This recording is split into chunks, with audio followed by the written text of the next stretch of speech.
The story begins on the day which marked the end of the earth, full of mayhem and destruction. But there was a level 1 mana-impaired loser alchemist, Moon, who lost his younger brother Sihyuk, who was a qualified candidate for getting powers by the constellation, and even his crush Maki to the destruction by the Demon King, but he was finally able to create the Philosopher's Stone on the last day. It was a tool that makes anything possible, as long as there was an equivalent exchange, which is met. With this stone, anything he desired was possible, literally anything.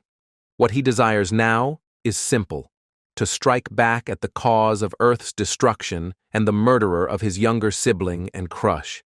And if it was possible, Moon wanted to live a life free of being a mana-impaired virgin loser. But as soon as the stone was made, the Demon King sensed it and killed the mana-impaired brat in an instant. The boy thought that he ended his regret-filled life that day, but the Philosopher's Stone mysteriously attached itself to him with a blood contract, and as he mysteriously opened his eyes, he found himself 11 years in the past.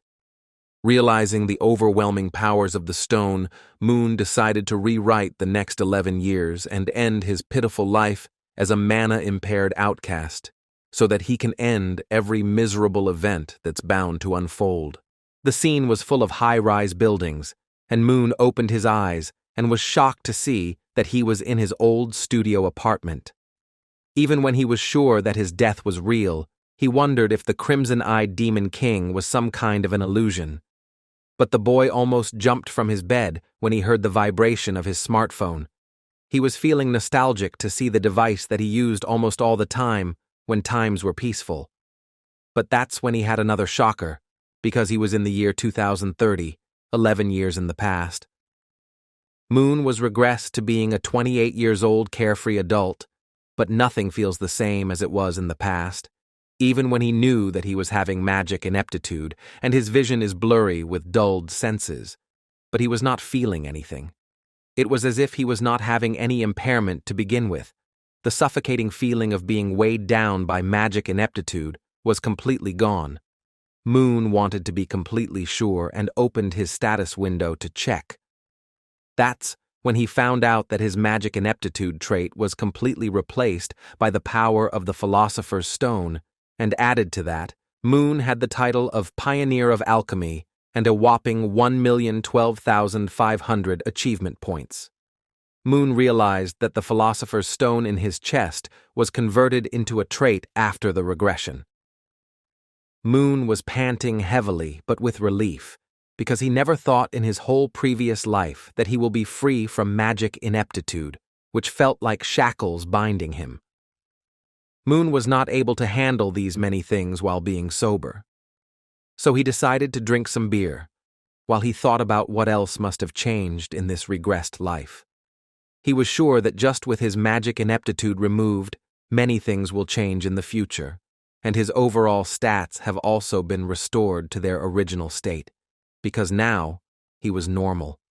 After gulping a whole can of chilled beer, Moon was finally happy, realizing about how good it tasted when everything was peaceful. He knew that for any level 1 newbie, the max they can get is 5 in all their stats. As he opened his status window, he saw that he was short by 1 stat point in strength and agility, but he had 5 stamina, which was okay. But then he noticed that his synthesis power was a whopping 10 points, making him a super rookie. He realized that as the system has told him before, his magic power was completely changed with synthesis power, which was resulting in the magic ineptitude gone, because now Moon was not having any magic at all. But instead, he had rather become a unique stat holder, which was really amazing. And at level 1, being this powerful was pretty overwhelming. From his past, Moon he knew that only a handful of players get some kind of a unique stat, and now Moon was one of them. He knew that his future was bright, because most of the people with unique traits rose to high-ranking positions, like his brother Sihyuk. Now, after everything about the Philosopher's Stone was sorted, it was time for Moon to wonder about why he was having such a large amount of achievement points. Even he did not know about where he got them from, but he decided to worry about it once the achievement shop opens, After a while, he started looking at the title of Pioneer of Alchemy, which was a title given to an alchemist who has synthesized all mythical alchemy products and grants of small bonus related to synthesis. He was shocked to see the description of the title, because it was a growth-type job-related title, and even his crush, who was relatively a latecomer among high rankers, dominated the whole battlefield due to an overpowered title that she got from the celestial demon. Moon also had a title along with a unique stat now. He started looking at the other titles he got, which included a title named One Who Attracts the Gaze of the Beyond. It was given to a personnel who had achieved something extraordinary, and even the gods of the world were having a look at them, whether it is luck or misfortune. Moon wondered about when he even got this title, and what exactly does the world beyond means. At last, when he was not able to understand anything, he thought that maybe it was just a useless title only up for show-off. This large information dump was a bit too much for Moon, as he slammed down onto his bed and just gazed onto the ceiling, getting happy by the fact that his magic ineptitude has been cured. He decided to test it out while he was on the bed, and he closed his eyes, focusing with intent and starting to decompose the ignition formula. He was using the powers of the Philosopher's Stone to synthesize magic, and somehow he was able to form something flashy and blue for a few moments, but suddenly it completely disappeared. Moon realized that the magic attribute in his status window was completely removed, and even when the synthesis power came at the magic slot using it, doing magic was impossible. But as the boy was an alchemy genius, he knew that if he draws some kind of a summoning circle which is used for synthesis, things would be different, and he would be able to do magic easily, and since he had been given such a disadvantage of not using magic, then there must be a trade-off which is really advantageous in the form of synthesis. As Moon started drawing the synthesis circle, the Philosopher's Stone started reacting as it pulsated in crimson red inside his chest. Moon wondered about what was happening, thinking that maybe his body was rejecting the circle. It was like the Philosopher's Stone was talking to Moon, rejecting his idea of using a synthesis circle, because it was a really primitive and inefficient way of doing synthesis. As Moon's body rejected the drawing of a synthesis circle, it was as if a deep jolt entered into his brain, as he remembered that before his death in his previous life, he was moving on his own because of the Philosopher's Stone, and only with a snap of the finger, Moon made his wish of getting a disease-free body possible. Just then, the boy realized that all he had to do was to think about what he wanted to synthesize. Moon decided to first synthesize a spear, and a golden spear appeared into his mind. The boy also wanted it to be full of special abilities or additional options, along with higher durability, and the only prize he will have to pay for synthesis would be his synthesis power. After finalizing the spear, Moon finally snapped. But to his surprise, the Philosopher's Stone started reacting, while a surge of pain started crushing all the bones in the body of the boy. An urgent notification popped up, telling Moon that the synthesis power inside him was insufficient to achieve the desired synthesis. Moon started finding out about how he can cure the overwhelming pain, and the system told him that the Philosopher's Stone required 1 million achievement points to recover from its unstable state. Moon started thinking with whatever sanity he had, realizing that the Philosopher's Stone was the only thing that cured his magic ineptitude, and even sent him back 11 years in the past. Moon decided to use the achievement points onto the Philosopher's Stone, and as soon as the points were consumed, the stone started shining with a blue aura rather than a red-crimson evil one, and the system told Moon that the stone had been fully recovered from its unstable state. Moon started smiling, realizing that alchemy has become much easier to handle now, and the same spear that he had materialized in his mind should be synthesized now. But even when Moon snapped his fingers once again, it was really anticlimactic. As nothing happened in front of him, the same notification popped up, telling him that his synthesis power was insufficient. Moon even wondered about how much synthesis power was required to make a spear, which is strong and had some abilities, because for him this was getting annoying. Even in his past life, when Moon suffered with magic ineptitude, he synthesized mystical products. But now, the philosopher's stone was not letting him do it. But suddenly, a notification popped up, telling him that the stone was requesting 500 achievement points to establish the insufficient equivalent exchange. Moon wondered about how 500 points was worth anything after spending 1 million and decided to spend it anyways.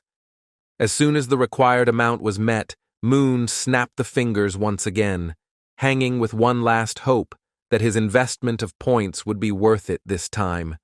Even before Moon finished the snap, a yellow aura started surrounding him all over his body and apartment as yellow-colored lightning bolts raged from the sky and a spear landed onto Moon's apartment floor while breaking the window pane and even surprising the outsiders who were just walking by. Moon was somehow able to not get injured. After this sudden impact, a notification popped up, telling him that a constellation was watching him. The name of it was not disclosed, which was adding a layer of mystery to it. As the scene shifts, we come to a giant hallway, which was situated on a weirdly shaped rock that was touching the clouds.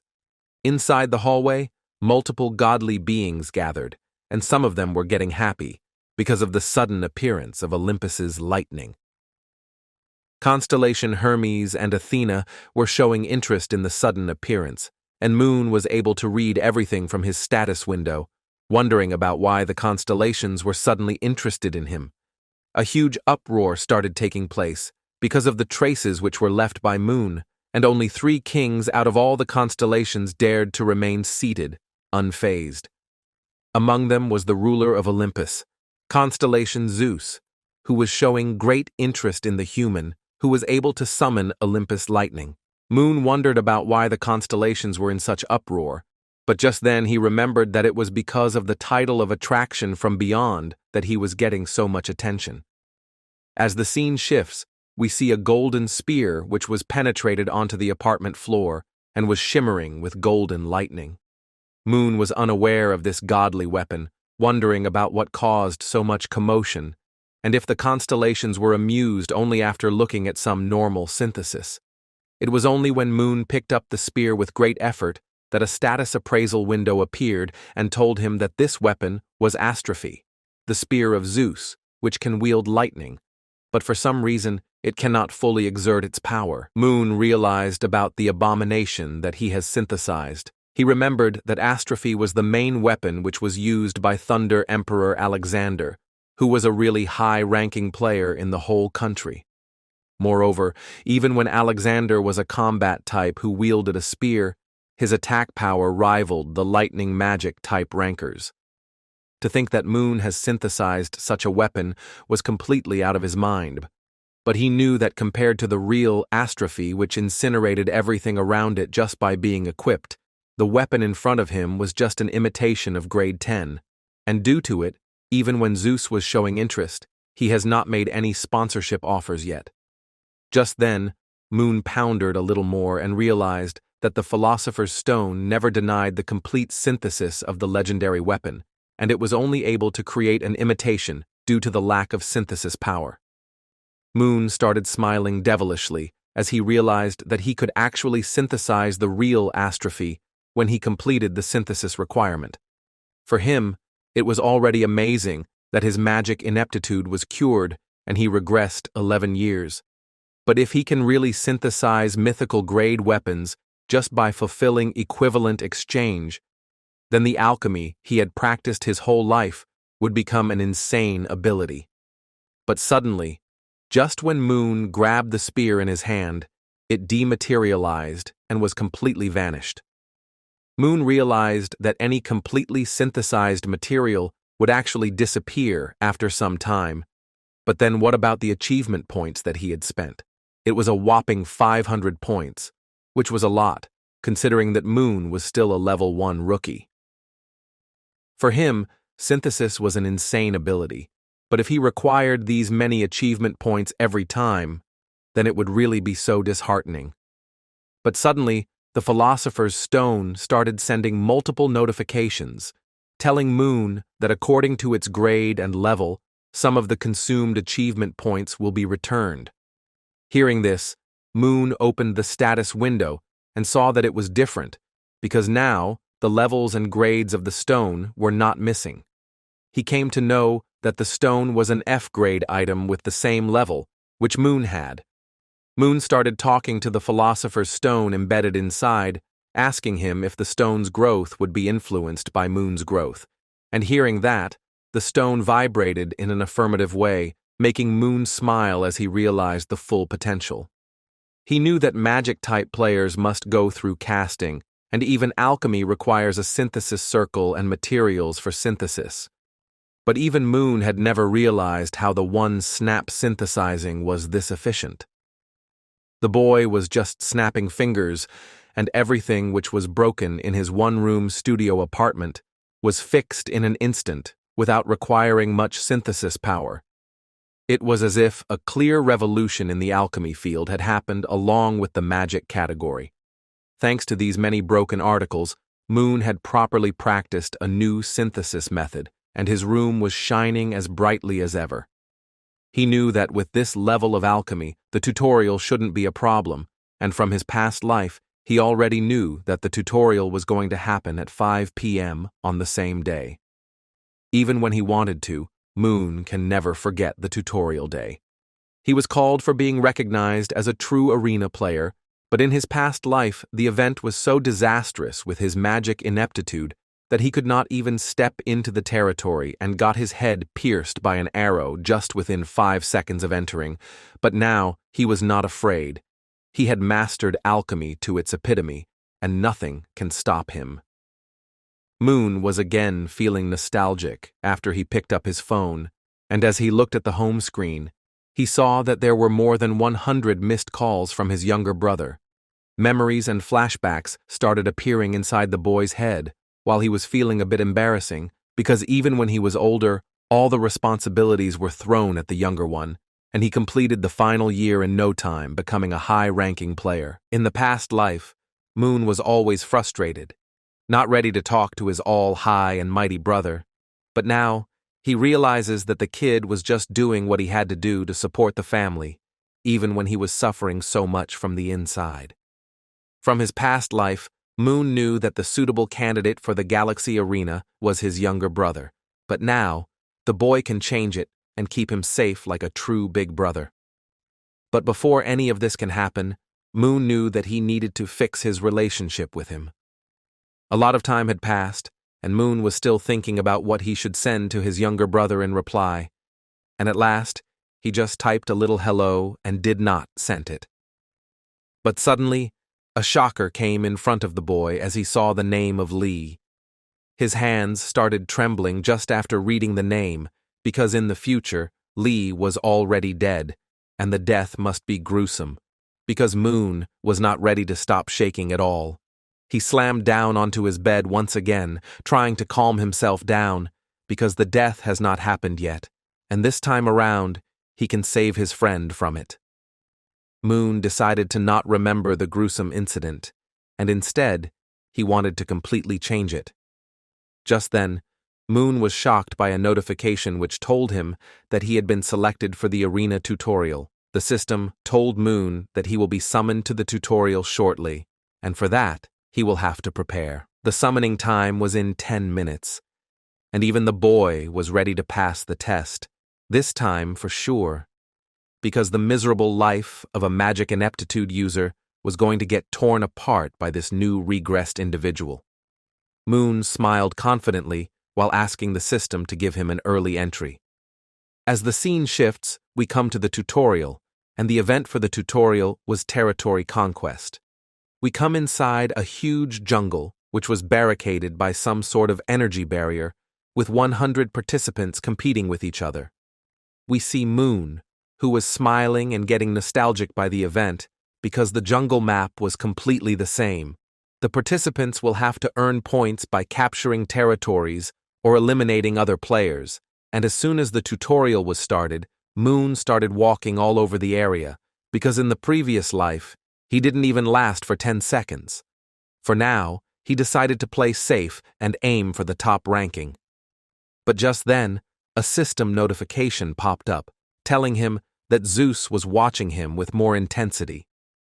Moon wondered about what the god wanted, and hearing that, the status window changed into the mission window, which was having a potential sponsorship offer. These things were usually unlocked after completing the tutorial first, but they were already open for gaining more attention from the lightning god. Moon will have to achieve first place in the tutorial, and the reward for it would be 1,000 achievement points. Moon started laughing by this offer, because this Zeus was ready to give 1,000 achievement points just for being the top participant in the tutorial. Moon knew that he will have to do this for the sake of gaining more achievement points for the future. But then, Moon thought of something naughty and looked at the sky, wondering if Lord Zeus would add 100 more points in the initial reward. Just after hearing this, Zeus was angry as his lightning eyes started penetrating into the soul of the boy, who immediately told the god that he was just kidding. Moon thought that for someone who was supposed to be the ruler of Olympus, Zeus was surprisingly stingy. As the scene shifts, we see 2 trees full of blood splashes, and an adventurer who was lying down, his neck broken due to a sharp arrow penetrating it. Another participant was smiling. He was the archer who attacked the lifeless body, and the rewards he was getting from looting the lifeless body was actually more exciting for him, because even the consumables which was carried by the participants were of top-notch quality. We come to know that this adventurer was named Kim. Even when the guild told the Bray to just come back alive without killing, he was not able to resist looting multiple high-tier items, and after being expelled from the Magic Awakeners Academy, he decided to not remain an ordinary guild member and make the Academy regret abandoning someone like him. As the scene shifts, we see that Moon was visiting all the familiar locations from his previous life, and this time he reached a small river, which was flowing downstream. This was the place where Kim had been camping, and as soon as the brat looked at our boy, he thought that it was his lucky day, because Moon was not equipped with any kind of armor or weapon. Kim came ready with his bow while thanking Moon for the free kill, but he did not know that our boy was deliberately sitting down near the stream, forgetting the free kill for himself instead. Moon snapped his fingers once again, and the arrow was snapped into 2 halves by a strange water jet from the stream. Moon was ready to attack while he started synthesizing multiple explosions of tree branches, so that Kim can actually go down onto the ground. Meanwhile, the brat wondered if Moon was actually a magic user. But even then, Kim was not ready to lose to someone with no equipment, and he got ready to fire an arrow once again. But just then, his arrow and his bow got snapped into 2 with some deafening explosions, while Moon was snapping his fingers from a distance, telling the brat that his movements were pretty good. By this time, Moon was just embarrassing the brat, telling him that next time he will aim right at the head, because killing someone with a snap of the finger was kind of satisfying. Hearing this made Kim snap in anger, while he started running towards the direction of the boy with the 2 broken parts of his bow. He was able to deflect all the explosive attacks of Moon, but just when Kim took out a small dagger from his back pocket, Moon announced that he knew that Kim was going to use swift movement, a B grade trait which he acquired after looting a lifeless body. Kim was really taken aback by hearing this and stopped at the place where he was standing, and this was the exact moment that Moon was waiting for, immediately snapping his fingers and making the earth protrude like heavy spikes, piercing the chest of the brat and killing him in an instant.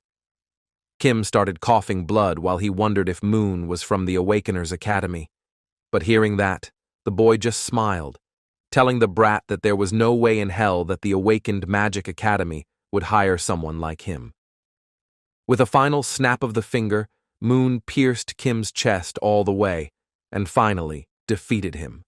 As the lifeless body started dematerializing, Moon saw all over it and realized that the brat must be a rookie from some famous guild, and was using a high-quality connection device to enter the tutorial resulting in the minimal real-world shock. Moon knew that if it was the regular arena instead of the tutorial, then he would be dead by now. Because elimination in a regular arena means death. Even in the actual world, moreover, these arenas don't just end with the death of the eliminated, and instead, all the undefeated monsters start coming out from the arena to where it was accessed from in the real world. For the same reason, the number of top rankers in the country was directly correlating to its national power. But even the strongest country was not able to stand their ground at the time of the Great Calamity, and they cannot stop the Great Outbreak from happening. But Moon knew that the calamity was way ahead in the future, and he should focus on the present first. Finally, the boy started checking the current situation, and after looking at the leaderboards, he was shocked because the kill counts of the top players was only 2 or 1, even when it has been a while since the tutorial started. The boy realized that everyone was playing it safe in the early stages because it was a gold-tier event, and the participants had high-level traits, stats, and equipment for a level 1 rookie. Killing anyone also meant for them to be third-partied, and they can easily lose the high-tier equipment they have brought into the arena, and as killing the participants was an optional thing to do, they were not making any move, and were instead working on getting more territory points for securing first place. But for now, Moon needs to get more familiar with his synthesis method, and due to it, he decided to go for more kills, because no one was exciting enough. The boy decided to start sweeping all the people up who were trying to play it safe. A contestant sprinted through the terrain, his face twisted in fear. He glanced over his shoulder, describing his pursuer as insane and abnormal. Before he could react, a sharp protrusion shot up from the ground, impaling him instantly. The lifeless body slumped to the ground as Moon emerged from the shadows. He calmly lowered the spike and examined the corpse, remarking that the contestant had been remarkably fast. Despite the heavy equipment the victim had been wearing, his speed had been impressive. A standout skill, Moon noted. He admitted that if he hadn't acted first, catching the contestant would have been nearly impossible. As Moon stood over the body, another challenger appeared, armed and ready for battle. This new opponent moved swiftly, launching a precise attack aimed at taking Moon down. But Moon was prepared. With practiced ease, he summoned another sharp protrusion from the ground, piercing the attacker's body and ending the fight in an instant. Moon recognized the fallen contestant as High Ends, a notorious player known for stealing kills and claiming them as his own. It was a fitting end for someone who relied on deceit. Shortly after the encounter, notifications flashed before Moon's eyes. His crafting level had increased, and to his surprise, the level of his Philosopher's Stone had also risen.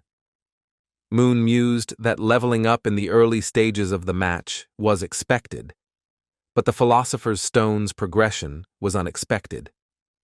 He reflected on his strategy of targeting weaker, more cowardly opponents, which had yielded better results than he'd anticipated. With 11 kills now under his belt, Moon felt a sense of security. He no longer had to worry about being ambushed from behind. His attention turned to the nearby point collection zone. As he approached, something unusual caught his eye. A large number of contestants lay dead just outside the zone. Moon quickly hid behind a tree to assess the situation. He was puzzled. How had so many players been killed in one place? He requested an update on the match's progress and discovered that 4 contestants were close to reaching the required points to advance.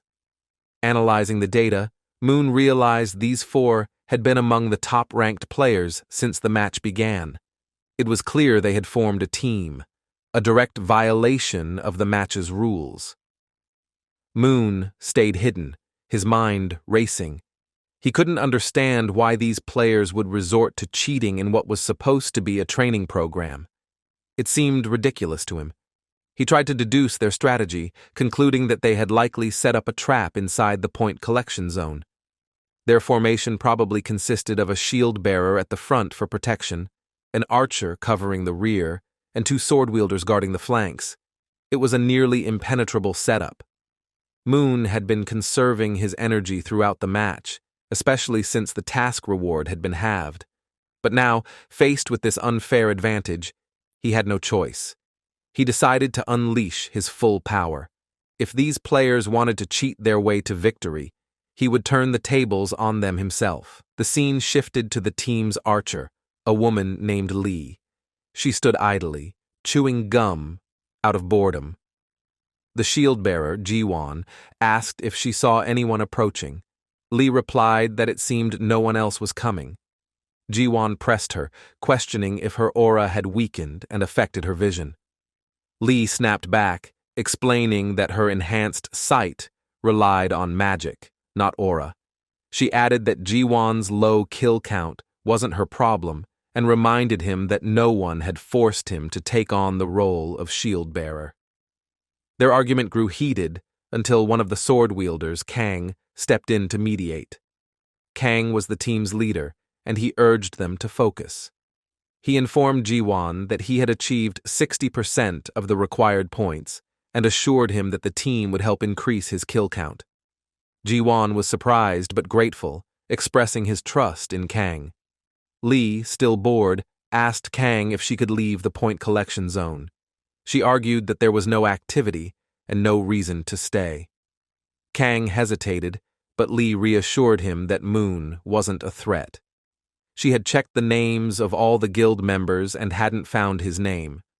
Kang pointed out that this was precisely what worried him. Someone unknown like Moon had already killed 11 contestants. Lee dismissed his concerns, arguing that most of the participants were weak and that Moon's success was likely due to trickery. She questioned why, if Moon were truly strong, he hadn't reached the point collection zone yet. Grabbing Kang's arm, Lee suggested they sweep the area outside the zone in their prepared formation. She reminded him that they had trained extensively for this match and were well equipped. Kang recalled their previous defeat, which had motivated them to work harder this time. Their guild, Scorpion, had provided them with high-quality equipment, and they were now operating as a cohesive team. Still, Lee's distraction was a concern. Lee seemed distracted, her focus wavering as she tried to reassure Kang. She insisted that their teamwork was solid and that no unknown player could pose a real threat to them. But as she spoke, her gaze drifted away. Using her magical sight, she scanned the area and suddenly spotted someone hiding behind a distant tree. Without hesitation, she raised her bow, nocked an arrow, and alerted Kang to the intruder's presence. She called out to Moon, informing him that she could see him hiding, and fired the arrow. Moon reacted instantly, creating an earthen barrier that shattered the arrow mid-flight. The team was stunned. Kang wondered if this was some kind of magic, while Lee stared in disbelief. Moon, still hidden, realized that Lee's magical sight must be rank B, a high-level skill. Lee was shocked and demanded to know how he could tell the rank of her ability. Moon calmly replied that his knowledge came from extensive study of skills. Determined to test his claims, Lee nocked another arrow, declaring she'd see if his expertise held up. Before she could fire, Kang stepped forward and addressed Moon directly. He asked if Moon was the one who had killed 11 contestants. Moon, in turn, asked who Kang was. Kang introduced himself, and Moon quickly deduced that Kang was the first-ranked player and the team's leader. Kang, not wanting to waste time, extended an unexpected offer. He invited Moon to join their team. The rest of the team immediately objected. Lee questioned Kang's judgment, while Ji-won, the shield-bearer, accused Kang of losing his mind. Ji-won argued that they couldn't trust Moon not to betray them. Kang, however, stood firm. He explained that Moon, despite lacking special equipment, had managed to kill 11 players, a feat that suggested he was an S-rank magic user. Kang believed Moon could become the core player of their team, significantly boosting their chances of success. Lee grabbed Kang's shoulder, insisting he was crazy. She pointed out that if Moon turned against them, he could wipe out the entire team with his magic. Kang countered that the benefits of having a mage on their side far outweighed the risks. He reminded Lee that magic users were rare, even within their powerful guild, Scorpion. Privately, Kang reflected that killing 11 players was no small feat, even if it had been achieved through trickery. He turned back to Lee, trying to convince her that adding Moon to their team would elevate their status within the guild. Moon, listening to the debate, interrupted sarcastically. He pointed out that they were discussing his potential membership as if he'd already agreed to join. Kang assumed Moon's arrogance was typical of mages, but Moon corrected him, saying he wasn't like that. He then asked what the real problem was with their team formation. Kang explained that their guild cared only about results, not rules or public opinion. He warned Moon that this was his final chance to join them quietly. Moon, unimpressed, replied that he expected such arrogance from members of the Scorpion Guild. He declared there was no point in continuing the discussion and began to use his abilities. Addressing Kang, Moon warned him to worry about his own life rather than Moon's opportunities. With a swift motion, Moon unleashed a thunder strike that engulfed the area in blinding light and deafening sound. The team was overwhelmed. The shield-bearer Jiwon stared in terror as Moon crafted a spear crackling with lightning. Moon gripped the weapon and declared that first place was his. He mocked the idea of joining their team, calling it pathetic. Kang, furious, shouted that negotiations were over and called out to Lee. She responded instantly, firing another arrow at Moon. Moon pointed his thunder-charged spear at the team, and a massive surge of lightning energy rushed toward them. The attack left them frozen, unable to react. Their screams echoed as they collapsed to the ground, unconscious. Moon felt a surge of satisfaction. He noted that he had only used 10% of the spear's power, yet the results were devastating. However, as Moon surveyed the scene, he felt something was off. Suddenly, he noticed Kang rushing at him from behind, sword in hand. Kang had somehow escaped the initial thunder strike and was now attempting to strike Moon down. Moon quickly aimed the spear at Kang, but before he could unleash another lightning blast, Kang vanished from sight. Moon realized that Kang was an A-rank player with a shadow movement skill, a rare ability that allowed him to evade attacks and move undetected. This explained how Kang had survived the first strike. Moon now faced a new challenge, defeating a skilled opponent who could disappear into the shadows at will. Kang reappeared behind Moon, using his shadow movement skill to position himself undetected. Seizing the opportunity, he raised his sword and shouted, "Die!" as he swung at Moon. But before the blade could connect, Moon snapped his fingers. A sharp protrusion shot up from the ground, piercing Kang instantly. Kang gasped in shock, asking how Moon had managed to attack after expending so much energy with the lightning strike. Moon calmly explained that the two actions were entirely different. He then pointed his spear at Kang, unleashing another burst of thunderous energy that knocked Kang out of the match. Notifications flashed, announcing Moon as the winner of the match with a total of 15 kills. He earned the title Ruler of the Training Match and received 100 achievement points. Moon felt a pang of frustration, thinking that if he hadn't used the spear, he could have earned 1,000 points instead. Just then, another notification appeared. Zeus was pleased with his performance and granted him an additional 100 points. Moon calculated his total points, which now amounted to 750. He was thrilled, knowing these points would carry over into the real world, and he eagerly anticipated what lay ahead. The scene shifted to the Scorpion Guild's headquarters, where Kang and his team stood in the office of the guild's vice president. The vice president was furious. He slammed his hands on the desk and demanded an explanation. "How does this make any sense?" he roared. "This wasn't an ambush or a loss to another team. You were completely defeated by one unarmed person." Kang apologized, admitting he had no excuses. The vice president retorted that he wasn't angry about losing due to skill. Skill was something money couldn't buy. But losing as a team was unacceptable. The vice president stormed over to Kang and slapped him hard across the face. He turned to the rest of the team, his voice dripping with anger. "I cannot comprehend or overlook this," he said. "Forming a team only to lose like this tarnishes the guild's reputation.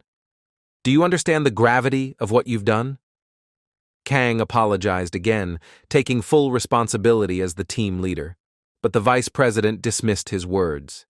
He handed Kang a stack of papers, a penalty contract designed for players who failed, despite the guild's full support. Kang hesitated, unsure of what the contract entailed. The vice president explained that all rewards the team earned over the next 10 years would go directly to the Scorpion Guild. He ordered Kang to sign it immediately. Ji-won, the shield-bearer, tried to protest, calling the contract excessive. But the vice president grabbed him by the neck and threatened him, demanding to know if he was foolish enough to defy the guild. Struggling to breathe, Ji-won apologized, and the vice president released him. Reluctantly, the team signed the contract. Meanwhile, in Seoul, the headquarters of the Seong-sam Guild buzzed with activity. Guild Director Park sat in his office, speaking with 3 players who had participated in the match, including Kang. Park expressed his disbelief at the outcome. "I don't blame you for losing," he said, "but what happened defies logic." One of the players, Young, agreed, adding that he was shocked by Moon's reckless use of magic and the absurdity of him achieving 15 kills. Another player remarked that Moon had single-handedly taken down a team of 4 ranked players, a feat that seemed impossible. Park reassured the players that the Seong-sam Guild didn't punish members for losing matches. He encouraged them to focus on improving their performance next time. After they left, Park turned to his assistant, Yoon, and asked if she had discovered anything about Moon. Yoon replied that they were still investigating, but confirmed that the 4-person team Moon had defeated was from the Scorpion Guild. She noted that 3 of them were B-rank players, and 1 was A-rank. Park skimmed through the report Yoon handed him, his brow furrowed in thought. How did Moon defeat them alone? He wondered aloud. Yoon speculated that Moon belonged to the magic class and might have used powerful fire-based abilities. But Park questioned how a level 1 player could achieve such a feat, especially since casting such spells usually took considerable time. Yoon pointed out that Moon had executed his magic with just a snap of his fingers, suggesting his abilities might be S rank or higher. Park leaned back in his chair, deep in thought. "There's something more significant at play here," he said. "Even someone with incredible abilities would have limitations at level 1. Yoon asked if Park was suggesting that Moon had the backing of a constellation, a powerful entity that could grant extraordinary abilities. Park nodded, saying it was the only plausible explanation. Yoon objected, arguing that Moon was just a level 1 player who had succeeded in a training match. It seemed unlikely that he had constellation support. Park sat in his office, deep in thought.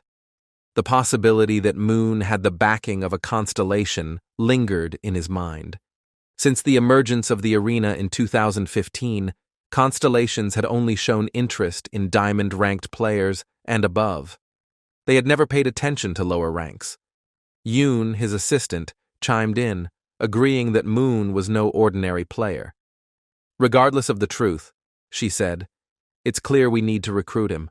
Other guilds won't stay silent either." She laughed, adding that they'd have to put in extra effort to secure him. Yoon was startled when Park suddenly began speaking to someone she couldn't see.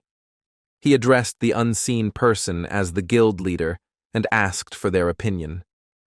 Confused, Yoon watched as flames erupted in the office and a beautiful woman materialized. She introduced herself casually, telling Park to address her informally since they were alone. She asked when he had noticed her presence, despite her using an A-rank stealth skill. Park admitted he hadn't noticed her at first, but felt her presence when they started discussing Moon. He then inquired about the reason for her visit and her upcoming graduation. The woman, whom Park called Miss June, sat on the desk in front of him. She explained that she was bored, and that the academy no longer held any significance for her. Park suggested she focus on the arena instead, to which she replied that she had already participated. She then asked angrily if he had watched her live broadcast. Park apologized, explaining that he had been busy investigating unexpected reports. Miss June dismissed his apology, grabbed the report from his desk, and began reading it despite Park's protests. She insisted there was no issue since she was the owner of the guild. As she scanned the report, her eyes landed on Moon's name. Meanwhile, Moon had just exited the match. Exhausted, he collapsed onto his bed, relieved the day was finally over. Notifications popped up, informing him that his level had increased by 2 ranks. He checked the details and discovered that the Philosopher's Stone had also leveled up by 1 rank. Moon remarked that if not for the Philosopher's Stone, he could have reached level 3 by now.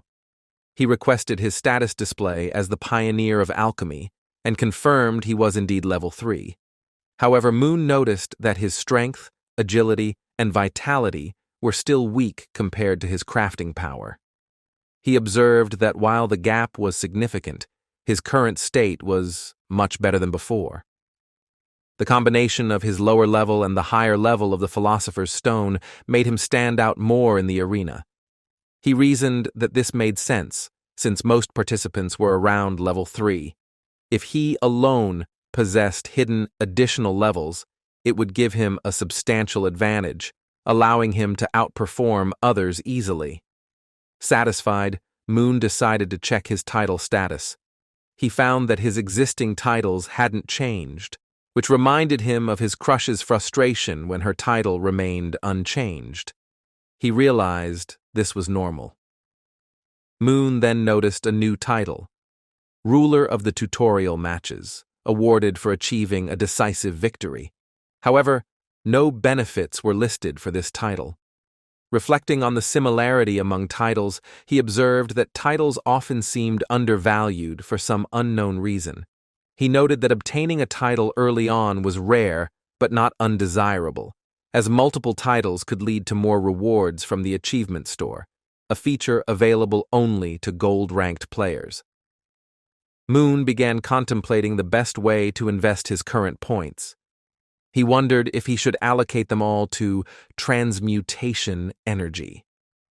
While the Philosopher's Stone was powerful, it still adhered to the principle of equivalent exchange in alchemy. Moon reflected on the 1,500,000 points he had previously spent, feeling a pang of irritation.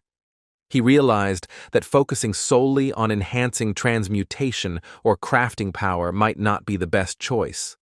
Instead, he considered raising all his skills to the intermediate level of 5. At that moment, a new idea struck him.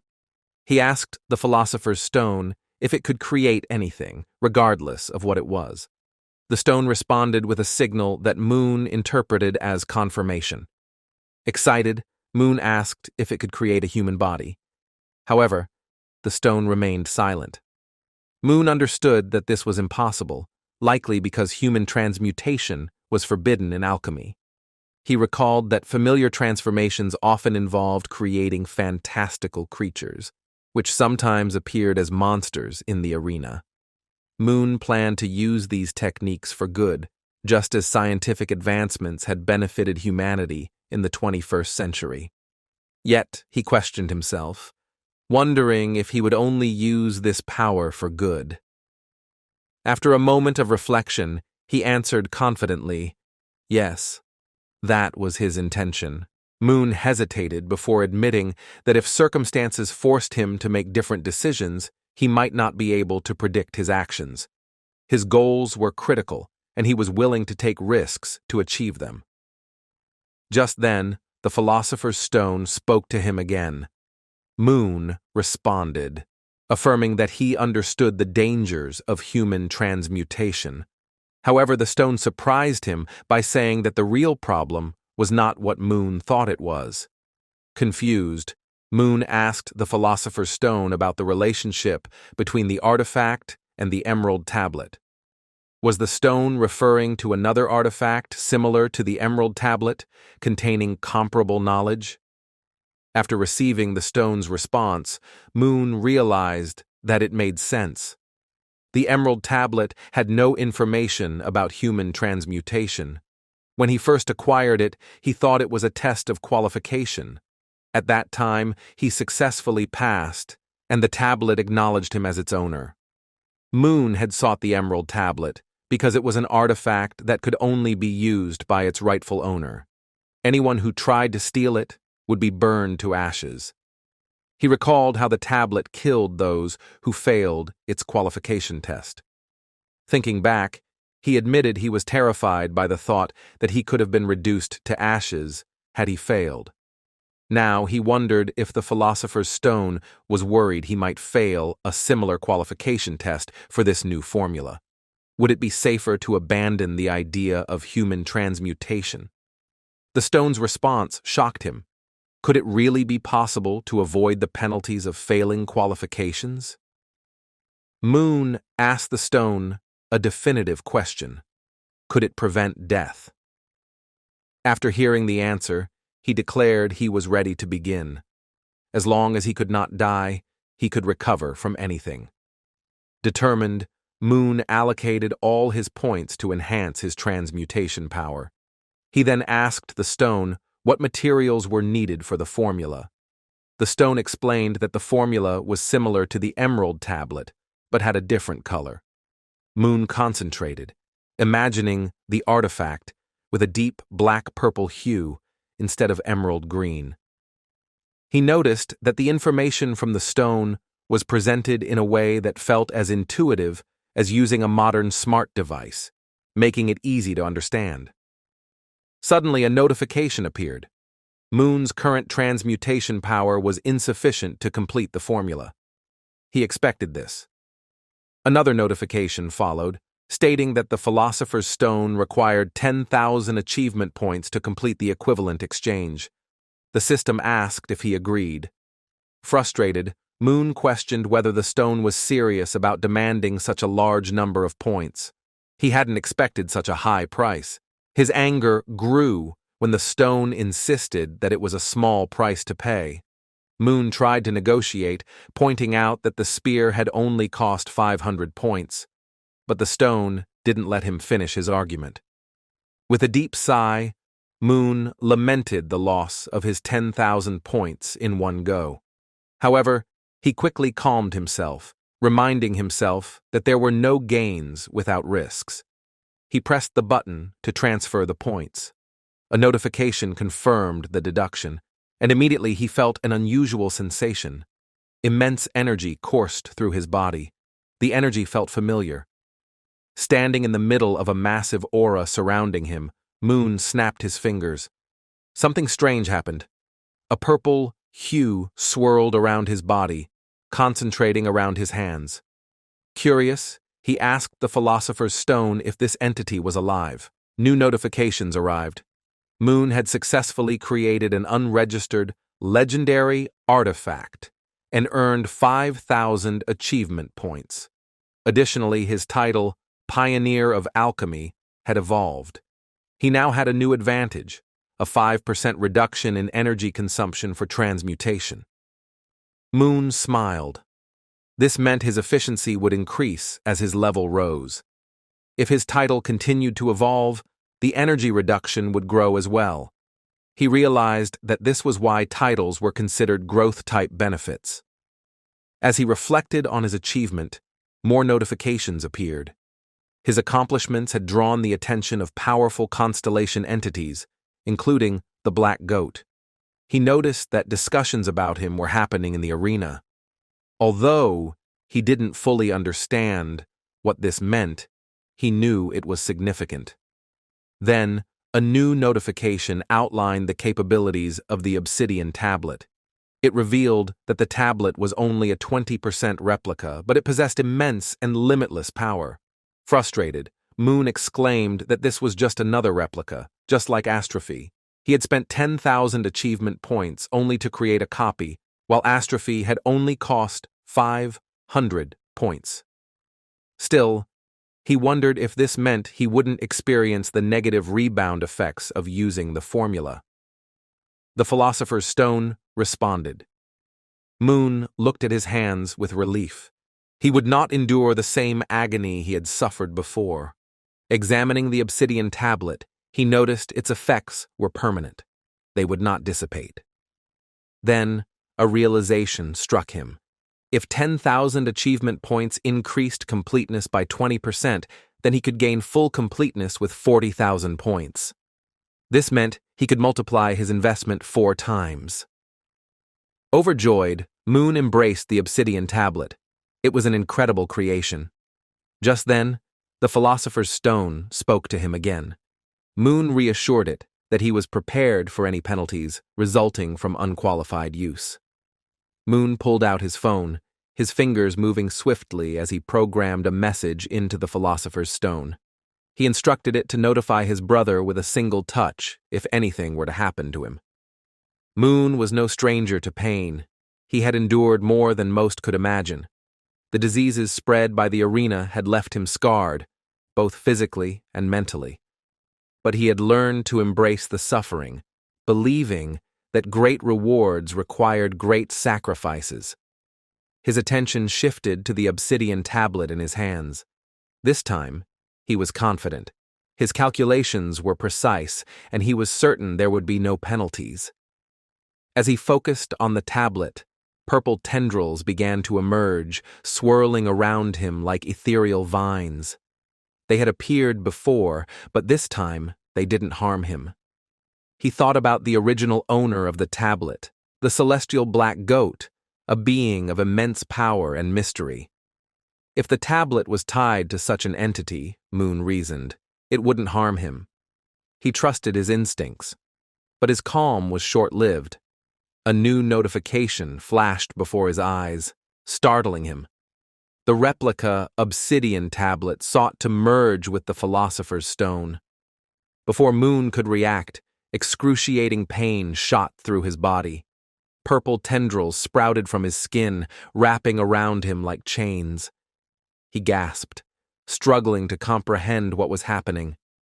To his horror, the Philosopher's Stone had agreed to the merger without his consent. The pain intensified, spreading through every fiber of his being. Moon screamed, his voice echoing in the empty space around him. "Stop! This is madness!" he pleaded, but the stone remained silent. The tendrils continued to spread, their purple glow growing brighter. Finally, after what felt like an eternity, the merging concluded. The tendrils receded, and the pain subsided. Moon collapsed to the ground, his body trembling with exhaustion. Notifications began to appear, one after another. The Philosopher's Stone had leveled up, gaining new abilities as a result of the merge. Moon stared at the messages, his mind struggling to process what had just happened.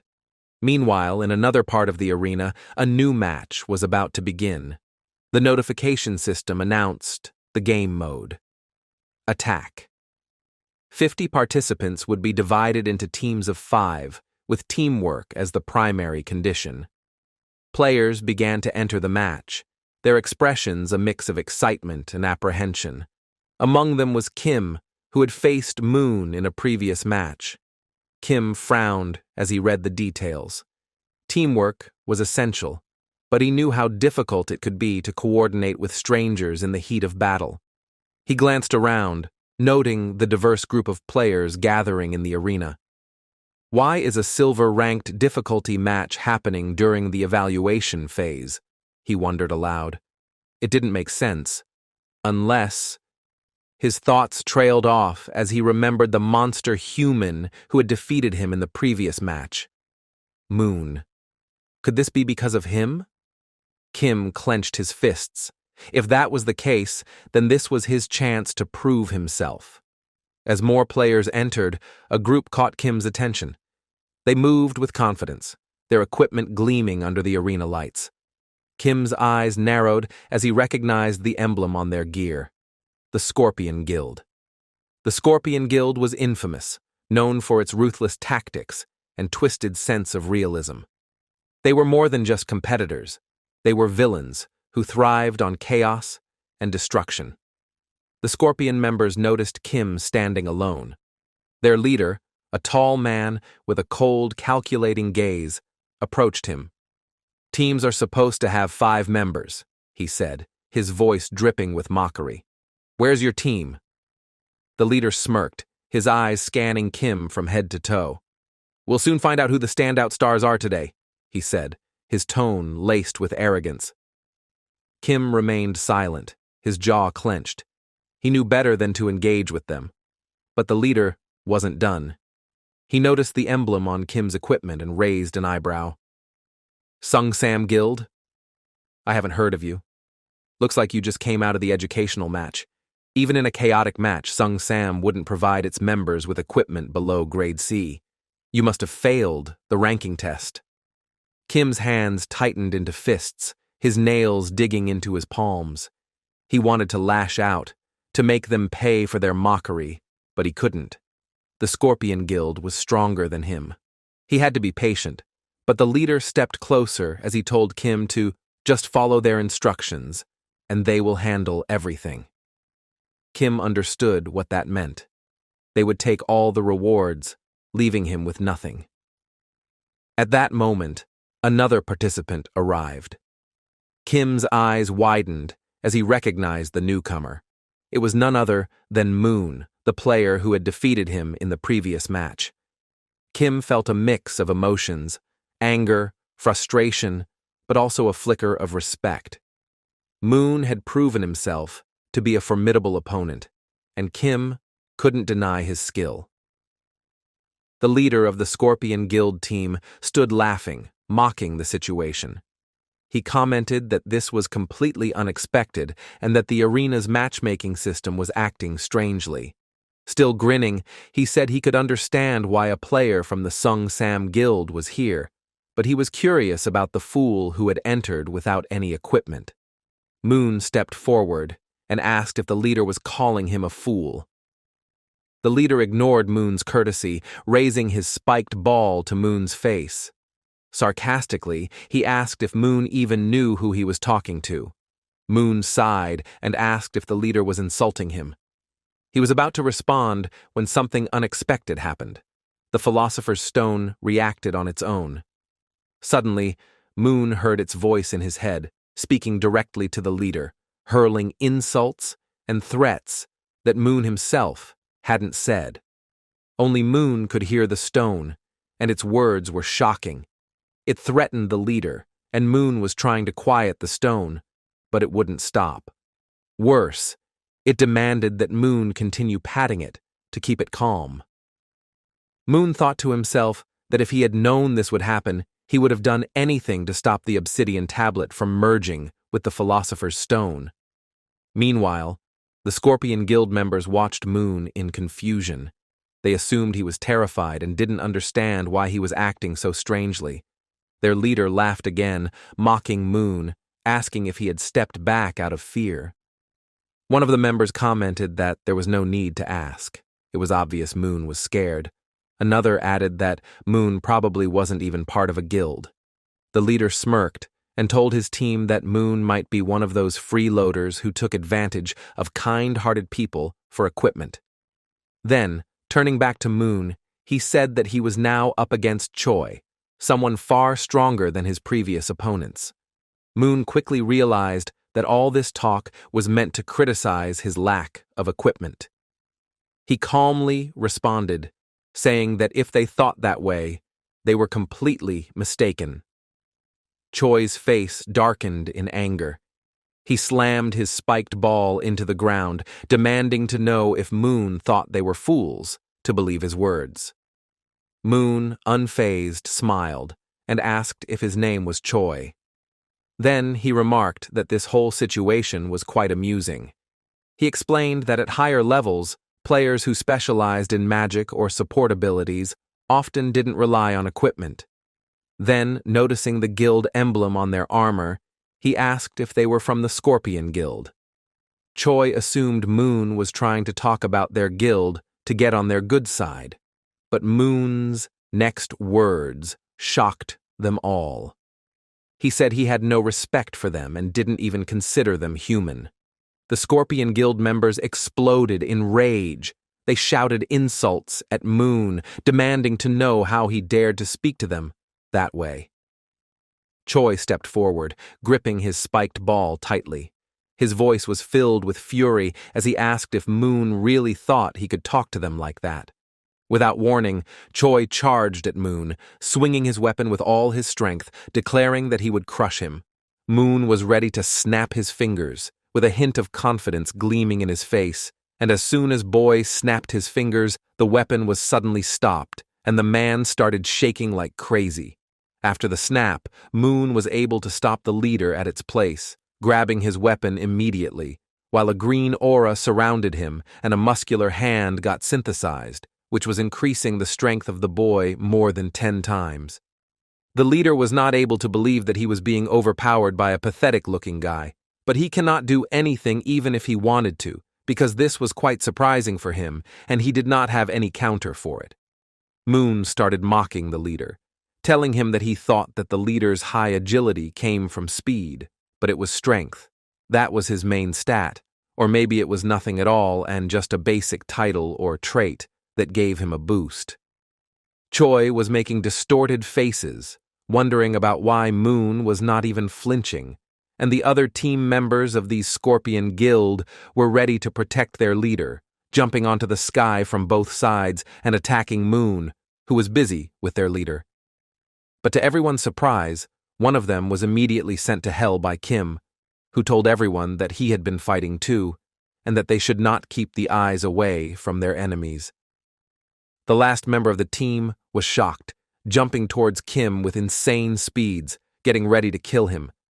But even before the man can do anything, Moon snapped once again, and the brat was hit by a stone protrusion which pierced his chest, sending the bastard straight up to hell, just like how Kim was eliminated in the previous entrance round. The leader was desperate, looking at his teammates who were just falling down like useless dummies. He realized that Moon was having the A-ranked strength trait, along with strength and agility-focused stat distribution in just one hand. He wondered about how Moon was this strong, even when he was a newbie. But this irritated the boy so much, and he snapped the weapon into two while asking the man if he still had energy to shout this much. Choi was shocked after looking at his powerful A-ranked weapon, which was completely broken like a doll by a boy.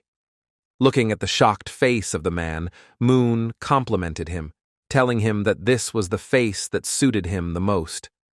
According to Moon, the leader had nothing or no one to blame, because he was the one who tried to attack Moon first, even when he was talking politely.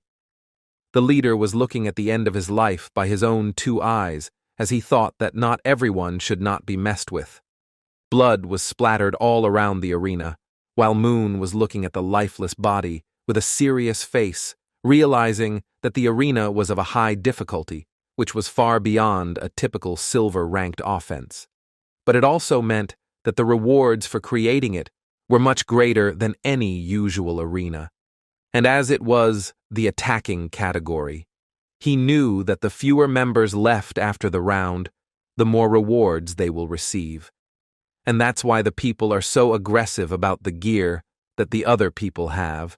Moon realized that the strength that he had synthesized was from a skill named Ogre's body tissue, and only 15% of the power was used while dealing with the leader. Moon realized that the risk of holding the qualification of the obsidian tablet was high, but if he was able to form a perfect arm, then it was all worth it. And it was due to it that Moon had considered the fusion request of the Philosopher's Stone valid. But suddenly, Moon was disturbed by Kim, who was standing behind him and started thanking the boy for saving him. But Moon was aware of the fact that he had killed his own teammates, and only one of them was left. But opposite to what Kim had thought, Moon had completely forgotten about him, wondering about who he was.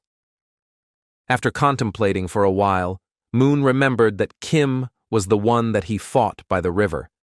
But this time, the brat was a little bit more optimistic, getting ready to shake the hands of Moon while introducing himself as Kim from Sung Sam Guild.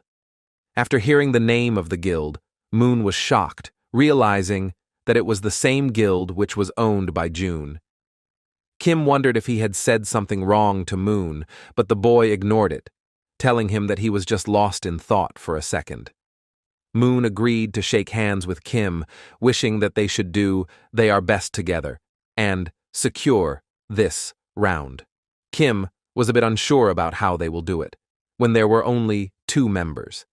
But Moon knew that as killing teammates was considered as accidents, the system would not assign replacements for them, and they will have to do it even if they are just 2 in a 5-man team. After a while, all participants were matched, and the arena started with the time limit of 30 minutes. Both Kim and Moon were teleported to the jungle arena where they have fought before, and Moon started going towards their objectives without even wasting a second, because they were already short on numbers and they should do everything as fast as they can.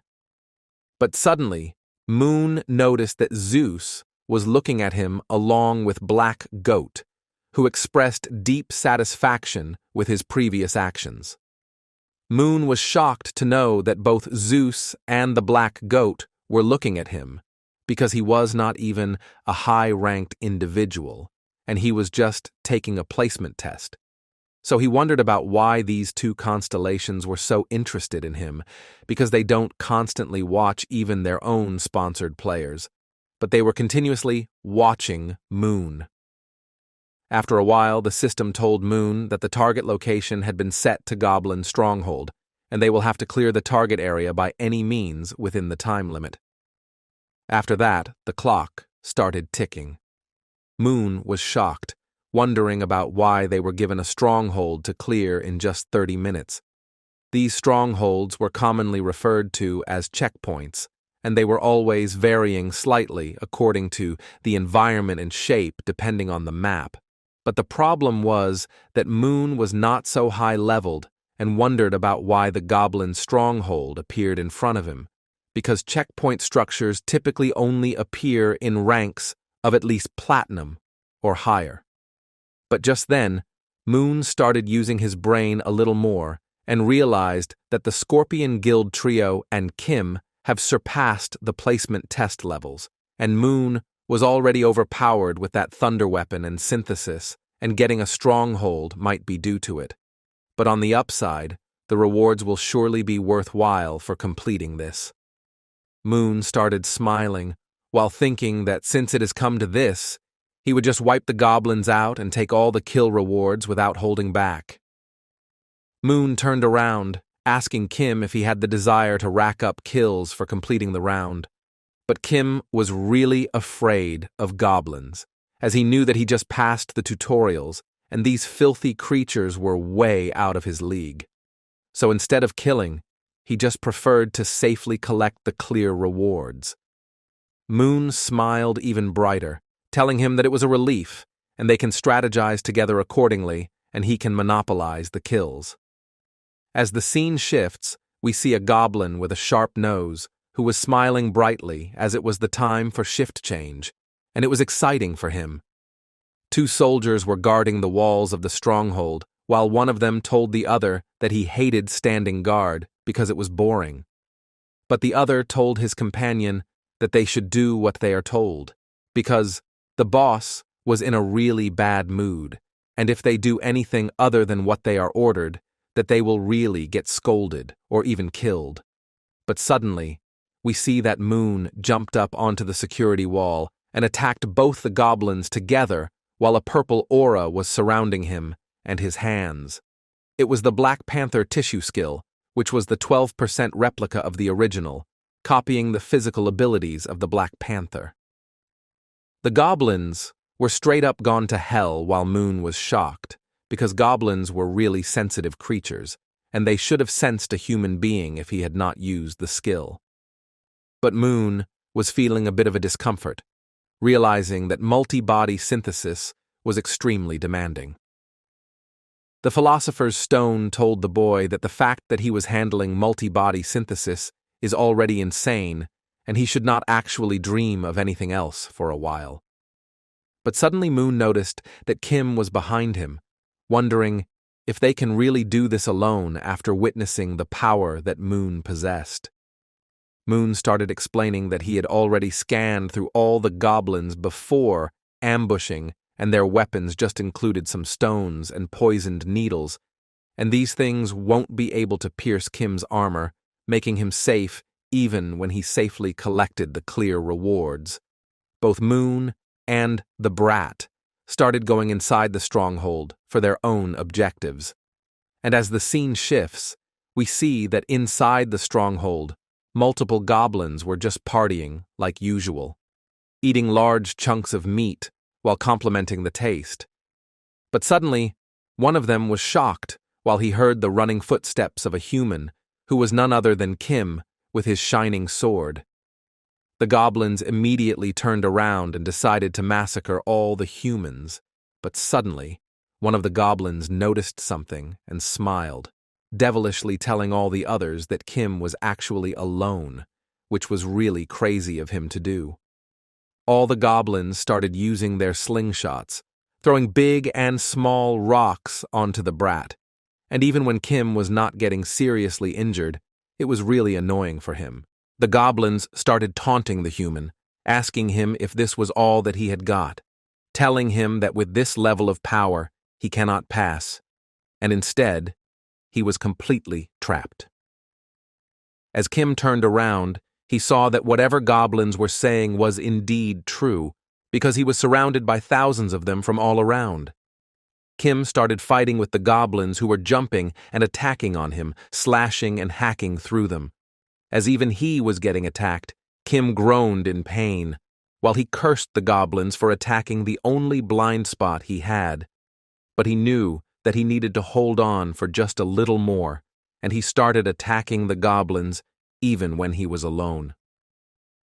After a while of defending, Kim started shouting that now was the time for striking down, and the scene shifts as we see that the whole sky was darkened, while Moon called out to Astrophy and commanded the weapon to strike down onto the goblins. A yellow thunder sparked onto the dark sky, and it turned into a huge lightning bolt as Astrophy landed straight onto the middle of the goblin crowd, electrifying all of them in one go. Meanwhile, the Philosopher's Stone was minimizing the rebound achievement points, and 50 achievement points have been restored even after using the weapon. The whole battlefield was turned into a ground full of corpses of goblins, and even Kim was shocked, realizing about how instant it was, wondering about how it was even possible. But Moon ignored the boy, asking the system window to open. Moon was curious as to why, even after the Philosopher's Stone was increased in grade, the achievement points restored were still the same.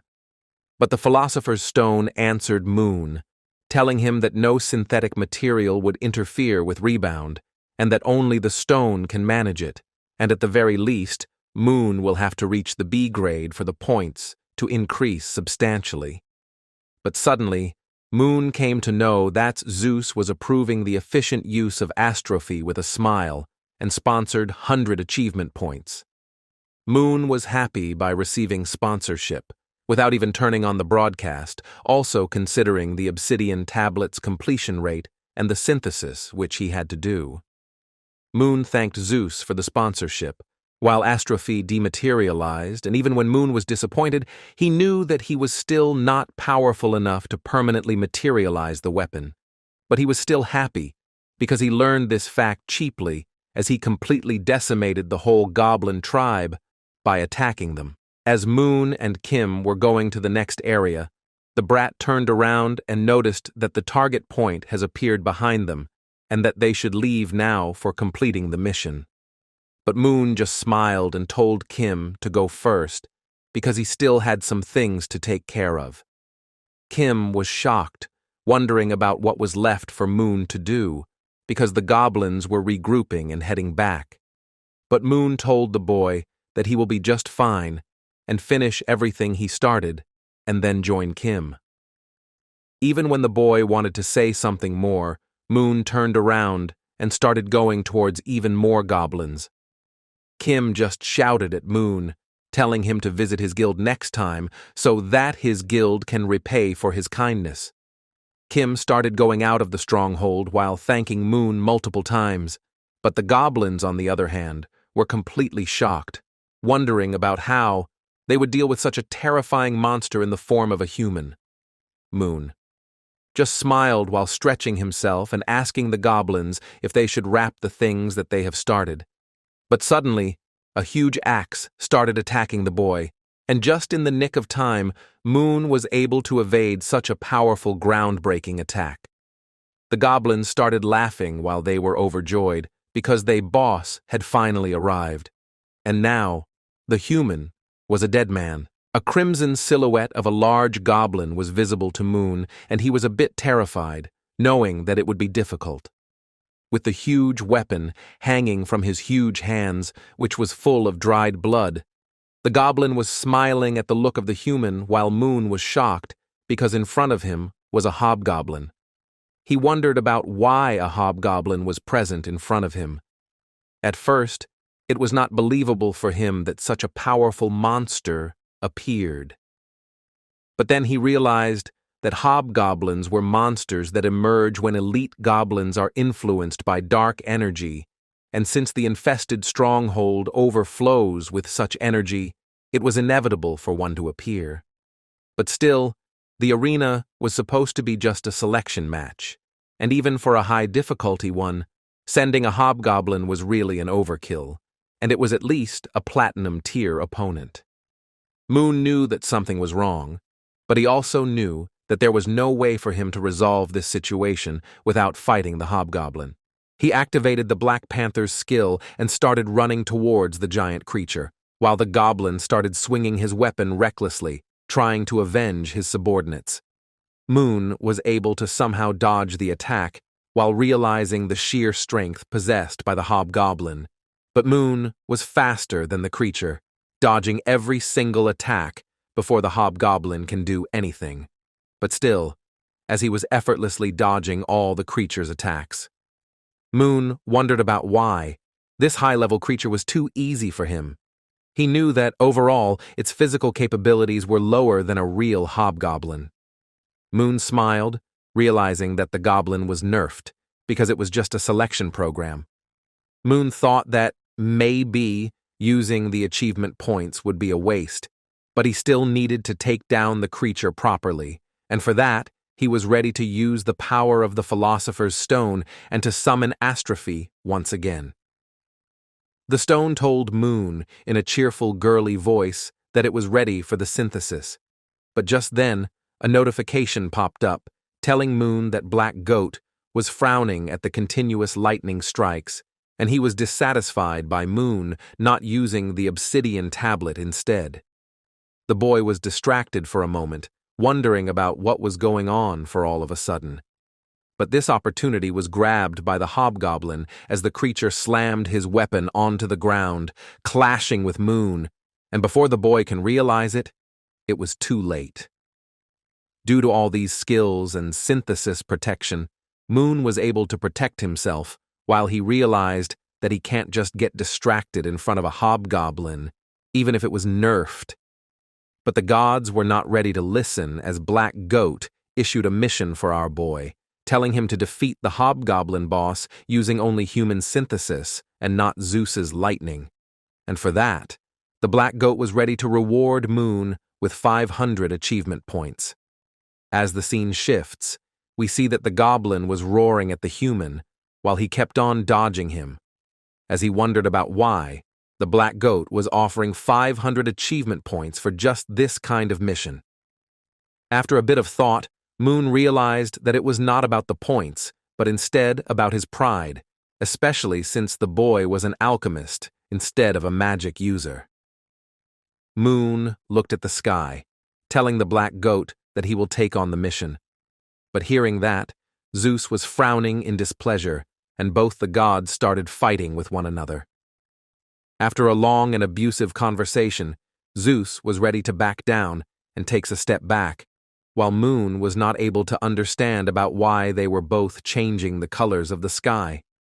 But the hobgoblin, who had been paused for all these moments, suddenly started screaming as he thought that Moon was mocking him by looking at the sky.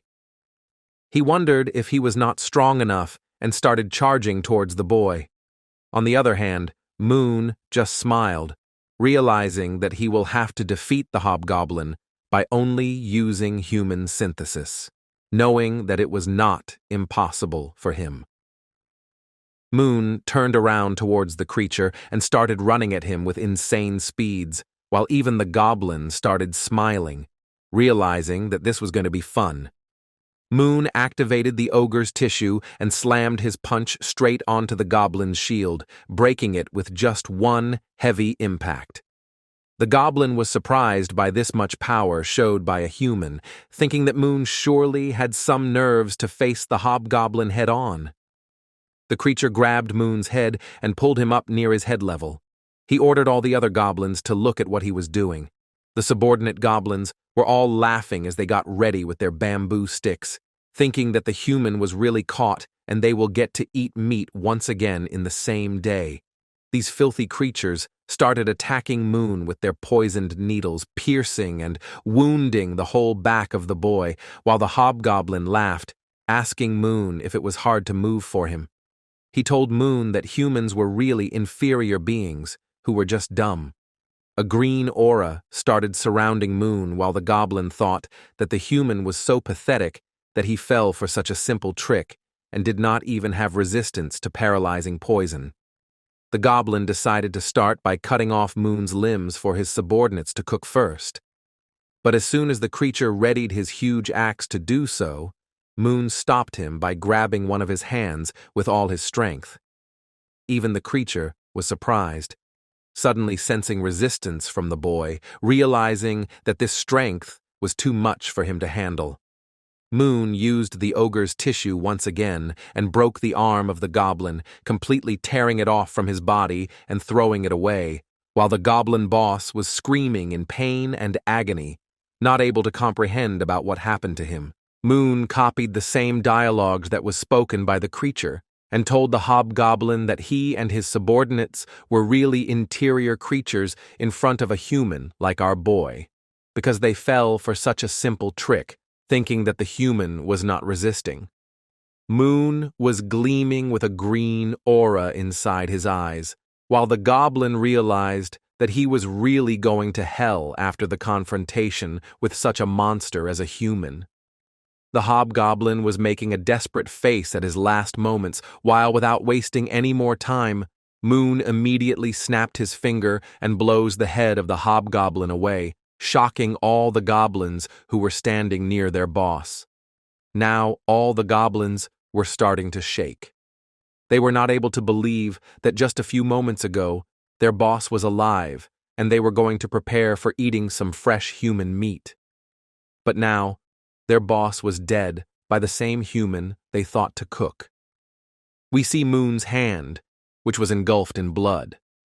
But suddenly, a notification popped up, telling him that he had completed the mission of the Black Goat and had earned 500 achievement points. The Black Goat was greatly satisfied with the use of human synthesis, and Moon had gained additional 500 achievement points, along with defeating the hidden boss Hobgoblin without any help. And for that, Moon had received another 500 achievement points. Moon realized that the creature he had defeated was actually a hidden boss, and he can go out without defeating him if he wanted to. But the Galaxy Arena was discussing about Moon, as they were getting astonished by his achievements. Moon remembered that when he created the obsidian tablet, there was something similar like this happening in the arena. He wondered if the attention of the arena was a good thing for him, and decided to think about it positively, because the arena always ensured a clear balance between risk and reward. Moon knew that even if he thought about it a lot, there was nothing that he can do about it now, and he can just go and claim his reward for completing the mission.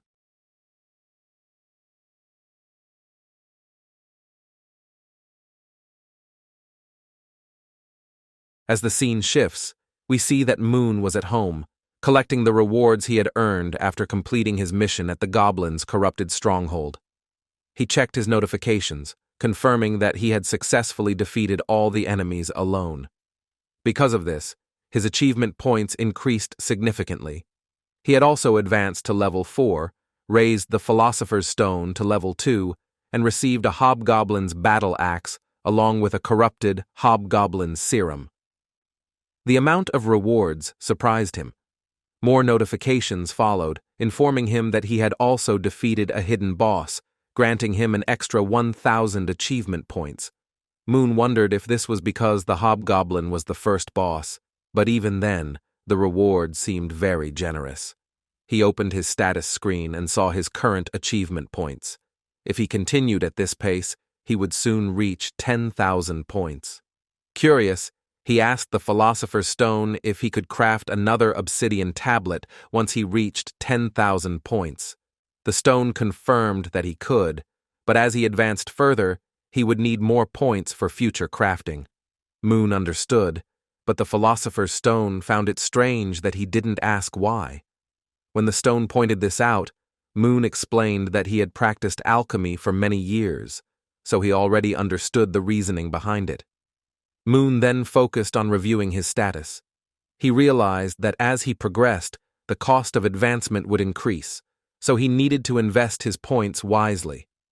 However, he also knew he couldn't stop investing because the obsidian tablet worked differently from the stratosphere, which constantly consumed points. Unlike the spear, the obsidian tablet was a permanent tool that he could use any time after crafting it. Remembering how powerful his human transformation was when he fought the Hobgoblin, he confirmed that the obsidian tablet was worth the investment. The Philosopher's Stone informed him that crafting the second tablet would require 10,000 points, but would increase its power by 20%. Moon was pleased to hear this, as it meant his human transformation ability would double in strength, reaching 40% power.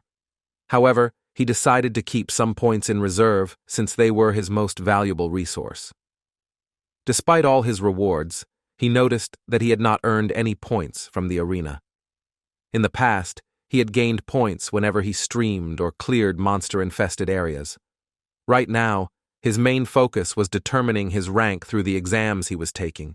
He checked his progress and saw that his alchemy level had reached 17, while the Philosopher's Stone had leveled up from 5 to 7.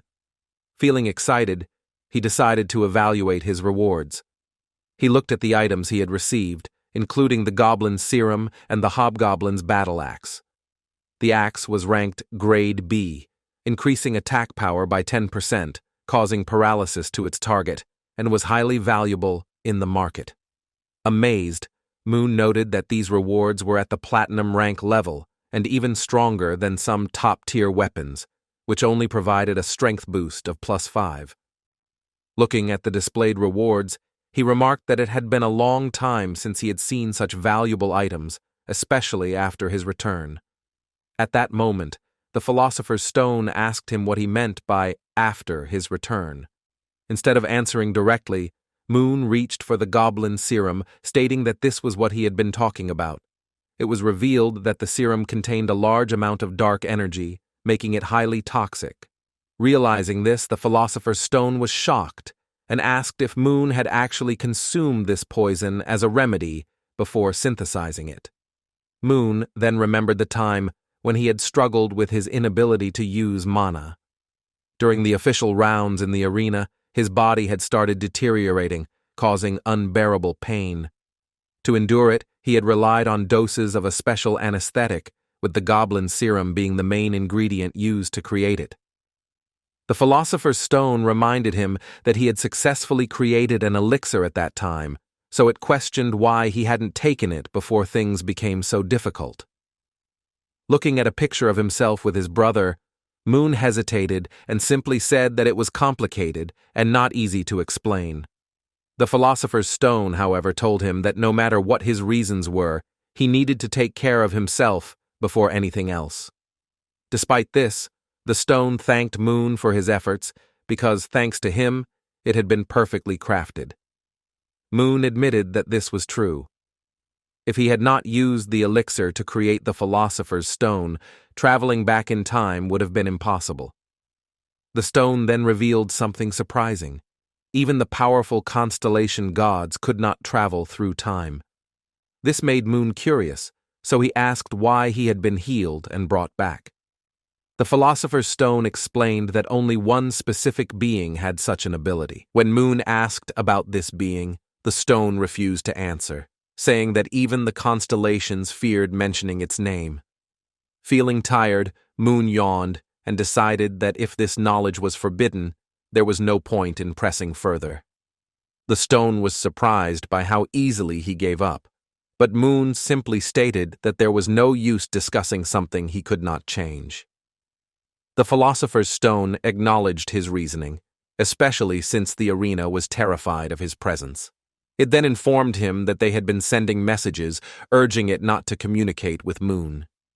Changing the subject, the stone asked what he planned to do with the goblin serum now that he could use mana. Moon replied that he no longer needed it as a treatment, so he was considering using it to craft an elixir. The stone was shocked. "You're really going to make an elixir out of poison?" it asked. Moon explained that in alchemy, poison could also become a cure if used correctly. The philosopher's stone suddenly became excited about the idea of transforming poison into a healing remedy.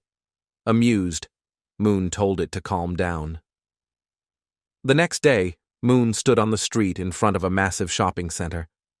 Looking at it, he realized that nothing had changed from what he remembered. The philosopher's stone commented on the towering structure, asking if this was the place known as the Sanctuary of Players. Moon confirmed this, explaining that its official name was Galaxy Agora. The stone then asked if the arena had built the place, but Moon clarified that while the arena managed the broadcasts, they did not construct the building. As Moon approached the entrance, a staff member greeted him and asked if he was an awakened.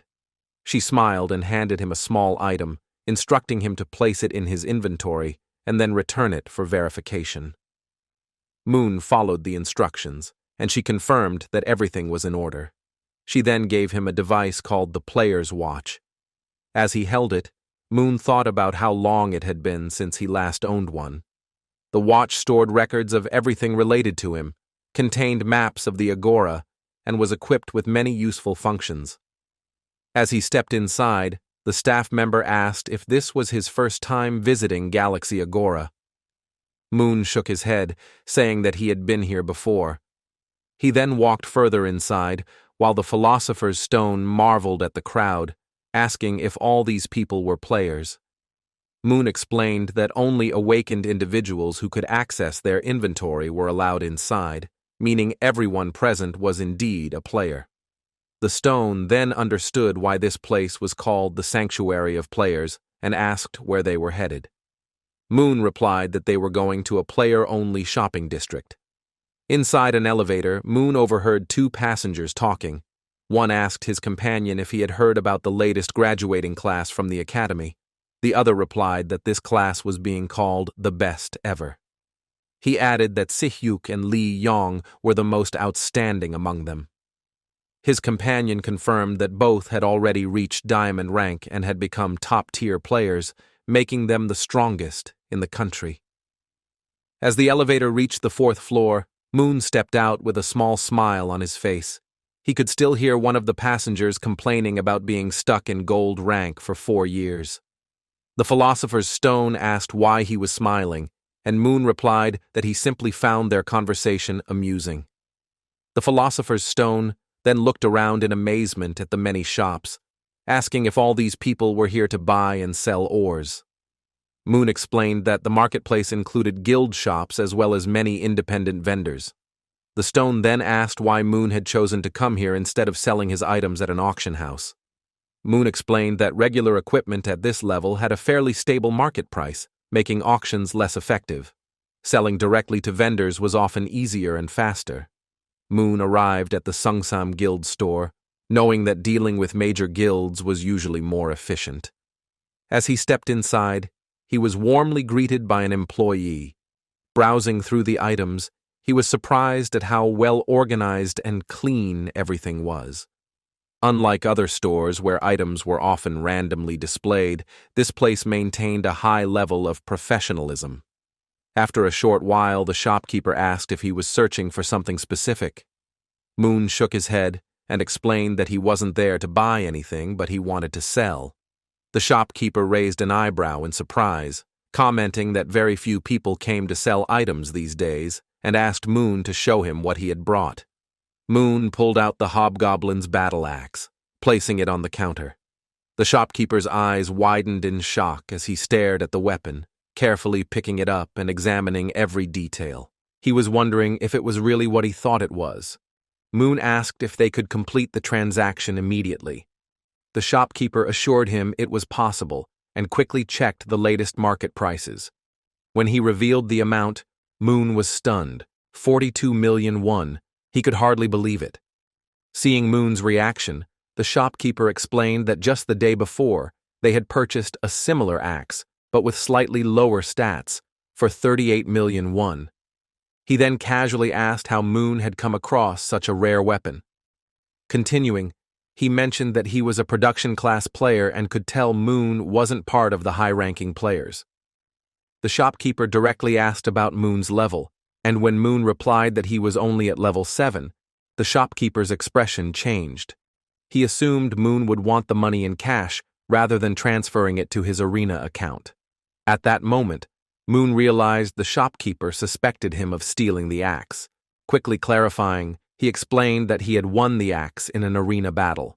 However, the shopkeeper didn't believe him and smirked sarcastically, questioning if a level 7 player could truly obtain such a rare weapon, something that was normally found only in the platinum ranks.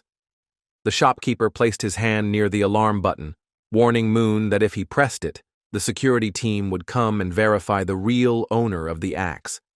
Sighing, he said that he understood people like Moon often had difficult circumstances, which was why he was willing to help. He then made an offer to buy the axe for just 10 million won, adding that Moon should take the deal unless he wanted trouble. He also assured him that he would never mention this situation to anyone. Moon was unsure whether the shopkeeper was outright trying to scam him or if he truly believed he had stolen the axe. Before Moon could say anything, another voice interrupted, commenting on how interesting the conversation was. Both Moon and the shopkeeper turned to see a new person entering the store. The shopkeeper's face turned pale with fear as the newcomer was Lee Yu-jong, who casually observed the situation before commenting that the shopkeeper had grown bold ever since being put in charge of the branch. The scene then shifts to outside the shopping center, where Moon and Lee Yu were walking together. Having left the store, Lee Yu cracks open a can of soda and hands it to Moon. As Moon looks at her hands, a strange expression appears on his face. 9 years from now, those same hands would be gripping a massive hammer covered in blood, the very hammer she used to shatter his grandfather's skull. Chairman Lee Cheol. The memory was horrifying. And it wasn't just Chairman Lee Cheol. That day, she had taken down several high-ranking officials, and that event had marked the beginning of the country's complete downfall in his previous life. The question of why she had done it still haunted him. The shock of that moment had never left his mind. On that day, it felt as though Lee Yu had transformed into a completely different person, nothing like the one he had once known. Her voice snapped him out of his thoughts as she asked if he still liked soda or if his taste had changed. Moon blinked and quickly replied that he was just lost in thought for a moment. She chuckled, commenting that he hadn't changed at all and that when he focused on something, he completely blocked out everything around him. When he questioned if that was really the case, she laughed and confirmed it, adding that because of him, she had only ever admired men who were passionate about what they did. Moon took a sip of the soda and glanced at her, commenting that she hadn't changed either. At that moment, another woman approached Li Yu and informed her that she had sent the details of the deposit she requested earlier. Li Yu checks the deposit and asks if everything was done as instructed. The employee confirms it, and Li Yu thanks them before telling Moon that the deposit is his payment for the battle axe. Moon is surprised to see the amount, 50 million won, much more than he expected. Li Yu explains that the extra money is to make up for how her employee treated him. She even considered giving him more, but stops herself. Moon, not wanting her to mix personal matters with business, tells her that the amount is already generous. Li Yu looks at him with admiration, saying that he hasn't changed, which is why she finds it easy to talk to him. Moon feels a bit uneasy, wondering why she is looking at him like that. He assumes it's because they haven't seen each other in a long time. As they prepare to leave, Moon asks about his aunt's condition. Li Yu tells him she is doing fine but hasn't regained consciousness yet. However, she assures him that she is taking good care of her. Moon hopes his aunt's condition isn't worsening because of Li Yu's constant focus on the arena. Li Yu admits that she uses visits to the hospital as an excuse to be more involved with the arena. She even installed a personal device in her mother's room to monitor everything while she's away. She then asks about an item Moon claimed to have obtained. He confirms it, and she asks if he is feeling better now. Moon reassures her that he has fully recovered from mana disease. Li Yu is overjoyed, but also apologizes for overreacting. Still, she congratulates him. After a brief pause, she hesitantly asks how he recovered, if he doesn't mind sharing. Moon remains silent for a moment before replying that it was just luck. One day, he simply started feeling his mana return, and it gradually restored itself. Li Yu is amazed and relieved, knowing that mana depletion had no known cure. She had been deeply worried about him. Moon thanks her, telling her not to blame herself anymore. He adds that what happened in the past was just an accident, and that he only did what he had to do at the time. But when Li Yu continues talking about it, Moon stops her, repeating that it was his choice. He even says that if he could go back in time, he wouldn't change anything. However, deep down he feels bitter. He keeps telling himself he has no regrets, but if that were true, why has he never replied to his siblings' messages since that day? He reflects on how outside pressures affected his emotions. Being the son of a woman outside the main family made him an outcast. After he became disabled from the incident, his family wanted nothing to do with him. Still, cutting ties with his siblings, the ones he had grown up with, was his own decision. They had tried reaching out many times, but he ignored them after leaving the family. Thinking about what he had done to them, he feels ashamed. If he had to justify his actions, he would say that he simply couldn't accept the reality of his condition. He had once dreamed of a bright future, starting with 10 points in magic. But losing everything in one moment shattered that dream. That's why he cut himself off from the world. Both physically and mentally, he had barely been holding on. Then a thought crosses his mind. Perhaps deep down he had also been resentful of Li Yu. Moon had always regretted the person he used to be, especially when it came to Li Yu. If he had stayed by her side, maybe she wouldn't have died, branded a traitor in his previous life. The weight of that regret had never left him, and seeing her alive again in this life made it even more difficult to suppress those feelings. Li Yu suddenly interrupted his thoughts, asking if he had participated in the arena matches yet. Moon, shaking off his memories, replied that he was still finishing his placement matches. Li Yu insisted that he needed proper equipment and suggested they go buy it together. However, Moon told her there was no rush, much to her surprise. She couldn't understand how he could remain so calm when preparation was crucial for success in the arena. She then asked if he was in the magic category. He confirmed, explaining that he was an alchemist. Li Yu immediately understood, then asked if he planned to use his money to buy both equipment and alchemical components. Moon replied in agreement. Li Yu was pleased because she also needed to buy some components. Moon, curious, asked why she needed them, reminding her that she was a combat class player. She playfully hit him, telling him that alchemists weren't the only ones who used components. She also made her own training tools. Moon raised an eyebrow, questioning whether it wouldn't be better to let specialists handle that, especially since she had access to any elixir she wanted. But Li Yu didn't let him argue further. She grabbed his arm and insisted they go immediately, since she had to visit her mother later. Moon sighed, asking her to let go for just a second, but she pulled him along forcefully, leaving him no choice but to follow. As this happened, the woman who had processed the money deposit earlier watched them from a distance. She could hardly believe this was the same Li Yu she knew from the company. At work, Li Yu was always composed, serious, and efficient. Seeing her laughing and moving freely, she wondered if this was her true personality. She realized she had never truly understood her at all. The scene then shifted to the marketplace. Vendors loudly advertised their goods, calling out to customers. The streets were bustling with players and merchants alike, each engaged in their own business. Moon felt relieved, thinking they were finally done shopping. However, Li Yu still wanted to buy more. Those who recognized her started whispering among themselves, curious about the young man accompanying her. Moon tried to convince Li Yu that he had already bought more than he originally planned, but she insisted he buy one last thing. She promised it would be the final purchase. Moon protested that his inventory was full, leaving no space for more items. However, Li Yu pleaded with him, saying there was something specific she wanted to give him, something essential. Moon sighed, realizing how exhausting it was to shop for components with someone else. He watched as Li Yu carefully examined each item, inspecting their quality and rank. Even as a player, she had an incredible eye for rank differences. He was impressed by her attention to detail, which reminded him that she had always been meticulous in everything she did. He wondered how she knew so much about alchemy.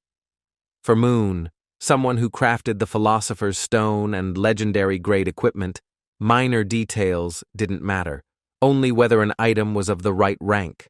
Everything else was secondary. Finally, after much searching, Li Yu handed something to Moon.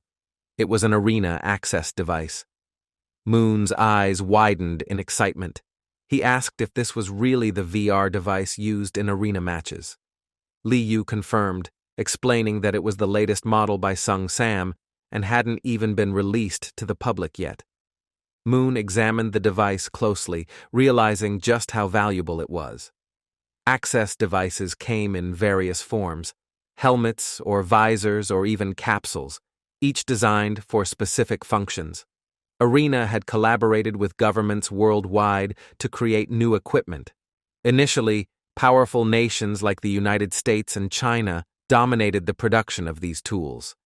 However, Arena wanted to prevent monopolization, warning of its dangers and encouraging fair participation among all nations. Moon reflected on how the goal was to give everyone a chance to contribute to technological development, with authorities even announcing that they would revoke the qualifications of all players from China and America. Looking at Li Yu, he hesitated before voicing his concern about whether it was really okay for her to give him something like this. She reassured him with a smile, explaining that the best players in Sungsam, including herself, were already using it, though it hadn't been released commercially yet. Still uncertain, he questioned whether it was truly fine for him to have it despite not being part of her company. She simply shrugged, dismissing his worries by stating that since she was the one giving it to him, there was no issue. If anyone had concerns about the visor, they could come to her. As they continued walking, he wondered aloud whether it wouldn't be better for him to just buy something suitable from the Sung Sam store instead. Li Yu frowned, clearly frustrated, pointing out that he could get seriously injured running around the arena without a proper device like the one she was offering.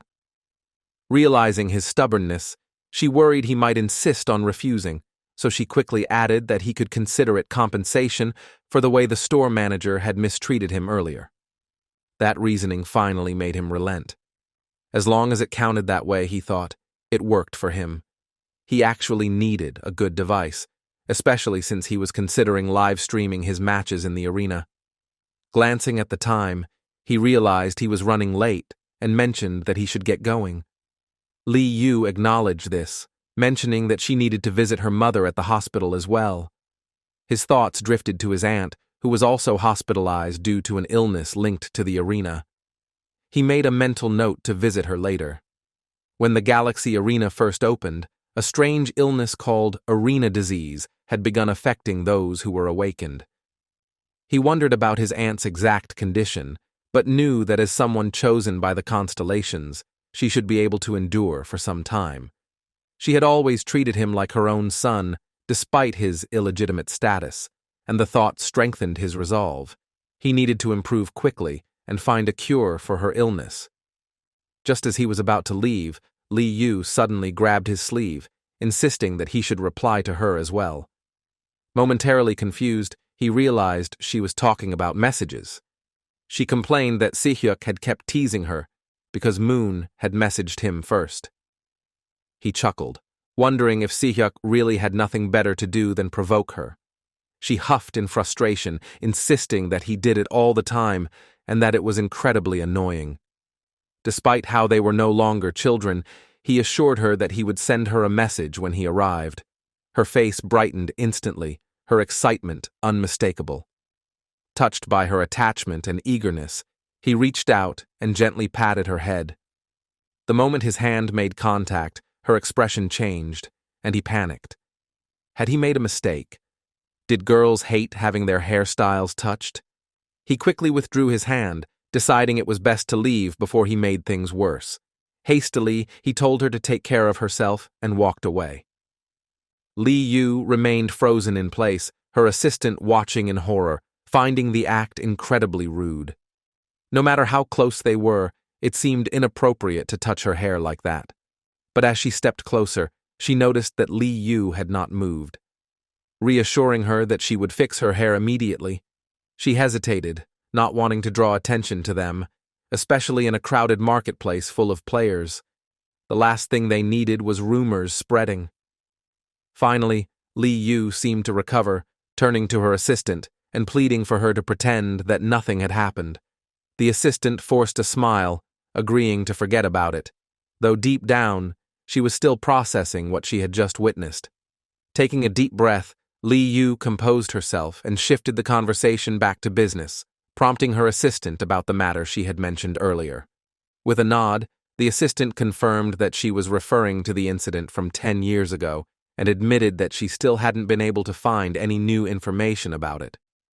Li Yu found it strange that no evidence had surfaced despite their search, turning to her assistant with a growing suspicion that the entire situation had been deliberately suppressed. The assistant hesitated before confirming that someone had erased all traces of the incident, a deliberate cover-up of an attack on highly positioned figures in the country. Yu nodded, her thoughts wandering to the eerie media silence surrounding the event. Just recently, the heir of a major group had made a careless joke during a live broadcast, and since then, the media had been relentless in their coverage. Yet, when it came to an incident of this magnitude, there was nothing but silence.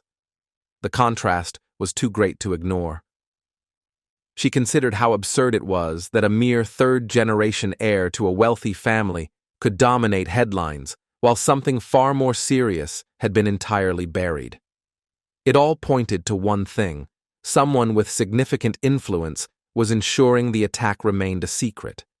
The assistant agreed, stating that this was exactly what she had been trying to convey and warning that their continued investigation could put them in danger.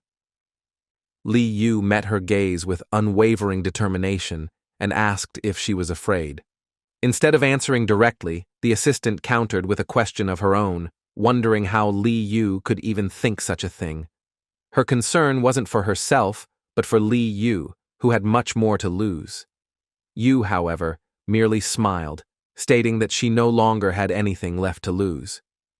But as her eyes followed Moon walking away in the distance, something shifted within her.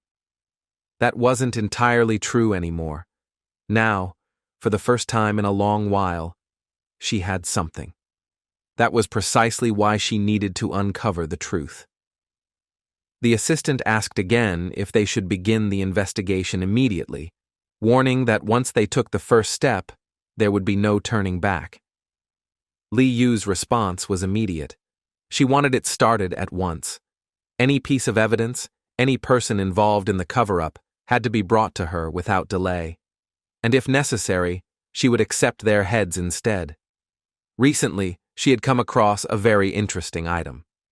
Meanwhile, Moon returned home and collapsed onto his bed with a content sigh, mumbling about how home was the best place in the world.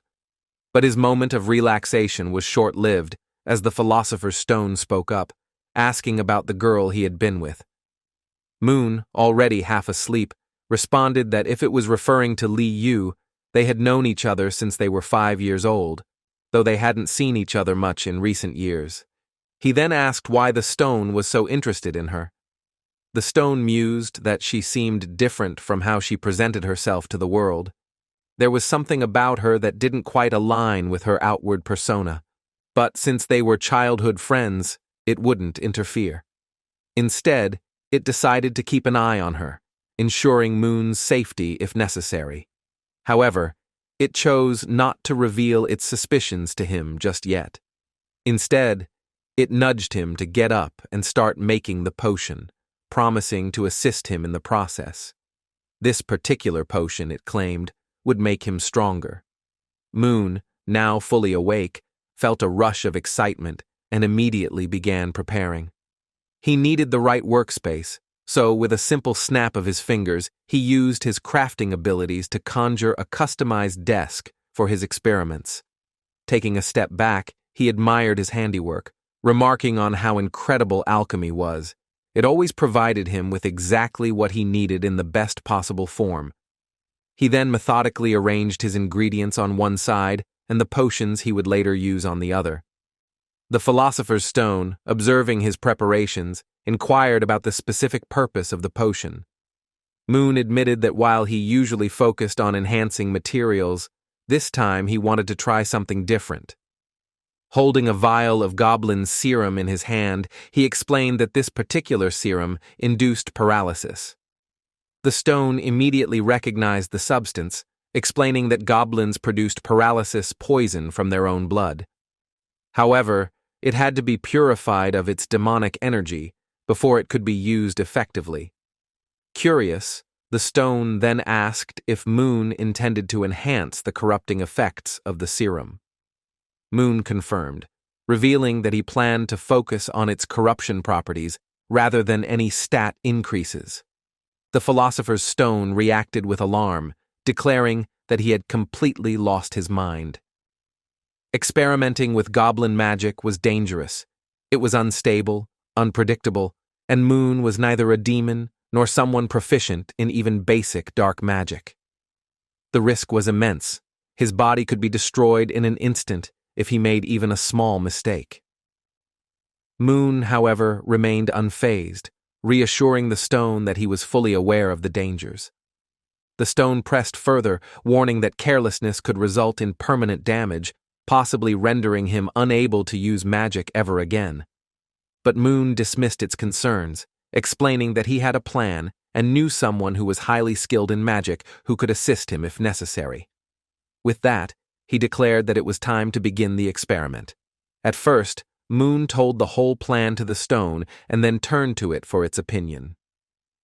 The stone, after a long pause, admitted that Moon was incredibly efficient and had a remarkable mind for alchemy.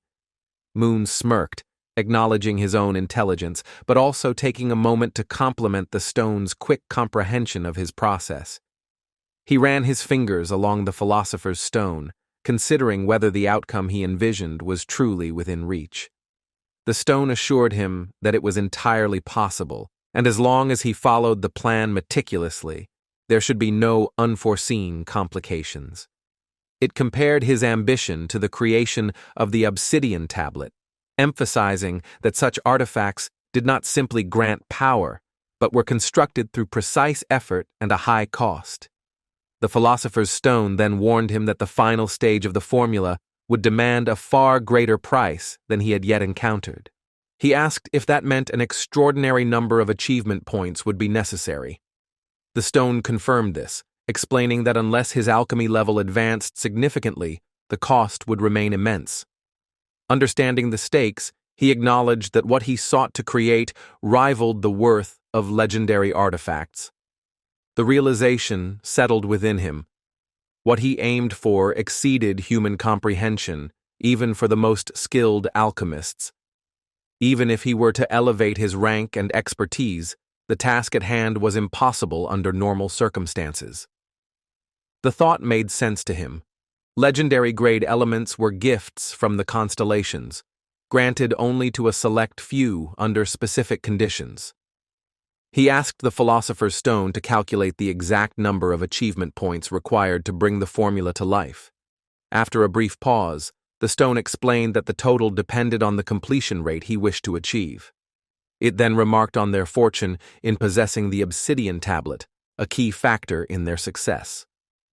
Curious, Moon questioned why the tablet was such an advantage. The stone explained that being an alchemist alone granted him additional points, but beyond that, the philosopher's stone itself carried unique magic that altered the equation entirely. Moon considered the stone's words before teasing it, asking if its unique magic referred to its special properties. The stone responded in mock irritation, pointing out that he had yet to say anything complimentary about it. Laughing, he told the stone that it was both magical and beautiful. Flustered, the stone told him not to say such embarrassing things. He shifted his focus back to the completion rate, recognizing that the cost could be lowered if he accepted a reduced percentage. However, this approach, while viable for crafting items like the astrophy, was a dangerous gamble when it came to knowledge. Information, no matter how valuable, was useless if obtained in fragments. His thoughts returned to the integration of the philosopher's stone with the obsidian tablet. He asked whether the stone could truly absorb knowledge. The stone answered with certainty, explaining that the tablet had already been absorbed within it. No matter how remarkable an artifact was, it was ultimately just another component of alchemy. He smiled, asking if this ability extended to the direct absorption of knowledge itself. The stone assured him that it could, before sarcastically declaring itself to be a very clever woman.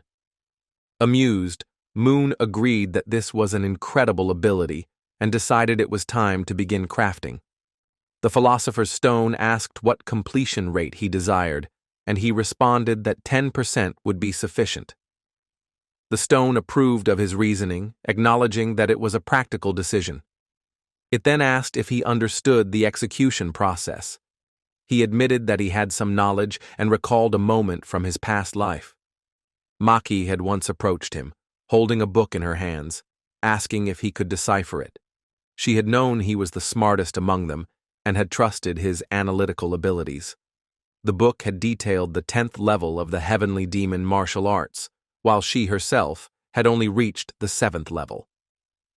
Back then, he had been unable to read the text since it was restricted to the rightful heir, but he had deduced its structure. The art was divided into 10 levels, each corresponding to 10% completion. He realized that by obtaining just the first level, he would acquire foundational knowledge that could serve as a stepping stone for greater understanding. This same art had propelled Maki into a position of high status, despite never advancing beyond the 7th level. He had always wanted to decipher it himself, but now the philosopher's stone's ability to absorb knowledge changed everything.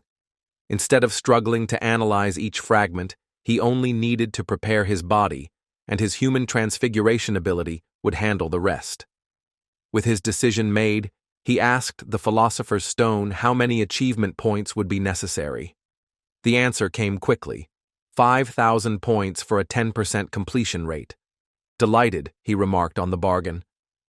It was an incredibly low price for such an immense gain.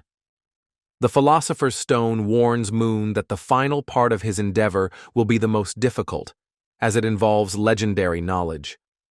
Moon remains unfazed, convinced that mastering the first rank will be sufficient for now. Without hesitation, he moves forward, confirming the equivalent exchange as a notification prompts him to pay 5,000 achievement points. The moment he accepts, a newly transcribed sheet appears before him, identical to the original, containing the heavenly demon art's teachings. A wave of satisfaction washes over him as he has done it. Despite obtaining the knowledge, Moon understands that its full potential remains beyond his grasp. Wasting no time, he instructs the philosopher's stone to absorb the text immediately. As it complies, he watches in fascination. This time, there is no reaction from any constellation. Suddenly, an eerie sensation overtakes Moon. His vision blurs, his limbs feel weightless, and an unsettling familiarity settles in. It mirrors the sensation from before his return. Before he can make sense of it, everything fades, and he collapses. Time passes. Gradually, awareness trickles back. His surroundings feel foreign. Moon blinks, attempting to gather his thoughts, but suddenly, a voice cuts through the silence. An old man asked Moon if he has finally woken up and if his body is intact. Moon turned sharply to see the old man and wondered about who he was. Moon reassured the old man that he was fine and asked him not to worry. The elderly man smiled and invited him to sit. Before Moon could even take a step, he suddenly found himself kneeling beside the man, looking back at where he had just been. He hadn't moved, yet he was here. The realization struck him like a bolt of lightning. He turned to the old man, eyes widening as he admitted that he had never imagined meeting a constellation face to face like this. The old man chuckled, amused by his words, and remarked that he spoke as if he already knew who he was. Moon, still stunned, explained that he could hardly fail to recognize him, given that the technique he had been studying before arriving here was the heavenly demon art. The old man laughed again, acknowledging that he should not have even asked. Then, with a knowing smile, he confirmed Moon's suspicions. He was indeed the constellation known as the heavenly demon. Just as the words left the old man's mouth, a notification appeared before Moon, congratulating him for being the first human to meet a constellation face to face and rewarding him with 5,000 achievement points. More messages followed, warning that the heavenly demon was an extremely dangerous entity and that the system would take all possible measures to ensure player safety. The system urged him to proceed with caution, avoid provocation, and assured him that he would be immediately summoned back to Earth if any dangerous situation arose. Moon's thoughts raced. If even the system itself was issuing such dire warnings, then the being before him was beyond formidable. The heavenly demon frowned, clearly irritated by the constant alerts, and muttered for the nuisance to stop. Instantly, the notifications vanished. Turning his gaze back to Moon, he inquired if Moon assumed he had been summoned because of the heavenly demon art. Moon hesitated before nodding, asking if that wasn't the case. The old man smirked, admitting that he liked Moon's boldness, but clarified that the art was not the reason. He was interested in something entirely different. Then, his gaze turned sharp, and he asked who Moon really was. Moon blinked, confused by the question. When he hesitantly asked what the old man meant, the heavenly demon simply repeated himself. The intensity in his eyes made Moon wonder if he was trying to determine how unique he was. He recalled that even Zeus and the black goat hadn't noticed his regression. Yet here was the heavenly demon, summoning him specifically to ask this question. The thought unsettled him. Scoffing, the heavenly demon accused Moon of pretending to be ignorant, implying that he knew more than he let on. Moon exhaled slowly, choosing his words carefully. He stated that he knew the heavenly demon was someone who walked the path of dominance and preferred powerful, dominant beings, like those from the demon realm. The old man burst into laughter, declaring that Moon was sharp and that his assessment was entirely accurate. Even before becoming a constellation, the heavenly demon had sought absolute power and dominion.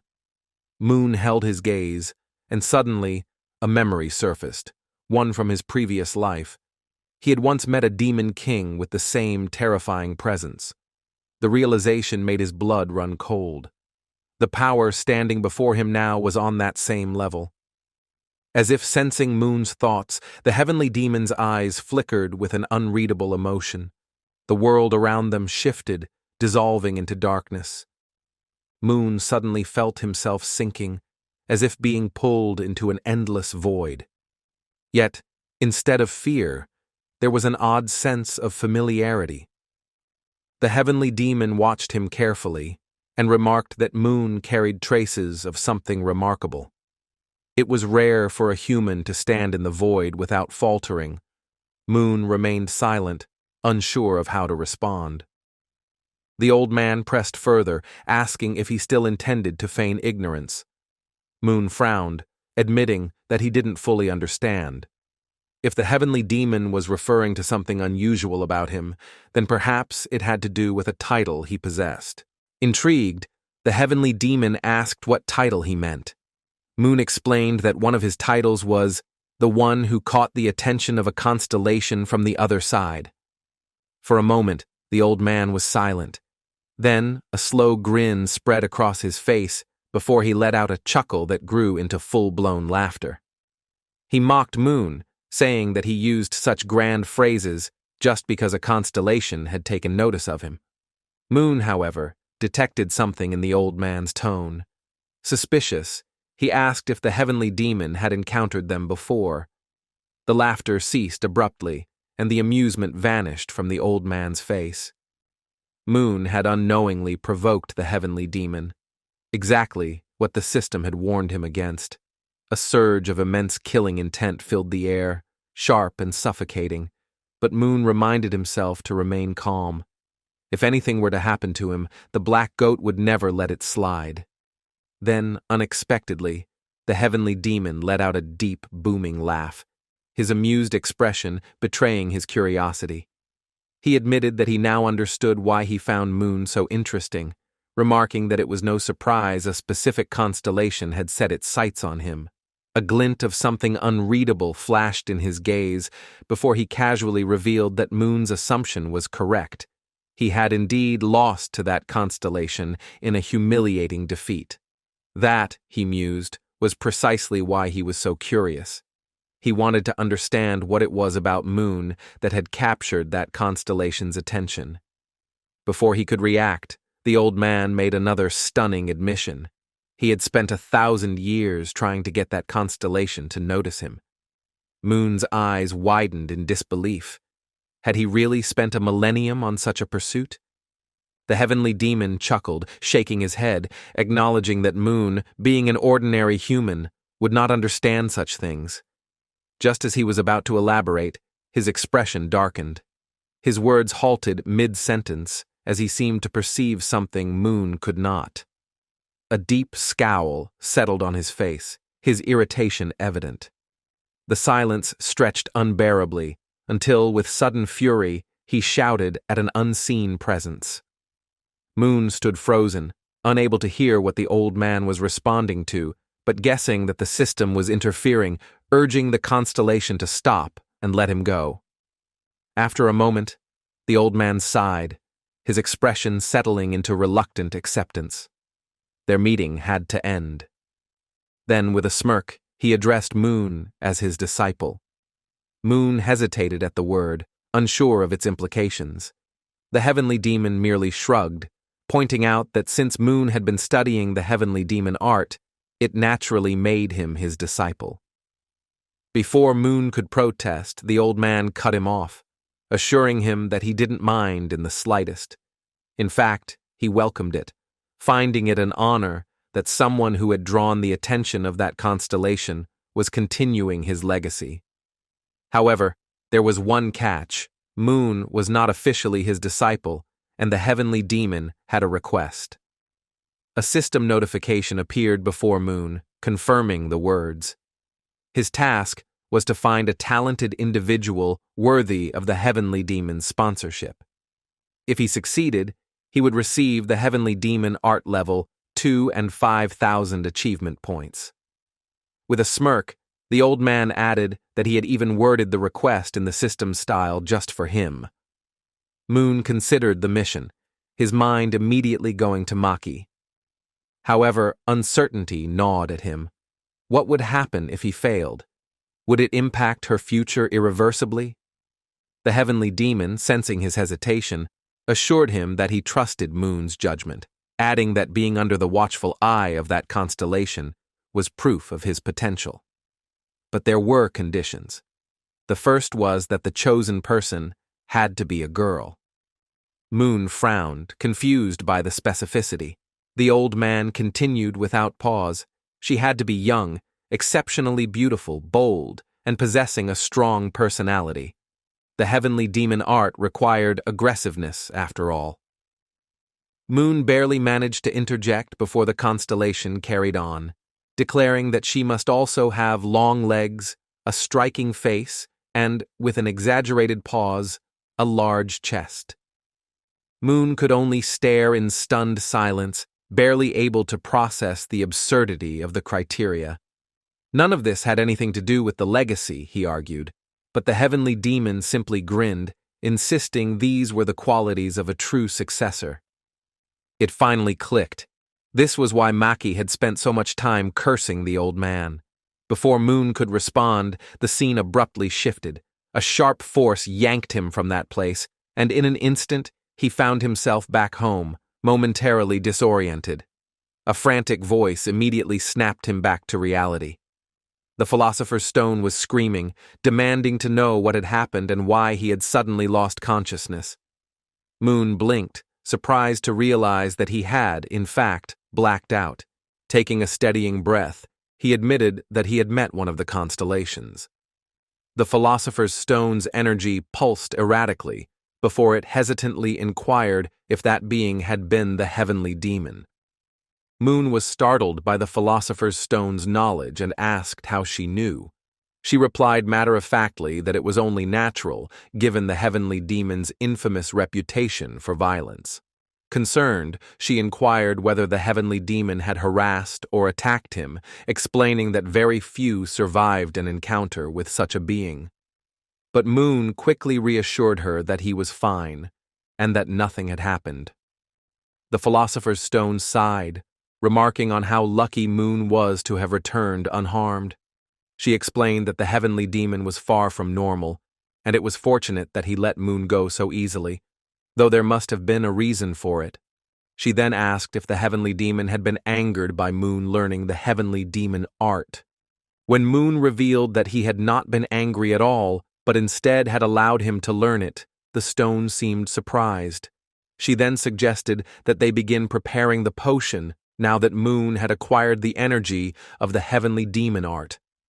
Moon got up and began executing the steps. As he worked, the Philosopher's Stone asked if he needed guidance regarding the order of the steps and ingredients, but Moon declined, his confidence unwavering. Then, almost as if hearing something others couldn't, the stone asked if he could hear the sound, the faint, eerie cries of the poison being removed from the serum, as if it were resisting its fate.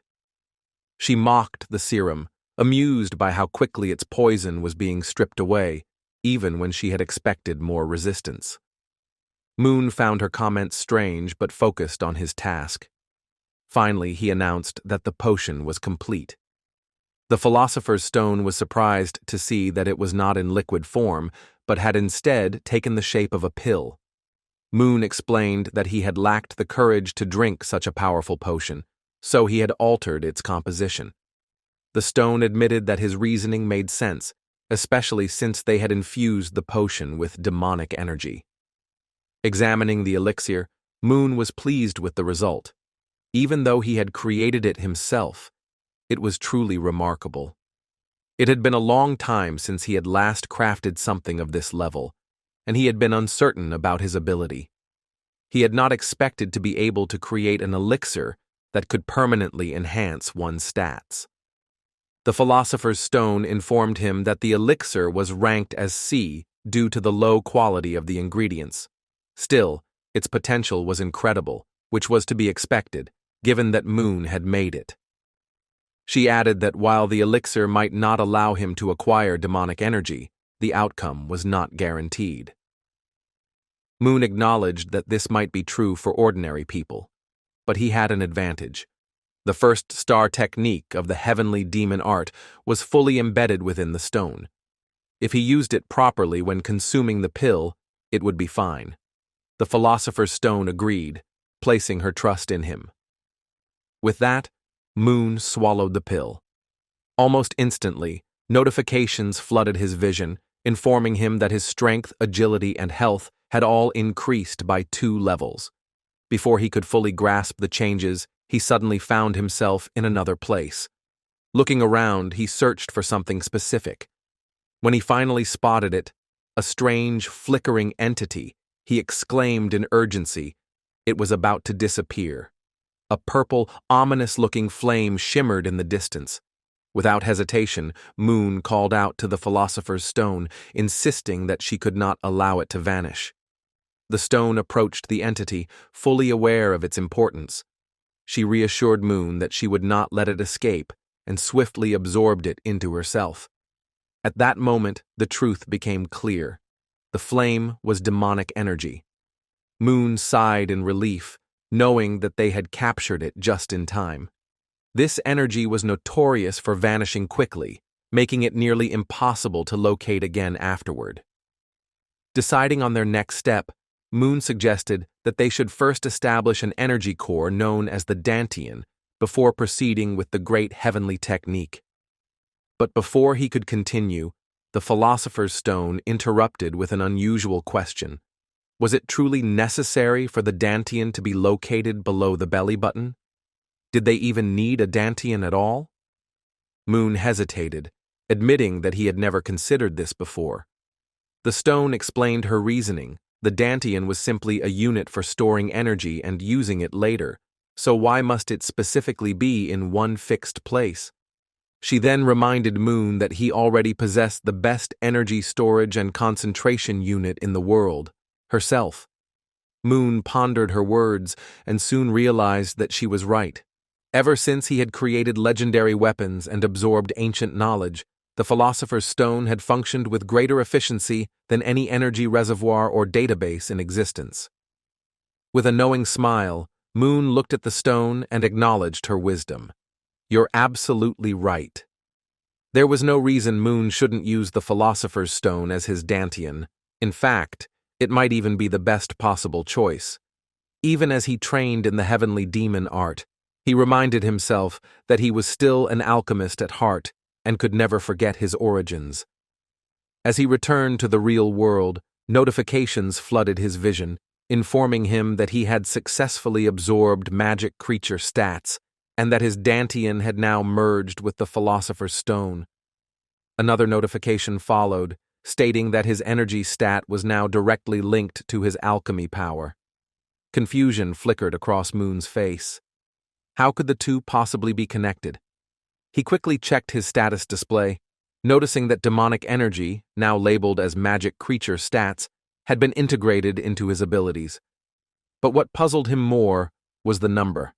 It had already reached 8, despite just absorbing it.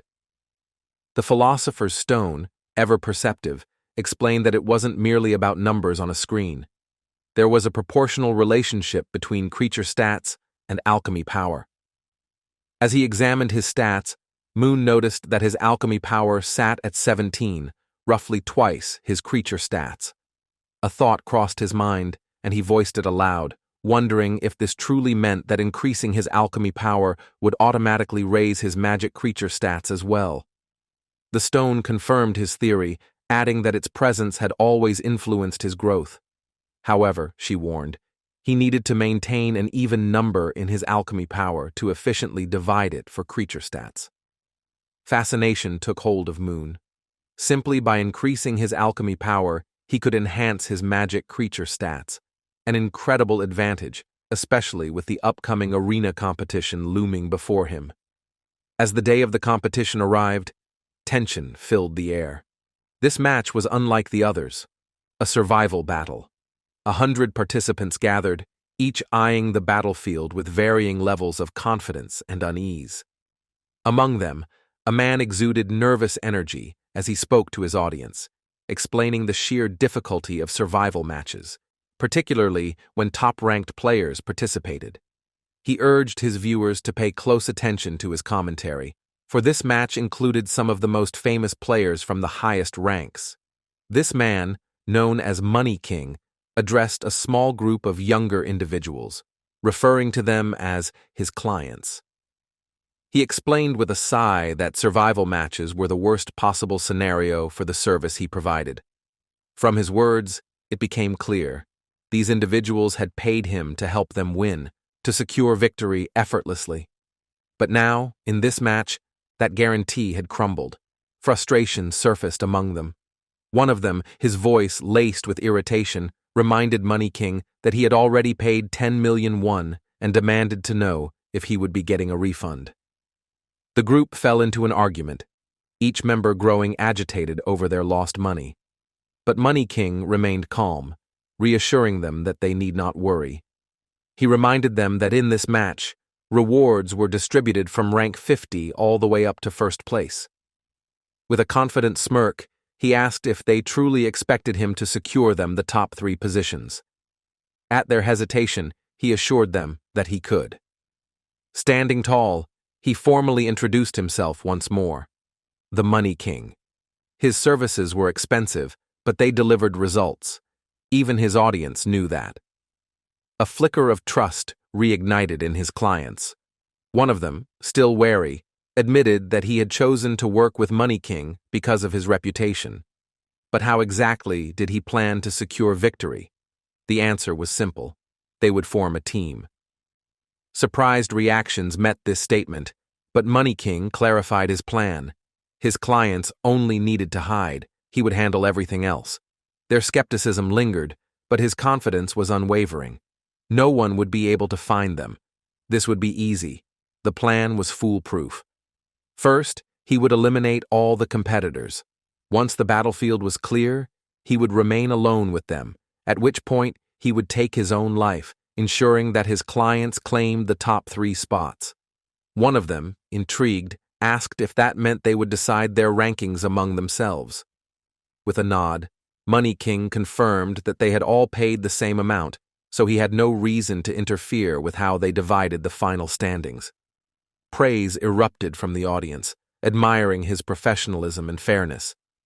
But then, an unexpected presence arrived at the match location, shifting the atmosphere in an instant. It was none other than Moon.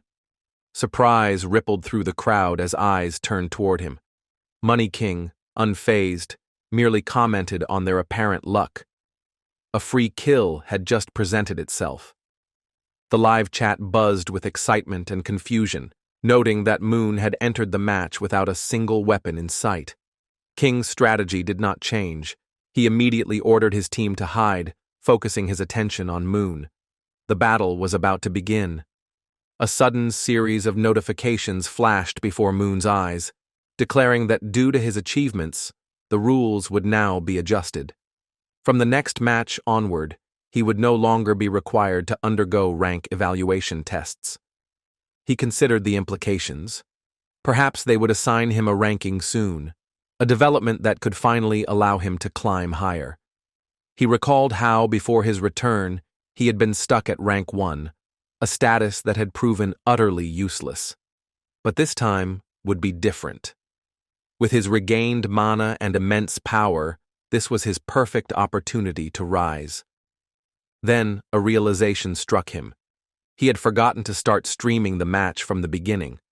Annoyed at himself, he quickly activated the broadcast, though he held no expectations, knowing he had no followers. However, the moment the stream began, he was bombarded with notifications. Zeus, the black goat, and even the heavenly demon were watching his broadcast. Before he could process this, King launched his attack, his expression filled with certainty. He was clearly enjoying himself, confident that Moon would be nothing more than a momentary distraction before being swiftly eliminated. His strike landed with immense force, and for a brief moment, King grinned, assured of his victory.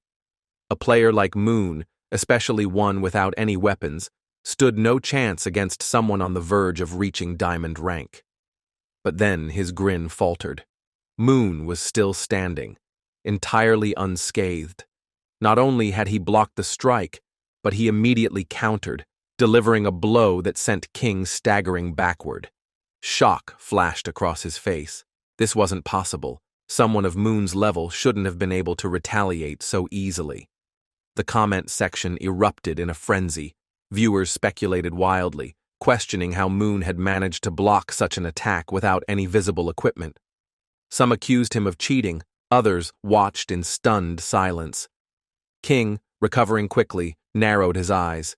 He admitted, almost begrudgingly, that Moon clearly knew how to fight, despite his unassuming appearance.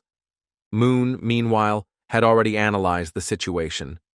King's lack of visible injury after his counterattack meant he had used a technique, instant dodge. It allowed the user to shift the impact location at the last moment, minimizing damage. His suspicions were confirmed as he observed King's equipment, realizing that he was a martial artist, a detail that explained much about his combat style. At the same time, the philosopher's stone whispered within his mind, informing him that 3 players were hiding nearby. Their exact locations were revealed to him in an instant. Moon's gaze flickered back to King, a new understanding settling over him. So this was the infamous carrying service. He voiced his realization aloud, questioning whether King was the one running it. King chuckled, unbothered, and admitted it outright, even asking how Moon had figured it out so quickly. Moon's voice remained steady as he told him that it had been obvious from the start. He had no respect for those who manipulated the system, taking money to carry beginners into matches. The memory of players who had risen through the ranks without any real skill surfaced in his mind, and with it, a deep disdain. Those who rode the system and those who enabled them were no different in his eyes. King sneered, dismissing his words with a wave of his hand. "All weaklings talk like you do," he spat, his confidence unwavering. He then taunted Moon, claiming that even if he knew about the service, it didn't change anything. His viewers seemed to agree, flooding the chat with laughter and insults, calling Moon an unevolved monkey who understood nothing. But Moon saw through him, the bravado, the taunts. It was all a psychological tactic meant to unnerve him. Amused, he responded in kind, mocking King for such a transparent attempt at manipulation. Was this really the best he could do? Had his skill as a player declined so much that he had to resort to mind games instead of combat? King's jaw clenched, his fingers twitching as anger flared within him. Yet he tried to maintain his composure, throwing back a retort, laughing as he asked if Moon was angry. But Moon merely shook his head. "Not at all," he said coolly. He had a mission to complete, and nothing King said would shake him. Backing down now would be disgraceful. King let out a burst of crazed laughter, tilting his head back as he mocked Moon's self-importance. The very idea that a mere bronze-ranked player had received a mission was absurd. He continued to laugh, encouraging his viewers to join in, but Moon remained unfazed. His voice was unwavering as he declared that he did, in fact, have a mission, one assigned to him even in the placement test. He then launched himself forward, charging at King with unrelenting force.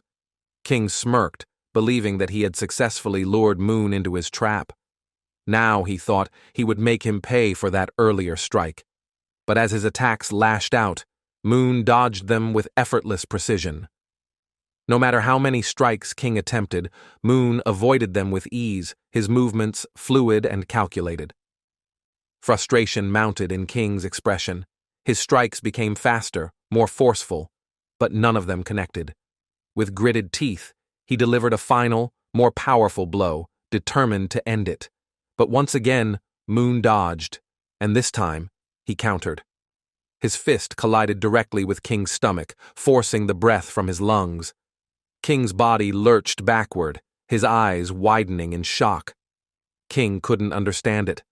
No matter how many attacks he threw at Moon, the man avoided them all with effortless precision, countering at just the right moment, striking at his weak points as if he had studied King's movements for years. Staring at his opponent, King felt a creeping realization: this was no ordinary fighter. But more than that, the sheer humiliation of being outmatched in front of countless spectators gnawed at him. He had to turn the tide, had to reassert his dominance before his reputation crumbled. Determined, he sprang to his feet, his muscles tensing as he decided to go all out. This match needed to end, and it needed to end in his favor. Channeling every ounce of power, he launched his strongest attack, his fists striking with the force of a seasoned warrior. Yet, to his absolute disbelief, Moon blocked it with ease. King barely had time to register his own failure before Moon countered with a devastating blow, sending him hurtling backward. He lay there, his breath ragged, his mind spiraling. How? Where had Moon acquired such monstrous strength? His team called out to him, their voices laced with worry, but he didn't respond. His pride wouldn't allow it. Gritting his teeth, fury overtaking logic, he lunged at Moon once more. He had to win. He had no other choice. Meanwhile, Moon's mind was elsewhere, contemplating the principles of the heavenly demon divine technique. He recalled its teachings. The path of demons was a path of destruction. Harnessing that power, he unleashed a violent explosion where King stood, watching as his opponent howled in pain, his body writhing under the overwhelming force. King's screams, laced with agony and disbelief, echoed through the arena, a stark contrast to the arrogant laughter he had displayed earlier. Summoning the last remnants of his strength, King roared in defiance, charging at Moon one final time, eyes wild with desperation. Moon saw it clearly. King had finally tapped into his full potential. In a normal battle, he might have dodged, played it safe, but this was no ordinary fight, and Moon had a mission to complete. He surged forward, merging the ogre's body structure with the heavenly demon domination technique, meeting King's charge head-on. The impact was cataclysmic. Blood splattered across the arena as King let out a hysterical scream. The force of the explosion had torn through him mercilessly. The once proud fighter collapsed, his hands severed, his body broken. A notification flashed before Moon's eyes. His first kill of the match had been confirmed. More notifications followed, informing him that the match rewards would increase. This wasn't going to be an easy stage, and he knew it. Another message appeared, and for the first time, it wasn't just the system recognizing his efforts. The heavenly demon himself was pleased. A reward of 500 achievement points was bestowed upon him. Moon straightened, determination burning in his chest. If the heavenly demon was watching, he had to give it his all. Before he could react further, another notification arrived. Arena itself had awarded him an additional 1,000 achievement points, an unheard-of bonus. The reason became clear as he read the next line. 3 of the Constellation Kings were now supporting him. A surge of excitement ran through him as a new title was bestowed upon him, one he had never heard of before. More than just a name, this title was dynamic. His abilities would continue to grow as long as the kings supported him. But there was a catch. If any of them withdrew their favor, his abilities would drop just as quickly as they had risen. Checking his status, he noted with satisfaction that his abilities had all increased by 3 ranks, save for his magic creature stats. His mana. Fully understanding the consequences of dealing with the constellations, he resolved to accept any missions they gave him in the future. The power was too great to ignore. A sudden noise pulled him from his thoughts. Voices. Those who had been with King were still there. He turned toward them, his expression unreadable. 2 of them stood trembling, their faces pale with terror. They begged him to stay back, their hands shaking as they threatened to retaliate. Moon scoffed, wondering how people like this had even made it past the preliminary stages. They weren't warriors, just cowards who had bought their way in. Disgusted, he decided to end them without another thought. It was almost too easy. Just as he finished, another voice rang out from behind him. A calm, measured tone spoke, commenting on his incredible strength as if he had been born with extraordinary abilities. Moon turned to find a man standing there, watching him with interest. The man continued, stating that he admired Moon's lack of sympathy toward the weak. Moon's eyes narrowed as he told the man that he had misunderstood and that this place is a battlefield, so sympathy has no place here. The man only smiled and told Moon that it was exactly why he finds Moon impressive. Because many possess great abilities, but few know how to use them properly. Moon studied him carefully. Something about him felt different. There was an air of authority surrounding him. He watched as the man reached into his pocket and retrieved something, a card which he handed over to the boy, telling him that the world doesn't operate on strength alone. Moon glanced at the card. He came to know that the man was named Yan, his eyes widening in recognition. His head snapped up as he asked if the man was there as a scout for China. Yan started explaining that the offer had originally been intended for King. He saw real potential in him and believed it would have been a waste for him to remain just a bus driver. Moon listened carefully before questioning why the offer had not been extended to King after all. Yan merely smirked, stating that he might still consider it if King continued his broadcasts. Moon's eyes drifted to the card in his hand, and a flicker of recognition crossed his face. The name of the continental province was printed there, the largest guild in China and one of the two greatest powers in the world. His mind raced back to his past life, to a time when he had assumed that these people had yet to start making their moves. Yet, it was now clear that this time they were acting early, seeking to secure talent before anyone else could. Yan's sharp gaze caught the slight shift in Moon's expression. With an air of amusement, he noted how Moon seemed uneasy. He assured him that he understood his concerns, acknowledging the way Koreans perceived the Chinese, as if anticipating the exact thoughts running through Moon's mind. Moon, however, was not so easily swayed. He calmly countered that it was not about perception, but rather the undeniable fact that they had already obtained Korean citizenship and were controlling the matches in Korea. Yan chuckled at the accusation, unfazed by the tension in the air. He dismissed it as inevitable, explaining that global matches only truly began at the platinum level, and such control was merely a byproduct of the system. Yet, he could see that Moon remained unimpressed. Tilting his head slightly, he asked if it was his persuasion tactics that were causing discomfort. Moon considered the question for a moment before responding with deliberate indifference. Yan's approach may not have been pleasant, but it was not irritating either. Persuasion, after all, had always been a tool of the world's great powers. He studied Yan carefully, wondering if this man had been trained by those who operated from the shadows, hidden from the public eye. But before he could voice his thoughts, Yan spoke again, his tone shifting to one of certainty. He laid out the offer clearly. 5 million yen up front, more than 920 million won at the current exchange rate. A substantial sum, but that was only the beginning. Weapons worth 5 billion won, armor valued at 1 billion won per piece, and a 3-year renewable contract.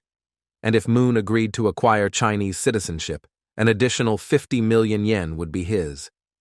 It was an offer no rational person would refuse. Yan's confidence was evident as he added that over 90% of the players who received this proposal had accepted without hesitation. He waited, expecting Moon's answer to be the same. Moon's mind processed the details swiftly. 3 years was not a long time, and the contract imposed no serious constraints. For a moment, he appeared to consider it, then extended his hand, meeting Yan's gaze as he took his in a firm grip. A small smirk played on Yan's lips, convinced he had secured another valuable player. But the moment Moon's grip tightened, the smirk vanished. Pain shot through Yan's hand as Moon's fingers dug into his flesh with unnatural force, the pressure so intense that blood began to seep from his skin. A sharp gasp escaped him as he struggled to pull away, but Moon held him in place, his voice cold and unwavering. A man in Jan's position should be able to assess people correctly, he mused.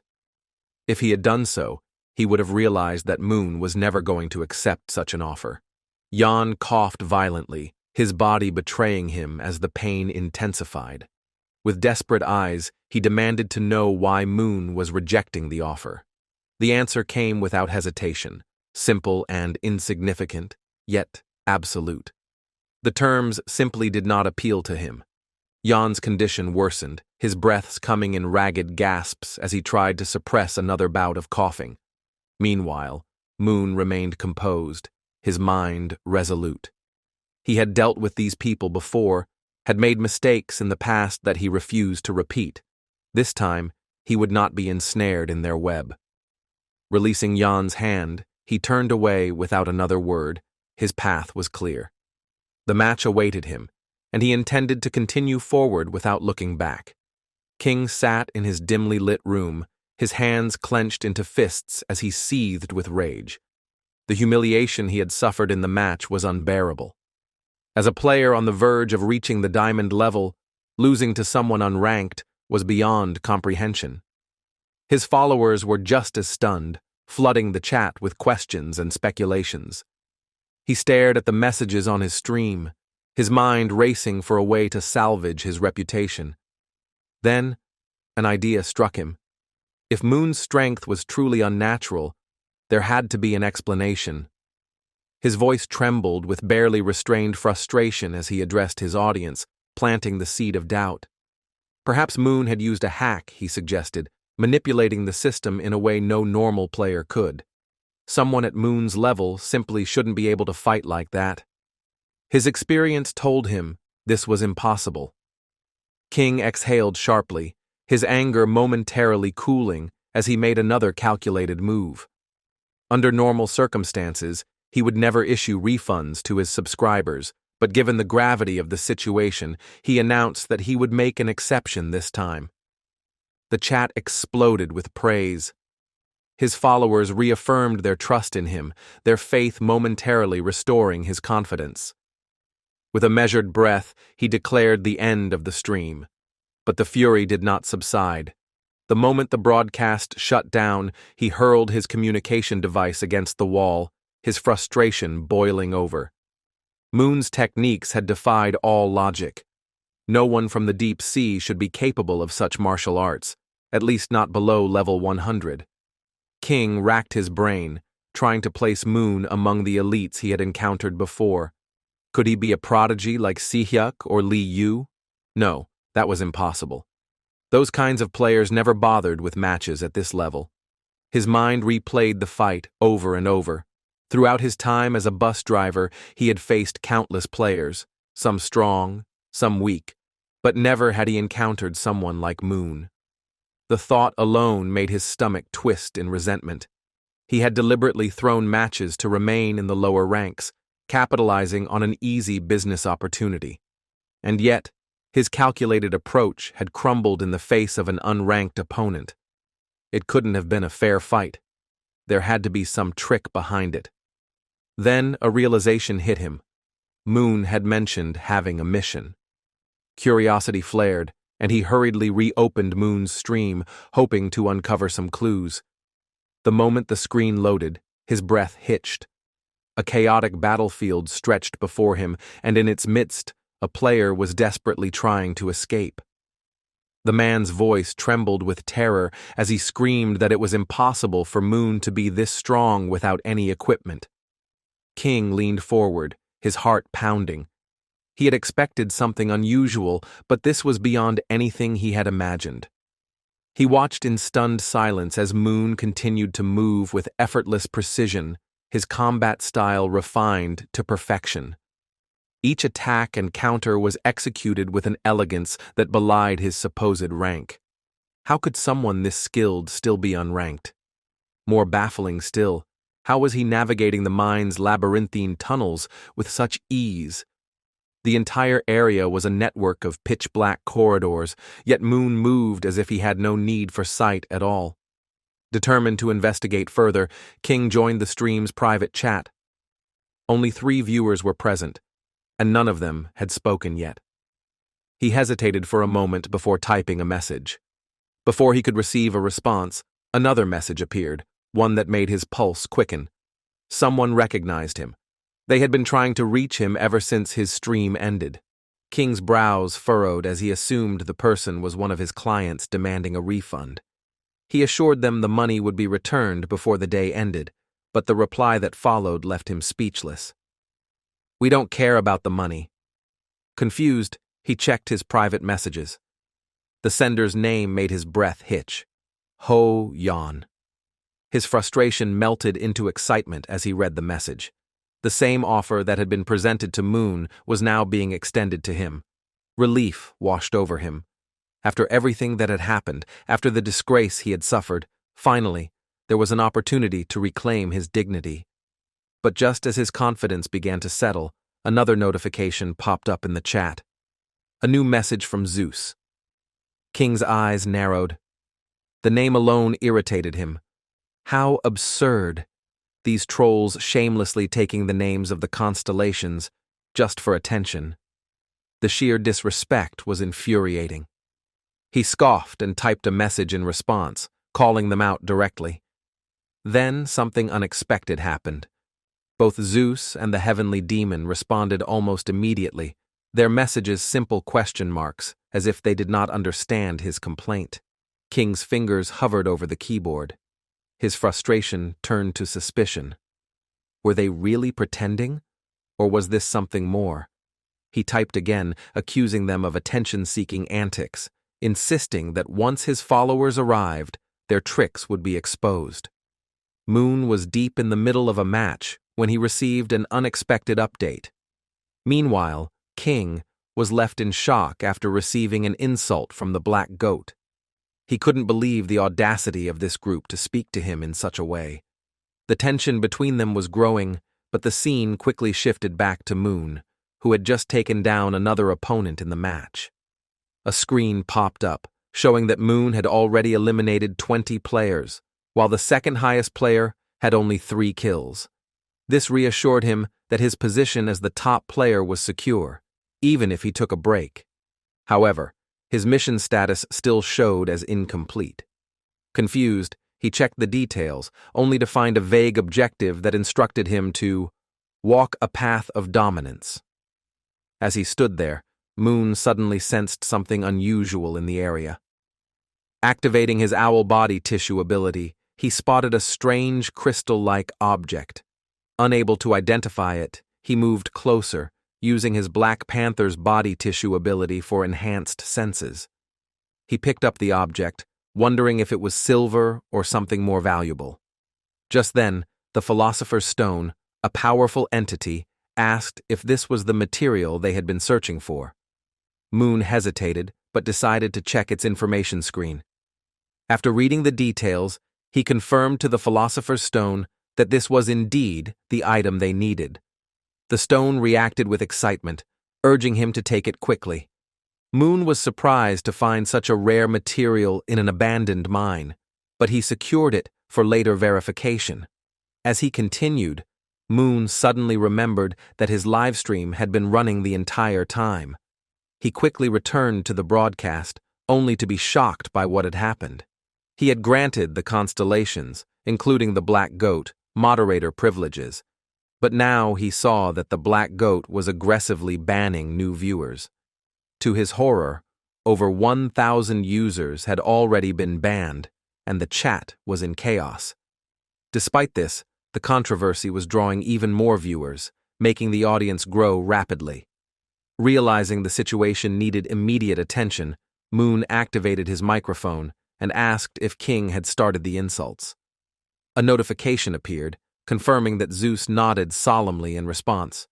Moon then asked if the issue was close to being resolved, but just at that moment, Money King's audience joined in, escalating the situation further. The Black Goat growled and agreed, then sent Moon a message stating that it would eliminate King if he gained any achievement points. Moon quickly stepped in, telling the black goat that this was impossible. He reminded them that if they interfered before the official battle began, Arena, the governing entity, would not tolerate it. At the same time, Moon knew that angering the black goat could put him at risk of losing the title of Chosen by the Three Kings. Losing this title would cost him a massive number of points, possibly affecting his abilities. He understood that he needed to handle the situation carefully. Trying to calm the black goat, Moon spoke gently, assuring it that he would reopen the chat.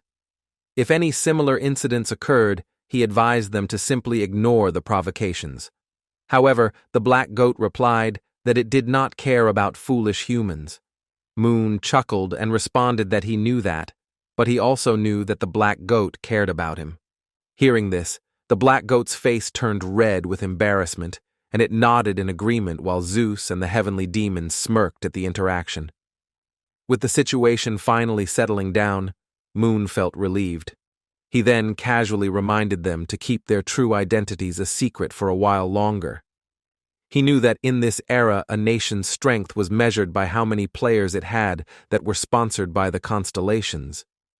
If their connection to him was revealed, there was a high chance that powerful factions would try to recruit him, or worse, eliminate him. Since he was yet to be officially ranked, he needed to stay under the radar. Many believed that anyone who couldn't be controlled should be removed, making secrecy all the more necessary for his survival. Moon resumed his stream after receiving agreement from his moderators. As soon as the broadcast was live again, he noticed the audience was still fixated on the previous incident. He quickly addressed their concerns, clarifying that it had all been a joke orchestrated by the moderators, though it had escalated unexpectedly. Fortunately, the atmosphere in the chat shifted as viewers started laughing it off. The tension eased, and Moon felt a wave of relief. Just then, he received a notification, his first-ever donation. Someone had contributed 100 achievement points and left a message expressing interest in following his future streams. Grateful, Moon thanked them, realizing that while celestial support was beneficial, building a dedicated audience was just as crucial. Reflecting on his past life, he recalled how Si-hyuk and Lee Yu had used streaming to gather achievement points. His viewer count soon exceeded 5,000, bringing in an additional 500 points. He recognized that maintaining this momentum could help him gain even more. As fans began complimenting his looks and smile, he decided to refocus on his match. Before continuing, he reminded everyone to keep the chat respectful. Later, when Moon returned home, he was pleased with his new communication device, which had made his day much easier. As he reviewed his rewards, he was thrilled to see he had advanced 5 ranks in just one match.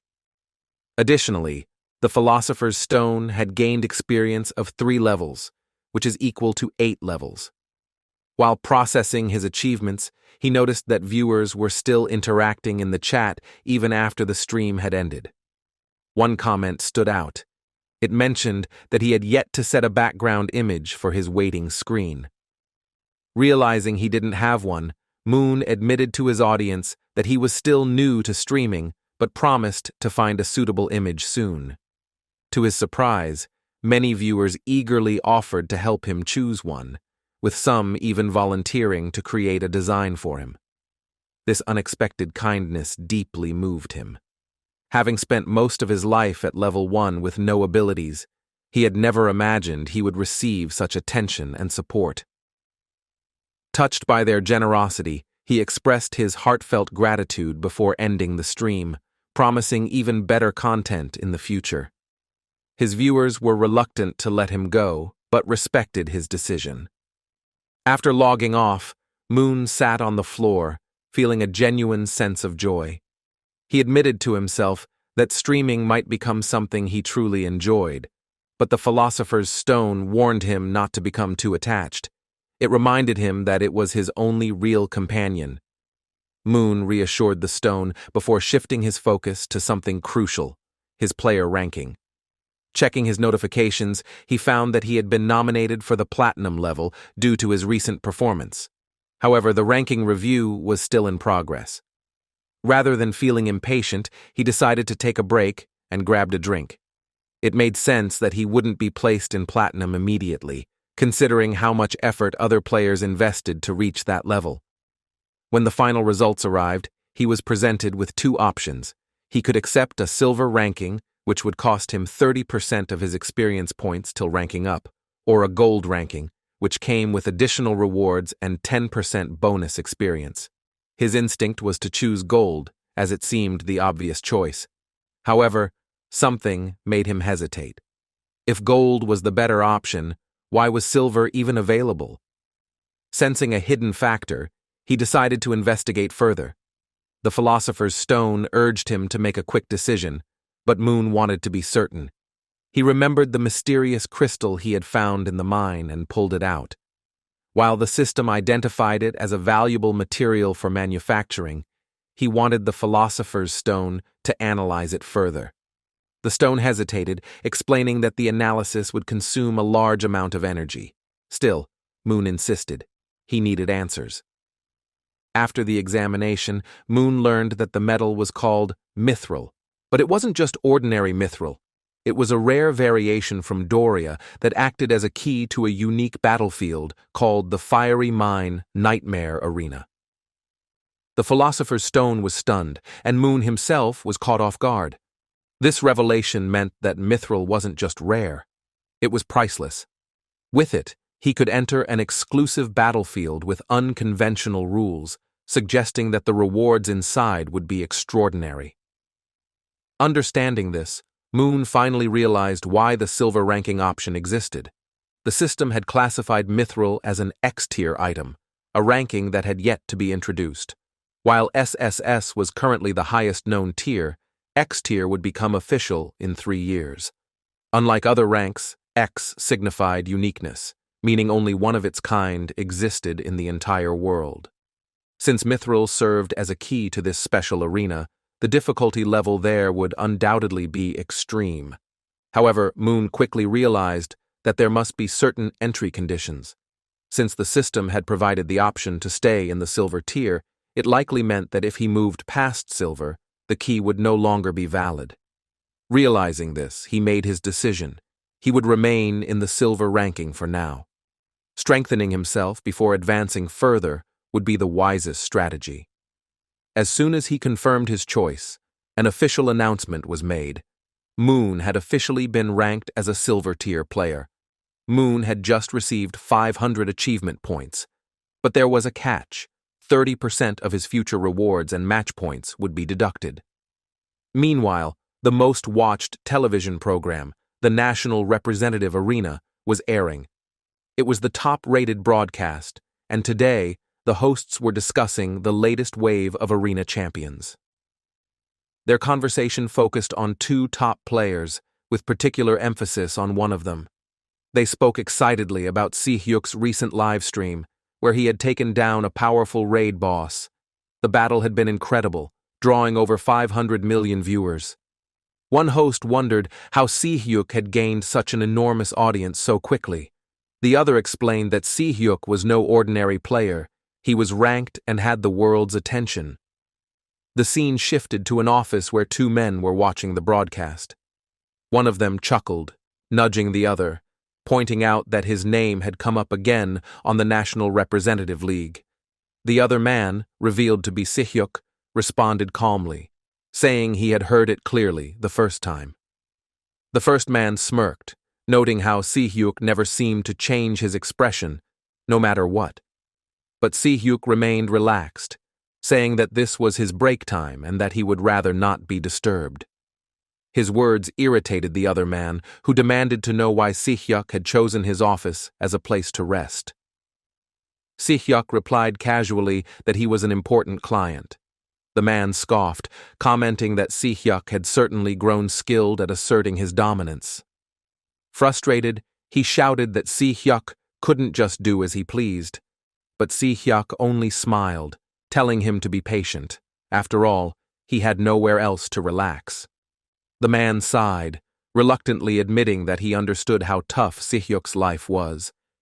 He walked over to make a cup of coffee, then handed it to him, suggesting he drink it to recharge before leaving.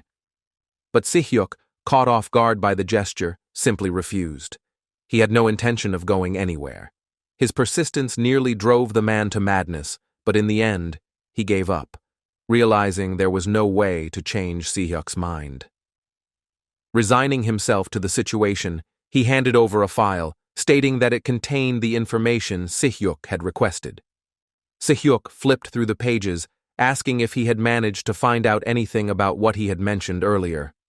The man, despite being annoyed by Si-hyuk's constant demands, admitted that he always found a way to get what he needed.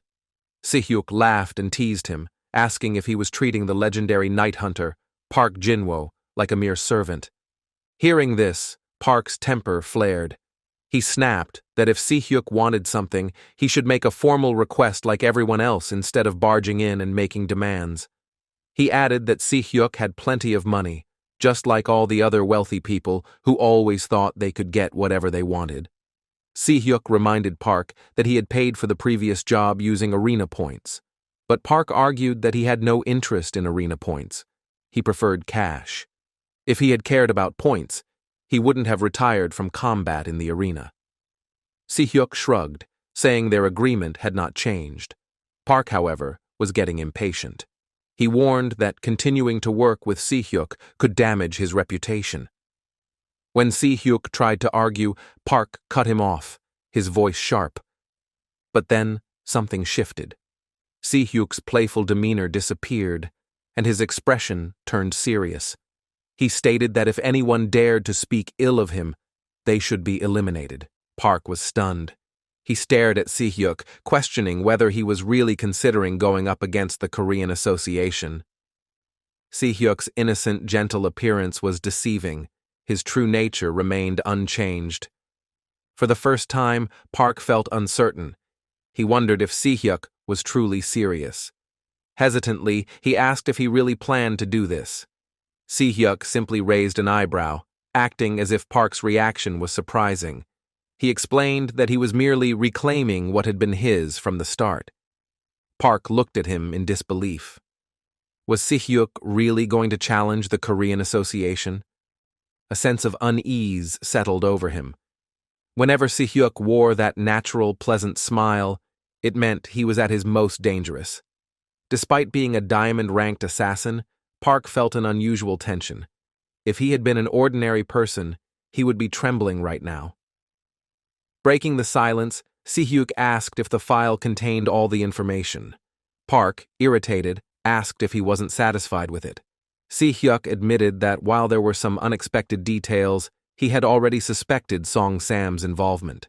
He also noted that the operation was so vast that further investigation would be extremely difficult. Then, with his usual bluntness, he told Park that he was incompetent. The boy had given him a strong lead, and yet all he had managed to uncover was that Song Sam was involved. Park bristled at the insult, snapping that this was the best he could do. If Si-hyuk thought he could do better, then he should investigate it himself. Taking a deep breath, Park calmed down slightly and suggested they speak to Lee Yu. If Song Sam was involved, she might have information, but Si-hyuk dismissed the idea immediately, stating that Lee Yu knew nothing, neither in the past nor now. Park was confused. Based on what he knew about Lee Yu's personality, she had likely figured something out. But Si-hyuk remained firm, saying that the information he had confirmed that Lee Yu was completely unaware of Song Sam's involvement. Meanwhile, the television in the background continued to broadcast discussions about Moon's live stream and the moderators who had used the constellation's names. Park turned back to Si-hyuk, making a remark about how strained his relationship with Lee Yu seemed. But before they could continue, Si-hyuk suddenly became alert. He sensed someone outside the door and asked Park if he was expecting a visitor. Park shook his head, explaining that he scheduled meetings with Si-hyuk only on office holidays when no one else would be around. But Si-hyuk kept his eyes on the door. Someone had managed to track down the great night hunter. Moments later, the door creaked open and a voice called out, asking if anyone was there. The stranger hesitated before asking if this was really Park's office. Park looked at the intruder in confusion. His office was closed today. If they had business, they should return another day. But then he realized something. Si-hyuk had vanished. Park thought to himself that Si-hyuk was getting even better at disappearing. Despite being a skilled assassin, he couldn't help but admire his ability. Meanwhile, Si-hyuk remained hidden, his hand gripping his sword, carefully listening to the new arrival. The stranger apologized for coming at such a time, but mentioned that they had a small request. Park, now suspicious, subtly moved his hand under the table where he had a concealed weapon. If necessary, he would use it. Park moved toward the mysterious man, his weapon ready. At the same time, Si-hyuk leaped from behind, his sword aimed at the stranger's back. The man stood frozen, caught between Si-hyuk's blade and Park's weapon, his face filled with shock and confusion. He couldn't understand why he was being attacked. But then, Si-hyuk's eyes widened as he recognized the man. It was Moon. Immediately, he lowered his sword and told Park that Moon was his brother. Moon looked at him in surprise, wondering why he was there, while Park stood in disbelief, trying to process the situation. Soon after, the three of them sat together, Park sipping tea as he tried to understand what was happening. He asked Moon about his visit, reminding him that he had mentioned needing a favor. Moon explained that he was looking for someone. Park assured him that he had come to the right place. Moon knew this already since Park was known as the Hunter of the Night, an SS-ranked expert in assassinations and intelligence gathering. This made Park the best person to find anyone, no matter where they were hiding. Moon then explained that he didn't come to Park just because of his skills in assassinations, but also because of his talent for gathering information. He looked at Si-hyuk, puzzled by his presence in Park's office. Si-hyuk seemed tense and avoided eye contact, making Moon wonder if his brother was still worried about events from their past. Concerned, Moon asked why he seemed so anxious and why he was with Park. Si-hyuk couldn't find the words to answer, his face turning red with embarrassment. Seeing his discomfort, Park stepped in, explaining that Si-hyuk was one of his most important clients. This shocked Moon, as he didn't remember Si-hyuk and Park knowing each other at this point in his previous life. Curious, Moon asked if they were close friends, but both Park and Si-hyuk quickly denied it. Park explained that because of his work as a hunter, he often ended up working with Si-hyuk, sometimes feeling like his servant carrying out his orders. Si-hyuk responded formally, asking Park not to say such things. Moon chuckled, commenting that his younger brother had a talent for irritating others. Park agreed, laughing as he remarked that Moon knew Si-hyuk well. This annoyed Si-hyuk, who asked Moon why he was saying such things. Moon smiled, assuring him that it was just a joke. Amused by their interaction, Park noted that he rarely met a client he liked as much as Moon. He then asked who Moon was looking for and if the person was inside or outside the country. Moon replied that the person was in the country. Confidently, Park told him it wouldn't be difficult to find them and asked if Moon had any more details. Moon shared that the person's name was Maki. She was 24 years old and she lived in Busan. Park noticed that she was the same age as Si-hyuk and asked if Moon had a close relationship with her. Moon quickly clarified that it wasn't a close relationship in the present, but he admitted in his mind that he knew her well in his past life before he returned to the past. Park confidently promised to find Maki, joking that if he couldn't do it with the given information, he might as well quit his job. Si-hyuk couldn't resist teasing Park, pointing at some documents and suggesting he should quit now. This irritated Park, who firmly denied the possibility. He estimated that the search would take a few days, but assured Moon that it wouldn't be too long. Moon then asked about the cost of the service. After thinking for a moment, Park said that since Moon had already given him valuable information, and because it seemed to involve someone important to him, he would do it for free as a favor. Moon appreciated the offer, but refused to accept the service for free, explaining that as someone of diamond rank, he couldn't accept a favor from someone of Park's status without proper payment. Park laughed, noting how different Moon was from his brother. He joked that if Moon insisted on paying, he would take the money from Si-hyuk instead. Si-hyuk rolled his eyes but said he didn't mind. However, Moon insisted that his brother had nothing to do with the request. Si-hyuk tried to assure him that it was fine and that he could afford it, but Moon remained firm, saying that this was about maintaining his relationship with Park. Understanding this, Park agreed to withdraw his offer, again marveling at the difference between the two brothers. Moon then suggested paying for the service by offering another favor in return. Park was curious and asked what he had in mind.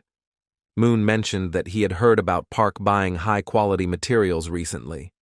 This made Park nervous, and he quickly asked how Moon knew about that. Moon assured him that he meant no harm and only wanted to help. In his past life, Park had been a powerful night hunter, but retired due to a condition called mana sclerosis, a disease that gradually hardened mana and eventually led to death. Although there was no known cure, Moon knew that a remedy could be made from ordinary materials. He had spent years researching this in his previous life and was confident he could create the cure for Park. He also had another reason for wanting to help. When his brother was killed in his past life, Park had stayed by his side, never leaving him alone. If Park and Si-hyuk were closer in this timeline, Moon hoped it might prevent the events that led to his brother's death. Without hesitation, Moon told Park that he knew about his illness because of the specific materials he was searching for. This revelation stunned Park, leaving him speechless. Si-hyuk was even more shocked, standing up and demanding to know if it was true. Park felt uncomfortable, his secret illness exposed so suddenly. He asked Moon how he found out, suspecting that his information came from the black market. Moon confirmed this, but assured him that those traders only cared about profit. Park then asked how Moon planned to help him. Moon confidently replied that he would make the cure himself using the materials Park had been gathering. Both Park and Si-hyuk were left speechless. Park asked if he could truly do such a thing. Moon's determination was clear, fueled by his past experiences and his desire to protect those he cared about. He was ready to change the future, no matter the cost. Park was stunned when he heard Moon's bold claim about curing mana sclerosis. His eyes widened with disbelief, and he shook his head slowly. He explained to Moon that he couldn't believe him because even the greatest alchemists had failed to find a cure. How could Moon succeed where so many others had failed? But Moon remained calm and told him that the details didn't matter. What mattered was his confidence in creating the cure. If Park didn't want to believe him, he could simply forget about it. Park felt conflicted. Could such a thing really be possible? Could he finally be cured? The thought was almost too much to bear, and he feared allowing himself to hope. Desperately, he asked Moon why he was offering to help, especially since he had earlier insisted on providing his service for free. Moon merely smiled and replied that maybe he just found Park's personality interesting. This answer only frustrated Park more, as he could never figure out what Moon was truly thinking. Moon stood up, his face firm with determination. He extended his hand and asked Park for his decision. Park hesitated, but realized that he didn't have any other choice. With a trembling voice, he asked Moon to take charge of the treatment. He shook Moon's hand and promised to give him all the ingredients he had gathered. Moon nodded approvingly, assuring him that he wouldn't run off with the materials. Before leaving, Moon asked Park to send over the ingredients and promised to inform him once the cure was ready. Park bowed his head with deep respect and agreed. As Moon walked downstairs with Si-hyuk, his brother refused to go home with him. Confused, Moon asked why. Si-hyuk explained that he didn't understand why Moon was searching for someone, or if it was related to events from 10 years ago. Moon playfully hit him on the head and reminded him that he had already said it was just an accident. But Si-hyuk persisted, asking if he was really sure about that. Moon responded that the people involved were known criminals and that he had cut ties with them long ago. He then urged Si-hyuk to stop thinking about the past, including Lee Yu. Moon thought back to his previous life. Back then, he was trapped by his regrets, but now he was free. He had let go of his guilt and was ready to focus on the future. He hoped his brother could do the same because Si-hyuk had a significant role to play in the days to come. In the future, Si-hyuk would become a symbol of hope, and Moon knew he had to help him get there. He explained to Si-hyuk that a nation's strength depended on the number of high-ranking individuals it had. Si-hyuk teased him, saying he didn't realize Moon was so patriotic. But Moon clarified that it wasn't about patriotism. It was about maintaining his affiliation. He explained that losing one's affiliation would turn someone into a refugee, and the penalties that came with that would severely hinder their progress. In his past life, no one understood the importance of affiliation, but Moon did. Si-hyuk was curious about Moon's knowledge and joked about his mysterious information sources. He then asked why Moon needed help finding someone if he knew so much.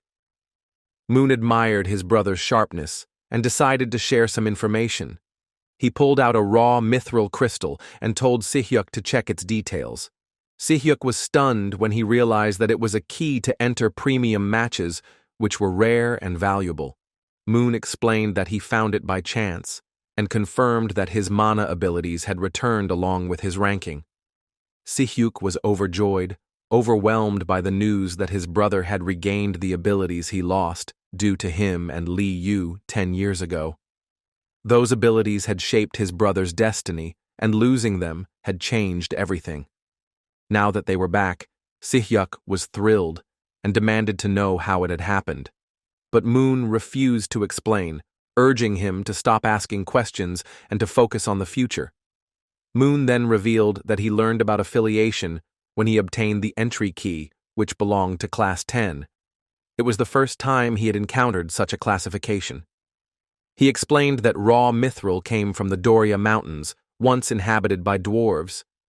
Si-hyuk was amazed and realized that losing one's affiliation was dangerous since it was connected to the entry ticket. Moon warned him that special matches always contained valuable information.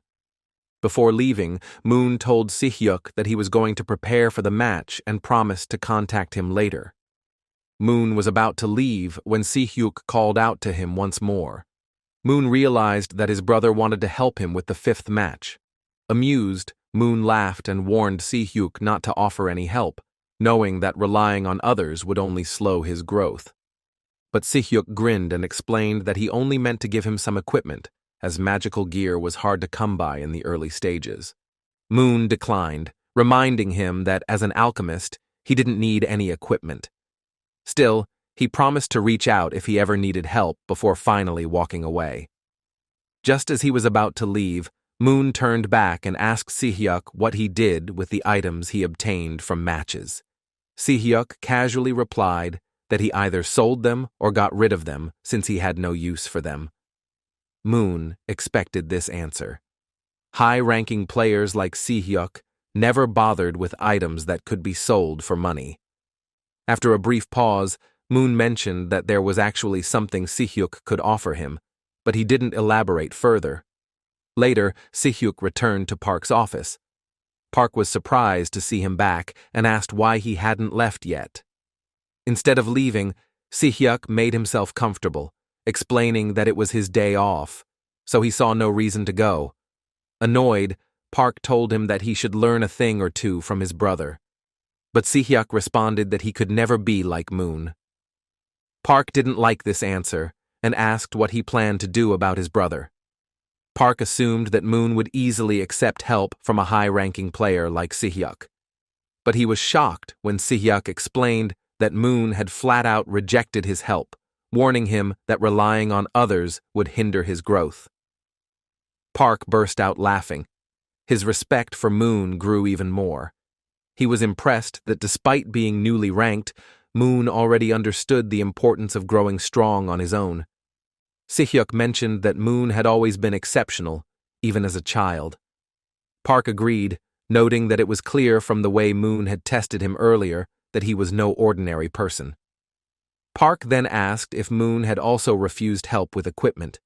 Si-hyuk confirmed this, explaining that Moon didn't need equipment because he was an alchemist, but did agree to take some materials. Park was impressed by Moon's intelligence. He knew that alchemists were self-reliant and didn't depend on equipment. Moon clearly understood what he was doing. After all, he had the courage to stand up to someone with a diamond rank, despite his lower ranking. Not only that, but Moon also spoke about creating a cure for mana sclerosis, a disease thought to be incurable. Park was fascinated by Moon's confidence and ambition. He couldn't help but admire him even more. Lost in his thoughts, Park was interrupted when Si-hyuk asked about the girl Moon wanted to find. Her name was Maki. Park confirmed this and asked why Si-hyuk was curious. Si-hyuk explained that he wanted to investigate her more deeply. Park was irritated, assuring him that his work was always thorough, but then he realized that Si-hyuk was asking for a separate investigation, one that Moon didn't know about. Si-hyuk admitted that this was true and asked Park to dig up everything he could about Maki. Park laughed, calling Si-hyuk strange. He was curious about why Si-hyuk was so interested in Maki. Si-hyuk hesitated before admitting that he felt like Moon was hiding something from him. This made Park uneasy. He asked if Si-hyuk meant that Moon was lying about the cure, but Si-hyuk quickly denied this, clarifying that he didn't doubt Moon's intentions. Instead, he was certain that Moon was hiding something else. Park was puzzled and asked why Si-hyuk was so concerned that he would investigate the girl. Si-hyuk admitted that he knew how strange it seemed, but he couldn't shake the feeling that something was wrong. He explained that it was the same feeling he had 10 years ago. His mind drifted back to that painful memory, a memory he could never forget. 10 years ago, Si-hyuk remembered hiding as Moon urged him to stay out of sight. He could still feel the fear that paralyzed him, the terror that kept him rooted in place as he watched everything unfold with wide, helpless eyes. He remembered the overwhelming sense of powerlessness, the crushing guilt of doing nothing as events spiraled out of control. Even now, the memory haunted him. Snapping back to the present, Si-hyuk told Park that he wouldn't let the past repeat itself. He could no longer stand by and do nothing. He was done with being protected while others faced danger. This time, he was determined to take action, even if it meant uncovering truths that Moon wanted to keep hidden. After leaving Park's office, Moon walked down the bustling street, his heart filled with satisfaction. He had achieved far more than he had anticipated. Initially, his visit to Park was meant to carry out the Heavenly Demon's mission, but he also secured all the materials Park, the Night Hunter, had gathered. This meant he no longer needed to worry about obtaining the ingredients for the elixir. His mind buzzed with possibilities, knowing that from this moment on, his path would be much smoother. The Philosopher's Stone, sensing his excitement, asked why he was so pleased. Moon replied that everything had fallen perfectly into place. Not only had he completed his mission, but he also gained valuable resources that would propel his plans forward. The Philosopher's Stone noted how different Moon became when it came to medicine, pointing out that his usual aggressive nature faded, replaced by a focused determination. Moon took this as a compliment, knowing how much his craft meant to him. The Philosopher's Stone then remarked on how different his brother, Si-hyuk, was in comparison. It found Si-hyuk's pure-heartedness almost unbelievable and wondered if it was merely an act. Moon sighed, admitting that Si-hyuk's cunning and intelligence were boundless. Yet when the Philosopher's Stone suggested that he might be jealous of his brother. Back at his home, Moon's thoughts wandered to another possibility. If he succeeded in creating a cure for mana sclerosis, he could amass a vast fortune. The disease spared no one, affecting people regardless of their rank. High-ranking individuals like Park would be willing to pay any price for the cure, but Moon did not want to exploit their suffering. He needed the funds for something far more important. His primary goal was to protect his brother, Si-hyuk, from death and to save Earth from destruction. Memories of his past life flooded his mind, reminding him of the tragedies he had witnessed. He was determined to change the future, no matter the cost. Above all, he wanted Si-hyuk to live, to avoid the cruel fate that had befallen him before. To achieve this, Moon knew he needed more power. His gaze fell upon the obsidian tablet. Its current abilities were already powerful, but if he could enhance it, his chances of success would increase dramatically. He decided to double its power. This excited the Philosopher's Stone, which had been waiting for this moment. Checking his status, Moon saw that the enhancement required 10,000 achievement points. He wanted to keep a reserve of 1,000 points, but he currently had 10,450. After a moment of hesitation, he decided to go through with the upgrade.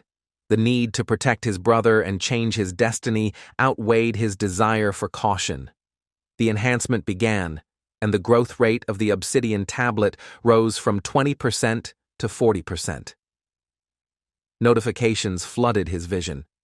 Zeus and the heavenly demon were pleased with his progress, but the biggest surprise came from the black goat, which was extremely satisfied and donated 500 achievement points.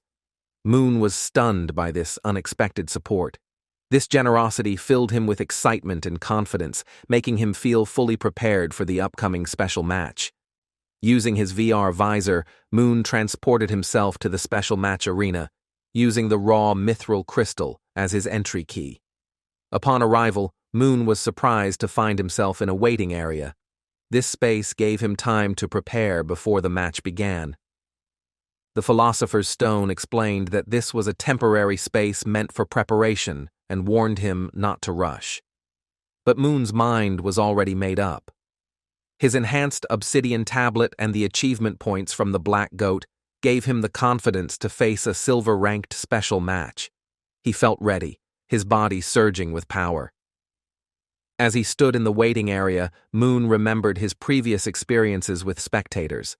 They were always vocal, their opinions sharp and often brutal. Yet, he decided to reopen the broadcast, knowing his current low rank gave him some freedom from their judgments. To his surprise, 1,500 viewers were already waiting. They immediately flooded the chat with sarcastic comments, but Moon felt at ease.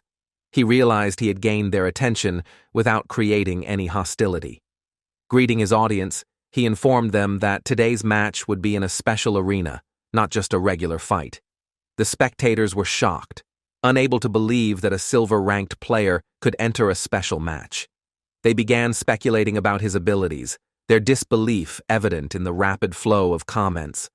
But Moon paid little attention. Raising the raw mithril crystal, he unlocked the special match arena called the Fiery Mine Nightmare Arena. His objective was clear: to survive. Yet, Moon knew there was more to this place than just survival. There was a hidden secret, and he intended to uncover it.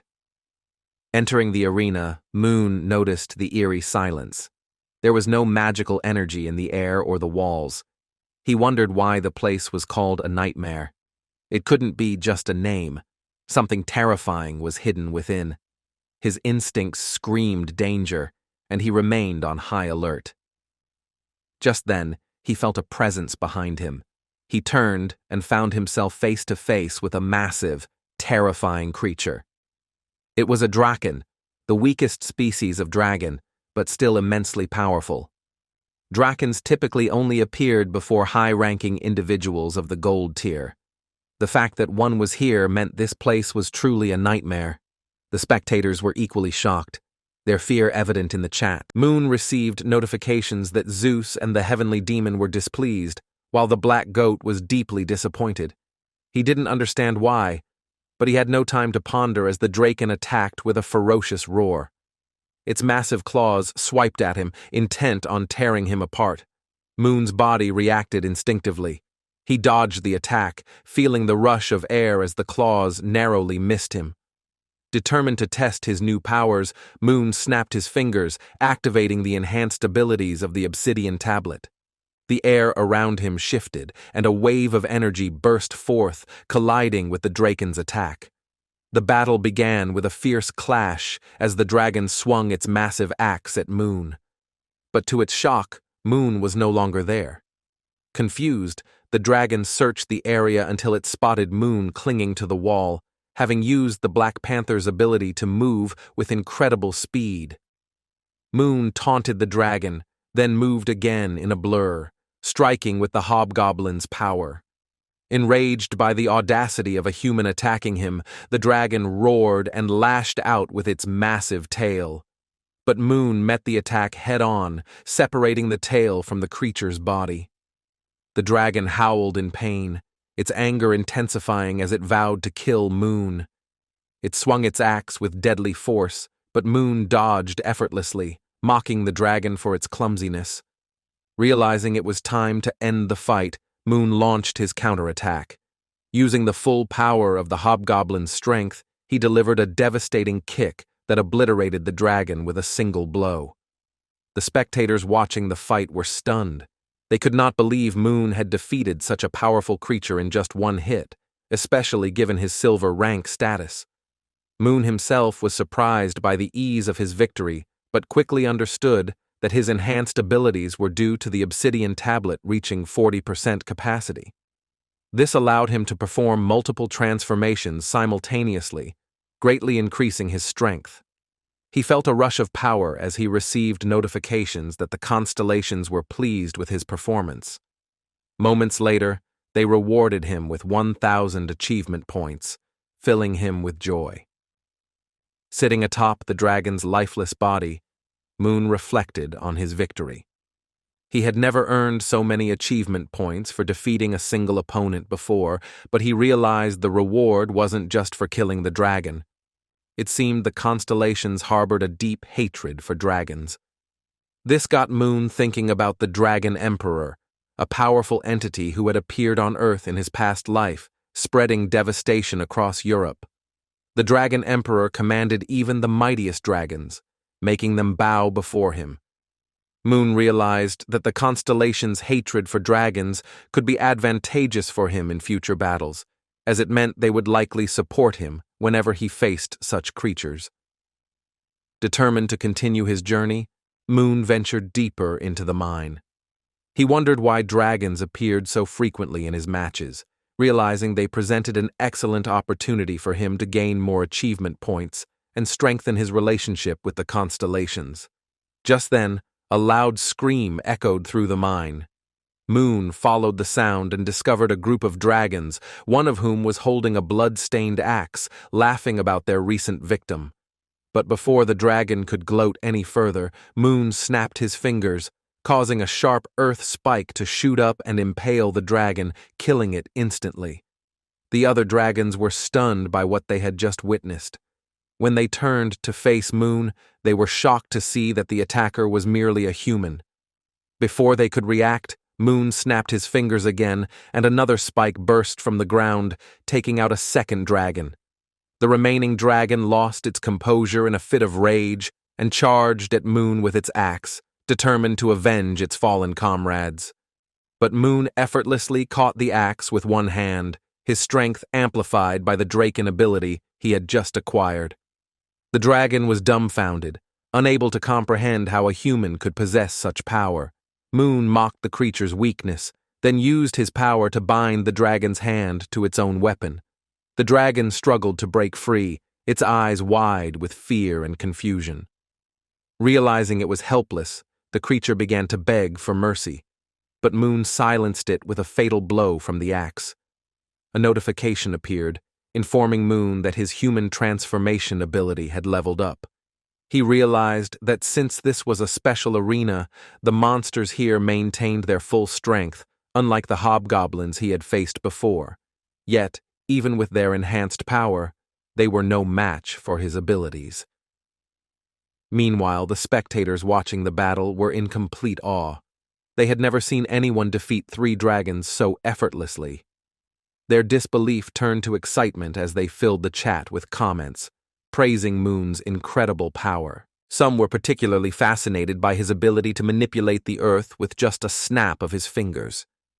Moon remembered that during his fight against King, he had only relied on his physical abilities, never revealing his magical powers. He realized this had made his earth manipulation even more shocking to the viewers. Deciding to address their curiosity, Moon explained that this was a world of magic, not just brute strength. When one of the spectators speculated that he was using spirit magic, Moon denied it, but the viewers remained skeptical. They began asking about his special attributes, to which Moon responded that he could not reveal such details. Yet he reassured them that magic played a crucial role in this world. While engaging with the viewers, Moon suddenly heard someone groaning in pain behind him. When Moon turned around, he was shocked by what he saw. A dwarven girl lay on the ground, severely injured and barely holding on to life. Her body was covered in deep wounds and fractures, and it was clear she had endured unimaginable suffering. She looked up at Moon, pleading for help with desperate eyes. As he approached, Moon's disbelief grew. He remembered reading about the raw mithril of Doria, known as the key to the sacred land of the dwarves. It didn't make sense for her to be here, especially in such a vulnerable state. Moon knelt beside her, quickly assessing her condition. Her wounds were deep, and her breathing was weak. The philosopher's stone inside him was astonished that she had survived this long, especially after facing ambushes and dragon attacks. The injuries were brutal, likely inflicted by dragons who seemed to take pleasure in tormenting their victims. Her body bore the cruel marks of their merciless assault. Acting fast, Moon tore pieces of his own clothing to use as makeshift bandages. He wrapped them around her wounds to stop the bleeding, but the philosopher's stone warned him that her condition was critical, and she might not survive much longer. It even suggested that Moon should leave her and search for other survivors who might have a better chance of survival. But Moon refused. He couldn't just abandon her. While he did not believe his actions were purely out of sympathy, Moon knew there was more at stake. This place was sacred to the dwarves, and that made her a crucial part of this arena. He also realized that reaching this location so quickly should have been impossible for someone at his current rank. Her presence here was completely unexpected. She should have died before the next player entered the arena, which meant she was essential to whatever was happening here. He was determined to keep her alive. Just then, Moon received notifications that the 3 constellations were closely watching his actions with great interest. He took this as a sign that he was on the right path. Opening his item shop, Moon began looking through its contents. The philosopher's stone asked him what he was planning to do, especially since they didn't have any alchemical tools with them. Moon replied with confidence that he could recreate them. He was, after all, an alchemist. The philosopher's stone admitted, somewhat embarrassed, that it had momentarily forgotten about Moon's alchemical skills, mostly because he had been focusing so much on his body transformations lately. Moon laughed and promised that he would give equal attention to alchemy from now on. He then focused on the tools he had pulled from the shop, preparing to create something that could save the dwarven girl's life. But time was running out. The girl groaned again, clearly struggling to hold on. Moon knew that even though he had all the ingredients, brewing a healing potion would take too long. He needed something faster, something powerful enough to stabilize her condition immediately. He asked the philosopher's stone for help in crafting an alternative solution. The philosopher's stone was hesitant, pointing out that her injuries were severe and no known scientific material could heal her. But Moon already had another plan in mind. He decided to use achievement points instead. By converting these points into alchemical energy, he could create something beyond the limits of normal science. He recalled an item that would be perfect for this situation: a magical staff once owned by a legendary healer named John Wick. John Wick was known as the second best healer in the world, famous for his extraordinary healing abilities. his staff was no ordinary weapon.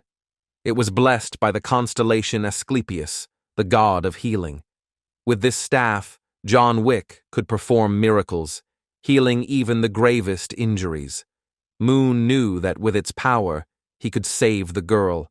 Moon decided to go through with his plan to create the staff. However, he was shocked to find out that it would cost him 500 achievement points to obtain it. He had expected it to be cheaper than the Thunder Spear, since it was of a lower rank. Confused by the high cost, Moon wondered why it was so expensive. The Philosopher's Stone then explained that although the staff was indeed 500 points cheaper than the Thunder Spear, it alone would not be enough to save the dwarven girl in her critical condition. Realizing the situation, Moon understood that the Philosopher's Stone had become more powerful, which caused the increase in cost. He admitted that this was not his preferred method, but he had no other choice. The Philosopher's Stone, slightly annoyed, pointed out that even if he had paid the original price, he wouldn't have been able to use the staff effectively. It explained that the additional points were necessary to make the treatment possible. Hearing this, Moon felt reassured, realizing he could indeed heal the dwarven girl. He then reflected on his situation, acknowledging that copying an item beyond his natural abilities would naturally come at a high price. He also noted that despite his progress since his fight with King the bus driver, he was still only at level 12. However, he found comfort in knowing that his situation was far better than in his previous life, when he couldn't use magic at all. Confident that everything would fall into place over time, he also recognized that his growth rate was exceptional. Determined to save the dwarven girl, Moon went ahead and crafted John Wick's staff, known as the Staff of Asclepius. Once the staff was completed, he learned that its abilities were so powerful that it could even bring the dead back to life. Yet, as always, he was unable to fully utilize its power for reasons unknown. He also noticed that the compatibility rate between his replica and the original was 33%, which was higher than expected. The Philosopher's Stone explained that the increased compatibility was due to the additional 200 points Moon had spent. Without those points, the compatibility rate would have been just 25%. Moon reflected on how his thunder weapon only had a 10% compatibility rate, despite also costing him 500 points. He realized that the rank of the constellation played a significant role in determining compatibility rates. The Philosopher's Stone confirmed his suspicion, but cautioned him against speaking about it aloud. Just then, Moon received a notification stating that the constellation Asclepius had noticed the weapon and was observing the sick dwarven girl. Moon pointed the staff of Asclepius at her, and another notification informed him that Asclepius recognized the weapon. As he held the staff, massive beams of light enveloped the girl, instantly healing all her wounds and fractures. Moon watched in amazement, more impressed than when he had seen it on John Wick's broadcast before his regression. After the healing was complete, Moon noticed the staff beginning to fade, just like his other replicated weapons. However, he was surprised to feel no physical pain this time. He then approached the dwarven girl to check on her. Meanwhile, the live stream was flooded with comments from viewers who were stunned by what they had just witnessed. They were amazed that Moon not only excelled in combat and magic, but was now also capable of healing. Moon felt a sense of relief and joy as the dwarven girl slowly opened her eyes. However, she immediately screamed in shock upon seeing him, as if she had never seen a human before.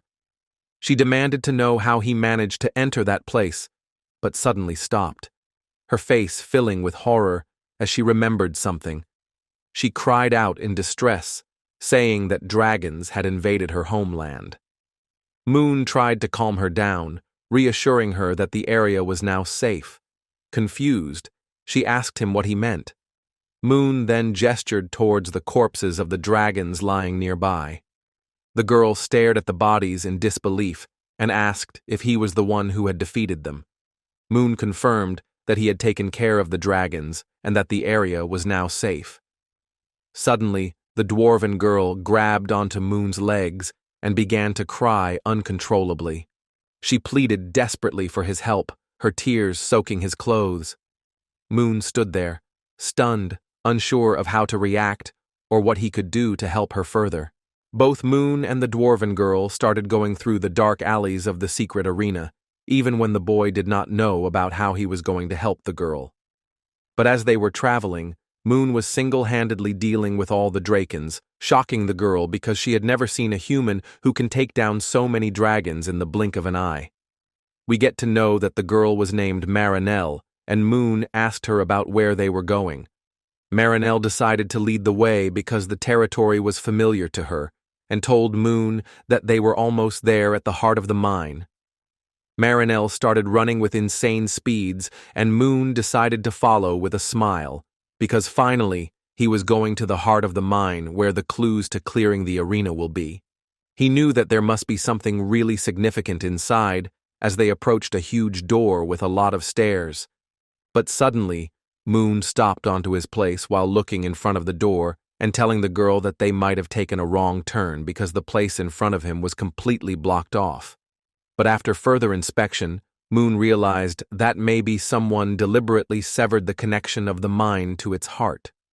The girl smiled, telling Moon that in the Dwarvens there was an old saying that a wise dwarf digs 9 tunnels. The girl asked Moon to just hold on for a moment and started tapping the wall of the place, and just by 2 or 3 taps, Moon was shocked to see that the whole place started trembling and the rocks started falling like pieces of styrofoam. Moon looked inside and realized that it was a secret passageway. The girl realized that this secret passage was reserved for the elder dwarfs only, but desperate times were calling for desperate measures, and even Moon knew that they would take ages to get to the main gate if they followed their usual route. The girl smiled, thanking Moon once again for saving her from the dragons of the Dragon Clan, realizing that they were probably all over the place right now. And this was the same reason that they had to use the secret passage. But the girl was sure that elders will surely understand the situation. Moon smiled, complimenting the girl in his mind, thinking that she was a really bright and cheerful child. While the girl was running inside the secret passageway happily, Moon just hoped that the child's spark of hope remains alive. She told our boy that if he followed this path, then it should lead them to the heart of the mine, and if they can just reactivate the defense systems inside, then those dragons would not dare to run wild anymore due to the deadly traps. As for the reinforcements, the girl was sure that the sharp ears of the dwarves have already caught the wind, and they will send them inside the mine as soon as the defense system gets activated. But all the hope and spark in her eyes were completely vanished, as she saw that the heart of the mine was completely destroyed with the pillar broken down. As the scene shifts, we see that the girl was running towards the core of the heart of the mine as she started crying while trying to find something. Finally, she was able to pull out a golden item, and Moon realized that it was the core of the heart. The girl's heart sank as she saw that the core was snapped in half, and even Moon was saddened looking at the item and realizing that its recovery was nearly impossible. But suddenly, something struck his mind as he looked at the shape of the core and thought that it was looking oddly familiar to something. Moon remembered that he had already snagged the reward, which was the diminished core of the mine, and even when the girl had lost all hopes and thought that she was going to die by the hands of the dragons, Moon called out to Marinelle, asking her if this was the core that she was talking about. Moon took out the core and gave it to her while the girl was shocked, wondering about when they had found the core. The whole audience was surprised by the use of such a normal-looking item, and all of them remembered that how in their silver rankings they had got it for their rewards, but they always tossed it away, thinking that it was purely useless metal. Moon was really feeling lucky because he never throws away his items, thinking that maybe it will be used in alchemy, and he can finally save the girl and the other dwarfs. But Marinelle broke the silence, crying even further and telling Moon that she cannot use the core which they use for mining, even when it was strikingly similar to the one used in the heart. Moon realized that the core in her hand was out of magic, but the girl corrected him, telling him that technically it was not magic power, but rather the energy of Earth itself. She added that a mind core was the ultimate crystallization of that earthly intellectual energy. Moon started pondering over his ideas, wondering that usually a faded core of the mind is replenished with magic and was carefully refined. But if it was not magic, then maybe it was the brain power that has something to do with the Earth. Moon knew that if they can recharge the core with its intelligence, they can truly uncover the power of the core mind. The audience was looking at Moon with their eyes staring their screens, because they knew that if the diminished core was revived in some way, then it will be sold in skyrocketed prizes. Moon was having a live audience of over 8,000 people, and it was continuously rising as he realized that he had kicked off the broadcast with only 2,000, but before he knew it, the number soared past 8,000 in an instant. Moon knew that sharing information in his streams does pay off, and he gets more engagement. He knew that even when he was putting all the secrets out, he can still make money from the viewers that are watching their broadcasts, so there was nothing to lose, and in fact, Moon was gaining so much more than he would have otherwise. Multiple people started donating arena points, and the total amount consisted of 3,200 AP, along with someone who had donated 100,000 AP. The viewer was from the Production Association, and Moon had got the biggest donation of his life that he never thought he would even get. Moon suddenly realized about how much an active mind core was worth, and a notification popped up, congratulating him for completing the milestone of receiving 100,000 arena points, and for that, he received additional 500 achievement points. As the huge donations kept coming, Moon broke another record of passing 10,000 simultaneous viewers. The system gave him another 1,000 achievement points, and Moon smiled with his eyes glittering while he realized that the special arena was really something else. But he decided to snap out of all the commotion because he had to focus, as he was still in the arena and the girl was still crying. He told Marinelle that there was still a chance that they can activate the heart, even with the diminished mind core. The girl was shocked, wondering about what Moon was going to do. But for working his magic, Moon needed help of the girl in standing up the pillar once again, because that was an important part of the device. Even when the girl was finding it hard to believe that everything would be all right, she was ready to put her trust onto Moon, telling him that the device was going to be completely fine if she took over the repairs. She started running and grabbed some tools real quick. And until then, Moon started talking to the Philosopher's Stone, asking her if the mind core can be restored. The stone started telling Moon that by fusing intellect with alchemy, a quick recharge will bring the core back to life in no time. Moon wondered if this procedure was even a thing. But the stone started explaining that even when Moon cannot transmutate into every type of energy, but common ones like intellectual energy were totally doable. Moon was not able to believe that it was actually possible, but he trusted the Philosopher's Stone and started the synthesis process. The stone just smiled, telling Moon that the structure of intelligence stat was super simple, and if it is Moon himself, then he will catch on in no time. Moon was focusing on the synthesis and grabbed the core in his hand while finally feeling the essence of sheer intellect itself. After a few moments, the core was golden once again, and it started floating from the hands while the system notification popped up, telling him that a crystallized core of grade C mining energy was regenerated once again. This core was capable of self-recovery, and it replenishes its own energy depending on the surrounding mineral density. After the core was completely finished, Moon turned towards the girl who was hammering the device and repairing it with all her might, and Moon just smiled, going towards her and showing her the energized core, which shocked the girl. But she immediately took it and started embedding it into the device. Moon was really surprised by this kind of enthusiasm and strength, wondering if even the dragons could stand a chance against her. But the girl heard it for a moment and took it offensively. Moon immediately got out and told her that it was nothing and that she should just start working. Finally, only the last step remained, and they will have to slot in the core into the groove of the center so that the engine can come back to working its magic. Moon grabbed the core and started slotting it in the engine, and a golden magic started materializing itself from the core. Both Moon and the girl looked at the device with smiles and amusement on their face while they wondered about what is going to happen.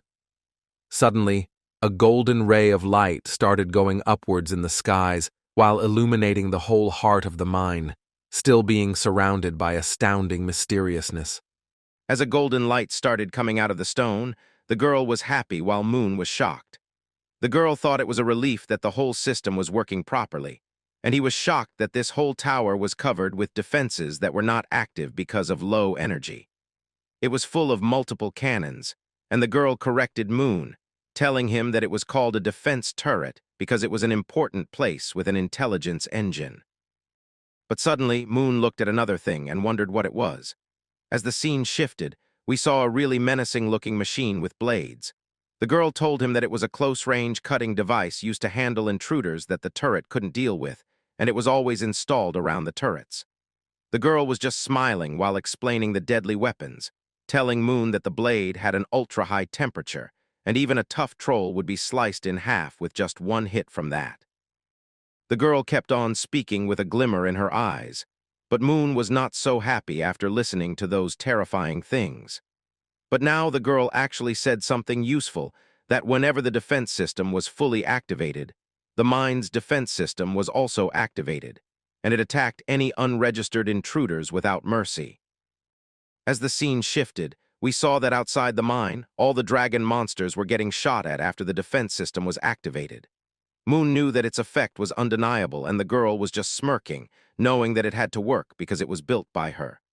A special notification appeared, telling Moon that he had cleared the special arena, the nightmare of the heated mine, in an unimaginable way.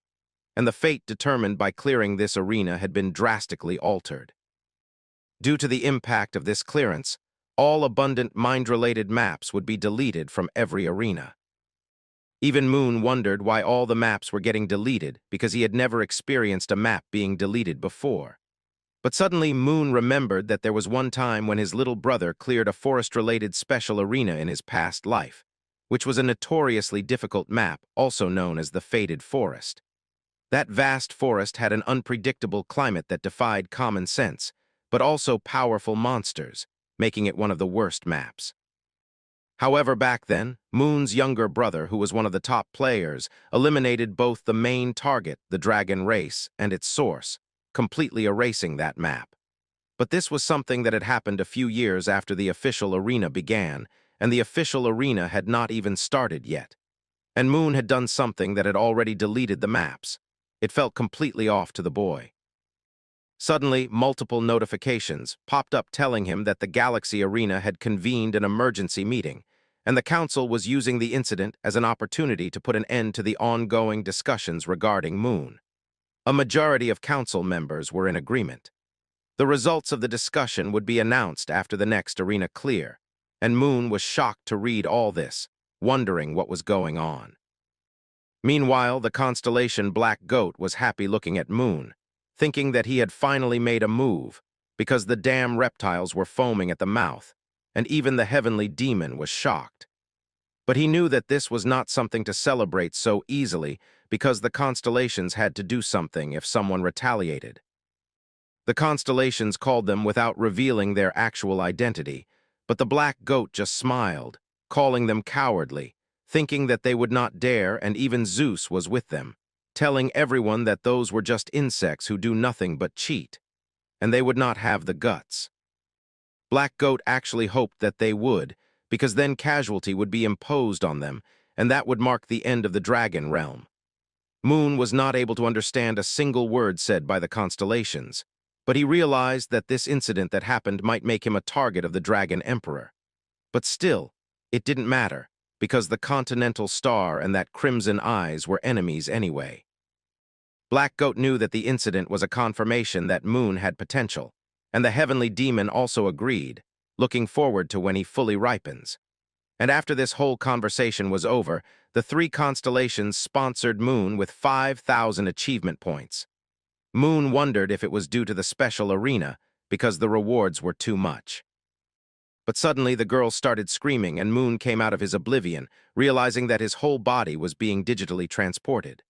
The girl wondered what was happening to his body. She was crying, not ready to let Moon go, but the boy just smiled, trying to calm the girl down, telling her that it was nothing and that he was just returning to where he belonged. The girl was crying, not able to believe that Moon was leaving just like that, but she still had many things to tell. But now she knew that he must return to his original place. She tried to convince herself that she was a dwarf, and dwarfs never forget a favor, no matter what. The girl screamed for the last time, asking the benefactor his name at least, and before disappearing completely, Moon smiled, telling the girl his name. The girl remembered his name thoroughly and smiled, telling Moon that she would always remember it. Moon also waved his hand to the girl named Marnell and disappeared, while we see that even when Marnell was crying, she was happy, deciding to see him once again.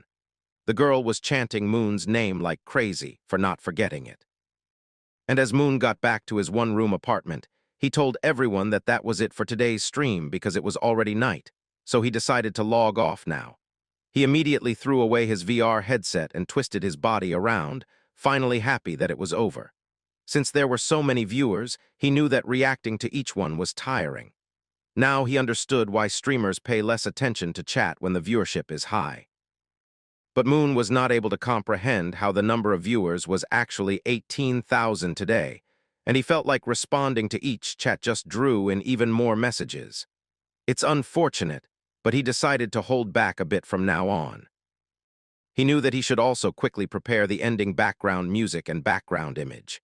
But as he was doing so, a notification popped up telling Moon that he had cleared the special arena, Nightmare of the Fiery Mind, in an unimaginable way, and had obtained 1,000 achievement points. Moon wondered what an unimaginable way was, and the system told him that since he cleared it in a way that was not predetermined, they had to adjust the rewards accordingly. The system decided to do it and told Moon to wait for a moment, while the boy thought that no one would have ever expected him to restore the intelligence engine at all. And saving Marnell was indeed the right choice. No matter how great the Galaxy Arena was, they wouldn't have expected Silver to deal with the dragons this quickly, and of course, they wouldn't have foreseen a scenario where Marnell would have survived. And it was then that something struck Moon's mind, that the mine was a place where they were never able to interfere in the first place, and if they could, they would have intervened in the arena long ago. Suddenly the stone started speaking, telling Moon that he had no self-awareness. The boy wondered what he was saying, and we come to know that in the arena, Moon did not just follow the predetermined outcome and completely created a new result. But Moon was still not able to understand what big thing he did. Even when the stone asked him about it, he told the stone that the clear was not creative. And it was then that the stone started smiling once again, telling Moon that he lacked self-awareness. It was then that Moon realized that the philosopher's stone knew something about the arena. But of course, it denied telling the boy. For reference, the boy wondered why the stone was doing so. But still, deep in his mind, he started thinking, and he realized that even the constellations had been mentioning casualty. The stone immediately changed the topic, asking Moon why he hadn't received his reward yet, and Moon told it that it had still been adjusting.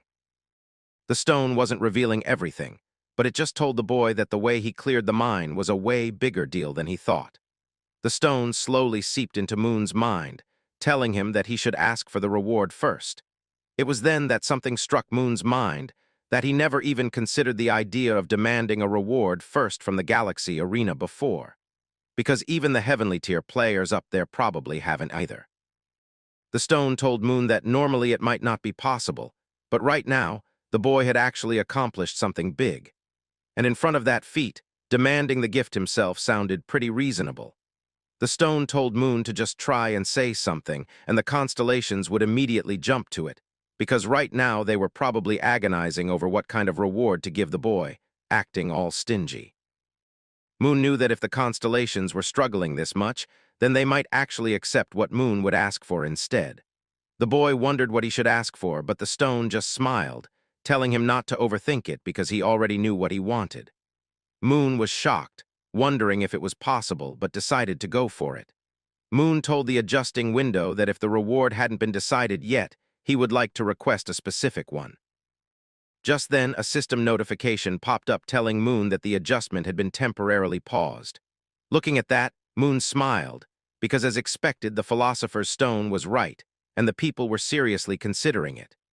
Moon requested mithril as his reward because it was a mining map, and the mithril was also an entry item. There was a huge, awkward silence all around the room, and Moon wondered why there was no response, thinking that it might not be possible. But then again, the system notification popped up telling Moon that his request had been accepted, and the special arena's reward would be. But before the system could finish, Moon told the system to wait for a moment, demanding that instead of raw mithril ore, he would like it in refined form, preferably in bar form. The request was finally accepted, and the reward for clearing the special arena, Fiery Mind's Nightmare, was obtained, and Moon had got the mithril bar. The Boundrate Philosopher's Stone had also received a portion of experience points, which increased its level by 8. Moon was shocked to see that the Philosopher's Stone leveled up 8 times, and his own level was increased by 10. Moon was shocked by such a huge boost, 10 times, and even if the level was low, gaining 10 levels at once is insane. Along with the mithril bar, the boy also obtained dragon blood, and now Moon's mouth was drooling with saliva as he knew what he had got. But the stone was angry, telling Moon to hurry up and check the mithril bar, wondering if they should trust the guys because they can mess with the purity. But Moon, annoyingly, looked at the stone, asking it to be honest, because the boy knew that the stone wanted the metal for itself because of leveling up the stone. The stone was figured out from top to bottom, trying to hide this fact, but Moon decided not to check the mithril bar right now. The stone tried to explain to Moon that it was all for the future, asking the boy if he knew how versatile mithril actually was, because it could be used for alchemy support tools, boosting, and even golems when combined with platinum. The boy could literally use it for anything. But Moon already knew all this, because mithril was basically a universal material in alchemy. He decided to check the mithril bar anyway, and as he saw it, he noticed that the mithril bar had a definitive shine to it, which signified that it was 100% pure. The stone was so excited that it told Moon that if it had a tongue, it would lick this thing until it wore down to nothing. This made Moon smile as he laughed while he wondered what he should do with this item, because this was going to make some interesting transmutations. As the scene shifts, we come to the mine once again and see that everything was falling apart onto the volcano. We come to a place where we see a bulky guy slamming onto a rock, wondering how someone could suddenly disappear. There were some dragon monsters behind the man, telling him that they didn't really know the cause either, but half of the dwarves working there had suddenly vanished after the system was activated.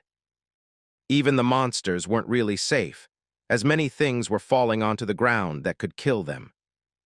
We get a closer look at the individual, who was a really muscular monster getting angry at the fact that these dragon monsters were of no use. Suddenly, he heard someone call him Sargus. That was his name.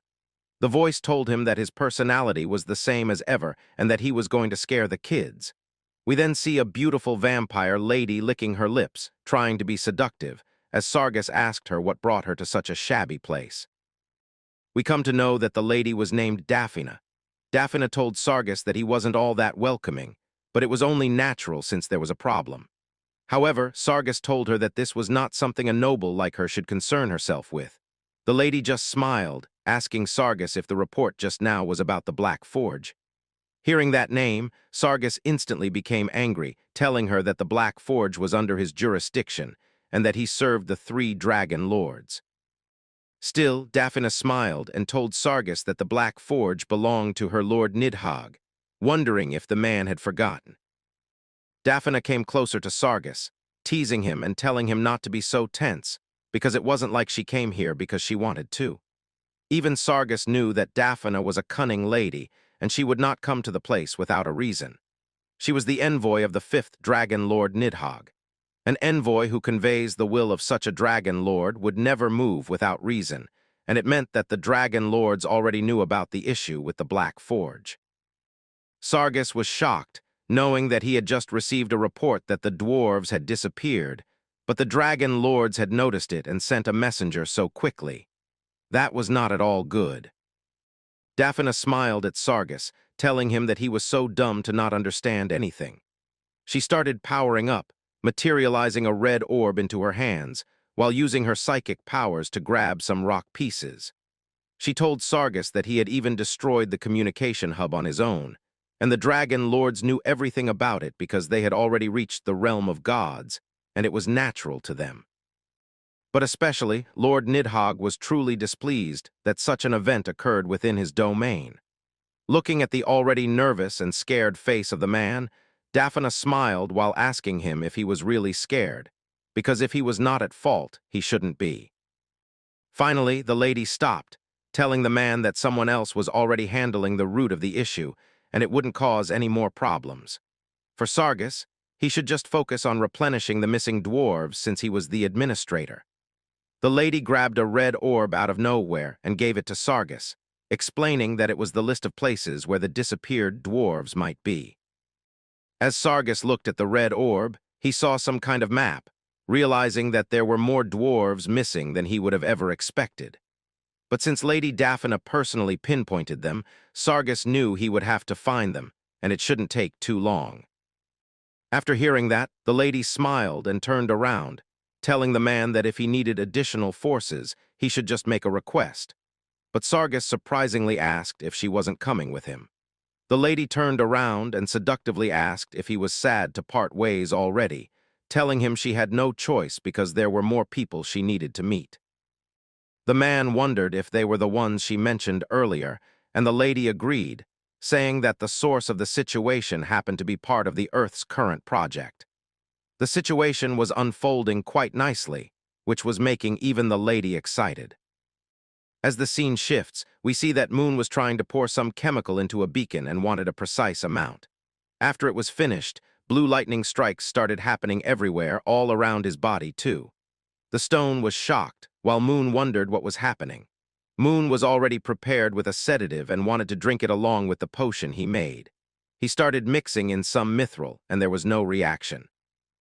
Even the stone was excited, praising Moon because his timing and dosage were perfect. But Moon had already come from the future. He had survived this before at level 1, so now it was nothing. Still, the stone mocked Moon, telling him that he had no self-awareness, because at times like this, he didn't need to think too much, just agree that he was amazing. Moon smiled and told the stone he really was amazing, and even the stone appreciated that. Moon wondered if they should start wrapping things up.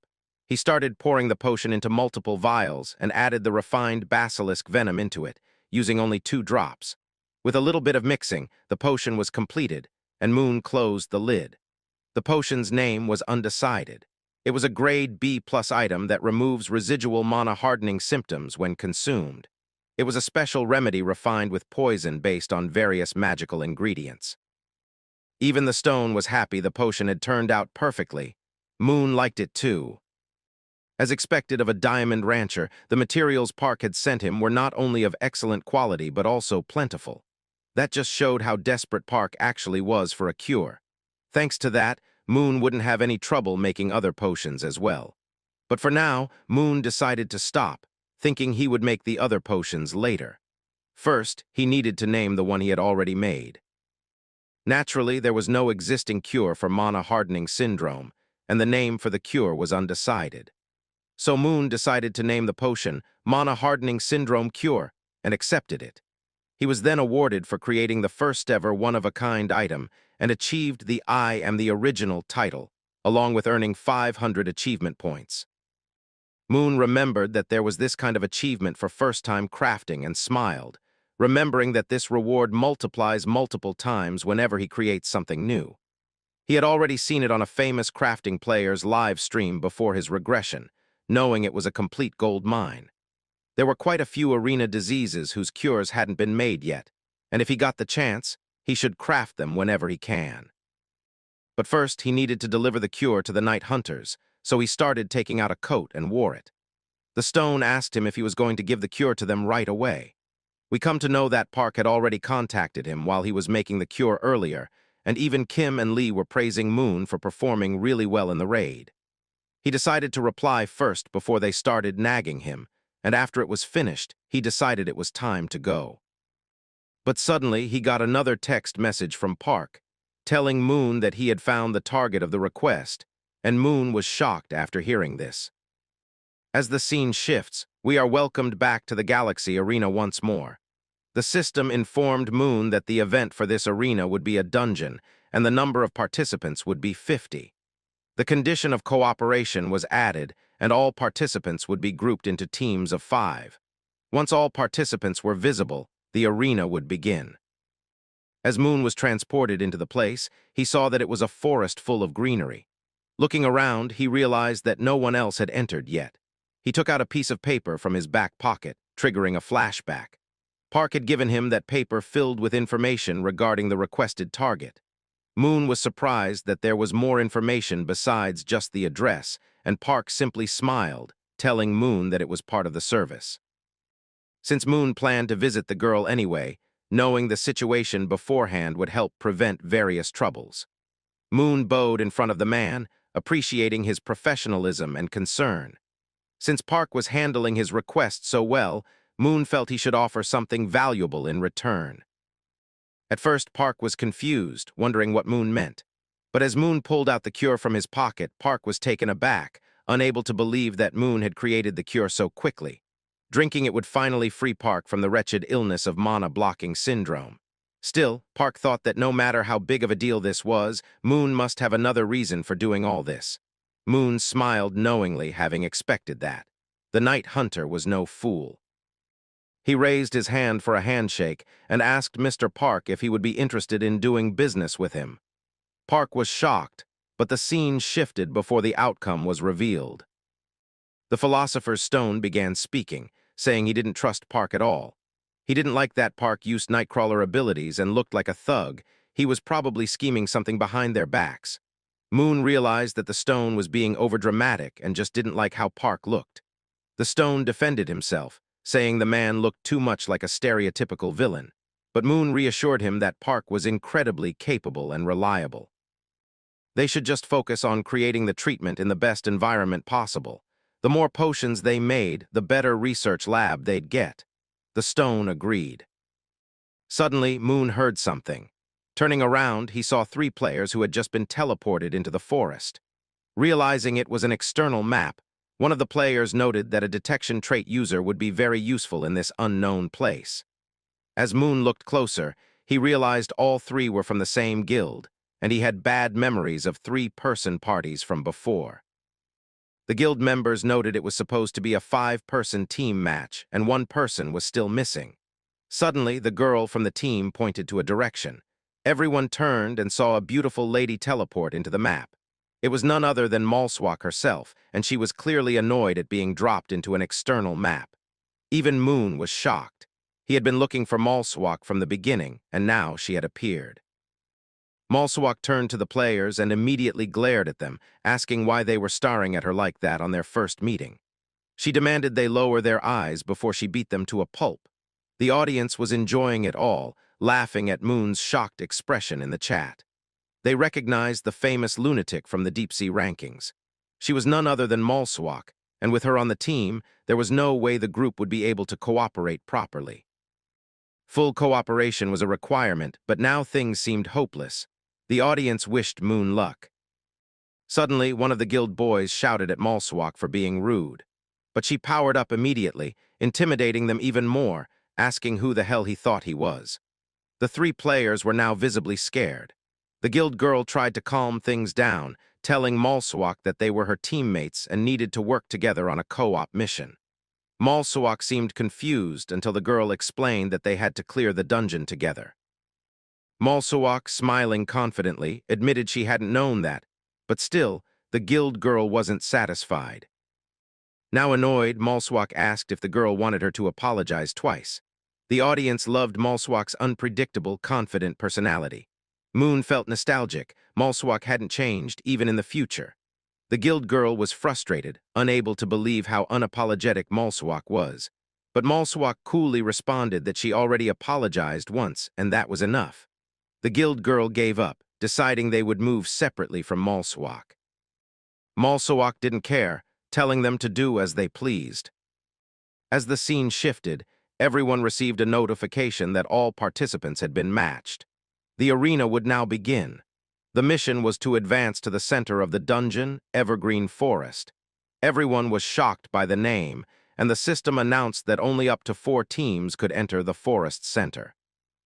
Suddenly, Moon was called from behind by a guild member who asked if he was the famous player Moon. At first, Moon didn't respond, wondering how they knew him. They explained that they had watched his last broadcast. The audience laughed again. Moon was completely unaware of how famous he had become. The guild leader told him there was no need for long explanations. He should just come with them. Malswak, after all, was a notorious troll in the bronze and silver ranks. She was crazy, overconfident, and carefree, but Moon responded that he knew her very well. He had been looking for her and hadn't expected to find her here in the dungeon. He decided to build some rapport while he could. The girl, annoyed at being forced into a team mission, was still standing confidently. Meanwhile, Moon remembered he still had to complete the Celestial Demon's quest. Just then, the Celestial Demon laughed, telling Moon that the girl was perfect. Even the black goat was gazing at Malswak with interest. Moon was happy that the constellations were interested. Suddenly, the Celestial Demon's manager donated 100,000 AP to Moon for joining Malswak. Moon was shocked. It wasn't 100 or 1,000, but 100,000 AP for a single mission. Suddenly, the guild leader tapped Moon on the back and tried to persuade him to join their team, saying they'd played together for a while and were solid. But before he could finish, Moon politely declined, saying he would go with Malswak instead. The chat criticized Moon, saying he had no chance of winning with her. But Moon announced that one of his viewers had just donated 100,000 AP for him to team up with her, and everyone was shocked after hearing that. The guild members knew that 100,000 AP meant it was over 1 billion. And if it was 1 billion, then Moon had no choice but to join the girl. Moon thought that he would be doing a mission to clear the arena only, but now he got an opportunity to do it with Malswak, which was even better because the donation scale was on a whole other level. The boy knew that the heavenly demon really treasured the girl, so it was not surprising that he would go this far. But Moon smiled as he wondered about how much it would be if he added up the AP from the last stream. Moon knew that it would be too much, and he was going to be busy after this. As the scene shifted, we came deeper inside the forest, where we saw that Moon and Malswak were going in together with our boy following the girl. She immediately snapped, not liking the fact that Moon was following her so closely. Moon just casually told the girl that it was only because of the mission. Now the girl was getting annoyed, clearly warning Moon that if he got beaten to death by her later, then he should not complain about it, and the boy agreed immediately, not even thinking for a second. But suddenly winds started blowing, and a green aura filled the forest. Both Moon and the girl realized that something was wrong. Even the stone warned Moon to get ready because now he was going to face a silver-ranked evergreen forest tree keeper. As the girl looked at the creature, she wondered if it was a human because they looked like cute little fairies, but they were really angry that humans were in the forest. Humans only harmed nature and did nothing else. The fairies wanted to clean up the humans, and Moon realized that defeating 4 tree keepers could really be dangerous. Anyone who had faced a tree keeper even once would never see them as small and adorable creatures again. The tree keepers announced that it was cleanup time, and they knew they couldn't leave even a scrap of flesh behind, or human flesh might contaminate the forest. The tree keepers ordered multiple thorny vines to kill both the humans. Moon knew that each tree keeper could summon 2 thorn vines. So with 4 of them together, there would be 8 of them, which meant 12 attacks in total, including the tree keepers themselves. Their teamwork was also downright deadly. One of the fairies ordered the trees to attack, and the trees started rushing insanely fast toward the woman.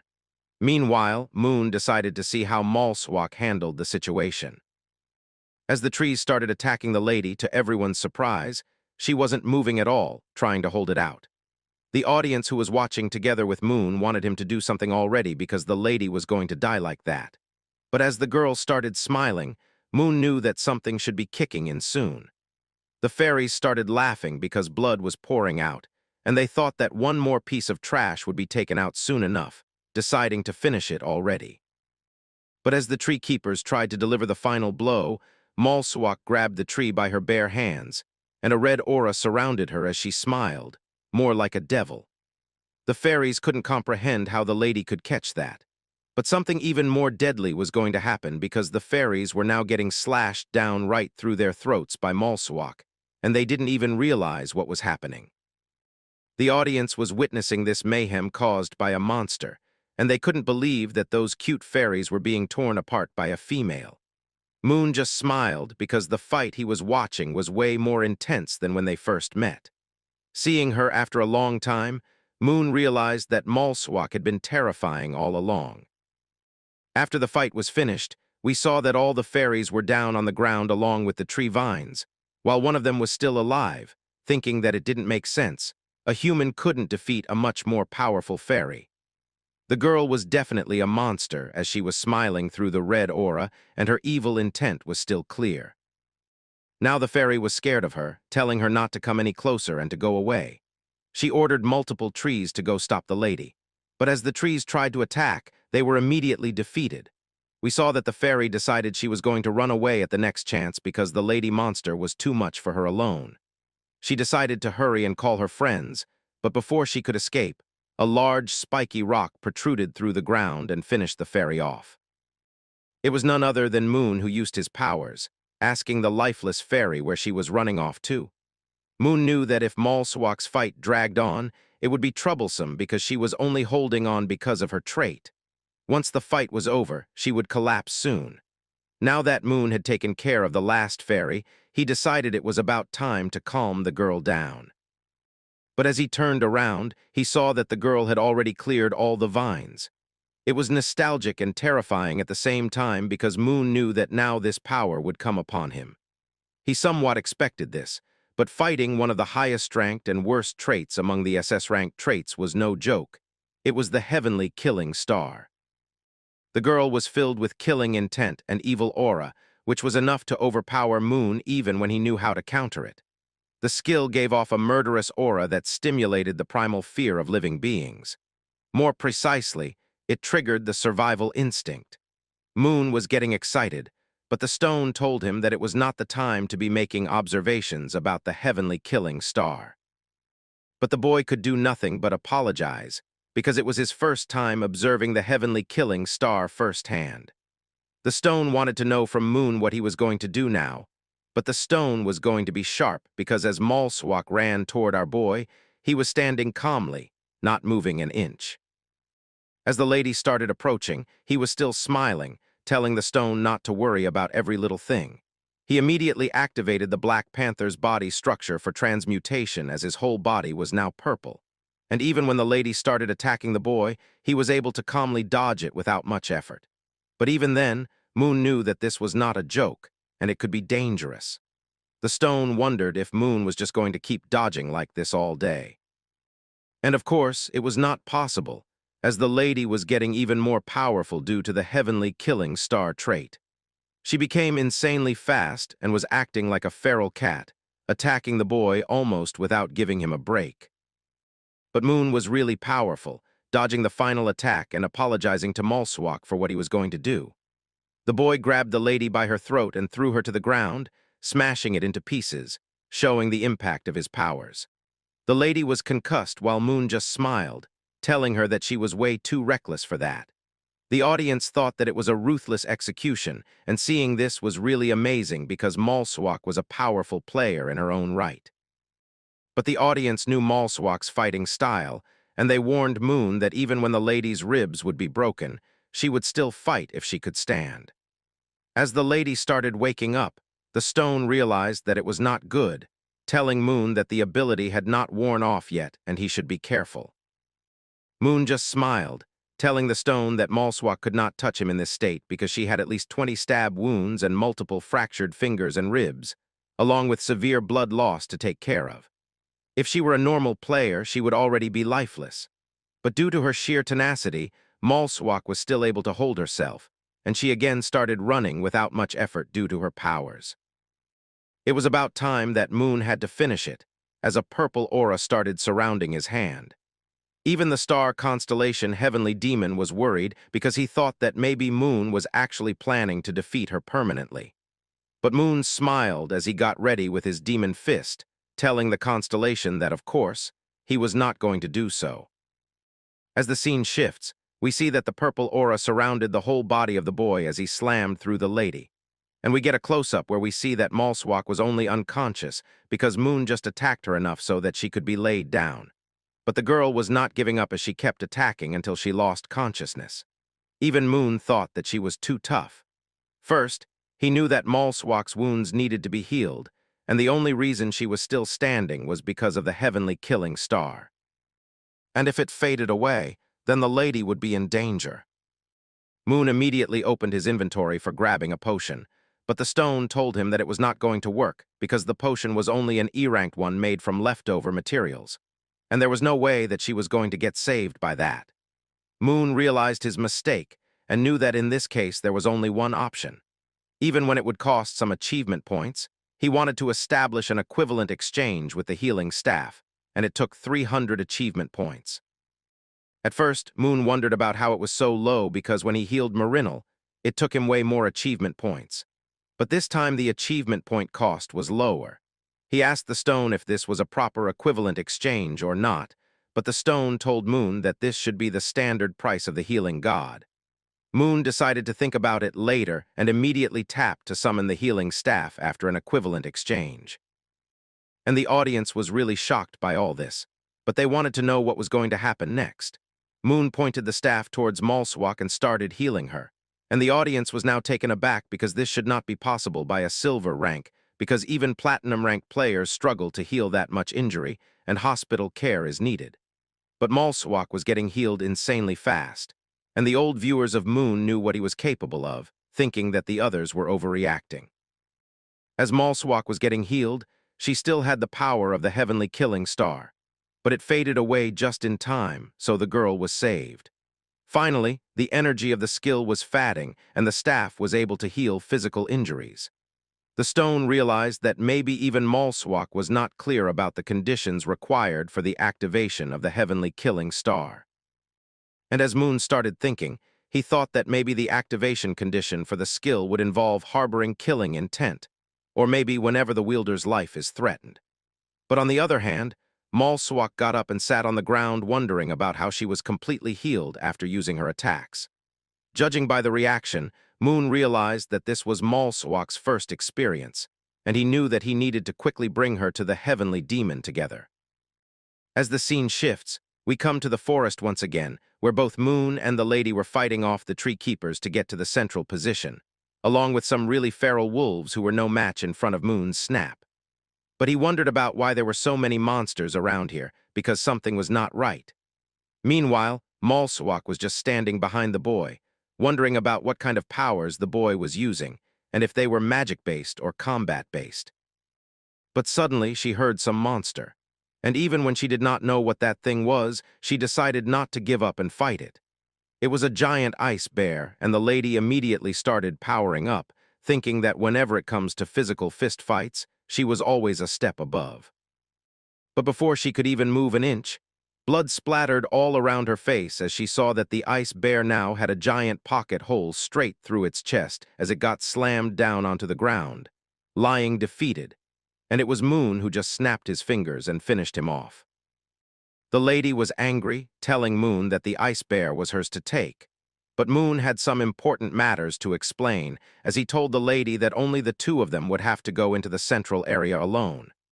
And as the lady turned around, still cursing Moon, she saw that the Cheetah Guild trio was defeated by the monsters. The lady immediately realized that these guild members were fools, and they tried to do a skip run inside the dungeon trial, not defeating any monsters. That explains why there were so many monsters in the central area, because it was a completely reckless and foolish move. The lady was a little bit disappointed, thinking that the guild members acted all high and mighty, and then they pulled a skip run. If they did not have the skill, then they should have waited for both Moon and her to come back. But the boy immediately pointed it out and teased the lady, wondering if she was seriously worrying about the trio, whom she was fighting a while back. But their discussion came to an end as a green portal started materializing in front of them.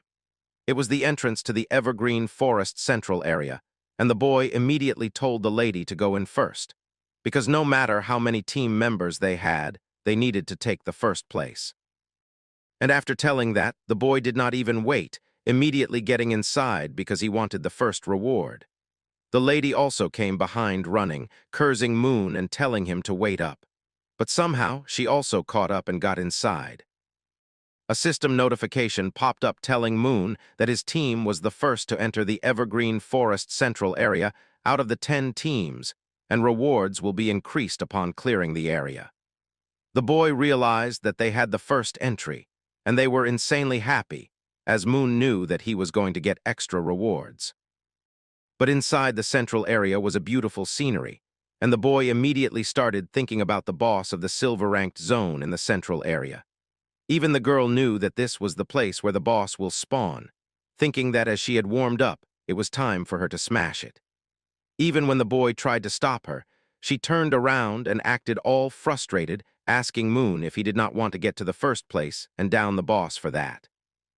But just then, as the lady confidently turned around, something really menacing was hovering over her, and it attacked with insane strength, almost going to decimate the lady. After the attack, Moon was shocked, but the lady was somehow able to save herself, and Moon knew that she had barely dodged it. It was then that we came to know about the monster who was the boss of the central area. It was a giant tree, completely dried up, and even the lady thought it was crazy how powerful the tree was. Moon told the lady that it was dangerous, so she had to keep a certain distance, and if they didn't stick to the strategy from the start, then it was going to be bad. But there was no way that Malswak was going to hear what Moon was saying. Thinking that the monster was sneak attacking like a coward, she believed it should be defeated right now. Moon was also a bit annoyed, realizing there was no way to stop the stubbornness of the lady as she started jumping around and punching through the tree with her monstrous powers, while even the monster was shocked. Moon was smiling after looking at her, knowing that she had always lived like a lone wolf until she met the heavenly demon. But it was still the same. The stone wondered why Moon was not stepping in, because even if she was powerful, a corrupted tree spirit was too much. Moon knew that much and decided to step in, but right now, even if he did, he couldn't stop the monster. On the other hand, even the lady realized that all her attacks were useless because the monster was unscathed. And with only one whip of its branch, it was able to send the lady flying through the roof. Moon had expected this much, that the corrupted tree spirit had significant resistance to physical attacks, especially for a combat type like Malswak, acting like a direct counter. And to defeat this tree spirit, they would have to follow the strategy precisely. After the attack was done, the corrupted tree spirit started running amok while trying to say that it was thirsty and was finding water. Moon knew that whenever a tree spirit awakens, it always searches for a water source because it is dried. But as this monster was corrupted instead, that meant that the clear water of the central area was like poison to it, purifying parts of its ash and body, just like how it would cleanse the undead or demons. Even with the tree's overwhelming physical resistance, it would still be purified. And this was the standard strategy for dealing with a corrupted tree spirit. People had to wait until it drinks the water. As the tree started going toward the water, the lady tried to stop it, wondering where it was going in the middle of the fight. She immediately jumped toward the tree, telling it to stop right there. The lady punched and punched the tree branch. It was annoying for the monster, but what was even more staggering was that just from a single punch, the corrupted tree spirit was staggered. Moon knew that for a brief moment, the lady had replicated the heavenly diamond divine art. Even the constellation sent a message, along with laughing loudly, telling Moon that his quest was changed from finding a disciple to specifically finding Malswak, because the constellation declared that he could no longer accept anyone else. Moon was witnessing new things, and he couldn't believe that even the quest details had changed. But on the other hand, the tree was getting really annoyed with the lady who dared to stop it from drinking the water. The monster turned around, going on a rampage while slamming multiple tree trunks toward her. But as the scene shifted, we saw that the lady was grabbed by Moon, who saved her from getting defeated. Moon knew that it was close, and even the lady was surprised because she did not sense him coming. Moon tried to talk with the lady calmly, telling her to stay back because it was something that she could not handle now. But the lady was getting really angry, pointing out the fact that the corrupted tree spirit was staggered from only her first punch. Moon smiled after hearing that, telling the lady that then there was no other choice, and that she should just not die. Even the lady wondered what Moon was talking about. But we saw that the same attack was thrown at her twice by the corrupted tree spirit, and this time she knew that whatever Moon had said was right. And even when her heavenly killing star technique was active, she was out of the battlefield, flying through the skis by the impact of the attack. Moon turned toward the lady, watching her, knowing that since the heavenly killing star technique had been activated, she would not die. And even in this situation, she had already managed to take a defensive stance, which was the mark of a true fighter. But now Moon started activating his own powers, immediately using transfiguration and activating the Black Panther's body tissue. He got to the stance, and the tree was now angry with him too, because it was getting interrupted from drinking the water. The boy knew that even when the monster's physical resistance was high, its base stamina was not that great, so he immediately activated the augur's body tissue for strength, as he knew that this was a chance to end it all in one single blow. As the monster was screaming that it would kill him, Moon wanted the lady to watch what he was going to do. As he jumped while activating the heavenly demon divine art and got ready to punch the tree, with only one fell swoop, the whole tree had a huge crack in it as it exploded due to the impact. And even the system recognized this feat of the boy, because he had defeated the boss monster in a single blow and got the title of One Punch Man. And for that, he had also gained 500 achievement points. But as the withered husk fell in a single blow without drinking the spring water of purification, the special condition was met, and the hidden boss named Mad Treat Murrier appeared. The boy was shocked at the mention of a hidden boss, because it was always a bizarre high-level existence that did not match the current rank range. The hobgoblin that he had met before at the corrupted goblin outpost was like that. But this time, the boss would be different, and it was definitely going to be stronger than back then. Hidden boss was a bizarre high-level being that did not match the rank range, and the hobgoblin that Moon had met at the corrupted goblin outpost was one of them. But this time it was different because the boy knew that it was clearly stronger than anything back then. Moon knew that it was surely coming right now, as sweat started dripping from his face, and inside the central area, the pond started shaking, and the whole water started dissipating as something came outside the pond with insane speed. Moon was shocked to see a creature with sharp teeth who was happy that the old corrupted tree guy was defeated, because, due to him, this monster was not able to come out. We come to see that this creature was named Murrier, who was the mad warden of vegetation in the central area, and the monster was related to the dragon kind. The dragon kind was not so kindly taken by any of the constellations, and Zeus immediately expressed his displeasure as Moon was shocked. And even the heavenly demon was not ready to accept the dragon. Even Black Goat was smiling, but with a murderous grin. Moon immediately realized that the constellations did not like the dragon kind, and now it was sure to him that the hidden boss was really related to the dragon kind, even when she was just a warden. The situation kept getting more annoying, and Moon wondered about how he would deal with it. But the monster started speaking, telling the boy that she saw it all, and she already knew that Moon was the one who finished off the tall guy, and that too, in just a single blow. And for that, she was so thankful and decided to let Moon have a gift in return. The monster started using her attack powers and materialized something into her hands, laughing with her killing intent and asking Moon to take this gift with gratitude. This attack was so fast that Moon knew that he would have to activate his powers, somehow able to dodge it, even after activating the Black Panther tissue. The ground just adjacent to Moon was broken and was crumbling, and the boy knew that it was close, and he just dodged at the nick of time. Moon realized that this monster warden was a magic-type hidden boss, and if this fight dragged on, it was going to be annoying for Moon. In that case, the boy knew that he would have to counterattack and end this whole fight quickly. So he started running with insane speed while powering up his Black Panther tissue. The monster was mocking Moon, telling him that he was just a bold idiot, but she was liking it a lot. And even she started going towards Moon with full force, deciding to punch right through him. The fight was taking an intense turn as both the monster and our boy were going to clash with their aura representing their intent. There was a huge clash that happened after both of them got slammed onto each other. Moon was fallen onto the ground knowing that this attack was way too powerful for his current form, and even the monster had countered it head-on. Moon finally came to a realization that if he went easy with this boss, he would not have any bones left in his body, because they would all be crushed. The boy immediately snapped his fingers and multiple ground spikes protruded from it. But the monster was dragon-kind, and she was able to detect and dodge it quite efficiently because of her wings. She thought that maybe Moon was able to use nature magic too, so she wondered if the boy was their friend or foe. The monster was dodging everything effortlessly, and Moon was continuously getting annoyed by the fact that the monster was mocking him without any mercy.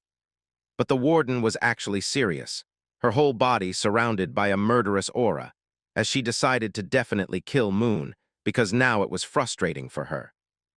She mockingly called Moon her friend and told him that she was going to chew him up real nice. The attack was so impactful that the whole ground started shaking as the warden punched through it, but she was shocked as she saw that Moon had actually dodged the attack somehow, thinking that Moon was pretty good at running. On the other hand, the boy knew that the warden was too fast, and even when he dodged, he still got attacked and was bleeding. Moon wondered if the monster was even faster than him, eliminating that thought because she was coming at him once again, telling Moon that she was kind, so she would definitely make her friend feel at ease. And Moon would not get corrupted and instead die peacefully by this final attack. The second phase of the fight began, and this time the monster was heavily overpowering Moon. The boy realized that the warden monster was faster and stronger than even Malsuk. Somehow, he managed to dodge all the attacks while frantically thinking of any other move he could make. But the monster still had an attack up her sleeve. She began calling out to something, ordering them to help her defeat the human. As her red miasma spread through the flowers and the grass, it corrupted them, turning into multiple razor-sharp blades that started flying toward Moon at insane speeds. Since it was another magic-type attack, Moon had no defense but to use his Black Panther tissue to break them apart. The fight wasn't giving him even a moment to think, and it was getting more dangerous by the second. He knew that if he hadn't been in the magic class, the fight would have already ended, and the result would not be in his favor. Meanwhile, as the boy fought, the audience watching the stream wondered if the moves were even real, and how Moon was able to detect all the magic-type spells, and dodge them even from the slightest hints. Some of the viewers couldn't comprehend anything and simply laughed in disbelief at how powerful both the monster and the boy were. Others, more experienced, knew their limits, realizing that even at platinum rank they would never be able to defeat this platinum-level boss. Moon was now really tired, but he realized one thing. With his current stats and specifications, a counterattack would be impossible. He would have to win using transmutation immediately. A blue aura started surrounding his hands as the boy snapped his fingers once again, right in front of the monster. He knew the warden monster would not be able to dodge this attack because it would be so wide-ranged and fast that it was guaranteed to hit. Moon called upon the Philosopher's Stone and used up 500 of his achievement points to summon the Staff of Astraph. Thunder began crackling all through his body, yet it didn't harm him at all. The entire arena changed as the monster looked on in shock, lightning striking the ground in every direction within seconds. The attack was so powerful that it managed to wound the dragon warden monster and even burned through her wings. The monster, however, grinned at the boy, mocking that the lightning was nothing more than a light tingling sensation. She became convinced that Lin wasn't the only one using nature magic, and that Moon had lightning magic too, calling him a liar and a cheat. But Moon only smiled, mocking her back and asking if she had just now realized that he was never her friend at all. Infuriated by the taunt, the monster decided to kill Moon once and for all. Her body flared with an even brighter red miasma as she rushed at him in a desperate attempt to strike. But that line was stolen by Moon himself, as he already held the Staff of Astraph in hand. He unleashed another lightning attack, sending an electric shock of such high current straight at the monster warden that her body was vaporized, or so he thought. To his surprise, the monster rose again, declaring that there was no way the great dragon warden could be defeated by something as pitiful as a tiny tingling. But as she opened her eyes again, her expression twisted into shock, because the attack wasn't over. Moon's final strike was still charging, and he told the female monster that it was not finished yet. He still had one last shot left in him. Moon used the heavenly demon divine art, and finally, after combining the tyrant crush technique with the Astraph light, he was able to obliterate the dragon monster, the secret boss of the central area. A notification popped up, informing him that he had achieved the hidden achievement of defeating a hidden boss. Since he had single-handedly defeated the boss known as the Mad Vegetation Keeper, Muriel, the constellations were overjoyed. Zeus gasped in disbelief, unable to comprehend how Moon had used his lightning in such a way. Even the heavenly demon was shocked to see his own power, combined with Zeus's lightning, being manifested on Earth by a mere human. The black goat was laughing and shouting at Moon, telling him that even though the attack was annoyingly colorful, it was refreshing, so he should unleash it a few more times. Meanwhile, the warden monster vanished into thin air after being defeated by our boy. The scene then shifted to Malsuk, who was left baffled, thinking Moon was completely insane. She realized that he was far stronger than she had thought and clearly not of the same silver rank as her. Although she assumed most of his attacks were magic, the heavenly killing technique he used was not magic at all, but an actual technique, since Moon continuously shouted its name while executing it. Malsuk wondered if she could ever copy the technique she had just witnessed. We then learned that Malsuk had long been branded a goofy troller in the arena, which had its disadvantages. Still, the reason she had managed to climb to silver rank without taking much damage was by copying the techniques of players stronger than her. She could imitate everything, their smallest actions, even their breathing, perfectly. But now, in front of Moon, who gleamed with an untouchable aura of power, it was proving impossible. The girl found it incredibly frustrating, while also worrying about what she should say to him. She thought her image must already be ruined by the harsh words she had thrown at him earlier, and she fully expected Moon to come at her now. Instead, she was shocked when Moon called out to her and offered her an elixir. At first, she hesitated, but he apologized for throwing her earlier and explained that it must have hurt. He encouraged her to drink the potion. Completely confused, she wondered why he was apologizing and offering her something so kind. Moon explained that at the time there had been no other way of dealing with the situation, and she should drink the potion to feel better. Malsuk couldn't believe that was all he had to say. On the other hand, Moon was clueless, unable to understand what she meant. Finally, Malsuk lost her temper, shouting that he should call her a crazy woman for not listening to anything he said, and for trying to kill him in the arena by going out of control. She wondered why he wasn't saying such harsh things to her. Moon just laughed it off, telling her that she had no control over it, and because of her unique characteristic, situations like that couldn't be avoided. His casual words shocked Malsuk even further. She couldn't understand why he was being so friendly toward her. It gave her the strange feeling that they had known each other for a long time, and even more absurdly, she realized she didn't dislike that feeling. Deciding he wasn't a bad person, she drank the potion anyway. Still, she had one more question for him. She asked Moon directly if he already knew her. The boy froze, realizing he was trapped since Malsuk had never told anyone about her characteristic. Moon was the only one who seemed to know all about it. He wondered if she had suddenly become sharp or if she was still just using her muscle brain. Never expecting such a question, he decided to bluff and lie. He told her that it was simply his characteristic, which allowed him to know about the characteristics of others. Malsuk was confused, wondering what kind of ability could let him do that. Moon pressed on with the bluff, explaining that it was similar to what she thought but worked in a much more complex way. Malsuk admitted she couldn't comprehend it and started walking away. Just then, she turned back, asking why Moon hadn't left the arena yet since the fight was over. She reminded him that they needed to hurry up and collect their rewards. But Moon replied that he had something to do first. Curious, Malsuk asked what it was. Suddenly, a system notification appeared before her. Player Moon has sent you a friend request. The lady was shocked, but Moon just smiled and asked her if she wanted to know about the heavenly strike he had just used on the monster warden. The lady blushed, feeling excited and embarrassed at the same time because she was completely exposed. Moon explained that she should accept the friend request, and then he would tell her. The girl's eyes sparkled with excitement, unable to believe that Moon was really going to share it with her. But Moon decided to let her know that, in fact, someone more proper than him would tell her. Hearing that, the girl grew annoyed, wondering if Moon had suddenly changed his mind. However, the boy sweet-talked her, saying that someone like his master would definitely be the one to tell her, so she had nothing to worry about. He insisted that she accept the friend request, since she might not get another chance like this. Malsuk thought that if the person he was talking about was truly Moon's master, then they must be even stronger than him. She quickly accepted the friend request, while Moon thought to himself that the lady was really too simple. But then Moon was warned by a system notification from the heavenly demon, who shook his head, saying it was impossible to tell her right now due to the arena system. The constellation would need to meet her directly.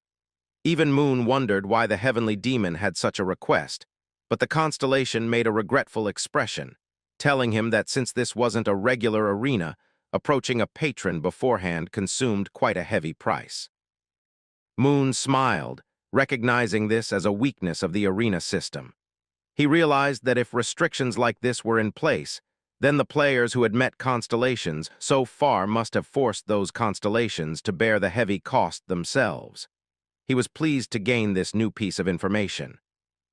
Meanwhile, Malsuk happily asked Moon about the information he had promised now that she had accepted the friend request.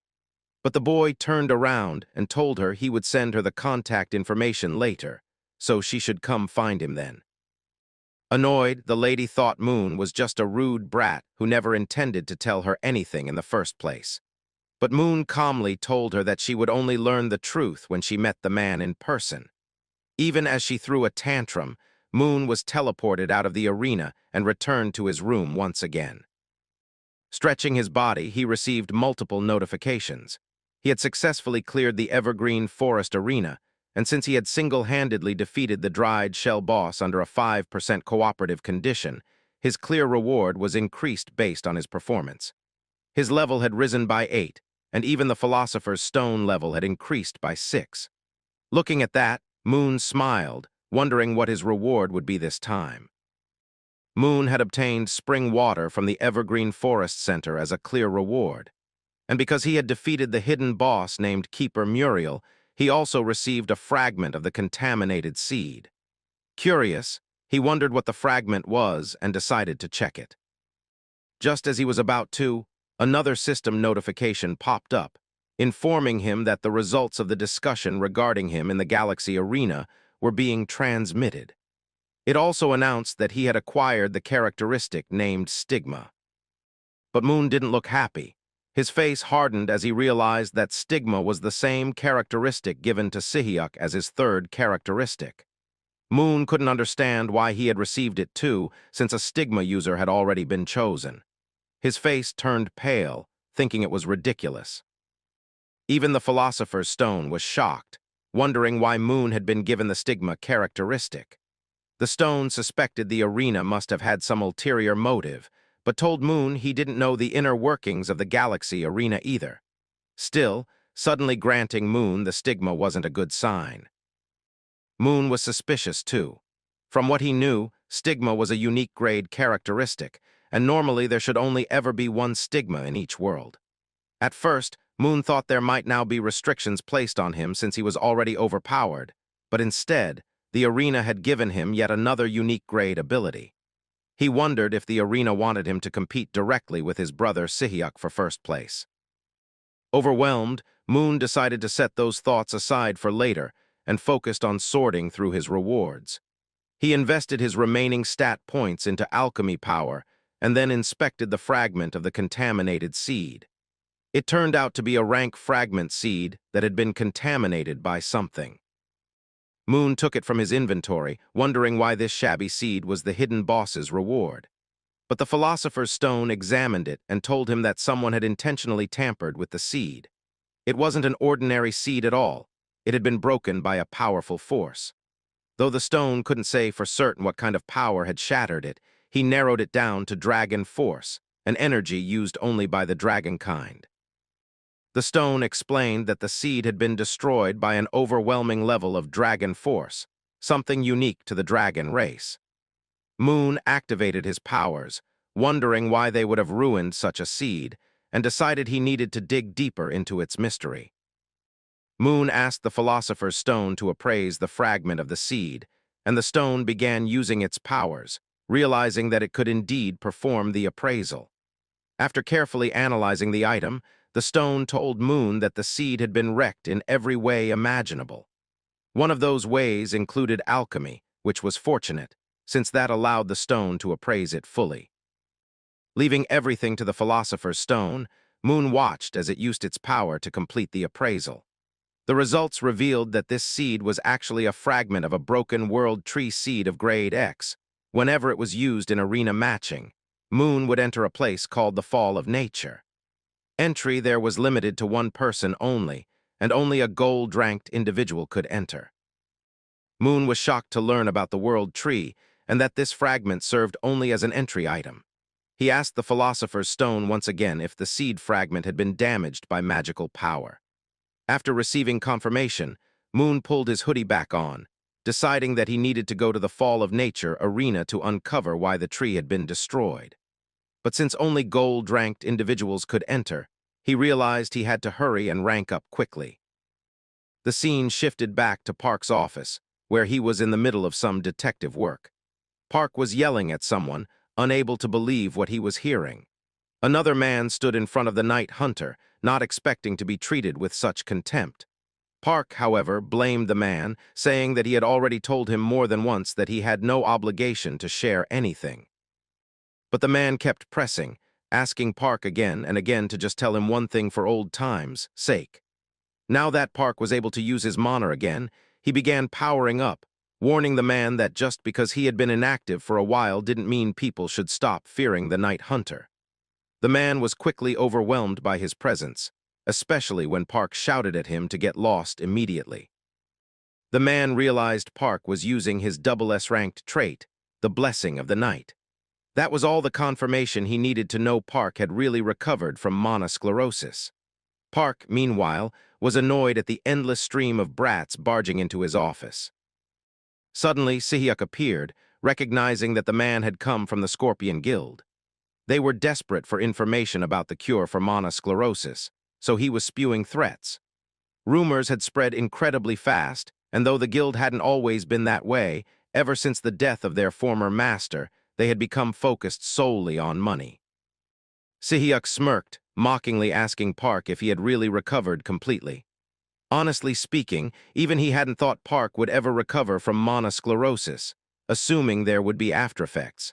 But Park sneered, asking if the boy doubted the powers of his godlike older brother. The ever-calm Sihyuk now looked uneasy, quickly saying that wasn't what he meant. Seeing his weakness, Park teased him further, asking why he couldn't believe in the medicine given to him by his own brother. When Sihyuk tried to brush it off, Park continued, suggesting maybe Sihyuk only called his brother great names to avoid hurting his feelings, when in truth he might have been looking down on him. That made Sihyuk angry. Amused, Park remarked that this was the first time the great Sihyuk had been triggered by nothing more than a joke. Park had now discovered the boy's weakness and decided to exploit it further. Just then the office door opened and someone entered. Before we could even see who it was, Park welcomed him warmly. It turned out to be none other than Moon himself. Park told him they had been expecting him, leaving Moon shocked, wondering how Park had known. Park explained that such an important person was bound to arrive, and he would have been willing to sell out the whole country just to know when it would happen. Moon, however, nervously wondered how he had suddenly become so important in Park's eyes. Park clarified that Moon was no longer just a customer. He was now a partner. Even after receiving such a huge favor, Park was touched that Moon still addressed him as a partner, leaving him at a loss for words. Moon smiled, opened his status window, and asked Park if he remembered their last business talk. Park said he had memorized everything, but then his face froze in shock. Right in front of him, Moon's system inventory opened, revealing multiple rare items in great quantity. Park was stunned that Moon had been able to obtain so many rare resources. Moon calmly explained that production wouldn't take too long.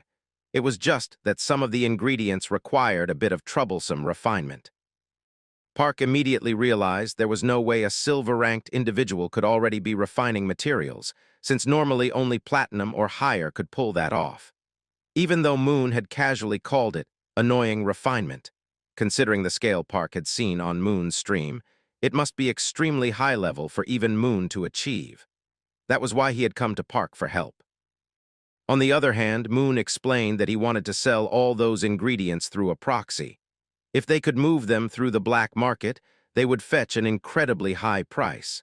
But Park suddenly stopped him, pointing out a problem.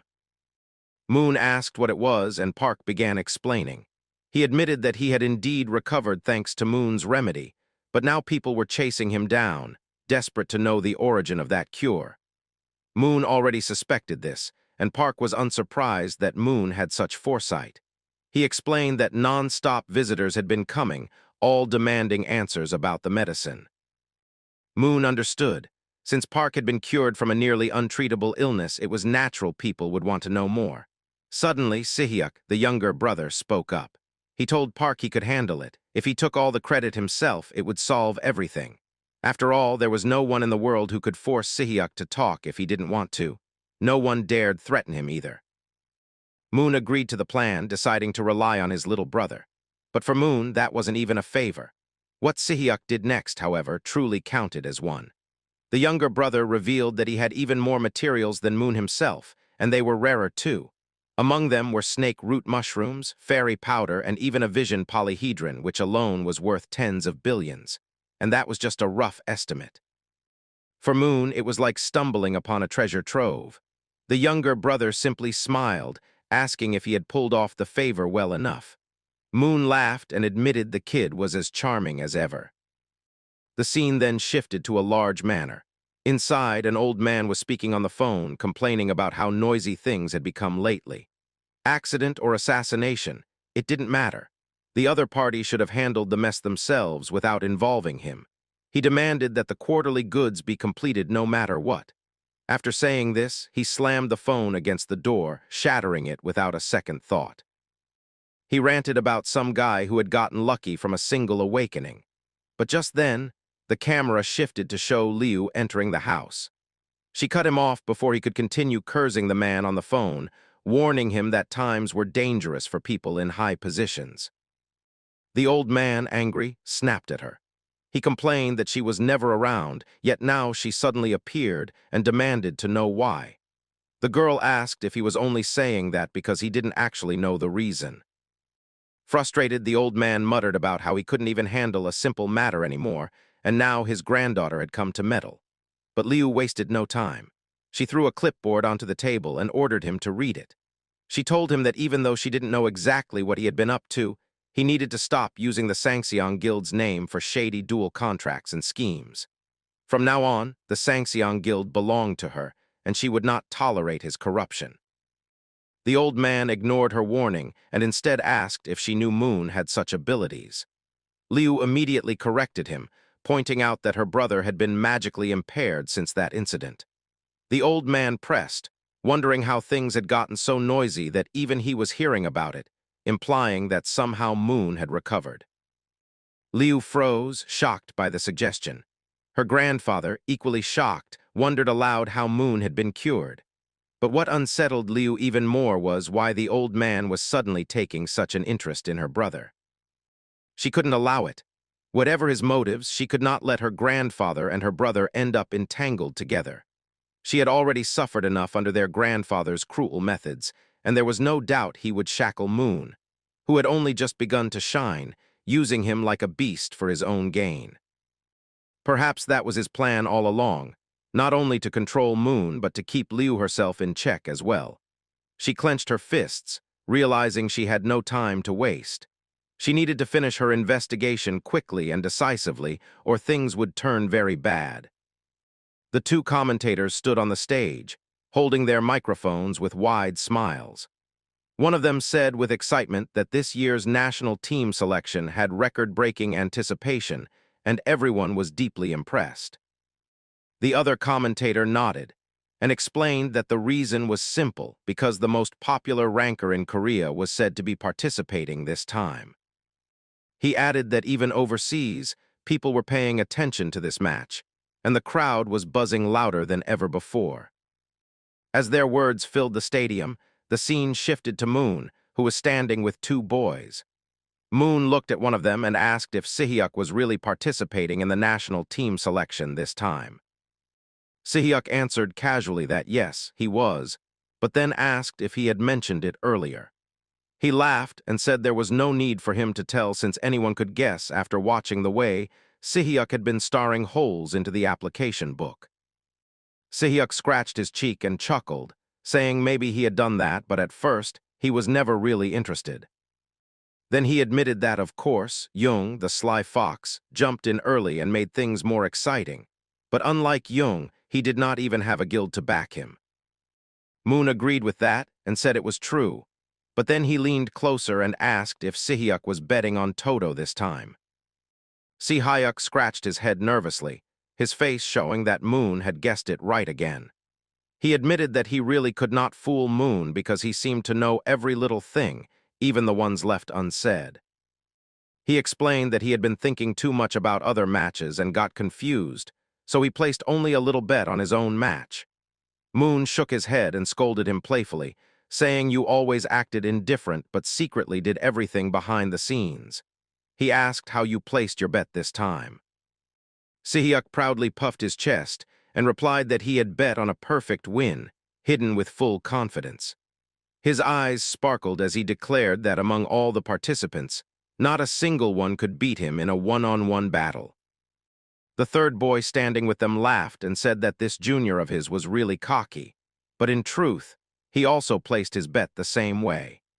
He explained that even though Si-hyuk was a bit lazy and a slacker, nobody could deny his overwhelming skill.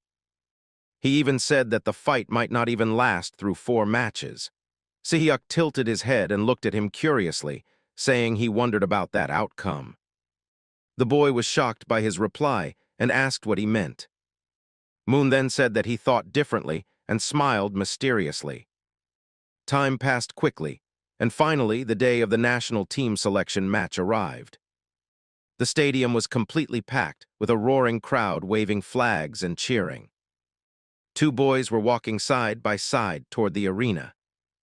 One of them asked if Si-hyuk had changed his bet after all. He calmly shook his head and replied that he had not changed anything. The boy sighed and said this punk still completely ignored the words of the big brother he worshipped like the sky. Moon chuckled and asked him if he himself had listened to the words of their heavenly VVIP client. The boy laughed awkwardly and admitted that he too ignored the client just this once. He explained that while Moon was amazing, he simply could not picture Si-hyuk losing at all. The stadium roared even louder, and Si-hyuk waved confidently at the cameras and the fans. The boy rolled his eyes and muttered that Si-hyuk was only smiling like that because he was on camera.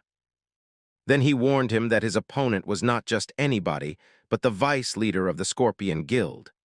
Among the cheering crowd, a man stood silently with a heavy aura surrounding his body. The boy whispered that even so, it made no sense for a ranker like Si-hyuk to lose to an old veteran from the first generation. That man raised his head and stared straight at Si-hyuk, his killing intent spreading like fire. The announcer's loud voice echoed, declaring that the national team selection match everyone had been waiting for was about to begin. The crowd exploded with cheers, claps, and shouts, shaking the stadium. The man stepped forward and revealed his name. He was Kim Jong-jun, the Scorpion Guild's vice leader. Sharp blades like those of a wolverine extended from his fists as he said this was the first time he faced Si-hyuk like this. Si-hyuk smirked and replied that it was indeed funny how their paths had never crossed in the arena before. Jong-jun told him that it was understandable since he had risen so quickly like a rookie meteor. But Si-hyuk's eyes turned cold as he silently unsheathed his sword. He asked if Jong-jun was truly confident about that. In the very next instant, his figure disappeared from sight like a shadow vanishing in the dark. The next second, his sword flashed past Jong-jun and left a massive slash. The crowd gasped as Jong-jun's body vanished, the system showing that he had been defeated in one strike. The boy standing with Sihyuk was shocked beyond words, his mouth wide open. Someone in the crowd screamed that it was insane and asked how Sihyuk could end the fight in a single blow. Others cheered, saying it was expected from him, the one known as unbeatable. Sihyuk thought quietly that he was sorry, but the money Jangjun's supporters lost was his gain. But before he could finish his thoughts, Jangjun suddenly reappeared right in front of him. With lightning speed, he drove his claws straight into Sihyuk's belly. He leaned close to his ear and whispered that this was why rookies could never cut it. Sihyuk's eyes widened in shock, wondering how his shadowless slash could have missed. Then his mind recalled Moon's words from before. He had told him that no matter how good he was, he would not win 3-0, and he would most likely lose the first match. Sihyuk gritted his teeth, calling it ridiculous, but blood flowed as he collapsed to the floor. The crowd went wild in despair, some shouting in disbelief, while Jangjun's supporters screamed in victory. The commentator shouted that this was an upset of epic proportions and that Kim Jangjun had taken the first match. The second commentator explained that it was not that Sihyuk performed poorly, but that Jangjun had been exceptional. The first commentator added that the real question was how Jangjun managed to dodge that incredible slash. Meanwhile, Moon was watching the match from his phone. He thought to himself that he had been worried the future might change because of the information he gave, but thankfully it went as expected. He noted that Sihyuk had even used the shadowless slash, but Jangjun still countered it. The commentator shouted again that Sihyuk looked flustered, and no one could blame him since the skill gap had shocked him.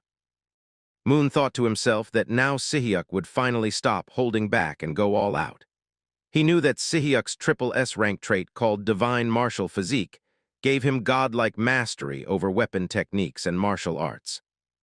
The next match began, and in a blur of movements, Jangjun's body was sliced into 4 pieces. He fell to his knees in disbelief as the system declared Sihyuk the victor. The commentator screamed that this was overwhelming power and proof of why Sihyuk was feared. Moon said the rookie had instantly turned the match around with a 3-1 win. The crowd cheered that this could be the fall of the first-generation giant. Moon smirked and pulled out his betting screen, ready to count his winnings. He had placed multiple bets on Sihyuk and turned 175 into 200 million won. Moon said it was as expected since most people bet on Sihyuk to win every match.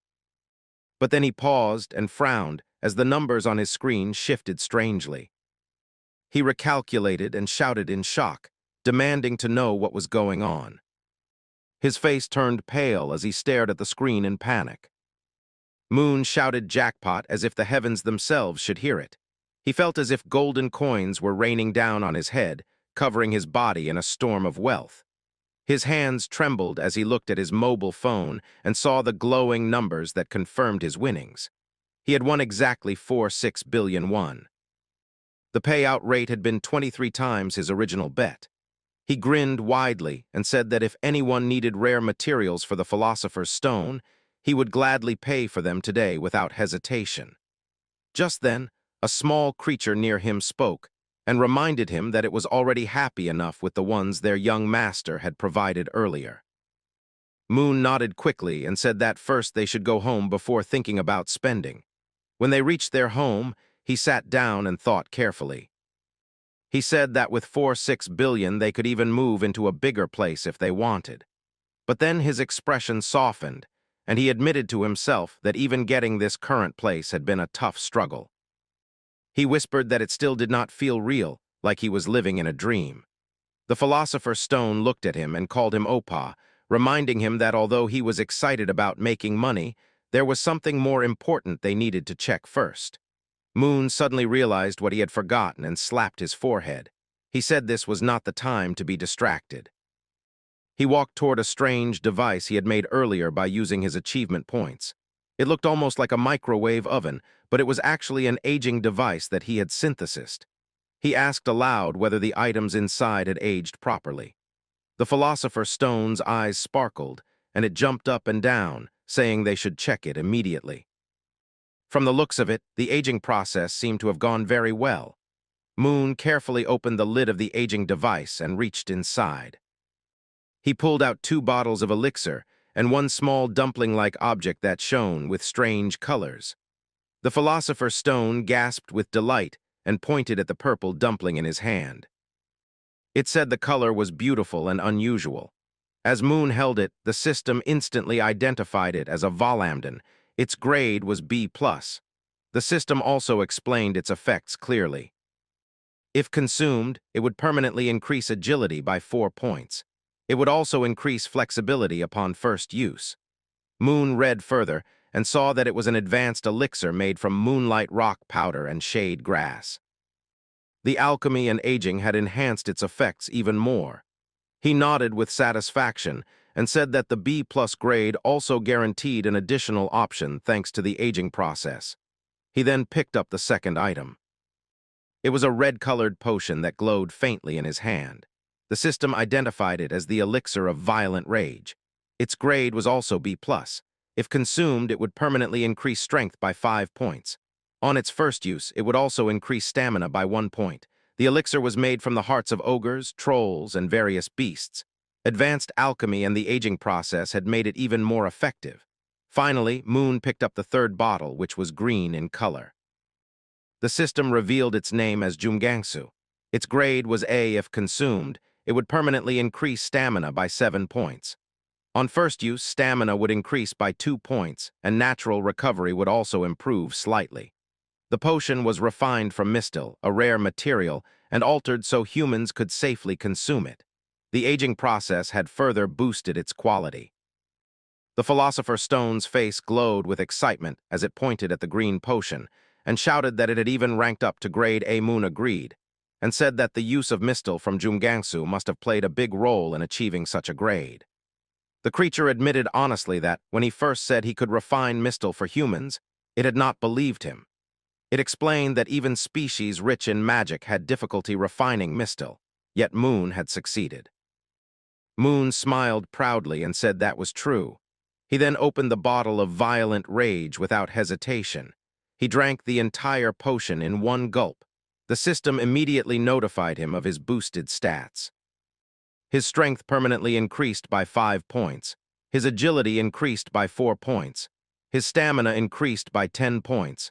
His flexibility slightly improved, and his natural recovery rate also increased. Moon felt a powerful energy flood his body. His muscles tightened, his breathing became stronger, and his fists clenched as if they could crush steel. He whispered that he could truly feel his body becoming healthier. He smiled and said that choosing the stamina-focused formula was indeed the right decision. With this, the strain of human transmutation would be reduced significantly. Suddenly, another notification popped up in front of him. He had completed the achievement called "Only My Synthesist Items Level Up." At the same time, his title, Pet of Alchemy, also leveled up. He received 1,000 achievement points as a reward. Moon's eyes widened in joy as he shouted the words achievement points and a new title. The second option of his title had also increased by 10%. He laughed loudly and said this was so sweet. He then clenched his fists and declared that he wanted to enter the arena immediately. He wanted to test just how much stronger he had become. He picked up his VR device and put it on. He entered the Galaxy Arena, where the format was survival. There were 100 participants in this arena. The system announced that the match would begin once all the participants had entered. The world chat instantly lit up with messages from players. Everyone was talking at the same time. Moon greeted them politely and said he was nervous since this was his first survival match. One viewer laughed at him and said being nervous was pointless because the enemies would kill them anyway. Moon replied sincerely that it really was his first time with them. Second viewer expressed surprise, saying it was shocking that someone like him had never tried survival before since it was such a popular format. Third viewer teased him by asking if he was aiming for first place again. Moon admitted he was going for it, but the matchups had felt rough lately. Just then, a system notification appeared in front of him. It stated that for player Moon, this arena match would be treated as a promotion trial. Moon froze in shock. He stammered the words promotion match with disbelief. One of his viewers shouted in surprise as well, asking if this was really a promo. Moon thought bitterly that the system was cruel for suddenly throwing a promotion trial at him with no warning. Another teammate cursed and told him to change the stream title quickly because the viewers would go crazy over this. The third teammate laughed and said this was going to be hilarious, and he was already spreading the news on the forums. The system then explained the conditions of the promotion. Player Moon in silver rank could no longer be adjusted by MMR. If he reached the top 10 in this match, he would be promoted to gold rank. If he failed, a penalty would be applied to his status window. Moon sighed and thought that his specifications were simply too high for silver rank now. But then he smirked and thought that was fine by him. He needed to reach gold anyway. The match location was selected. The system chose a place called Dingy Sewer. When one boy landed, dirty water splashed against his legs, making him wrinkle his nose. He groaned and said the smell was so bad he felt like he would poop himself. His teammate quickly told him to shut up because enemies might hear him. The first boy apologized, but still muttered that it was too dark to see anything. His teammate told him to follow silently and said he would lead the way. That boy followed carefully, wishing he had some vision-related ability like his teammate. The teammate explained that since it was a dark zone, they should rack up as many kills as possible, and then escape once the numbers thinned out.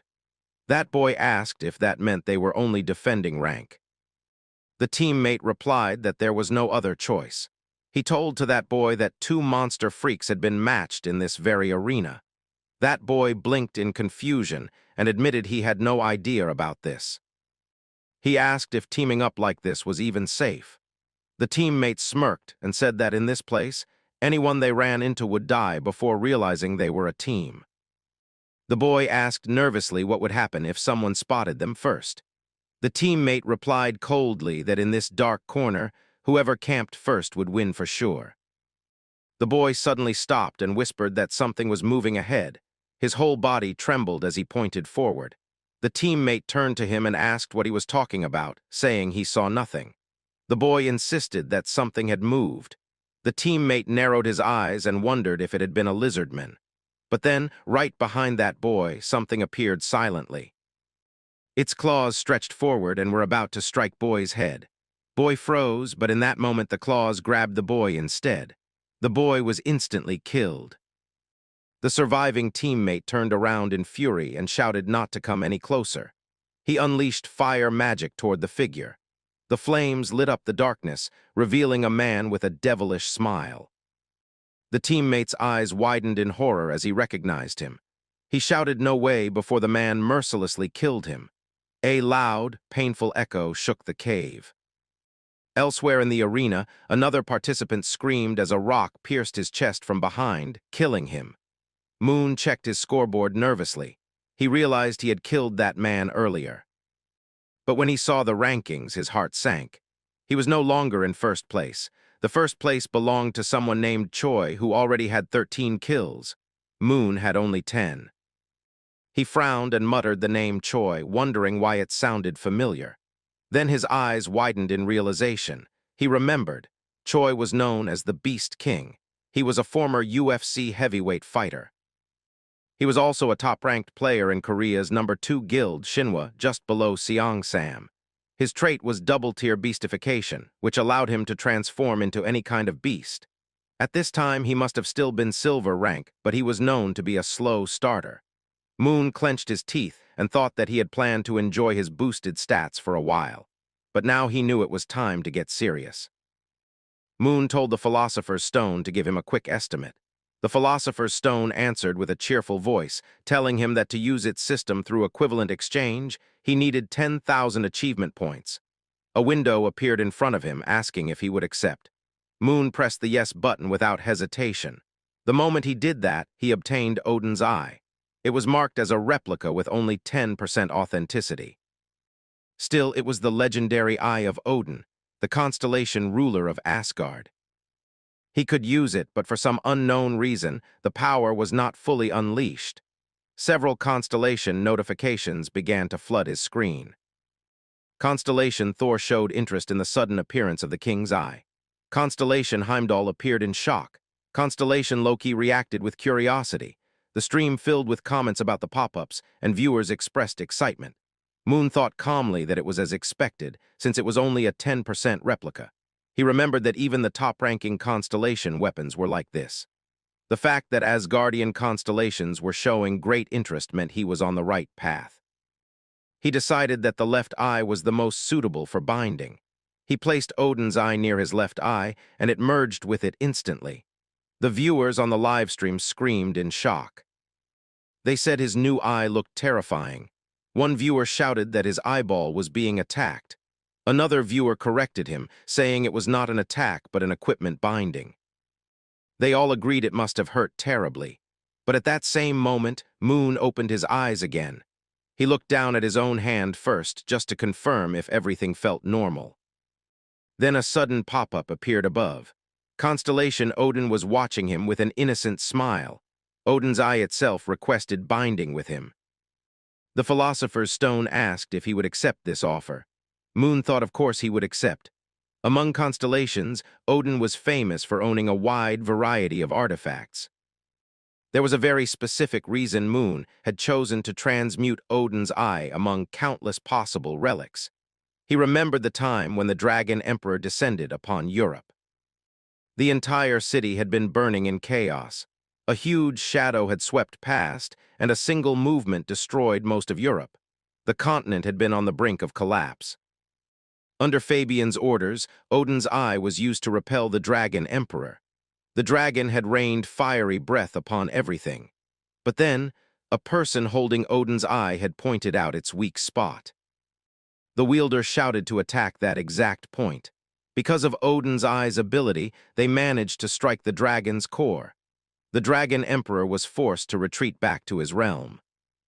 Moon thought the correct phrasing was not that they defeated him, but that they forced him back. That wielder was a high ranker from Germany who had Odin as his sponsor. That event was the reason Moon believed Odin's eye was the most valuable item. Now the eye was fully bound to him. The Philosopher's Stone registered Odin's eye as one of his traits. When he used it for the very first time, he acquired the trait known as Odin's sight. His vision suddenly became unbelievably sharp. He whispered in his mind that this was truly insane. The stream chat exploded, saying his eyes were glowing brightly. Moon realized why Fabian had once been able to instantly detect the Dragon Emperor's weak spot. He now had that same ability. He thought that it was time to find his opponent. He started walking through the area filled with dead bodies. At the same time, another player arrived at the scene. This person looked around and saw the corpses scattered across the floor. He muttered that the area seemed cleared. He checked the leaderboard confidently. He believed he was now in first place. He had 15 kills already and thought no one could match that. But when he looked again, he froze. Moon's name was above his own. Moon had 24 kills. Choi, the man with 15 kills, clenched his teeth. He thought this guy had been second place only a short while ago. Now he was leading by almost double the kills. Choi smiled darkly like a devil. He thought Moon must know how to fight, and that excited him. He prepared his claws, and his body began transforming into a werewolf. He hoped Moon was a combat type so the fight would be fun. His ears twitched as his senses sharpened. He heard a faint sound nearby. He realized someone was approaching. He thought it must be him. He rushed toward the sound with his claws ready. It was indeed Moon who appeared. Choi broke through the wall, leaping towards him. He recognized Moon as a magic type. He thought it would be troublesome. He jumped back and forth, predicting movements, but Moon kept vanishing. Choi looked around furiously. He leapt from wall to wall, sniffing the air, searching for Moon's hidden presence. Then he finally spotted a dark figure standing still. He thought he had cornered him at last. He called him a sneaky little rat and charged with his jaws wide open. But before he could bite Moon, an explosion of fire erupted in his mouth. Choi fell to the ground, coughing up blood. Moon whispered to himself that the closer his enemy was, the clearer Odin's eye became. He admitted he was not even used to using it yet, but the effect was already terrifying. Choi held his bleeding mouth in shock. He wondered how Moon was reading all his movements perfectly.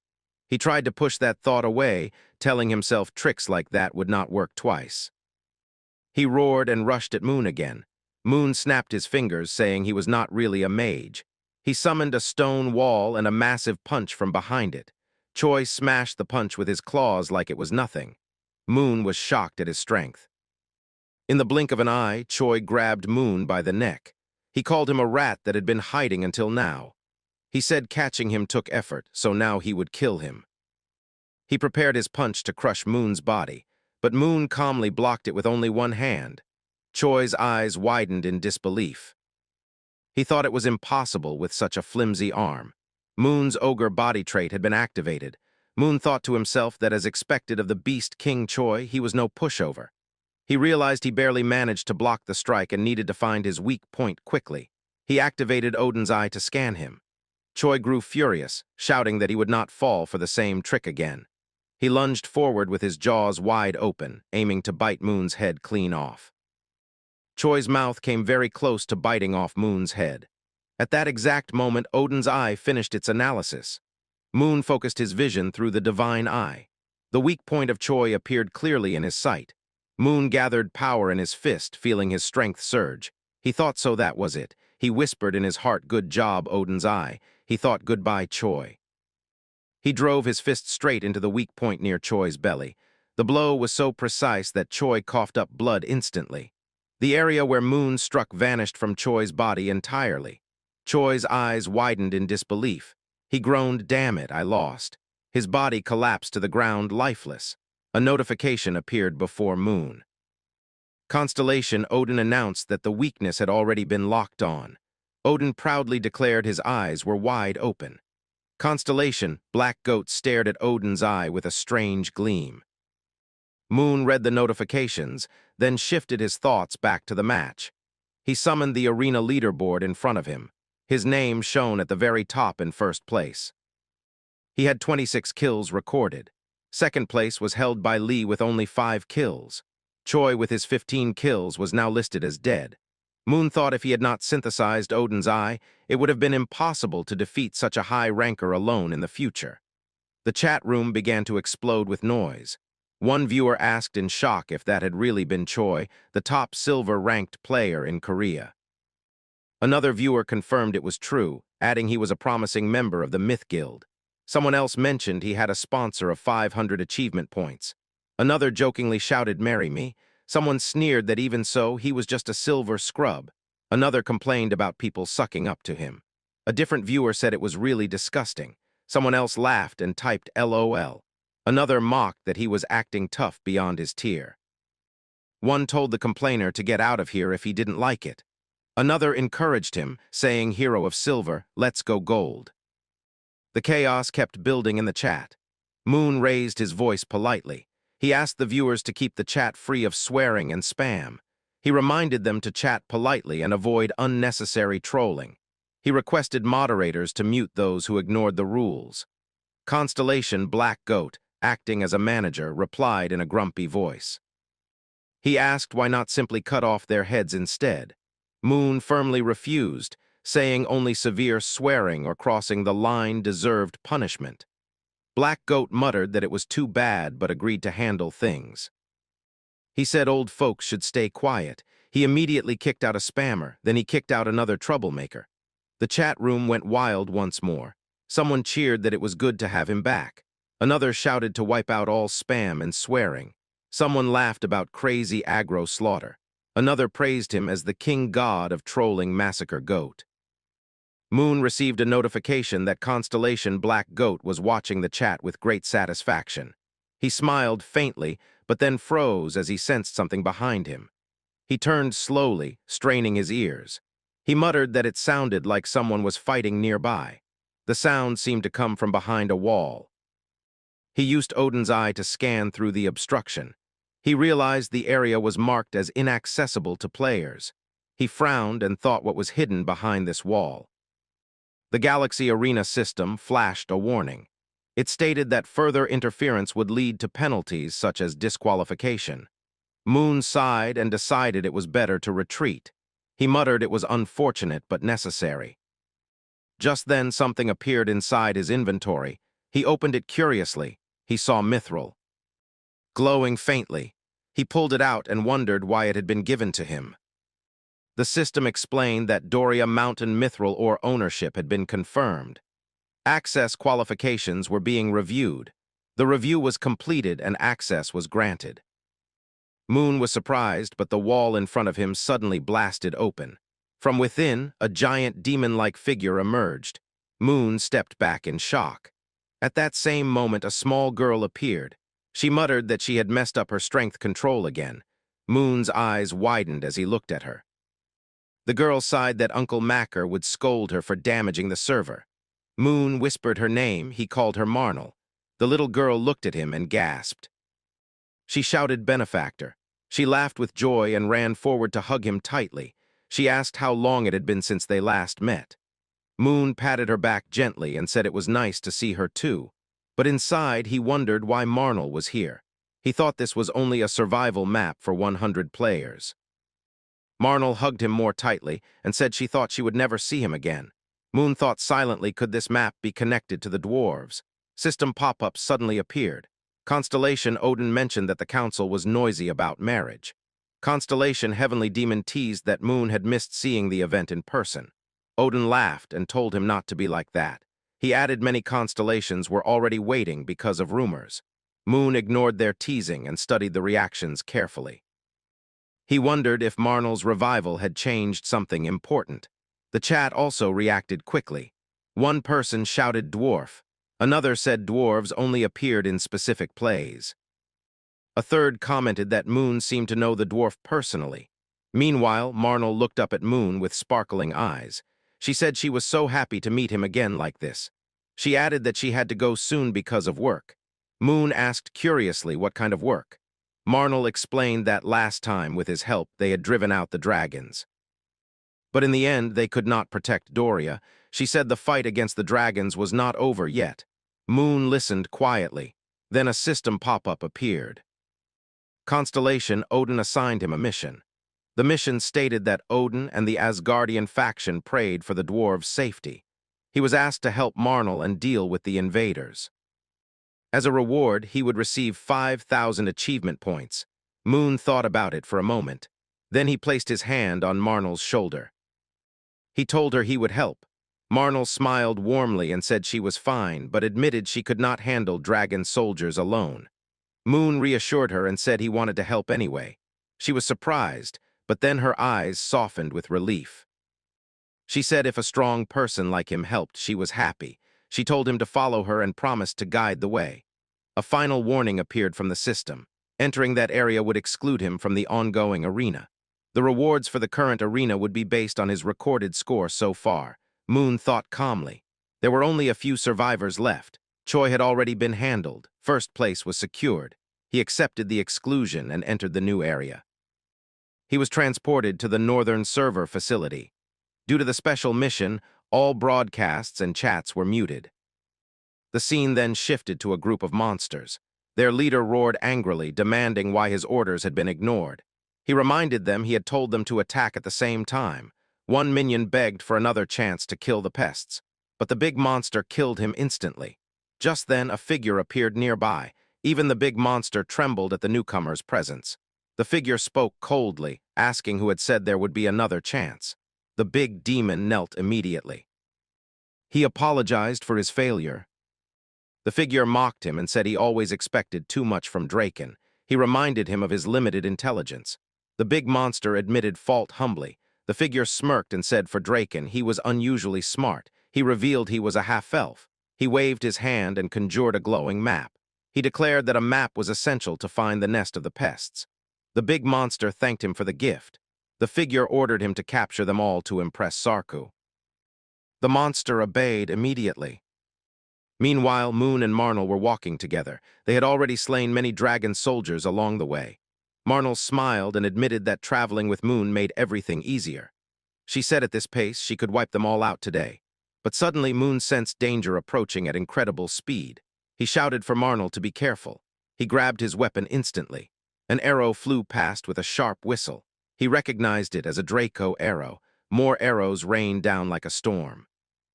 A squad of dragon archers had targeted them. Moon noticed all the arrows were aimed only at Marnell. Marnell closed her eyes, ready to accept death. But Moon summoned a rock layer in front of her using Odin's eye. The arrows shattered against the shield. He then scanned with his divine eye and spotted the enemy's positions. He counted 9 archers hiding in the shadows. He thought this was definitely worth fighting. He tightened his grip on his weapon. He rushed forward at incredible speed straight toward them. Moon stood firm with his fists clenched as he activated Odin's eye, the mysterious power that allowed him to see every weakness of the monsters in front of him. His gaze locked onto the first Draken, and glowing marks appeared across its body, showing the fragile points in its scales. He stepped forward, his body bursting with energy, and he charged his punch with all the power he could muster. When his fist struck, the sound was like thunder rolling through the arena, and the first Draken collapsed instantly, its massive body shaking the ground as it fell. The chat window from the spectators lit up with flashing comments, their voices filled with shock. Some could not believe what they had just seen, because Moon had taken down the giant monster with only one blow. He turned immediately to the second Draken, and once again, Odin's eye revealed the weak spot shimmering on its chest. Without wasting time, Moon launched forward and his punch pierced the air like a cannonball. The second Draken screeched, but the cry was cut short as it too collapsed, defeated by a single strike. The live chat exploded again, with one person shouting in disbelief that Moon was from the magic class, yet he was using martial arts with such mastery. Another viewer wrote that they had seen something like this once before, but this time the power felt even more insane. Moon lowered his fists, breathing steadily, and turned around to check on his companion. He called out for Marnell to see if she was unharmed, but his words froze on his lips when he saw her. The dwarf girl was not hiding or trembling behind him. She was swinging her enormous hammer like a storm of steel. She slammed the weapon down again and again on the face of another Draken, each strike shaking the beast's skull as if she were breaking rocks. Her small frame hid a terrifying amount of strength, and she laughed almost like a wild warrior while she struck the monster mercilessly. Finally, with a crazed grin, she raised her head, her hammer dripping with blood, and she cheerfully told him she was fine. Moon felt his chest loosen with relief, but his forehead was covered in nervous sweat. He muttered that it was good she was safe, yet his mind was filled with questions. He wondered if it was truly normal for a dwarf so young to possess such monstrous strength, because something about her power felt unnatural and unsettling. Before he could think further, the earth trembled and a heavy shadow fell over them. A larger Draken appeared, far more intimidating than the others, and it spoke in a deep, rumbling voice. It mocked them with a slow clap and declared that they were not bad at all. Moon and Marnell turned their heads in shock, both of their eyes widening at the sight of this enormous creature. Moon muttered under his breath, asking what kind of monster this new enemy was. The Draken's glowing eyes shifted to Marnell, and it pointed its massive claw at her. It revealed that she was the arena contestant personally mentioned by Lord Sarkis, the High Ruler. Moon froze, his heart pounding, as he thought about what those words meant. He suddenly remembered the strange system pop-up from earlier, the one that said they were being moved to the Arena Northern Seer facility because of special circumstances. He realized now that this was Marnell's arena, and Earth was still technically under the official arena match phase. The broadcast to the outside world had been muted to keep the fight secret. Moon clicked his tongue and thought that whatever the reason was, it no longer mattered. He clenched his fist again, and decided he needed to defeat this big Draken first before anything else could go wrong. But before he could make a move, Marnell dashed past him like a speeding bullet, her hammer raised high. She charged straight at the monster without hesitation, her speed so fast that even Moon was stunned. The Draken roared, spreading its wings, and launched its own attack to counter her. Their weapons clashed in midair, the hammer smashing into the monster's claw with explosive force. The sound of metal and bone colliding echoed like a giant drumbeat, shaking the whole arena. Marnell spun and slammed her hammer onto the Draken's head, forcing it down with tremendous strength. She landed on her feet, sliding backwards across the cracked floor, and she smiled proudly at Moon. She asked how her attack was, almost as if she was showing off her skills. Moon, however, was not smiling. He had used Odin's eye, and what he saw made his blood turn cold. He realized that the Draken was not the biggest danger on the battlefield. With urgency in his voice, he shouted for Marnell to get down. He summoned his energy in both hands, creating a shimmering barrier in front of her. An overwhelming blast of dark power struck the barrier, making sparks fly everywhere. Marnell stumbled back in shock at the sheer force of the attack. Even the Draken itself looked terrified, and its body trembled as it stepped aside. From the shadows emerged a tall, sinister figure with pointed ears and scales covering parts of his body. The half-elf smirked, his voice smooth yet cruel, and he said he had come only to capture one little brat. But upon noticing Moon, he laughed that there was also a human worth killing. The system identified him as Sarku, a hidden boss, a half-dragonoid who appeared only when special conditions were met. Moon's jaw tightened as he realized what this meant. The Draken bowed quickly, apologizing to Sarku for its failure and begged to be allowed to kill Marnell itself. Sarku dismissed it coldly and said he would take care of the unknown human intruder. With a wave of his hand, Sarku launched deadly shark-shaped blasts of energy straight at Moon. He twisted his body and dodged with precision, each blast grazing past him and exploding behind his back. Sarku narrowed his eyes, surprised at how Moon was avoiding his attacks. He said that he thought Moon was just an alchemist, yet clearly he had hidden strength. He dashed forward with inhuman speed and tried to crush Moon with his claws met his cold gaze. And when Sarku tried to grab his neck, Moon caught his wrist with one hand and stopped him. The hidden boss roared in fury that a human dared to block his power, and his aura burst out violently. The arena shook as Sarku unleashed a massive wave of energy that forced Moon backwards. He steadied himself, sparks of lightning flickering around his body as he prepared his counterattack. Sarku formed a glowing cube with his magic, a spell so strong that the little stone warned Moon once again that it was a semi-six star-level dragoon spell. Moon braced himself, knowing retreat was impossible, and stood his ground as Sarku declared that it was an honor to die by his full power. The cube shot forward, releasing a torrent of destructive force that lit up the battlefield. Moon held up his hands and blocked with a barrier, gritting his teeth against the pressure. The philosopher's stone within him spoke, ready to assist, and Moon muttered that if they beat a hidden boss, the reward would be incredible. Ice spread across the ground as Sarku froze Moon inside a massive barrier, laughing that he would crush him completely. But cracks formed in the ice, glowing with light, and Moon's voice thundered as he released a devastating boom of energy. The frozen prison shattered into shards, and Sarku's eyes widened in shock. He could not believe that a human could summon such destructive power. He realized that Moon had called upon Astraphi, the divine thunder, though weakened compared to the original. Still, it was powerful enough to overwhelm even a dragonoid like him. Desperate, Sarku hurled a sword made of his essence straight at Moon. But Moon's gaze remained steady, and he summoned the sacred stick of Astraphi into his hand. Sarku's face turned pale as he recognized the weapon, stuttering in disbelief that such an artifact had appeared again. Moon pointed the weapon at him, stating that under the conditions, he could use it without limit. Before Sarku could retreat, Moon swung the weapon and thunder tore through the battlefield. The hidden boss screamed as his body was ripped apart, his essence collapsing into fragments of light.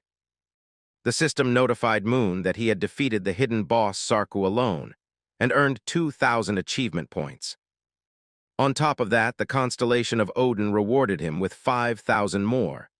His body trembled from exhaustion, but he managed to stay standing, his mission complete.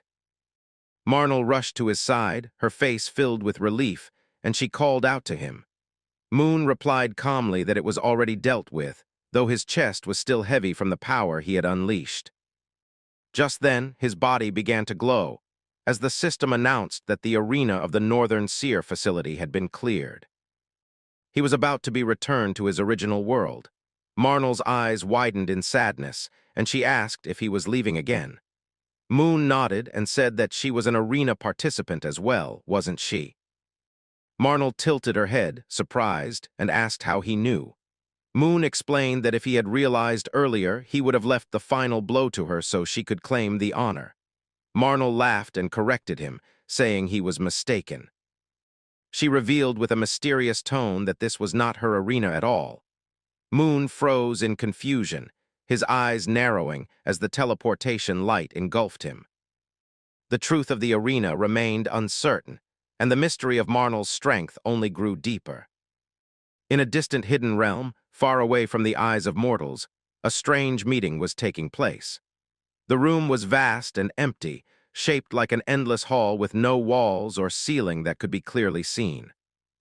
In the middle of the hall, 3 large throne-like structures were arranged in a triangle, each throne pulsing with a strange color that reflected the one who sat on it. The black one sat with a calm but ominous expression, his eyes burning like embers of shadow. His deep voice broke the silence, and he said that once again the thread of fate had twisted. He explained that this was already the second time such an anomaly had occurred, and his tone was filled with irritation. The black one then turned his gaze to the blue dragon lord and called out his name. He addressed him as Nidhogg, and reminded him that the disturbance had taken place within his own domain. The black one was the 3rd dragon lord Apophis, and his words carried the weight of accusation. He reminded Nidhogg that he had boasted confidently earlier that everything would proceed without issues, and now he demanded to know what had gone wrong. The blue one shifted on his throne, his face calm but his tone cold. Nidhogg, the 5th dragon lord, answered that the mistake could not be his alone, and suggested that it must have been the work of one of his subordinates. He specifically named Sarkaz, hinting that it was likely Sarkaz who had made a blunder. The pink one, who had been silent until now, leaned forward with narrowed eyes. She was the 4th dragon lord, Vritra, her aura radiant yet sharp like a blade hidden beneath silk. Vritra asked in disbelief if Sarkaz had actually failed. Her tone carried shock, for Sarkaz was known to be undefeated and unmatched in strength among underlings. Apophis, the black one, immediately denied this possibility. He explained that he could still sense Sarkaz's presence clearly, which meant the warrior was not dead. Apophis stated that it seemed not Sarkaz himself, but one of his lesser subordinates who had failed in their task. Nidhogg then interrupted again, his cold voice echoing across the chamber. He revealed that he had already sent one of his trusted agents, Defina, to investigate the matter thoroughly. According to Defina's early reports, she had discovered the dimension of the one responsible for cutting the thread of fate. Both Apophis and Vritra turned their heads sharply toward him, their eyes flashing with interest. They asked where this mysterious place was, their voices rising in unison. The answer fell from Apophis's lips slowly, each word shaking the air. He said that the dimension was called Earth. The other dragon lords froze for a moment, their expressions heavy with shock and surprise. The name carried weight even among these rulers. Vritra, the pink one, raised her eyes toward the empty 4th throne in the chamber. She whispered that if it was Earth, then it was the same place where the 1st dragon lord had been operating recently. Her words hung in the air like thunder as her gaze lingered on the vacant seat. Nidhogg nodded, his tone filled with certainty, and he confirmed her suspicion. He said that according to Defina's findings, the 1st dragon lord had indeed made contact with the group behind the interference. Vritra smirked faintly, her voice sharp with sarcasm. She said that Defina had proven herself dependable once again, unlike certain others who boasted too much but failed to deliver. She added that she would look forward to more useful reports. Apophis, unfazed by the tension between them, gave his commands calmly. He instructed Nidhogg to ensure that the Black Forge continued running without interruption, its fires never extinguished. Then he turned to Vritra and ordered her to expand the influence of the Arena Council even further, spreading its shadow across more worlds. He ended by saying that once Defina delivered her next report, they would reconvene in the same place to decide their next course of action. With that, the Dragon Lords' bodies shimmered, their thrones glowing brightly, and they disappeared from the hall in an instant. Meanwhile, far away, Moon reappeared outside the arena. He let out a long sigh and thought to himself that the place he had fought in earlier had not been Marnell's arena after all. His mind went back to the system window that had announced Arena Northern Seer facility, and he wondered what it truly meant. He found it strange that the system, which was usually very strict, had never once explained what kind of match it had been. He speculated that perhaps the arena he had entered was not meant for others at all, but one that applied only to him alone. He shook his head and decided to put the matter aside. He muttered that it was better to check his pending rewards first, since he had cleared the server and defeated the enemies in the first place. The system then announced that his reward had been increased based on his overall performance. The Philosopher's Stone that was bound to him absorbed a portion of his experience points. Its level increased by 4, and Moon nodded, saying that the result was as expected. He still complained, however, that the rewards felt stingy, even after such a difficult battle. He muttered that it did not matter much, since reaching gold rank had been his only true goal. Just then, another system notification popped up before his eyes. It stated that player Moon had been assigned as gold, and that he had achieved the official rank of a gold player. It further explained that he could now access the achievement shop, which was reserved only for players of that tier. Moon blinked in surprise and muttered in disbelief, wondering why even the achievement shop was suddenly unlocked for him. He quickly opened another reward window to check the rest of his prizes. The system announced again that the Philosopher's Stone had received more experience, and its level jumped by 8 in a single go. Moon's body felt lighter and stronger, his aura expanding. At the same time, another reward appeared in his inventory, a corrupted serum. Moon's eyes widened, and he said with excitement that this was the real deal. He had leveled up 8 times at once, and his stone had grown even stronger. But his joy was cut short when he turned his head and noticed something strange beside him. There were many small, folded figures lying scattered on the ground. At first, they looked like simple paper dolls, shaped like origami. He crouched down, picked one up carefully, and studied it with narrowed eyes. His face stiffened as realization struck, and he whispered to himself that these were not toys at all. Before he could react, a thunderous explosion erupted around his flat, blasting through walls and windows. Fire engulfed the building as civilians screamed and fled into the streets. The air filled with smoke, chaos, and cries of panic. One young girl screamed in shock that the explosion had come out of nowhere. Amid the confusion, a figure appeared in the firelight. His voice carried madness as he laughed and said that explosions were always fun. This man was the one who had planted the bombs in Moon's house. He was Jace Clark, a member of the notorious organization known as Desperado.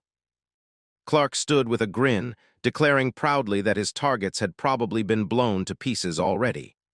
He clicked his tongue with fake regret, saying that if only the blast radius had covered the entire area, then nothing would have remained.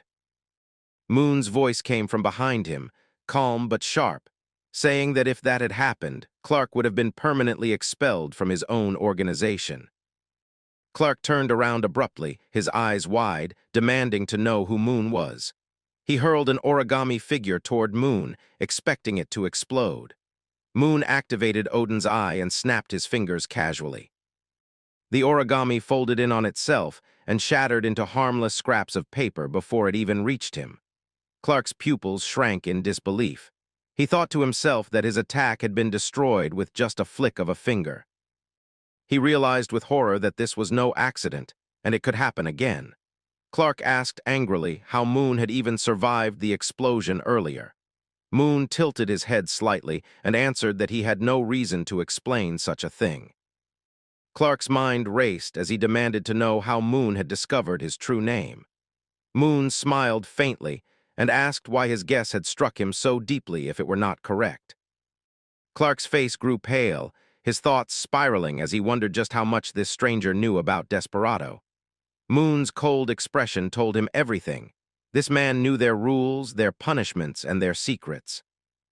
Clark's heart pounded as he realized Moon was warning him indirectly that fighting recklessly here would bring severe punishment from the organization itself.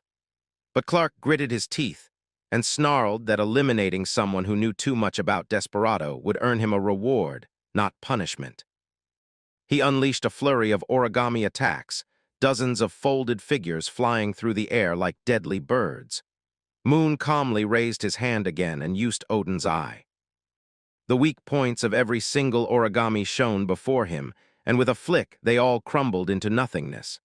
Clark's face twisted in shock as he shouted that this was impossible, that this was some kind of dirty trick. Realizing he had no choice, Clark reached for his cloak and ripped it off. He poured his power into the fabric, folding it rapidly with trembling hands.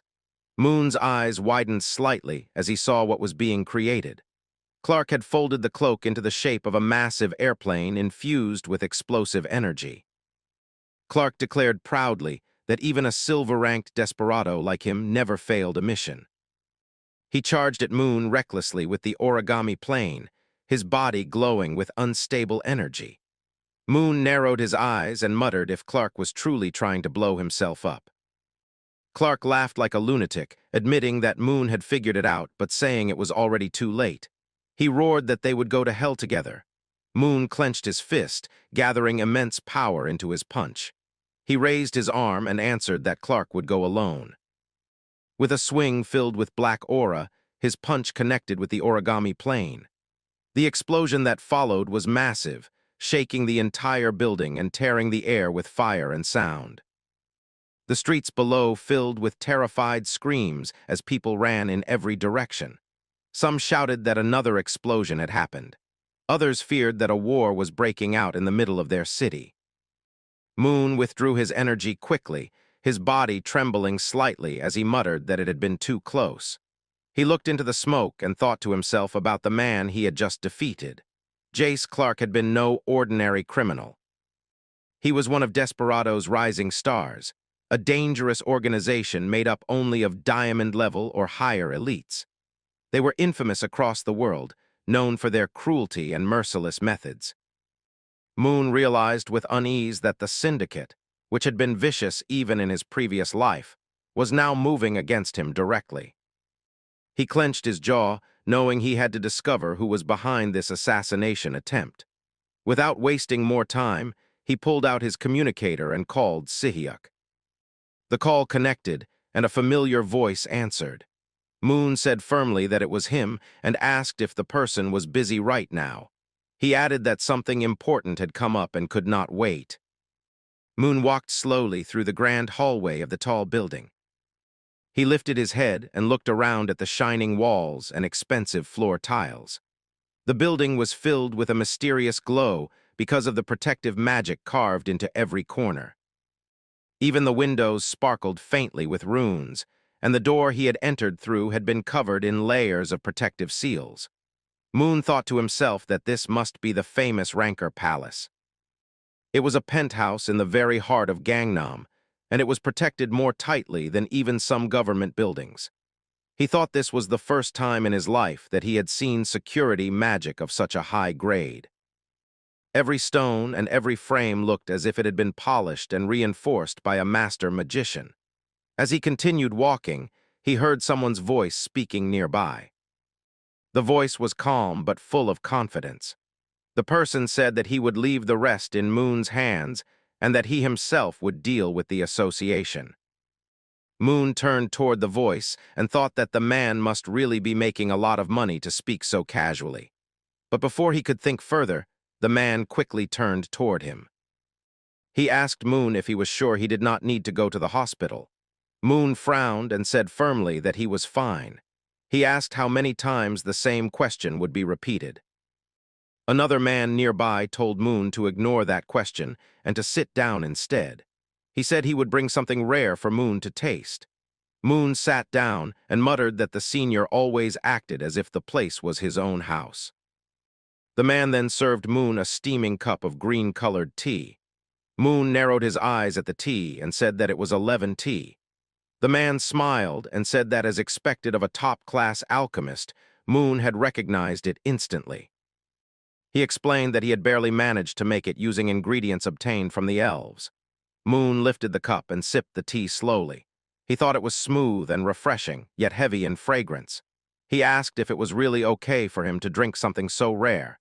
He thought that even the richest people in the world could not easily obtain this tea. But just as he was thinking this, a system notification suddenly appeared before his eyes. It declared that his agility had increased by 1. The boost had come from the potion-like effect hidden inside the tea. The man looked at him and said proudly that it was not even his own tea. Moon muttered that the senior was daring to say such a thing in front of the owner of the house. But before the discussion could continue, the door to the room slammed open with a loud bang. Everyone turned toward the entrance in shock. A girl stood there, panting heavily as if she had run all the way. Her face was flushed and she was slightly out of breath. She shouted, asking Moon and Si-hyuk where her brother was. Everyone stared at her, confused by the sudden interruption. Moon rubbed his forehead and thought that she had broken another door again. He told her that she seemed determined to destroy his house. Si-hyuk sighed and told her to calm down, but she quickly demanded to know if the rumor was true. The room turned quiet as everyone realized what she was talking about. She asked if it was true that an assassin had been sent from Desperado. The man sitting there nodded and said that yes, it was true. He explained that there must be a force behind the group that had instigated this attack. He said they needed to uncover who was pulling the strings. Another person said that this was no ordinary matter and that he would personally investigate it. The girl clenched her fists and said that she would also investigate. She said she could not let this pass quietly. Moon, however, glanced at Si-hyuk. He thought that Si-hyuk must already have a hunch about what was going on, but Si-hyuk stayed quiet and did not speak a single word. He sat there staring blankly into space, lost in his thoughts. The silence grew heavy until Moon broke it. He asked what the association had said. He pointed out that the investigation should already have been completed. Si-hyuk slowly answered that the association had been talking. He said that Moon would have to give an official statement at the association. Moon placed the cup of elegant tea on the table and muttered that, as expected, his uncle had no intention of letting the matter go. He then thought about his family. His father had been the first-generation player and the founding chairman of the association. After his father, it had been his uncle who succeeded as the second chairman. Moon thought that an organization like Desperado could only survive because they had powerful backing. The girl looked at Moon and said that if he did not want to go, he should not force himself. She promised that since she was already a ranker, she would find a way to stop it. But Moon shook his head and said that it was not necessary. He thought silently that Desperado was not just any group. They were not mere hired hitmen. They were too big and too organized for that. He said that they should contact the association and inform them that he would be coming. He thought that he could not just sit still and do nothing. Soon, he arrived at the Republic of Korea Awakeners Association. Si-hyuk walked beside him and asked if he was really okay with this. Moon asked what he meant by that. Si-hyuk explained that Moon had always felt uncomfortable around their uncle. Moon smirked and said that Si-hyuk was acting too polite just because he had grown older. He told him to just admit it straight that he had once been scared of their uncle. Moon thought back to his younger days. Just as Si-hyuk had said, he had feared his uncle deeply when he was young. Because Moon had been born out of wedlock, his uncle had treated him harshly. He had called him a disgrace to the family and acted as if he did not exist. As they reached the front entrance, a guard quickly greeted them. The guard bowed and said that young Master Si-hyuk had arrived. He opened the door for them, allowing them inside. Moon thought that he had hated and feared his uncle for years, but now things were different. This was his second life, and his uncle was no longer someone to fear. Inside, his uncle turned toward him. He said that Moon had finally come. A heavy wave of aura spread from his body, pressing down on the room. He was the president of the Awakeners Association of Korea, and his name was Kim Muyol. He looked at them and said that he did not recall calling for 2 people. Si-hyuk calmly said that the association kept summoning him, so he thought he was supposed to come as well. A guard stepped forward and asked if that was acceptable, but the president waved his hand and said it was fine. He muttered that since Si-hyuk had lost his parents early, it was possible. He began to say something else, but Moon interrupted him. He asked if it was because of their similar circumstances that his uncle was suddenly acting understanding. His uncle stayed silent for a while and then ordered his guards to leave them. The guards hesitated, but he told them to step outside. When the room was empty, Moon looked around and then teased his uncle. He said that his hobbies had changed, as he had never grown bonsai plants before. His uncle narrowed his eyes and asked what Moon was trying to do. Moon said that his uncle was the same as ever, but since it was a rare family meeting, he should take it easy. He reminded him that he was getting old after all. His uncle slammed the table with fury. He shouted that Moon had lost his mind. A massive wave of aura burst out from him as he called Moon a useless piece of trash. He launched a bonsai at Moon's neck, but Moon raised a barrier with ease. The bonsai stopped just near his skin, but Moon only smiled calmly. His uncle stared and said that the rumors must be true. He demanded to know how Moon had recovered from being magic impaired. Moon had blocked the bonsai with a single finger and said that he had simply gotten lucky. He added that it was not the important point. He asked if the real reason he had been summoned was because of the terror incident. His uncle narrowed his eyes but then admitted it. He said that since Moon had brought it up, he wanted to ask one question. He asked what Moon's connection to Desperado was. At that moment, Moon's eyes widened in shock. His uncle said that there was no use in denying it. He said that he had already heard everything in the report. Moon thought silently that his uncle was coming at him too directly. He realized that if his uncle had been the one behind the attack, he would have used his authority to make it far more elaborate. That meant the only possibilities left were foreign forces like the US or China. Moon stared at his uncle and then asked a question in return. He asked how his uncle knew so much about Desperado. The president slammed his fist on the table. He shouted, asking if Moon was trying to play games with him. He asked if Moon really thought the chairman of the association would not know about a notorious criminal group.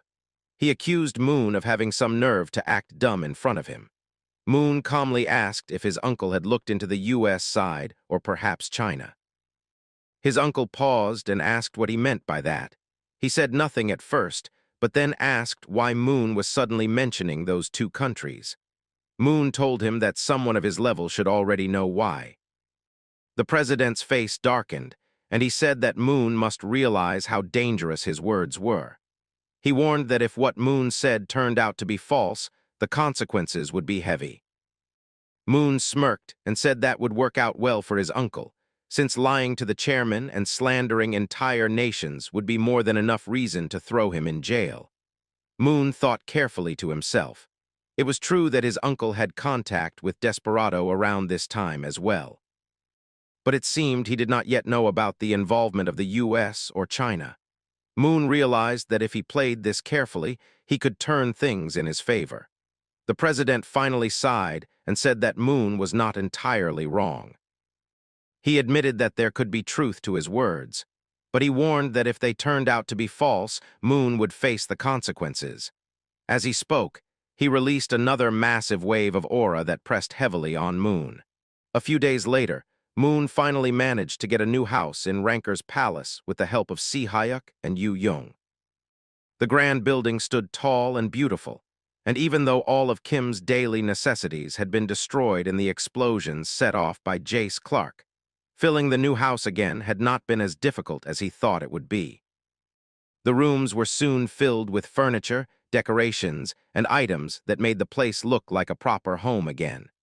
The girl cheerfully told him that some of the pieces of furniture were actually housewarming gifts from her. She explained that she had guessed he would probably buy them anyway, so she had prepared everything in advance. Moon scratched the back of his neck nervously and thanked her, but in his mind, he thought that it felt like he had been tricked into accepting them. He wondered why everything was going so smoothly all of a sudden and felt something strange about it. Still, he admitted to himself that things were going well for now. That night, Moon finally allowed himself to relax. He sat comfortably on the sofa and opened a can of soda. The cool, fizzing sound filled the quiet room, and he sighed in relief. He thought it was unbelievable that he, of all people, was now living in a house like this. Just then, the stone spoke up. The stone asked if Moon was not planning to treat Si Hyuk and Yu Young to something in return for their help. Moon replied that he had already been thinking about it. He admitted that since he had managed to move in at a cheaper price because of them, he owed them a favor. The stone tilted its head and asked what he planned to give them, since the two rankers did not seem to lack anything at all. Moon calmly explained that even though they looked like they had everything, it did not mean they did not want anything. He said that from his experience of living with high rankers before, he knew exactly what kind of gifts they truly valued. He thought that if he used that method, the two of them would definitely be happy. The stone floated toward a separate room and pointed at it, asking if that was not the room Moon had planned to use as his laboratory. Moon nodded and confirmed it. The stone smirked and said it finally understood his plan and guessed that Moon was intending to make elixirs for them. But Moon smiled faintly and said that the stone was as sharp as ever.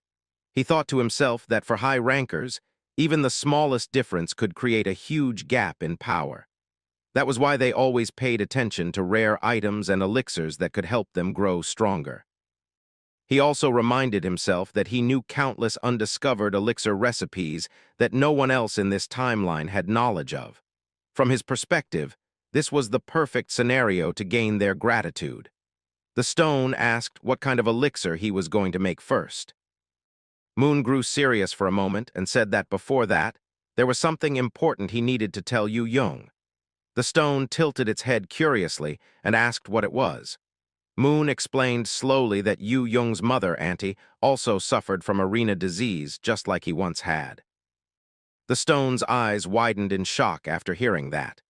Moon continued and said that although it was difficult now, one day he wanted to tell her that he could create a cure for arena disease. The stone became excited and said that it was great news because Yu Young was a ranker and would be able to gather the necessary materials quickly. Moon then opened his inventory and said that while he was here, he would prepare whatever tools he could in advance. The stone nodded in agreement, but as Moon was sorting through his inventory, his eyes suddenly fell on something strange. He paused and picked it up with both hands. It looked oddly familiar, yet he could not remember why. Just then, a flood of notifications appeared before him. The constellation Zeus jumped from his throne in surprise. The constellation Black Goat's eyes gleamed ominously. The constellation Heavenly Demon opened his eyes wide in shock. Even Odin's usually calm face hardened with frightening seriousness. Moon was completely stunned by all of their reactions. He looked at the item in his hand and realized that it was a corrupted serum. Its grade was only if it was described as a serum that had been twisted and ruined over countless ages. Moon thought hard about why the mighty constellations were reacting so strongly to something so weak. He guessed that, before it had been corroded by endless time, it must have been something truly incredible. He continued to stare at the corrupted serum with unease. At that moment, the philosopher's stone that floated near him spoke up. It explained that the reason was simple. The serum was originally an item of the dragon race. Kim's eyes widened in surprise. He muttered that it was a dragon race item and wondered why such a thing would be given to him as a mere F-grade reward. He then quickly pulled out another item from his inventory. It was dragon blood of level C, taken from a low-ranking dragon. The blood acted as poison to those who were not of the dragon species. Moon looked at the two items together, the corrupted serum and the dragon blood, and thought carefully. He realized that both of them had been obtained from arenas linked to Marnell. He also noticed that both were related to dragons in some way. He thought to himself that there was definitely a hidden connection here and that there must be a special way to use the corrupted serum. But the answer eluded him. He grabbed his head in frustration and shouted that it hurt too much to think about. He muttered that he needed a drink to clear his mind. He opened the refrigerator, but the philosopher's stone quickly shouted at him not to drink alcohol. Moon sighed and said that he knew and that he only wanted something cold to refresh himself. As he stared inside the fridge, his eyes suddenly fell on a packet. He froze for a moment and then muttered in surprise why he had not thought of this earlier. He told the philosopher's stone to help him transmute one. The philosopher's stone was startled and asked if he was really planning to transmute that. Moon asked if it was possible. The philosopher's stone explained that very few objects dealt with time, and going against time itself was the hardest challenge of all, even more so when eternity was involved. Moon sat down heavily and asked what method they should use. The philosopher's stone said there were only two options for now. The first was to receive it directly from the being who currently owned it. It hinted that one of the beings watching Moon very closely just happened to have it. The stone said the name clearly. It was Zeus. Moon was shocked beyond words, but Zeus's voice echoed and denied it. He said he did not possess Kronos' sand. The philosopher's stone was also surprised and asked if he truly did not have it. Kim's lips curled into a terrifying smile. The black goat cursed loudly and accused Zeus of lying. Odin asked if it had been stolen or lost. The philosopher's stone sighed and said that if Zeus did not have it, then only one method remained. It asked Moon if he even knew what Kronos' sand looked like. Moon admitted that he did not. He asked if it could still be transmuted without knowing. The philosopher's stone said technically yes, but the cost would be enormous. It explained that transmuting such an artifact required at least 55 million achievement points. Kim's jaw dropped, and he shouted in disbelief at the insane number. The philosopher's stone said it could not be helped because Kronos' sand even affected the flow of the god's time. Moon clenched his fists and asked if they could transmute just a small part of it instead. He suggested maybe just a grain or two of the sand inside. For a moment there was silence. Then Zeus gave a dry chuckle. The black goat burst out laughing hysterically. Odin and the heavenly demon both looked at Moon in stunned shock. Moon frowned and asked why everyone was reacting so strangely. The philosopher's stone finally said that his idea was brilliant and completely out of the box. It explained that if they transmuted just a grain of sand, the cost would be far lower, and it would fit better with the serum. Moon smiled and snapped his fingers in excitement. He said they should try it right away. The system demanded 5,000 achievement points to carry out the violent exchange with the philosopher's stone. Moon accepted without hesitation. Soon, a single shining grain of golden sand appeared in his hand. It was the sand of time from Kronos' hourglass. Its grade was mythic. It was described as the sand that formed the very core of the hourglass of Kronos, the god of time who had perished. But Moon noticed that the power of the grain was fading in real time. The philosopher's stone shouted in panic that if Moon did not use it immediately, it would disappear. Moon panicked as well and quickly opened the bottle of corrupted serum. He poured the grain of sand into it without delay. The liquid inside the bottle began to change violently. Before his eyes, the serum transformed into something incredible. The system notified him that it had turned into the blood of Tiamat. Its grade was mythic. It was the blood of the dragon god Tiamat herself. But there was a warning. Because of the unstable time reversal, the blood had only temporarily regained its original form. It would soon revert back into its corrupted state. The time limit was only 1 minute, and the counter was already ticking down. Kim's heart raced as he stared at the glowing liquid. He muttered that it was the blood of a dragon god, but cursed at the cruel time limit. Suddenly, the blood inside the bottle moved on its own. It flowed and slithered like it was alive. Moon froze and asked why the blood was moving like that. But before he could react, the blood leapt out of the bottle. It struck against his chest with violent force. The blood of Tiamat began to merge with his very body. Moon screamed as the assimilation began. He shouted in terror and pain as the blood of the dragon god tried to fuse with him. Moon's body fell hard on the floor right after he absorbed Tiamat's blood. His chest tightened, and unbearable pain spread through every part of him. His trait, sacred soul, began reacting violently to the blood. The pain grew so strong that his body shook and he cried out, clutching the ground. But because the right conditions were not met, sacred soul soon deactivated on its own. The sudden deactivation gave Moon a short moment of relief. He was lying there, drenched in sweat, his eyes wide open in shock. His breathing was heavy, but he thought it was finally over. Just then, another system notification appeared in front of his eyes. It said that Tiamat's blood was still seeking a new path inside his body. The pain returned instantly, even sharper than before, tearing through his veins.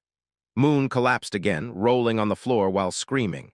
The agony was so strong that tears streamed from his eyes. He was unable to move and finally went still, lying on the ground. When he opened his eyes again, everything had changed. He was no longer in his room, but in a strange, dark place. The ground was black and cracks ran through it.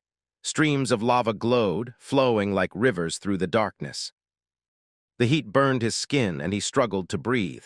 He stood up slowly, trying to understand where he was. Then his eyes widened when he saw enormous figures standing before him. They looked like dragons, their massive bodies glowing like fire. There were 5 of them, and their presence was overwhelming. Moon's mouth went dry and his voice trembled as he whispered to himself. He realized they were not ordinary dragons. They were dragon lords. He stared at them in shock, asking himself why dragon lords would appear in such a place. The first dragon lord, Cruech, stepped forward with cold, sharp eyes. Cruech said that this was as far as Moon would go. At the word, "Father," Moon's chest began to ache painfully. Suddenly, another form appeared from his body. It was an aura that shaped itself into a mighty dragon. Moon gasped in horror when he realized it was Tiamat, the dragon god. He thought he had been possessed and panicked. Cruech shouted at Tiamat with anger. He said that Tiamat always pretended to know everything until the very end. Cruech declared that Tiamat had finally been defeated. Moon turned his head and saw a giant white dragon lying on the ground. Its body was covered in blood, and its blue eyes were dim with pain. It was Tiamat. The first dragon lord, Cruech, spoke with cold confidence, calling him father. He said that Tiamat had lost. Tiamat coughed and said that this was fate and his own was cruel. He told his son that one day he too would understand, but Cruech refused. He shouted that he would not become a dragon god. He refused to be weak like Tiamat. The other dragon lords looked on with silent expressions. Cruech said that even if he destroyed Tiamat and took the dragon god's seat, he would just become another weak ruler. He asked if that was not a waste. Tiamat coughed again, calling it nonsense. But Cruech stood tall with pride and declared that dragonkind was superior to all other races in the universe. He said they were the proof of ultimate power. He shouted that being satisfied with just one god's seat was unreasonable. Tiamat tried to protest, calling his name. But Cruech roared louder, saying it was all the scheme of women who feared dragons' superiority. The dragon lords surrounded Tiamat with heavy killing intent. Cruech shouted that all of them had the right to ascend as constellations. Tiamat refused, saying the law was clear. Only one dragon god was permitted in the realm.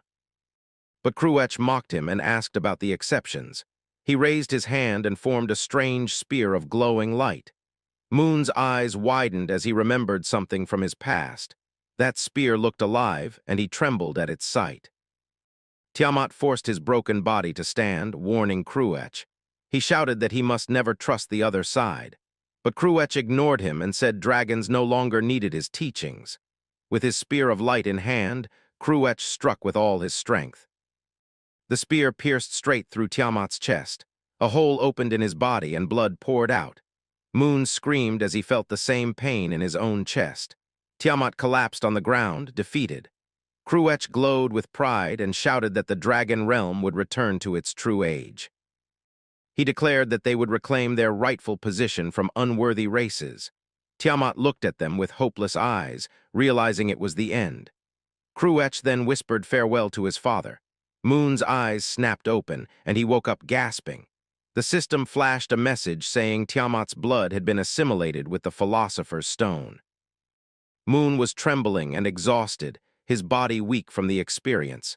He clenched his fists and cursed, realizing the dragons had been planning everything. He muttered that the outbreak in the past must have been caused by them. He remembered how strangely China was unaffected. He thought about the 5 dragon lords and their words. He realized they must be behind the Continental Alliance. He also understood why they were desperate to kill Si Hayek. It was because of constellation qualification. The name Cruach burned in his memory. Another system message appeared, saying Constellation candidate's death was not confirmed. Moon thought about Si Hyuk again and realized he must have been a candidate. The dragons had likely killed him. Moon stood up slowly, brushing dust from his clothes. He said it was still too early to be certain. He decided he needed to confirm if China was connected to Taponi. If his uncle investigated, he was sure the truth would come out. He looked sharply out of the window, his eyes filled with determination. Just then, another notification appeared. It said that due to Tiamat's blood, he had gained the ability called Serpent Eye. Moon's eyes widened, but before he could process it, another notification followed. It said the Philosopher's Stone had gained the trait of dragonification. He was stunned and muttered in disbelief. He asked himself what Serpent Eye and qualification meant. Then he smiled faintly, even though his heart was racing. He admitted there was far too much happening at once, but he thought about the power of the dragon race. He realized no player had ever possessed such power before. He grinned widely and declared that he would be the first. Far away in another place, a Malsuak was cooking steak. She was restless and angry, constantly checking her phone. She shouted at herself, wondering if Moon was dead or alive. She yelled that she had tried to contact him many times but got no reply. Her frustration grew, and she typed a message furiously. She asked if he had been caught in a terrorist attack. She sent another message, saying his address matched the one in the news report. She sent yet another, begging him to answer and confirm if he was alive. Her hands trembled as she typed again, demanding he text back. Meanwhile, the steak on the pan burned black. She cursed loudly, holding her own head in frustration. A granny appeared behind her, scolding her harshly. The granny shouted that she had burned the meat while children were waiting to eat. Malsuak turned and apologized, calling her grandma. But the granny pinched her cheek and scolded her for being careless. Malsuak begged forgiveness, promising to cook more later. Suddenly her phone buzzed and she froze. Her eyes widened when she saw a message from Moon. Her anger melted away and she smiled brightly. She opened the message quickly, her heart beating fast. Moon had written that he was sorry for not replying. He explained that the explosion had indeed happened at his apartment. He added that the association was investigating the case. Malsuak sighed in relief but immediately typed back quickly. She asked if he was hurt. Moon replied that he was fine and teased her for spamming him. He asked if she had been worried. Her face turned red and she shouted back through her message. She insisted she was not worried at all. She claimed she had only been nervous about him forgetting to learn a skill. Moon replied casually, saying that did sound like her. Her blush deepened as she stared at his words. She wondered what he meant by that reaction. The granny peeked at her phone and teased her. She said it was obvious the girl had burned the meat because she was in love. Malsuak's face turned crimson as she denied it loudly. She shouted back that it was not like that at all, but the granny just laughed and asked where Moon lived. Malsuak stomped her foot and shouted again that it was not like that. The old granny was washing the dishes with wrinkled hands that moved quickly through the soapy water. She glanced at the girl beside her and spoke in a calm but serious voice, saying that Malsuak should stop wasting her youth and go back to Seoul. The girl, Malsuak, sat at the table, chewing food while scrolling through her phone without much care. The granny repeated her words, saying that Malsuak needed to live her own life instead of hiding away here. Malsuak lifted her head for a moment and frowned, asking what nonsense Granny was talking about. She insisted that the granny was reading too much into things, but her tone sounded defensive. The granny ignored her excuses and continued, telling her to at least go see her father's face.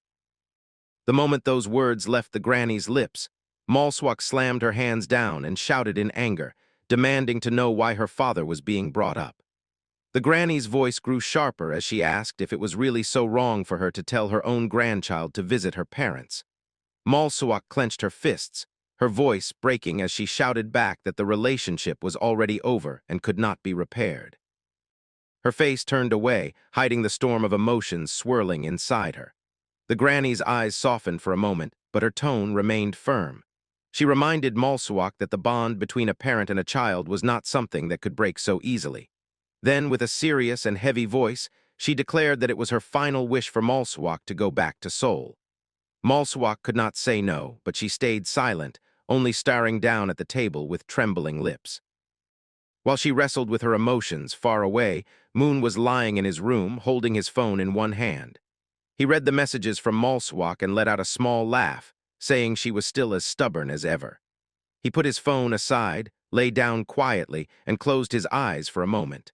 Then he thought of something important and sat up suddenly with determination. He decided that once Malswak arrived, he would connect her with the heavenly demon, allowing her to receive both compensation and a true friend. A satisfied smile formed on his face as he whispered that she would not be alone anymore. But then his eyes lit up as another thought rushed into his mind. He shouted with excitement that it was about time for the gold debut match. At that very moment, a glowing notification appeared in front of him, announcing that his next arena had been confirmed as the gold debut match. His heart raced, and he clenched his fists, grinning with excitement. He said he could not wait, already feeling the heat of the battle before it began. The system displayed the countdown, showing that only 22 hours and 26 minutes remained before the match. He scratched his head and stretched his arms, thinking happily that he still had time to finish setting up his lab before the fight. Meanwhile, in the Myth Guild headquarters in Seoul, the guild master Choi Jin-soo sat in a large chair, reading through reports. His sharp eyes scanned the papers as he asked his subordinate if these were all the participants for the debut match. The subordinate bowed and confirmed that there were only 2 participants this time. Jin-soo's lips curled into a smirk, noticing his name missing from the report. The boy explained nervously that Choi Jin-soo had postponed his decision to join the guild. The guild master leaned back in silence for a moment before asking if it was because of the previous arena match. The subordinate nodded and admitted it was true, adding that although Jin-soo had placed second, he still felt lacking and wanted to train more. Jin-soo's eyes glowed red with a dangerous aura as he grinned, saying his instincts had been correct. He ordered his subordinate to extend sponsorship for another year on the condition that Jin-soo would participate in the debut match. The boy hesitated, trembling as he reminded the master that such sponsorship was too expensive for someone who was not even a guild member. Before he could say more, Jin-soo slammed his hand against the table with crushing force, shaking the room. His aura filled the space, and his voice thundered as he demanded if the boy could bring him a better alternative. The boy froze but then swallowed hard, saying there was one other player. The guild master narrowed his eyes and demanded to know who. The boy nervously replied that it was the player who had defeated Choi Jin-soo one-on-one in the last survival match. The guild master's eyes widened in shock, and he repeated the name slowly Moon. The boy stammered, asking if the guild master already knew him. The master leaned forward, recalling the strongest man of the past, the former association president. The boy nodded quickly, saying he remembered the legendary man. The guild master explained with a dark voice that Moon was none other than the son of that president. The boy gasped loudly, blurting out that Moon was the illegitimate child of the former president. The master waved his hand, saying that was not the important part. He explained that although awakening was not always tied to bloodlines, Moon had been born with incredibly high base stats. The boy's jaw dropped when the master revealed that Moon had a maximum stat of 10 in magic, something nearly unheard of. The boy could barely speak as he muttered that it was hard to believe someone like that could even exist. But the guild master's tone grew darker as he revealed the rest. He reminded the boy of the terror attack 10 years ago. After that incident, Moon had been left magically incapacitated, unable to use his power. The boy's face turned pale with shock as he whispered in disbelief.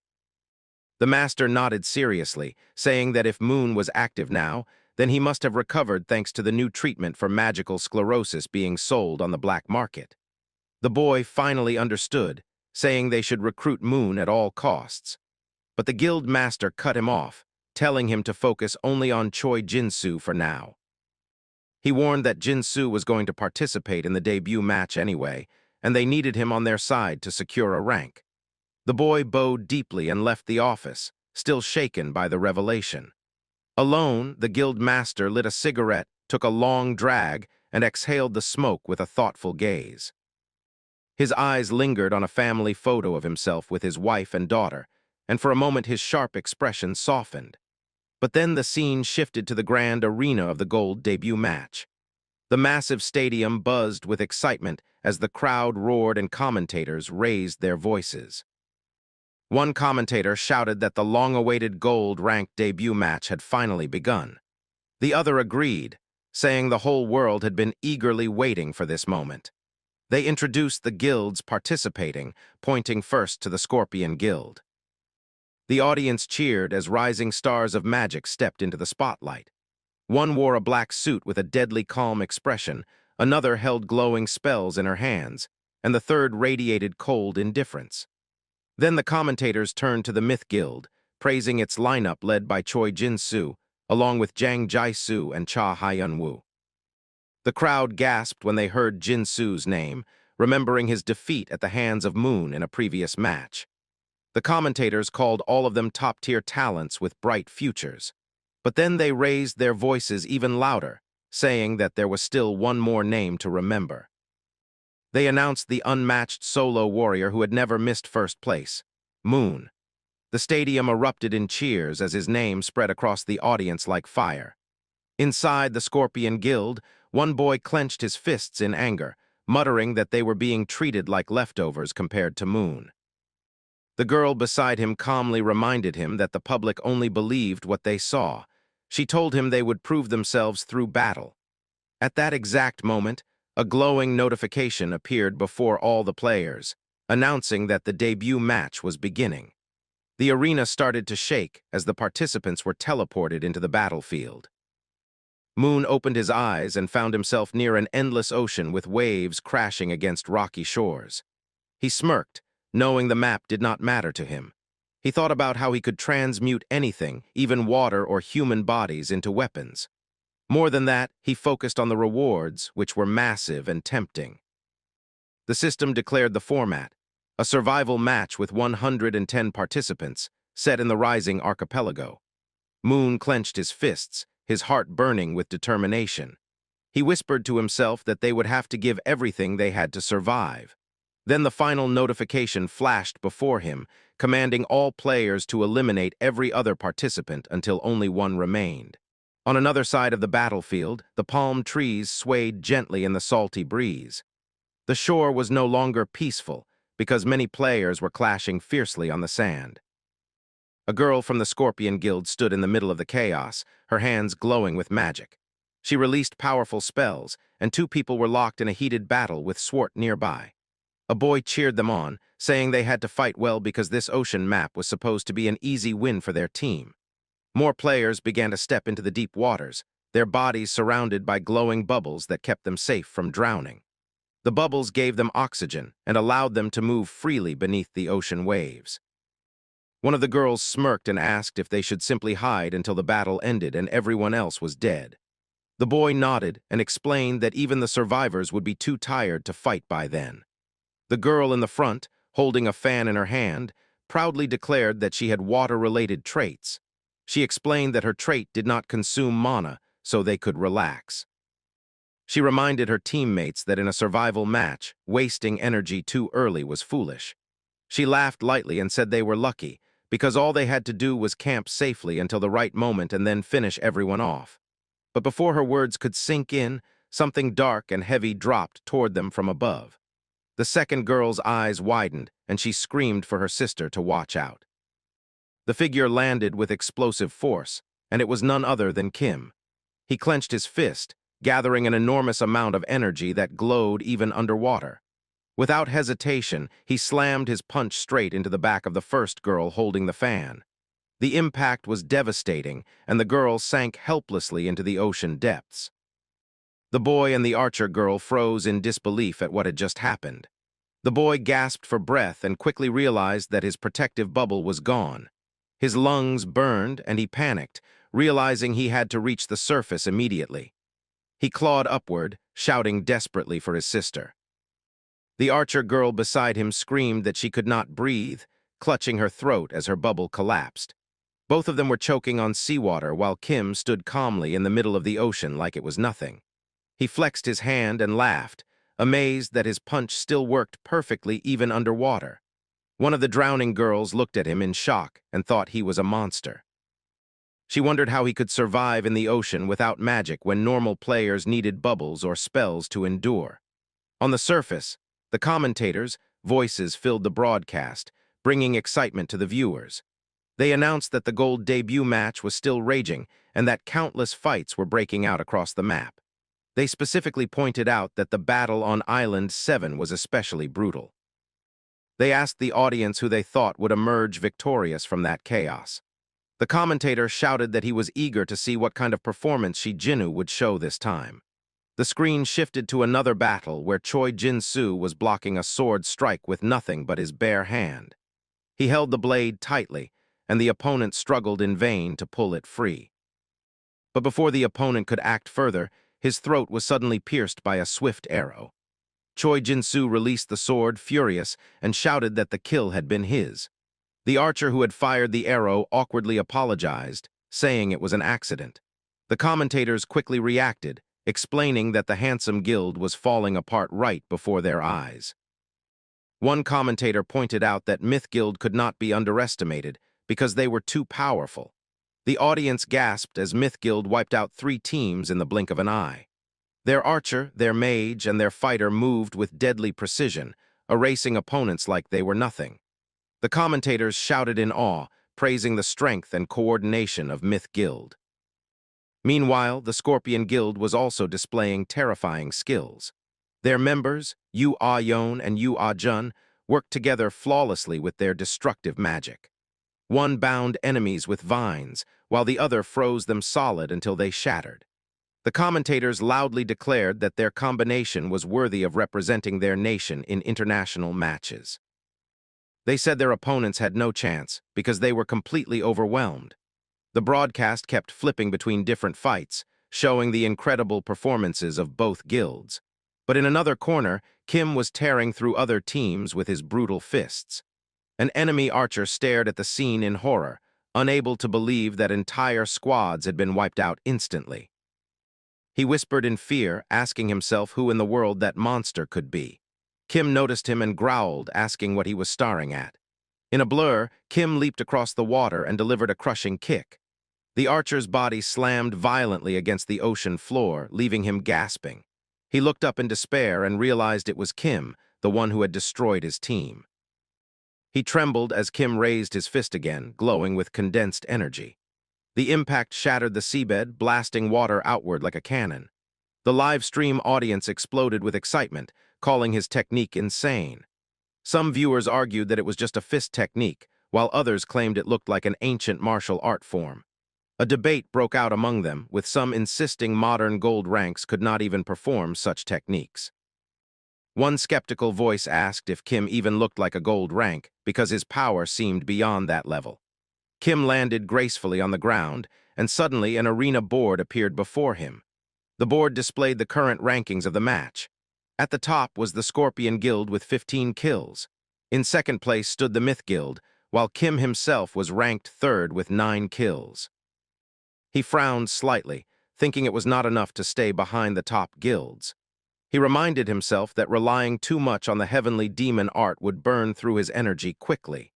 He wondered if he should use his achievement points to gain an advantage. At that exact moment, the constellations watching from beyond began to cheer and wave their glow sticks. Their excited whispers filled the space, and a new mission appeared before Kim. The system declared that he had to win first place in the gold debut match to meet their expectations. If he succeeded, he would earn a reward of 5,000 achievement points. Kim grinned at the challenge, realizing that this could change everything. He summoned the Philosopher's Stone, which materialized in his hand with a familiar glow. The stone spoke, saying it could help unleash devastating power, but the cost would be high.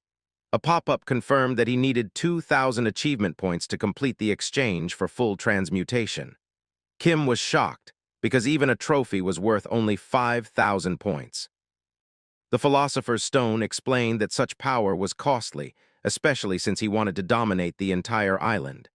Kim thought carefully but then agreed, deciding it was worth the gamble.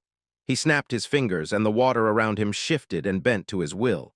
A massive trident appeared in his grip, glowing with unstoppable energy.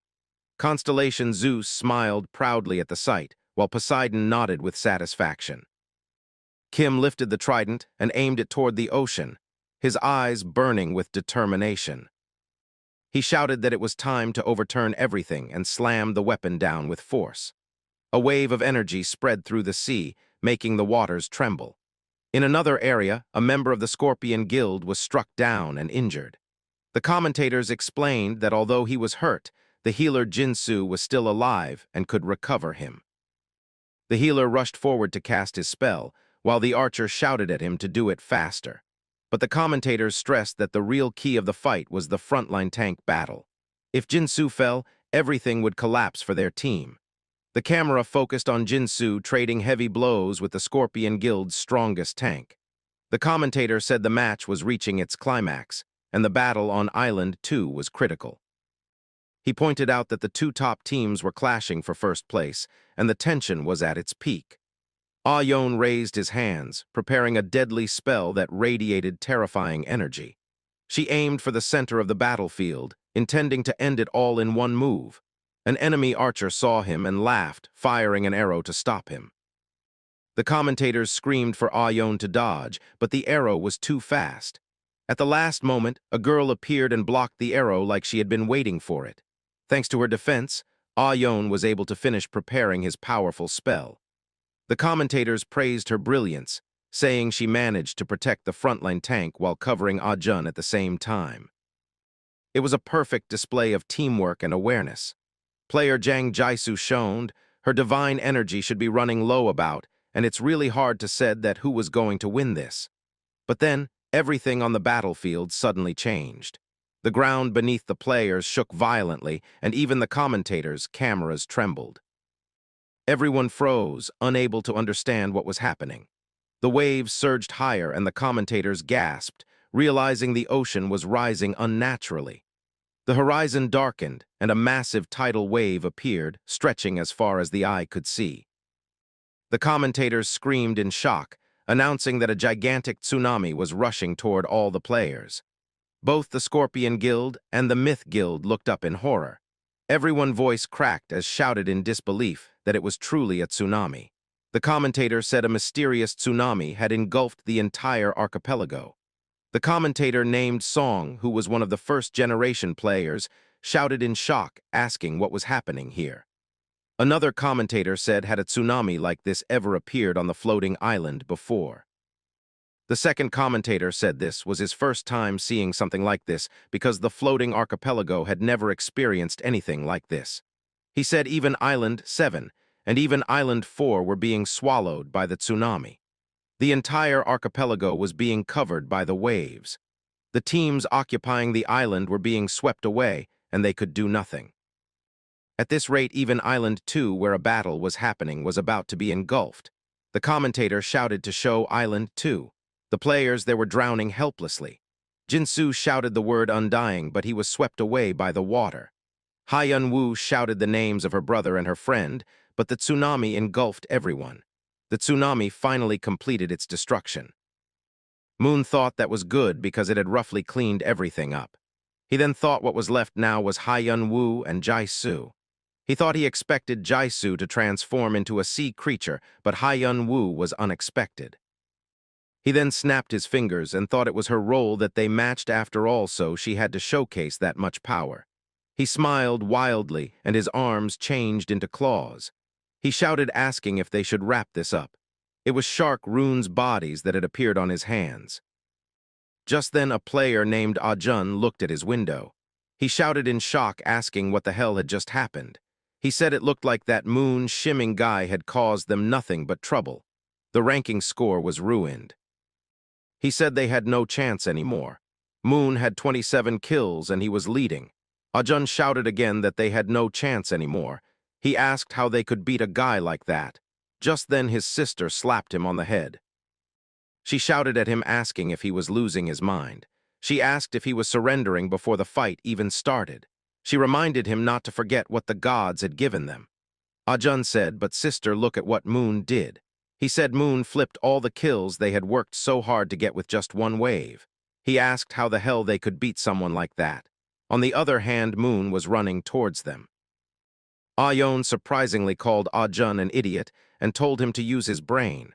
She explained if Moon had enough power to use that wave, then why would he come at them in close range? That meant he did not have the leeway to use that power again. She told him to pull himself together and to use the artifact first. She activated some kind of artifact with the help of her brother.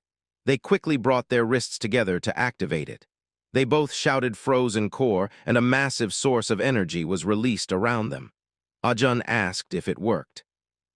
Moon was charging towards them, but suddenly, due to the artifact's interference, he was having problems. His hands started to become normal again. He thought what the hell was happening. He wondered why the human transmutation was suddenly deactivating. He said he could not breathe. The Philosopher's Stone then said it felt weird. Moon thought the Philosopher's Stone was cursed. He thought it was the kind of curse that completely filled the main energy flow. He realized it must have been something the Iron siblings had set up. He then thought he should not use that Philosopher's Stone. Moon made some kind of hand sign. He then used his skill called dragonification. He said this was insane. His body was covered with aura. He said it felt super light but also heavy at the same time. He clenched his fists. Ah-jun and Ayeon stood there watching him. Ah-jun said now was the time. He told his sister they had to pour everything into this and finish it in one blow. They made the undying ice twist and they shouted first place was theirs. The twisted attack was heading towards Moon. Moon thought it looked like it could be at least a 5-star level. He admitted their combo was worthy of being the next holy force in the magic world. But he said he had dragon power. The tornado was charging towards him. But Moon suddenly dived into the water straight towards the tornado. The commentator shouted asking what was happening. He said player Moon was charging straight into that huge vortex. Ah-jun said the maniac was breaking through. His sister asked if Moon thought it was just some ordinary 5-star level. She raised her hand and told him to stop. The tornado released some kind of power towards Moon to attack him. Moon, on the other hand, used his own sight to scan the weakness of the vortex. He then blew a straight punch into the tornado. Both siblings were shocked. Moon then gathered power in his claw and said goodbye. He beheaded both the siblings in just one blow. The commentator shouted it was unbelievable. Moon's hand was drenched in blood. The commentator said Moon had mercilessly defeated the siblings all by himself. Choi Jin-soo, who was watching, was totally shocked. He thought this could not be real. The commentator said player Moon was absolutely powerful. Moon came forward with a massive aura covering him. The commentator said only Choi Jin-soo remained now. It was a one-on-one situation. He asked if player Choi Jin-soo could defeat Moon shimming. Choi Jin-soo was totally shocked. He said the crushing pressure Moon was releasing was not human. He said that was not a person but a monster. Suddenly Moon grabbed Choi Jin-soo's neck with his hand. Moon said it had been a while Mr. Choi Jin-soo. He said personally he had a lot of respect for him. Choi Jin-soo thought he had trained all this time just for this fight, but his body would not move. Moon said, well then, thank you for your effort.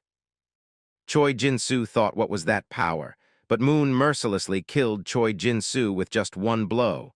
The commentator shouted that Choi Jin-soo had collapsed. The final survivor was determined. The winner of the golden match was decided. The system announced that Moon had completed the mission of the 4 constellations. Moon had gained 5,000 achievement points. Moon then stretched himself and said it was too easy. He said it was a piece of cake. Just then the system said a special condition was met. The final island would now begin to emerge. Moon said final island. Just in front of him, a palace-like structure appeared from inside the water. The message from the system showed into the screen that a special condition was met, but Moon did not know about the condition. There was now a palace in front of Moon. Moon charged towards that palace and thought he should just go for now. While he was running, he thought this speed was fast. He realized it was definitely faster than human transmutation. He quickly reached the final island. He then used his Odin's eye and wondered what it was now. He looked at the palace and thought he needed to take a look because there was something inside. He saw two figures standing at the palace gate. The system announced that the constellations Zeus and heavenly demon showed signs of discomfort. The constellation Black Sword licked his lips intensely.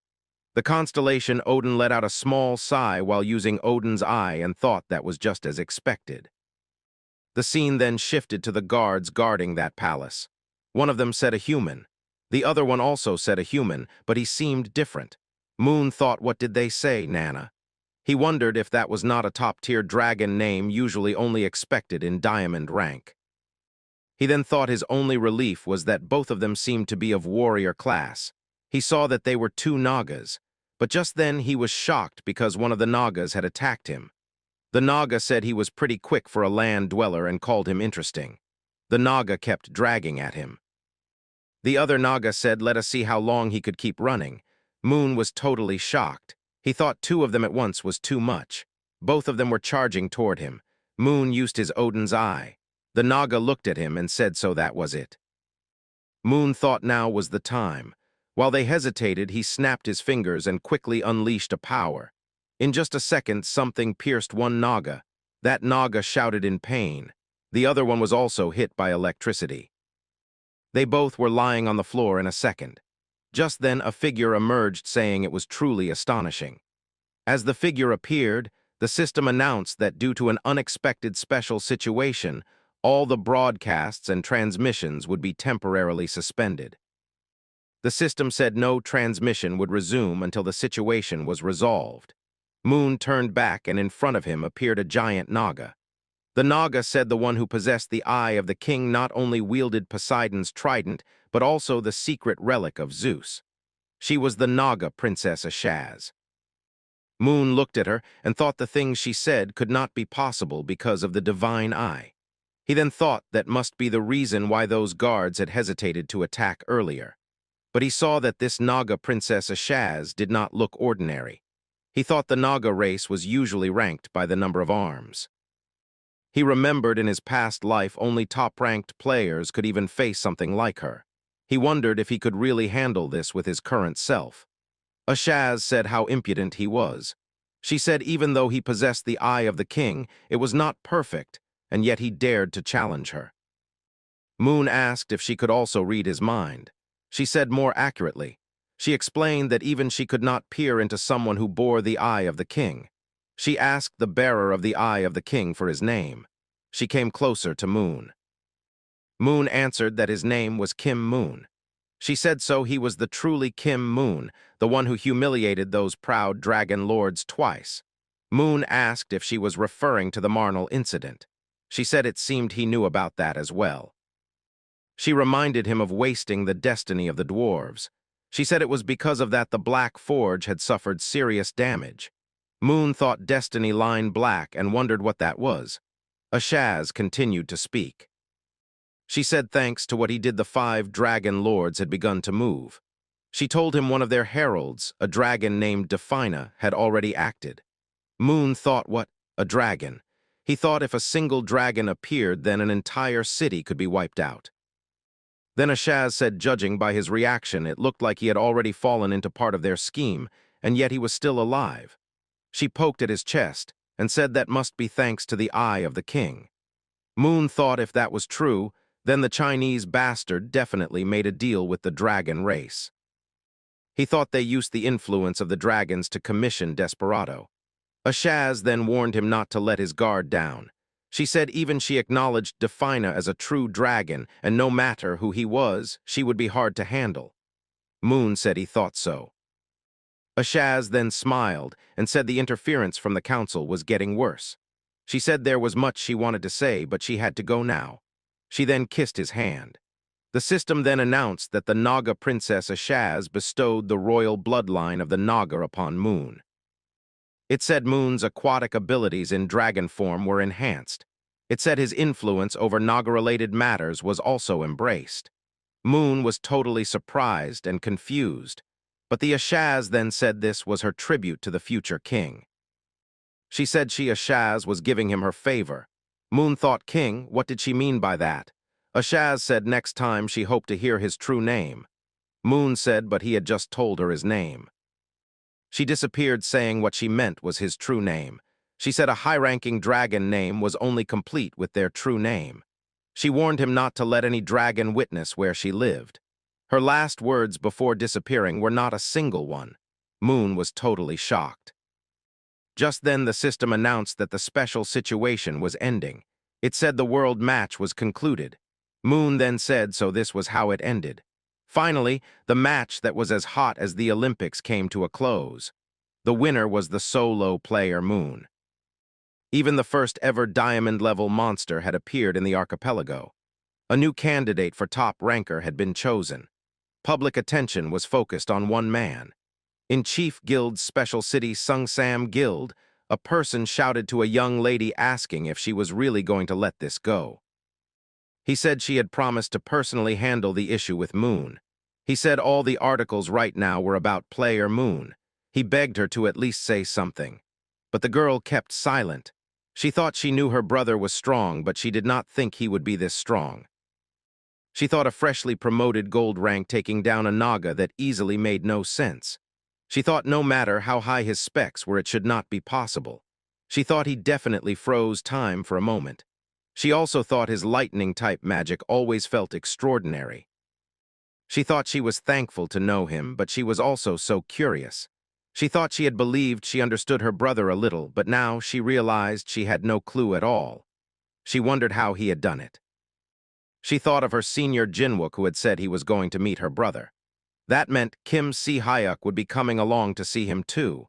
She was totally shocked. Just then her assistant said, "Young lady, he would find a way to approach Moon and bring him to their side soon."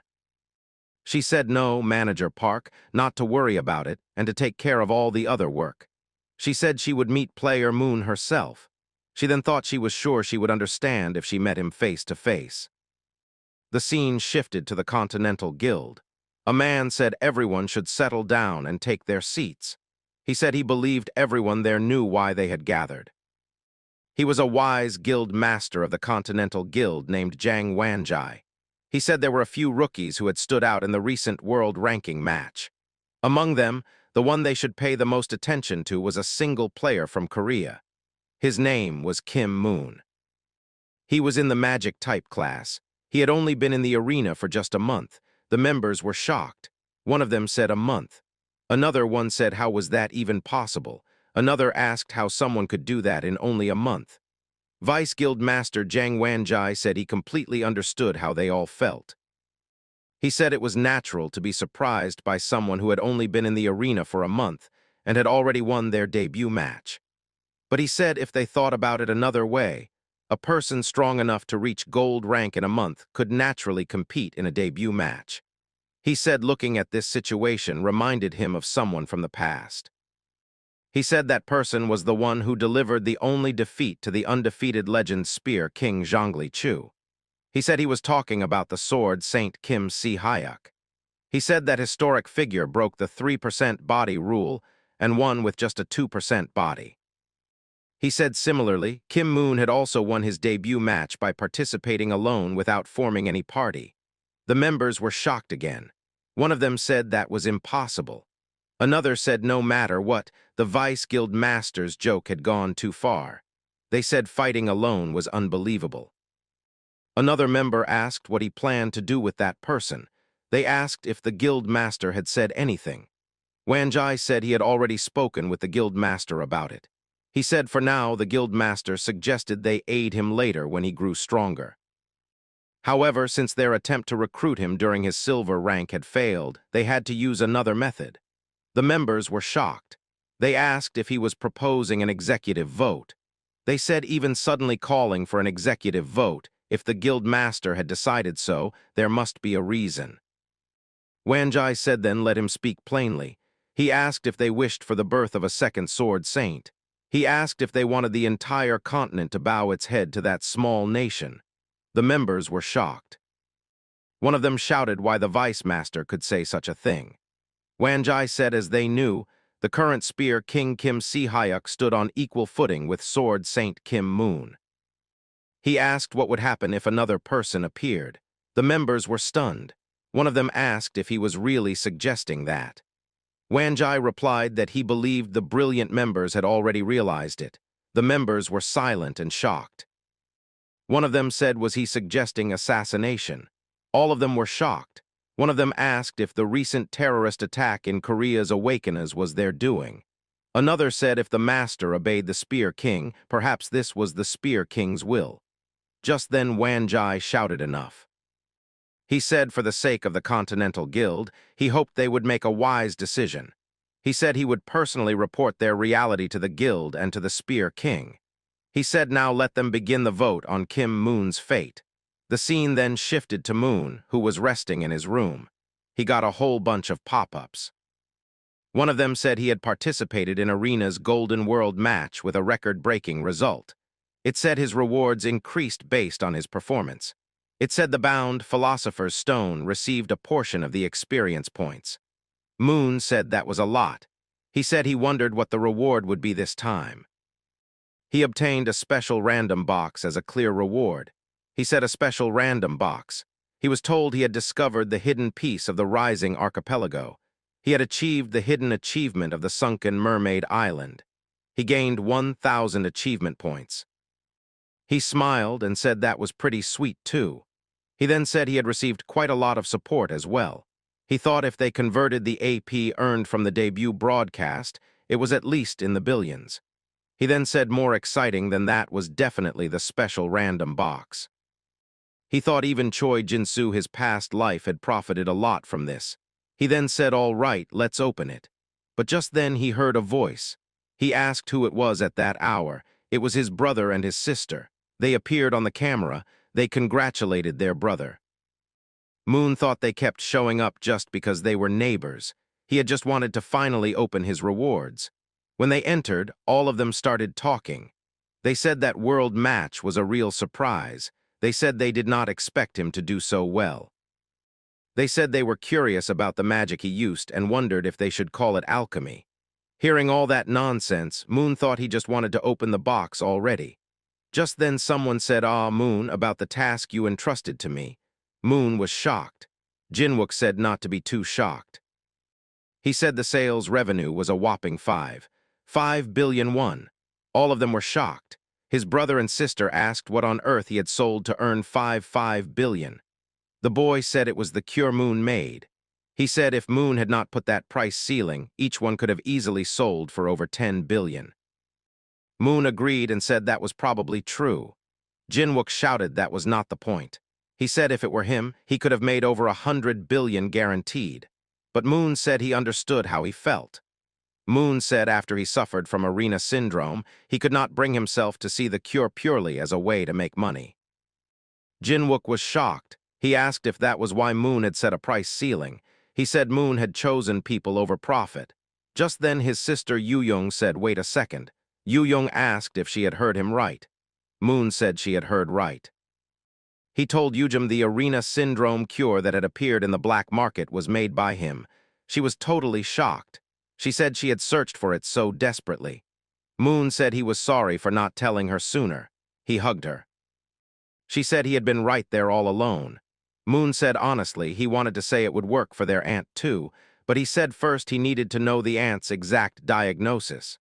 Yu-young said there were two conditions. She said it was mana deficiency syndrome and circuit reversal. Moon was shocked. He thought most people who suffered from more than one arena disease did not live long.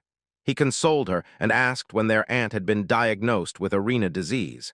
She said she collapsed 7 years ago, but the test results said it seemed like she had had it for 10 years. Moon thought 10 years was more serious than he expected. He asked if it was because their aunt was their aunt that she had held on this long. His sister clenched her fist. He thought their aunt was a first-generation ranker after all, and her specs would outmatch most average diamonds. But he also thought there was a high chance she did not have much time left. He thought this was even more dangerous than she expected. Just then Yu-young said, "Brother, would it be difficult?" Moon thought for a moment. He said as long as he had the material, he could make one type of medicine, but he said the circuit reversal was the problem. Yu-young said it was fine as long as he could cure even one. She told him to just say the word and she would bring any materials right away. Moon told her to calm down and listen. He said let him make this clear. He said both conditions could technically be treated. She asked if that meant they could be treated. Moon said as she knew, a circuit reversal was not just difficult to fix. He said the real problem lay elsewhere. He said it was the after effects of the circuit reversal treatment. Yujum asked about the after effects. He explained that circuit reversal was exactly what it sounded like. It was a disease that caused magical circuits to reverse. He said the treatment could possibly restore them to normal. Yu-young asked if that meant during that process their mom's magical circuit might get damaged. Moon said her circuits were probably already very weakened. He said if they used a treatment with strong force in that condition, it could be very dangerous. He held her head gently. He said to be honest, the fact she was still holding on like this was already a miracle. Yu-young said that was true. She said that was what the hospital always said, that if she were an ordinary patient, she would have died a long time ago. She said in the end, it was up to her decision because she was the guardian. Moon told her maybe she should reconsider. Yu-young said it was okay. She said as long as their mom could wake up, she did not care. She said she had always sworn that she would pay any price to make it happen. She begged him not to worry and to make the medicine. Moon was surprised by her words. She said she was begging him, brother. Moon was completely shocked by her determination. In the car, Si Hyuk, Yu-young, and Jin-wook were sitting together. Moon thought those guys were always fighting like that, but they were so calm now just because it was a hospital visit. He also thought he could not even sort out the reward because he was busy making the theory. He thought even if he left the stats as they were, there was no need to worry about advancing to platinum.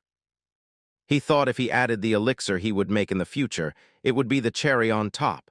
But he thought the main reward from this debut match was something else. It was a special random box granted to him. Yu-young said brother got that too. Si Hyuk said as expected this reward was a special random box, and that brought back memories. Jin-wook said wow, a random box, and if he were in the same batch he would have squeezed in to open one too. Si Hyuk said who told you to debut earlier, and even if they were in the same batch, they would not let him join the party with his skills. Jin-wook said he could at least do the work of 1.5 people in a day debut match. Si Hyuk said so what? He did not come in first, and he was the only one who did not get one. Jin-wook shouted angrily and thought he should not have brought it up. Yu-young said brother should hurry and open it because special random boxes usually gave an item the opener needed. Si Hyuk said he was still using the sword he got back then. Moon thought he was getting excited and wondered what kind of item he would get. He opened the special random box and the system said it was searching for an item to give. But the system could not find a suitable item for player Moon. Moon was shocked and thought it could not find an item. The Philosopher's Stone told him not to be shocked and to try making a request like last Moon. It reminded him of the special arena when he made a request. Moon thought he could not think of anything worth requesting right now. The stone said it already had something in mind and told him to trust it and make the request. Moon said Galaxy Arena and made a request from there. The system halted the extended search. Moon requested the pearls of the vanished ancient constellation. Yu-young thought how brother knew about a vanished constellation. Si Hyuk thought he was making a request to the galaxy. Jin-wook thought being a VVIP was amazing, but wondered if it was okay to request something like that. The system finished the discussion and accepted the request. The reward was the priceless flask, and he got it in his hand. Si Hyuk and Jin-wook were shocked and shouted about him actually receiving an item from a constellation. Yu-young asked what had happened in the arena for him to get a constellation's possession.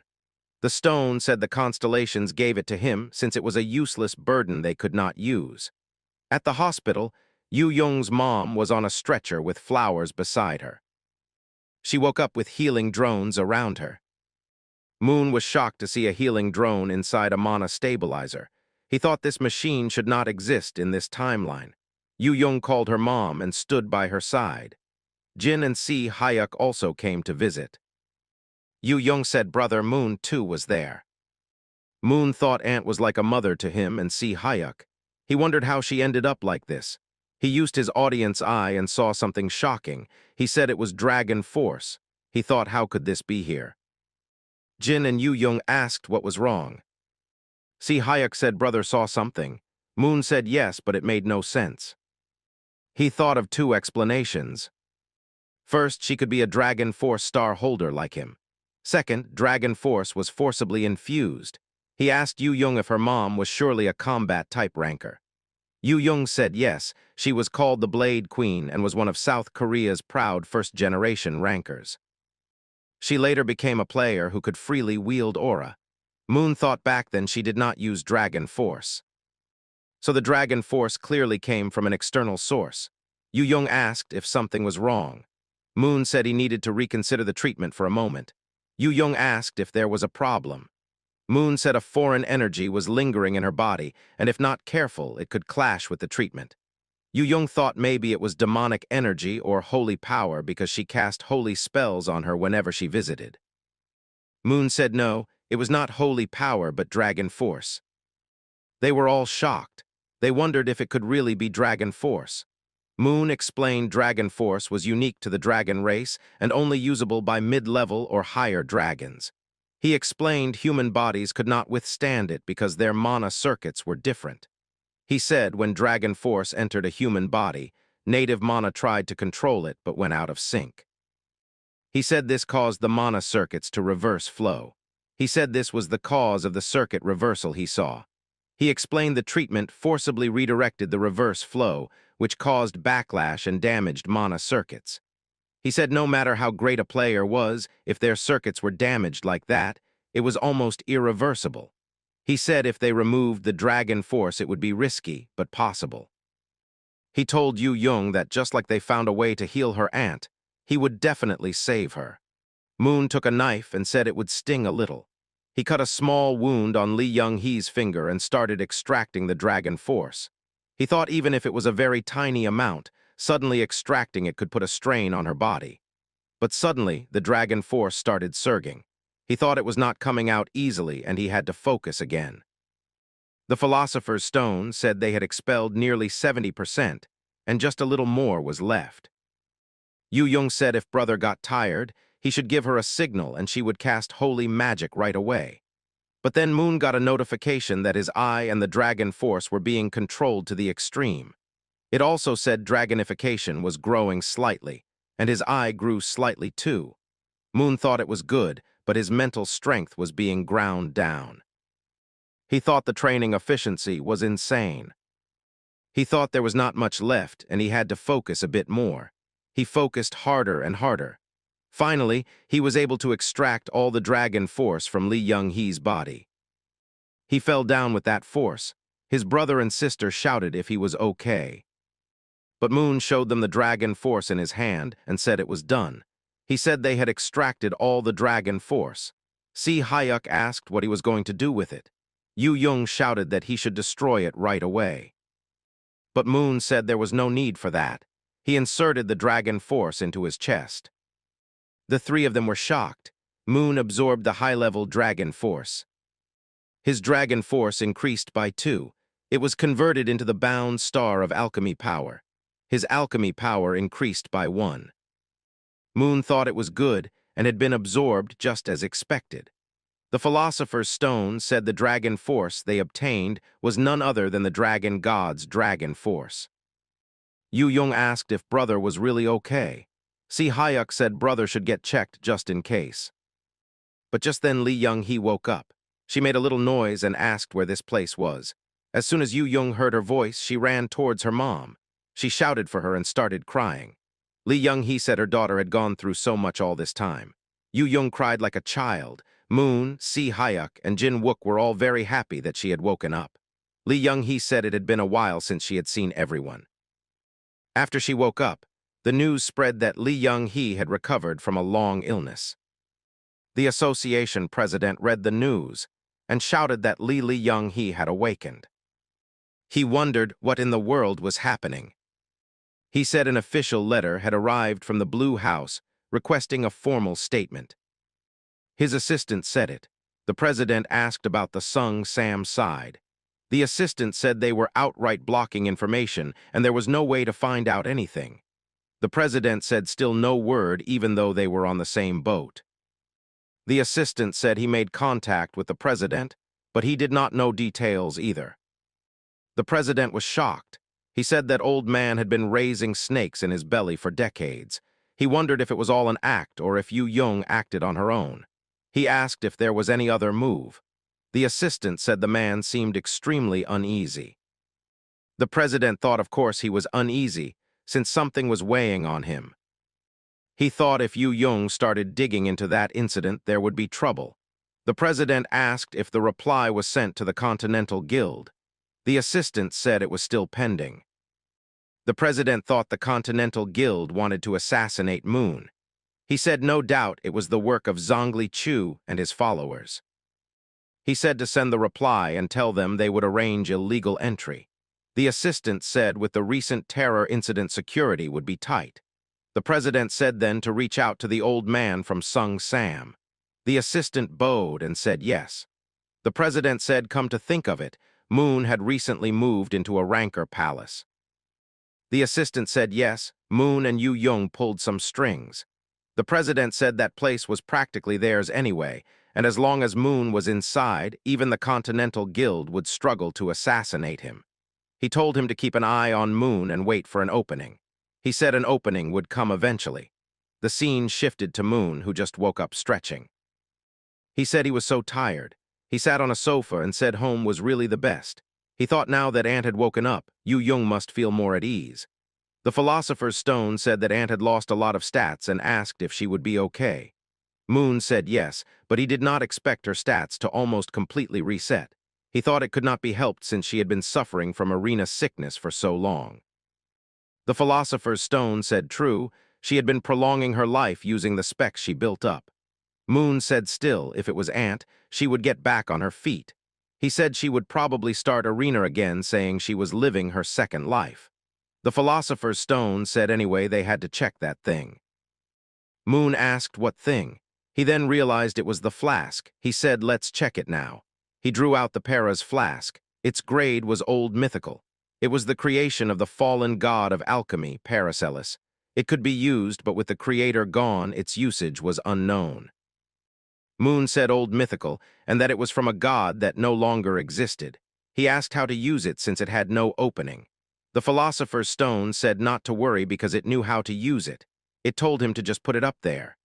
Moon placed the flask on a table and asked what it was doing. The philosopher's stone said it would use a little bit of synthesis power. Moon said fine. Suddenly his body started aching. Some kind of energy came out of his body. It went straight into the flask. Moon thought, what the hell? The philosopher's stone seeped into the flask. It felt like it split into two. Moon got a notification that constellation Zeus, heavenly demon, and Odin expressed admiration. Constellation Black Goat drooled over his great accomplishment.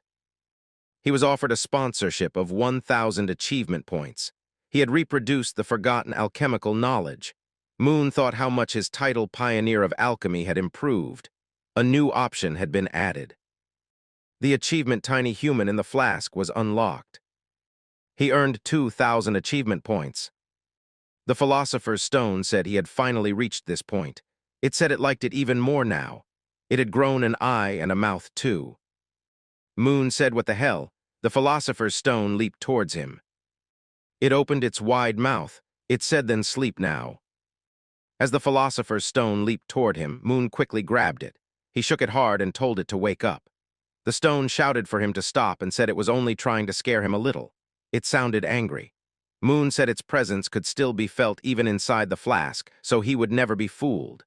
The stone admitted it was true and said that even as a homunculus its bond to him would not change. Moon asked if the philosopher's stone homunculus was part of the forbidden domain. The stone answered yes, but asked so what? It said that God had already perished and they had just recreated it using that God's tools. It said they had already mastered human transmutation, so breaking one more taboo did not matter. It said in this state there were quite a lot of things it could do. Moon asked really. The stone said yes and told him he could feel both the one inside the flask and the real one, right? Moon said that was true. The stone said then there were two of it and told him to go check the lab room. It smiled. Moon was confused but still went to the lab. The stone told him to put it down there. It used some transmutation power. Two hands came out of the table. It mixed some chemicals while shouting spin and mix. Moon thought it was crazy proxy manufacturing.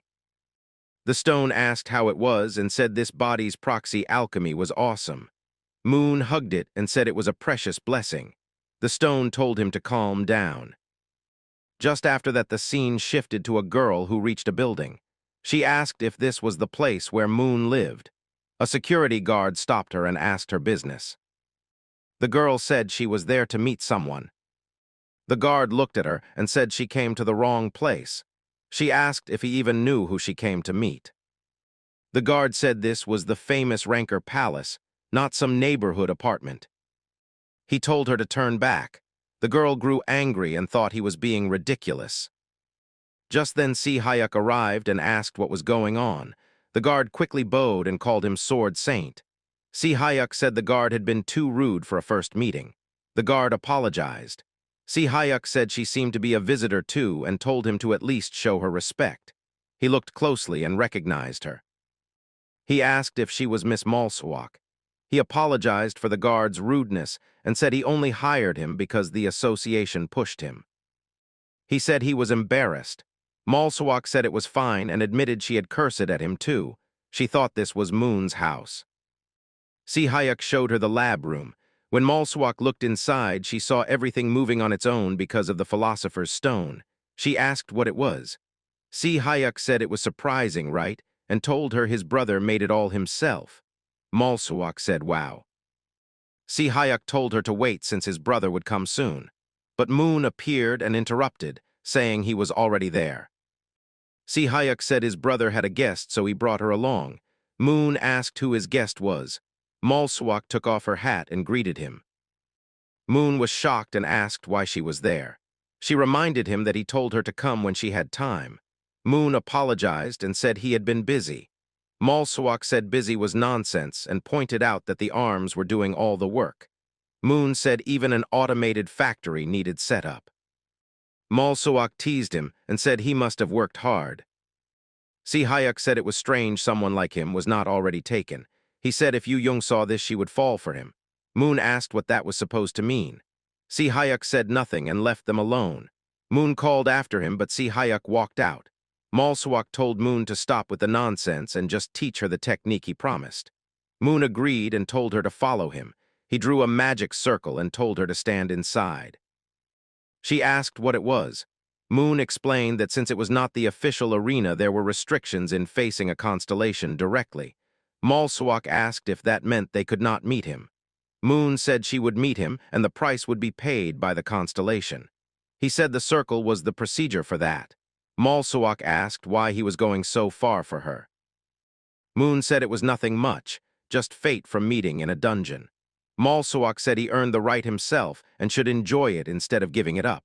She said connecting her with a constellation was incredible. Moon asked why he would tell her to learn the skill from a constellation instead of himself. Malsawak realized he must have learned the constellation's technique first. Moon said finally her brain was starting to turn. She got annoyed but said whatever. She said forming a party once in the arena did not seem like enough reason to connect her with a constellation. Moon said it was reason enough and that he had gotten plenty out of it too. He thought about how he had gained Heavenly Demon Divine Art Level 2 and 5,000 achievement points. He thought it was also because of her that he was still alive. He remembered that without her pure elixir he might not be here now. He felt really grateful. Moon started the process. Malsawak was shocked, but he told her to take care. She asked what was with him all of a sudden, but then she was gone. The philosopher's stone asked if he said that on purpose. Moon said of course not. He got a notification that he had completed the Heavenly Demon quest to find a disciple. He received 5,000 achievement points as a reward. He said if it were not for Malsawak and Si-hyuk, he would not be standing here now. The philosopher's stone said handsome was handsome no matter what, even if he acted careless and aloof. It said it loved it. Moon then received Heavenly Demon Divine Art Level 2. He thought this time he would help Si-hyuk. He told the philosopher's stone to get ready. The stone said to leave it to him. Moon said then they should hit the arena now. Moon had just received the Heavenly Demon Divine Art Level 2. When he entered the arena, he got a notification saying he had entered the special arena called Fall of Nature. He thought it had been a while since he had been inside a special arena. His goal was to eliminate the cause of downfall. He smelled something foul and thought how nasty the place was and wondered if there was no normal map at all. His livestream chat started reacting, saying the map atmosphere was insane. One said it had been so long since his debut match and now already a special arena. Another said they would order chicken and watch this match. One said they wondered how he would clear it today. Another said the terrain looked familiar. The last one agreed and said it felt like they had seen it somewhere.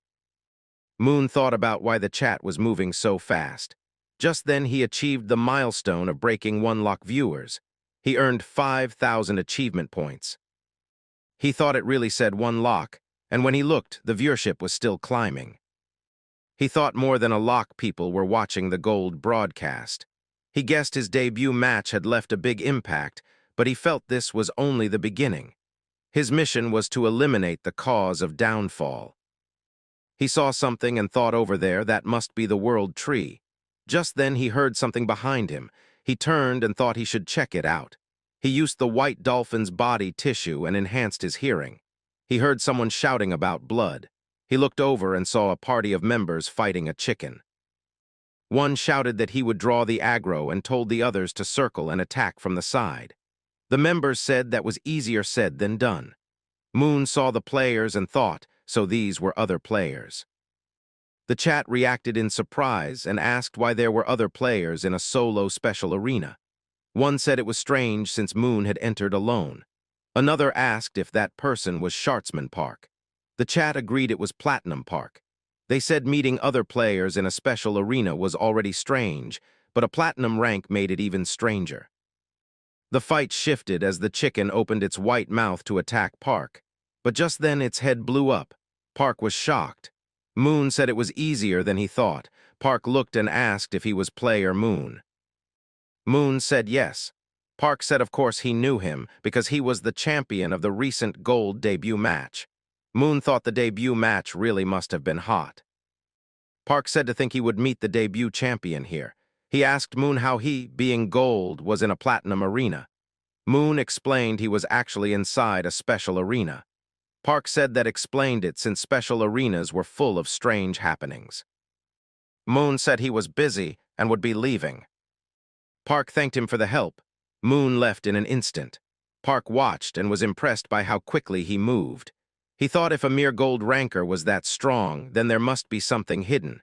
He thought if he followed Moon's arena, he could at least get scraps of rewards. He thought he was smart and tried to follow. But he was struck into a barrier. He got a pop-up saying he did not meet the entry requirements. Park shouted in anger. He said if even a gold ranker could do it, why couldn't he, a platinum?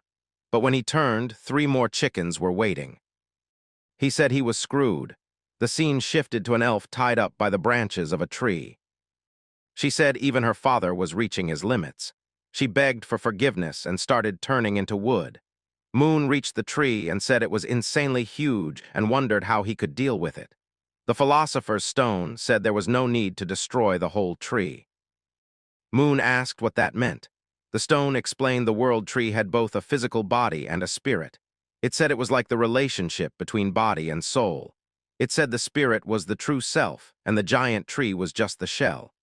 It said the body was important, but if the spirit remained, a new body could always be made. Moon understood there was no point in destroying the body, and they needed to deal with the spirit. The stone agreed and said the spirit was always entrusted to the high elves. Moon thought high elves had been gone for a long time. The stone said since this was the arena and the body was still active, the high elves must still be alive. Moon thought ordinary players could barely breathe in this place. He used his Oran's eye. He saw the high elf. He noticed she had scales and thought this must be the work of a draconian. He was shocked that their influence had reached this far. He used his dragonification skill and thought she was already half dead. He decided to end it quickly. He punched the tree hard, but the elf disappeared. The high elf appeared and said the intruder would be eliminated. Moon was shocked. The elf declared that it would eliminate Moon and charged straight toward him with great speed, aiming to attack him fiercely. Moon carefully observed the elf's movements and wondered in his mind how the high elf had been consumed by dragon power, because such a thing was rare and dangerous. He quickly realized that since the high elf was corrupted by dragon power, its attack patterns had actually become more predictable, and this made the elf easier to handle in battle. Moon calmly dodged the elf's blow without much difficulty, moving his body lightly to the side, and while doing so he thought that if they managed to deal with the high elf who possessed the world tree's spirit, they would be able to eliminate the true cause of the downfall. He quickly decided that this fight was not as difficult as it first seemed, and threw a powerful punch straight into the elf's stomach, sending a shock through the elf's body. Even after hitting the elf, Moon hesitated in his thoughts and wondered if killing the high elf was really necessary, because he wished to know if they could somehow save both the elf and the corrupted spirit of the world tree at the same time. The philosopher's stone, which always spoke in Moon's mind, told him that his idea was novel, but explained that saving a corrupted world tree was something that could not be done. The stone further explained that the rank of the world tree was so high that it was equal to a constellation itself, and therefore only a healing constellation could possibly heal and restore it, which was far beyond Moon's reach. While they were still arguing about this matter, the elf suddenly got up again and charged at Moon with renewed fury, showing no intention of stopping. Moon concluded that in the end there was no other option and they would have no choice but to kill the elf if it became necessary for the greater purpose. He grabbed the elf's hand tightly to stop its movements and thought that maybe, instead of trying to save what was corrupted, he could attempt to create the world tree's spirit himself using his own power. He then threw away the spirit he had seized from the elf's body as if it were a small ball, releasing it into the air. And at that moment, the philosopher's stone asked him if he happened to possess even a seed of the world tree, which had disappeared tens of thousands of years ago. Moon calmly said that he did not have any seed and simply told the stone to make one if it had the ability to do so. The philosopher's stone paused for a moment, then suddenly realized something, and it recognized that the arena entry item Moon carried matched the description of what they needed. Moon explained clearly that the item was indeed a fragment of the broken world tree seed, and that was why it could serve the purpose. As all of this was happening, the elf, still filled with rage, shouted loudly for the intruder to be eliminated, but Moon immediately used his power to bind the elf with words and stopped it from moving any further. The elf froze in its place, unable to move even an inch, and Moon felt satisfied as he confirmed that his verbal command worked as expected. At the same time, the live-stream chat from countless viewers exploded in excitement, as people wondered in disbelief if there was really someone who could stop an elf with just words alone. The viewers commented wildly that they had never seen magic like this before, and many demanded to know how Moon had managed to achieve such a thing. Moon ignored their noise and commanded the elf to hand over the spirit body of the world tree it possessed, and slowly the spirit body emerged from the elf's body. The elf desperately tried to hold onto the spirit body and protect it, but no matter how much effort it put in, it was of no use against Moon's power. Moon examined the spirit body carefully and noticed that it looked just like a small bonsai tree, and he thought it would be better to finish the process quickly before the resistance of the dragon power grew any stronger. Suddenly, Moon received a notification telling him that he had come into direct contact with high-level dragon power, and that the power had already started trying to absorb into his body. At first, the dragon power resisted fiercely and refused to enter him, and Moon noted the strong resistance carefully in his mind. Moon then decided to force it and increased his efforts, using even more of his power until finally the high-level dragon power could no longer resist him and surrendered completely. Moon successfully absorbed a large amount of dragon power, and the system notified him that his dragon power had increased by 50, and that it had also been converted into affiliated refinement power, which rose by 25. Moon thought with surprise that 50 was a very large increase, and he then reasoned that it made sense because dragon power was the very force that had corrupted the world tree in the first place. He then called upon the philosopher's stone to proceed further, but the system notified him that an equivalent exchange had to be established because the stone did not have sufficient achievement points left. The requirement was that 10,000 achievement points must be paid, and Moon quickly thought that such an amount was reasonable for what he was about to receive. Without hesitation, Moon spent the 10,000 points and immediately obtained the fragment of the world tree. The fragment appeared before him as a mythical great item, and even the constellations Zeus and Black Coat sparkled their eyes at the sight of it, while the heavenly demon watched with deep intrigue. Just then, the elf that Moon had subdued woke up once more, and Moon calmly told it not to strain itself and to stay still while the spirit was being examined. Suddenly, a dragonkin noticed Moon and instantly launched a sudden attack towards him, forcing Moon to quickly block the ambush while thinking to himself what a troublesome surprise this was. The Draconian then spoke with anger, saying it had been wondering why Lord Nidhogg's dragon power had suddenly disappeared, and it realized something strange and interesting was going on here. At that exact moment, a notification declared that due to special circumstances, all broadcast audio had been muted, which made the viewers in the chat burst out crazily with questions and reactions. A strange dragonkin mocked the sight of a human standing here in such a lowly body, and marveled with scorn that Moon had managed to come this far. Moon, however, had no interest in giving explanations and remained calm and focused on the battle ahead. The dragonkin noticed the unusual glow in Moon's eye and shouted in disbelief, questioning how a mere human could possibly have the king's eye. Moon answered this provocation by immediately using the crushing Emperor's strike, which was a powerful heavenly demon divine art. The monster was greatly shocked at the attack, but managed to block it with a massive shield, defending itself as if the powerful strike were nothing at all. The dragonkin then declared that such a sight should never be shown to a mere human, and loudly vowed that it would tear Moon apart without mercy. The monster then transformed into its true original form, and a system notification appeared, announcing that the hidden boss General Dranny's had finally appeared. Moon looked closely at the transformation and realized that his foe was in fact an evolved dragonkin, and by examining its form he concluded it resembled the evolved type known as Devwali. The dragonkin was surprised and impressed that a human like Moon even knew about evolved types, and it said the fight was becoming far more interesting. The monster declared that it would dismantle Moon, and then charged toward him at an incredible speed with its weapon ready to strike. Moon, however, remained completely still, not flinching or moving an inch, as the terrifying attack rushed toward him. Red energy erupted from the black goat Dranny's as its roar tore through the arena, sending a violent wave of crimson power across the cracked ground. Its voice was filled with murderous excitement, promising to carve open Moon's skull and study the tiny brain inside. Then, spear forward and shield angled, Dranny's charged with brute force. Moon steadied himself.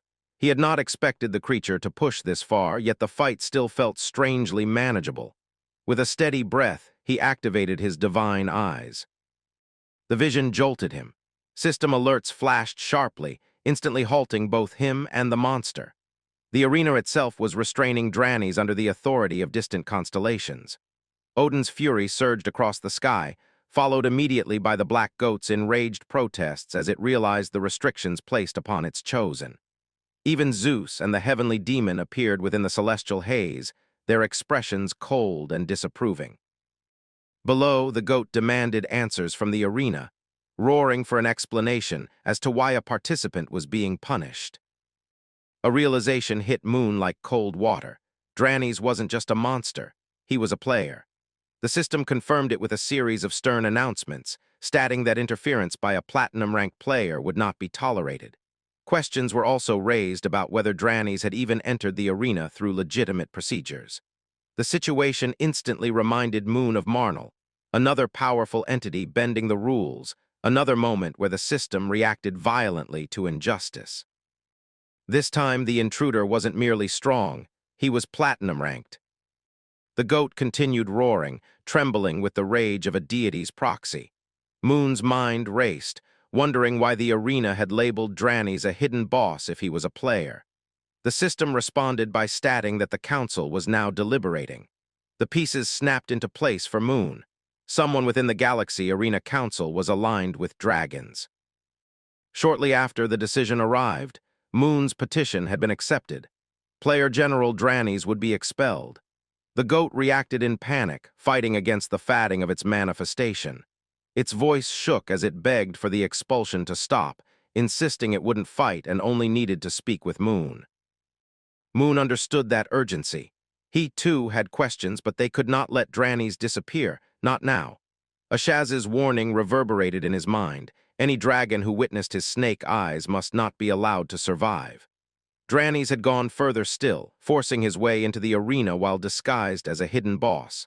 That level of cheating could never be permitted. Yet killing him now, with tensions boiling and accusations flying, would ignite a larger conflict, especially if a council member secretly served dragons.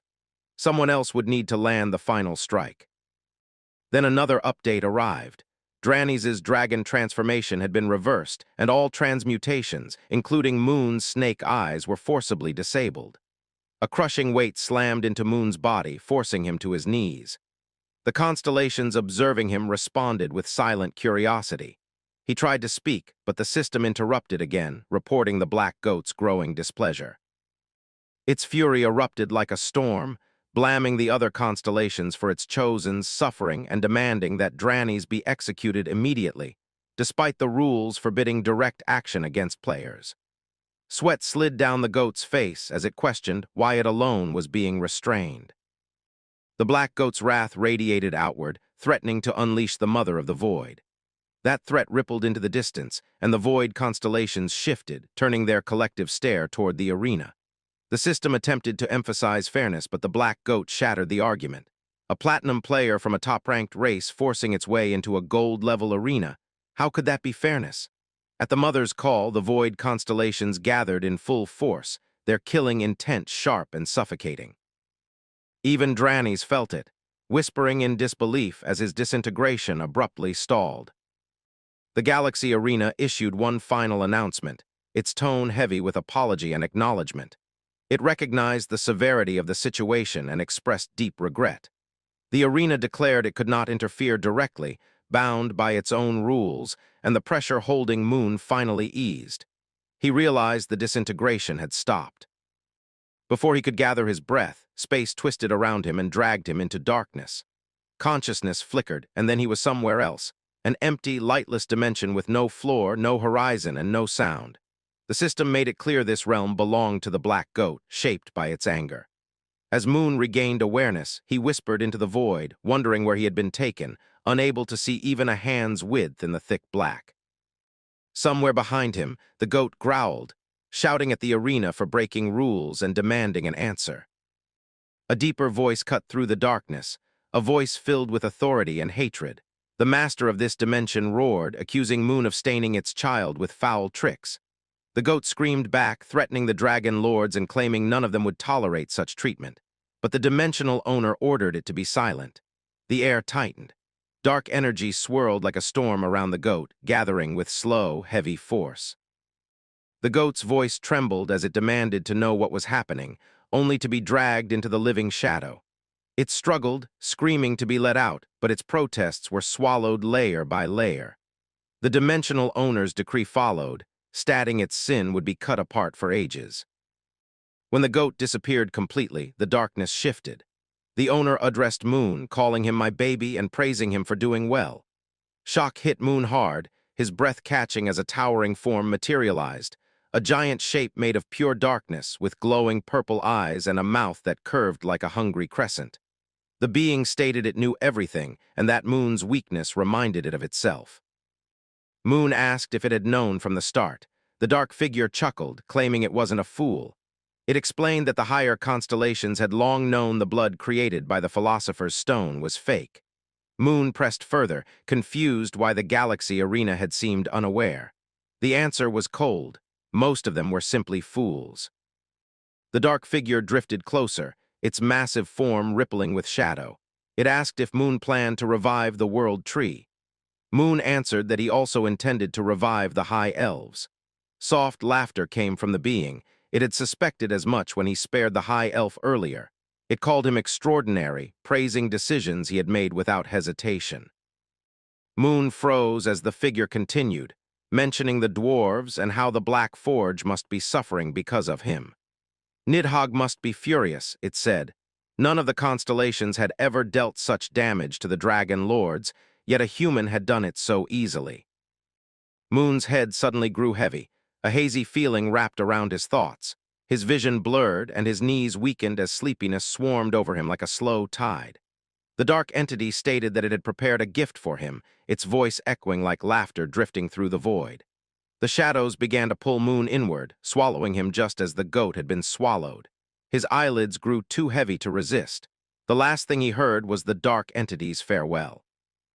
The system recorded the moment by nodding that the black goat had requested a quest.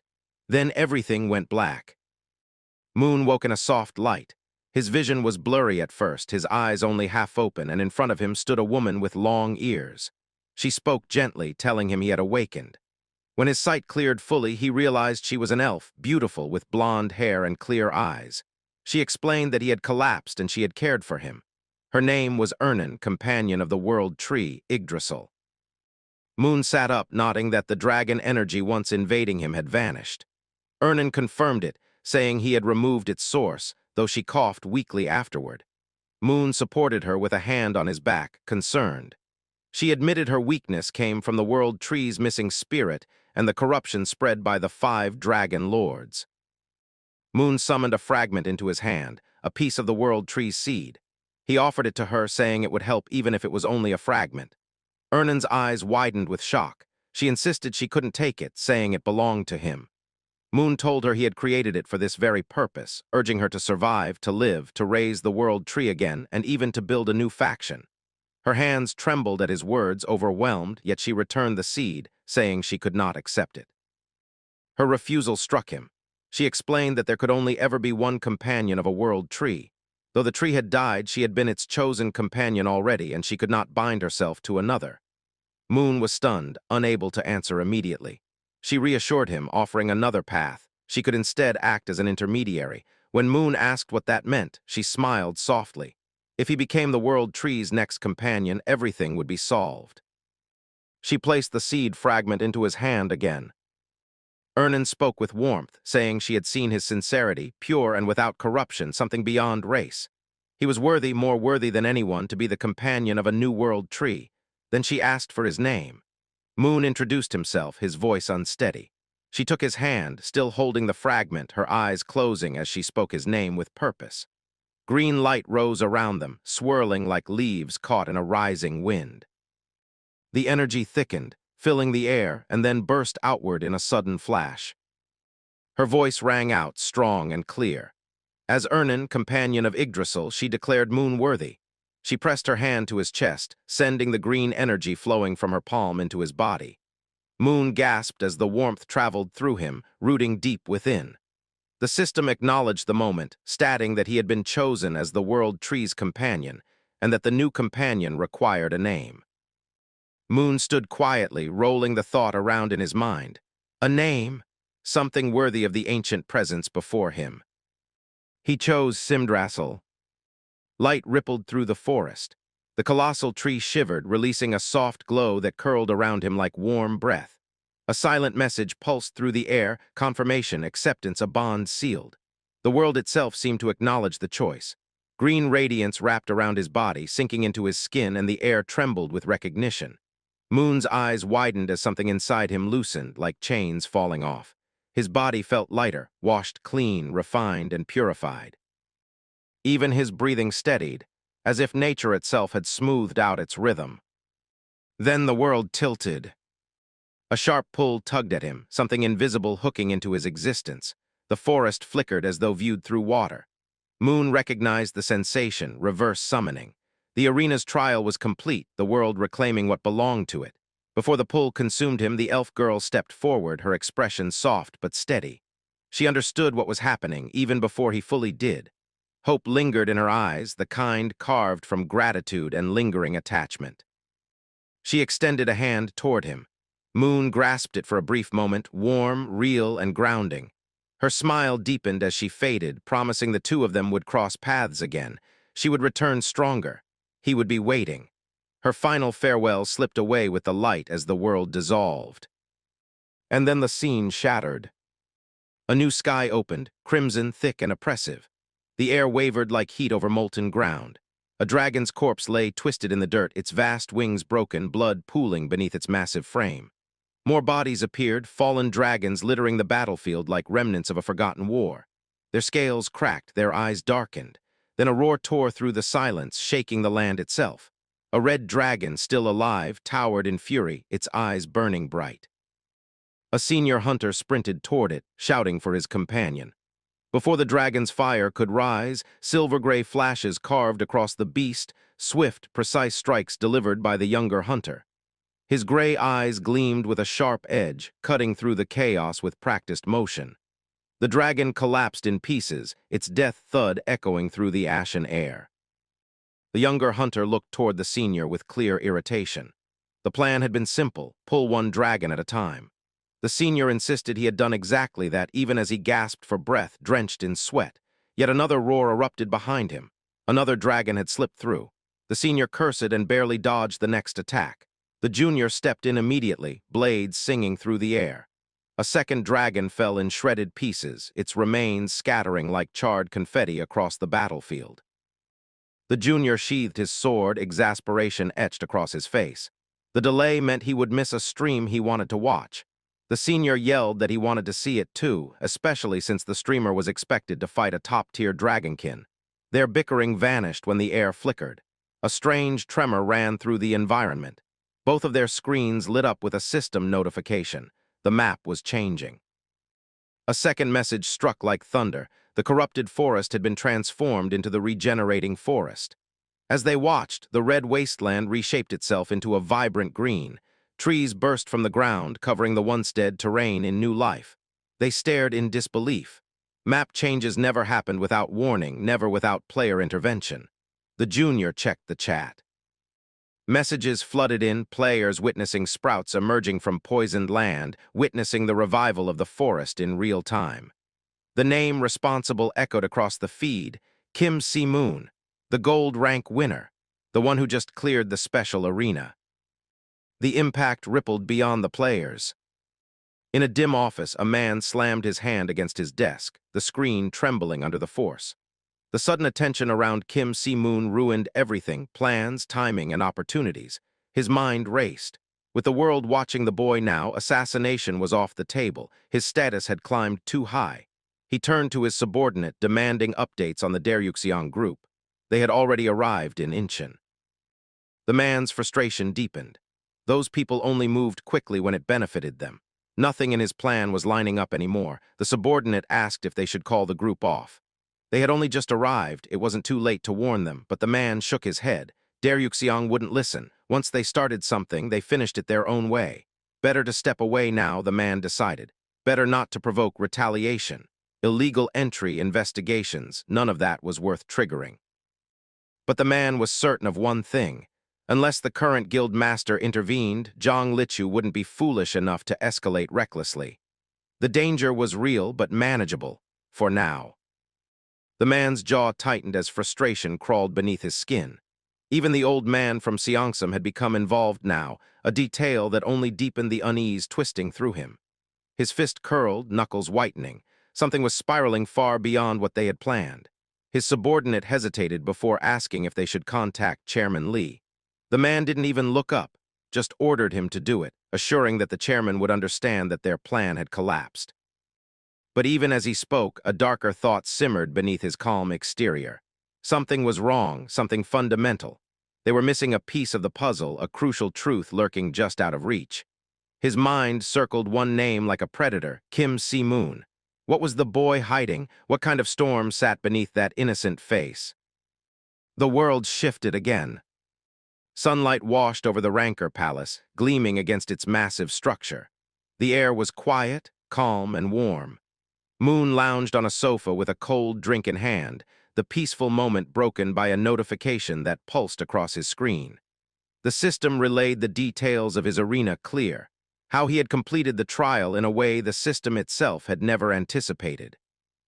His actions had changed the fate of the corrupted forest entirely, transforming related maps across the game into the regenerating forest. Rewards, the system warned, would need to be recalibrated. Moon smirked slightly, expecting as much. Another notice blinked, "Please wait." He leaned back, watching the screen with quiet confidence. This time, he told himself, he wouldn't rush.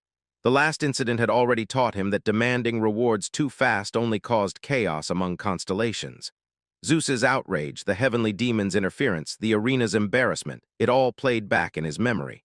A platinum constellation interfering directly had almost torn the system apart. They owed him for that, and he knew it. They would compensate generously. Yet the loading bar moved painfully slow. He muttered under his breath, wondering if the system was planning to skip out on giving him anything. His inner fire spirit erupted in indignation, reminding him that his achievements were beyond unusual.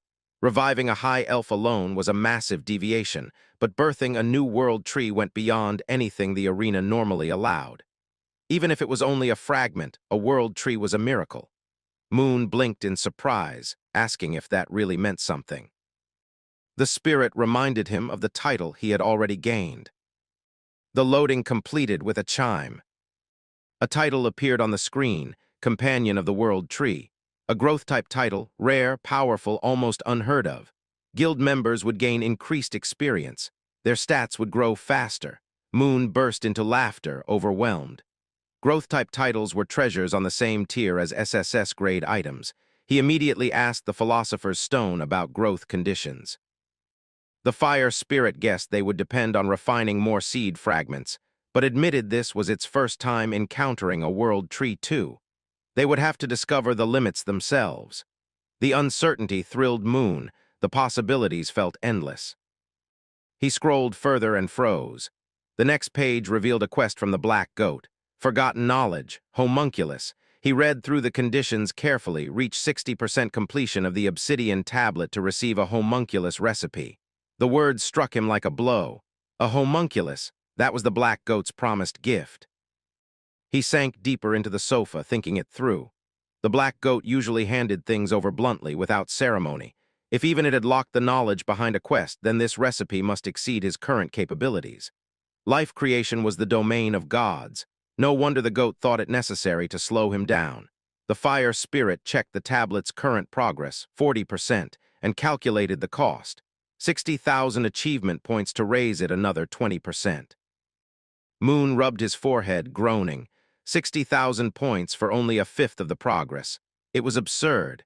He would have to save points for a long while. Before he could sigh again, another notification appeared. The recalculated rewards were ready. He shot upright immediately. The system praised his innovative clear of the special arena, stating that rewards had increased according to his performance. The Philosopher's Stone trait even received a large boost in level. But Moon didn't care about that yet. He scrolled quickly, demanding the real rewards. Then he stopped. Mimir's Spring. The system had awarded him that as a clear reward. He stared, puzzled. Was that truly considered a basic reward? His fire spirit reacted explosively, almost trembling in excitement. Mimir's Spring was no ordinary item. Moon opened the details with wary curiosity, trying to understand how such a thing even appeared in this context. Before he could process it, more text flowed down the screen. The system had disciplined all who interfered in the arena. Fairness had collapsed, and Moon was given a special compensation for the trouble he suffered. He received another World Tree Seed fragment. Moon froze in disbelief. Another one? A shimmering seed fragment materialized in his palm, warm and pulsing with faint life. The Fire Spirit muttered in awe, explaining that such things were no longer obtainable. They had to be recreated from scratch. The amount of causality required must have been insane. The system wouldn't have done this unless it truly felt guilty. A final message flickered. The constellations watching him smiled in satisfaction. Moon closed his fingers gently around the fragment.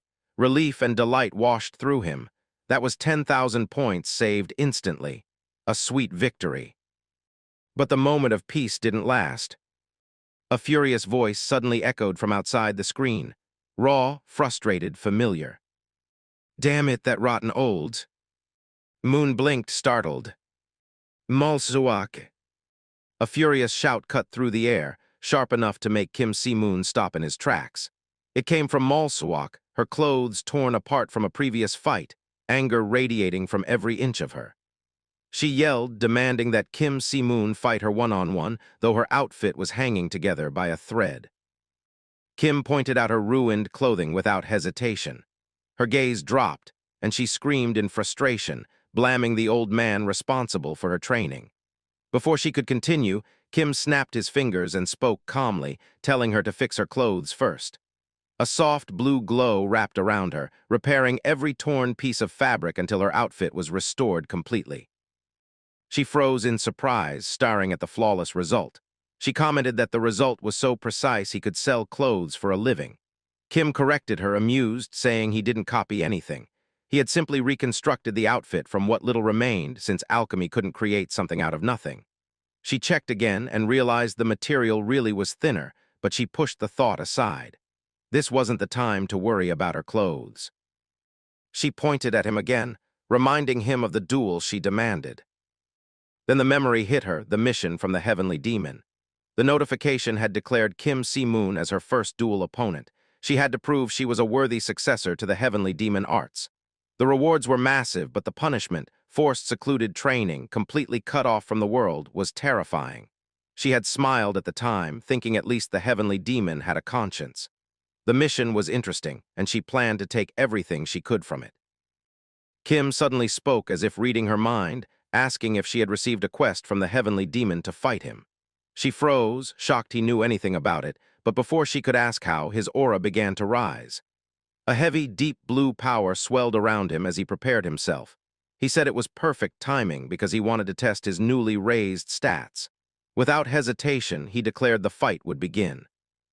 The scenery shifted to the arena, an enormous training ground inside the Rancor Palace, wide enough that nothing from their battle could damage the outside environment. Malsuak looked around, stunned at the scale of the place, while Kim explained why it had to be so large. Then both of them stepped into position, facing each other with equal determination. Kim asked if they should begin immediately. She answered with absolute confidence, telling him to grit his teeth. She lowered her stance, preparing to sprint. Then she launched herself forward with explosive force, the ground cracking behind her as she moved. She shouted that she was coming with a serious punch. Kim remained calm, watching carefully. She was faster than last time, but he tilted his head and dodged with ease. He read her movements closely, predicting where she planned to strike next. But he didn't expect her first punch to be a feint. Her legs suddenly swung upward in a second attack, and although Kim managed to block in time, the surprise hit him harder than he wanted to admit. She had tricked him deliberately. The definition flickered through his thoughts: feint, a deliberate trick to confuse an opponent. And then came her real punch, a second full-speed blow aimed straight at him. It struck his stomach, but instead of hitting solid flesh, Kim vanished from the spot entirely, reappearing behind her. She turned quickly, hearing his voice as he commented on her feint with mild surprise. Before she could react, Kim struck back with a powerful kick. She flew backward but managed to block midair, flipping and landing safely on the ground, already preparing for the next exchange. Kim let out a small, impressed smile as he steadied himself, saying she had even managed to deflect in that situation. The girl stood across from him, her red eyes sharp, a thin streak of blood running from the corner of her lip. She wiped it with the back of her hand, scowling. She yelled that she didn't fully deflect it, her frustration only highlighting her strength. Kim studied her quietly, thinking that she was still technically silver rank and her specs couldn't keep up with the raw talent she possessed. He concluded that if she continued growing at her current rate, she could easily aim for diamond. She didn't give him time to think any further. With a burst of speed, she launched herself forward again, throwing another punch straight at him. Kim shifted his position, dodging it with practiced ease, though he noticed her eyes burning an even deeper red. He realized she was closing the distance on purpose, going full melee. She swung again, a punch aimed directly at his face, but he tilted his head aside, letting it cut through the air. So that was her plan. She wasn't going to give him a second to use alchemy. He decided that if that was how she wanted to fight, then he would meet her with pure fundamentals. He began to gather energy into his palm, blue light forming, but she struck again before he could finish. Kim barely tilted his head in time. The punch crashed into the arena floor behind him with explosive force. Red energy erupted, tearing through the ground. A crater opened from the sheer impact. For a moment, Kim's eyes widened. He recognized the technique as Annihilation Cannon, a move only usable after reaching Heavenly Demon Art's 2-star. He wondered if she had already reached it. She didn't give him space to question it. With her eyes glowing bright red, she rushed him again and threw another devastating punch. Kim crossed his arms and blocked it, their energies colliding violently. The air tightened, pressure bursting outward in shockwaves. He felt strain immediately. Her strength was nothing to take lightly. She screamed at him, asking where he was looking and asserting that the fight was not over yet. Kim gritted his teeth, realizing that she could overpower even his breaking Emperor smash. He couldn't afford to underestimate her and knew he had to counter properly. Dark energy began to gather around him, his aura shifting. His eyes glowed purple as a dense, sinister power rose from deep within. The girl's expression twisted in shock. She gasped, wondering what kind of monster he was to throw a punch and release aura at the same time. Their energies collided again, red against deep purple, and for the first time she felt herself being pushed back. Her hands shook as she held onto the clash. She realized she couldn't continue like this, and if she wanted to win, she had to strike first. With a fierce shout, she slammed her foot into the ground. The force rippled across the entire arena, cracking the earth beneath both of them. The shockwave rattled Kim's entire body. His eyes widened as recognition hit him. He wondered if it could be the heavenly demon sovereign step, nodding the immense pressure was immobilizing even him for a moment. But when he looked up, she was no longer there. Her voice rang out from above. Red eyes gleaming, she descended with overwhelming force. Red energy wrapped around her fist like a ghostly flame, and she brought the attack down at full power. Kim raised one hand and stopped it completely. She froze, horrified. His purple aura surged around his arm, spreading like a living shadow. Her hand trembled violently under the pressure. She questioned how an alchemist could possess that much demonic energy and what he had done. Kim spoke calmly, as though the battle was nothing more than a spar. He told her he had been trying to fight her purely with fundamentals and admitted he had never imagined she would grow this strong. She stared at him, startled, but before she could respond, his dark energy began to rise further. Kim said in a heavy voice that he had no choice but to admit it. Malswak shouted, sensing the shift and urging him to wait. Kim looked at her with a rare, sincere expression. He told her, "Malswak, you really are the best." And then his dark energy erupted, consuming the entire arena in one overwhelming surge. Moon sat alone in his quiet lab, the faint hum of machines filling the air. A dull ache throbbed in his shoulder, and he pressed a hand there while the fire spirit within him murmured like a voice echoing inside his chest. It told him he wasn't actually injured, just suffering the backlash of forcing his mana far beyond its comfort. The reassurance eased some tension from his face, though the strain still lingered. He let out a slow breath, relieved but irritated with himself for losing control so easily. The memory of the earlier clash flickered behind his eyes, sharp enough to sting. The fire spirit kept talking, scolding him for not holding back more. With his massive mana pool, the shock he delivered had grown even harsher than he intended. Moon knew that already. He had tried to be gentle, but the fight had been too intense and too fast. The spirit still seemed baffled, especially about the technique he had used, heavenly demons raining steps. Even now, the name alone felt heavy. Moon's mind drifted to that moment. The legendary footwork that merged basic steps with flowing mana, creating movement beyond ordinary limits. It was said to be part of the heavenly demon arts, a power few ever touched. Malsawak had grasped it all the way to the 3rd star in a single shot. The thought left a faint tremor in him. He remembered how imperfect her execution had been, but the talent was undeniable. If his stats hadn't risen by 35 recently, he might have been forced to unleash another technique of the heavenly demon arts himself. His fist tightened involuntarily as he replayed it all. The fire spirit asked what he planned to do next, Wasn't he supposed to level up his title using the world tree's seed fragment and then form a guild? Moon blinked, realizing he had almost forgotten. When the spirit asked if Malswak would join, Moon looked toward her sleeping form in the corner of the lab. She was completely worn out from the fight, breathing softly. He answered quietly that it depended on her, but even he could see how fast she was growing.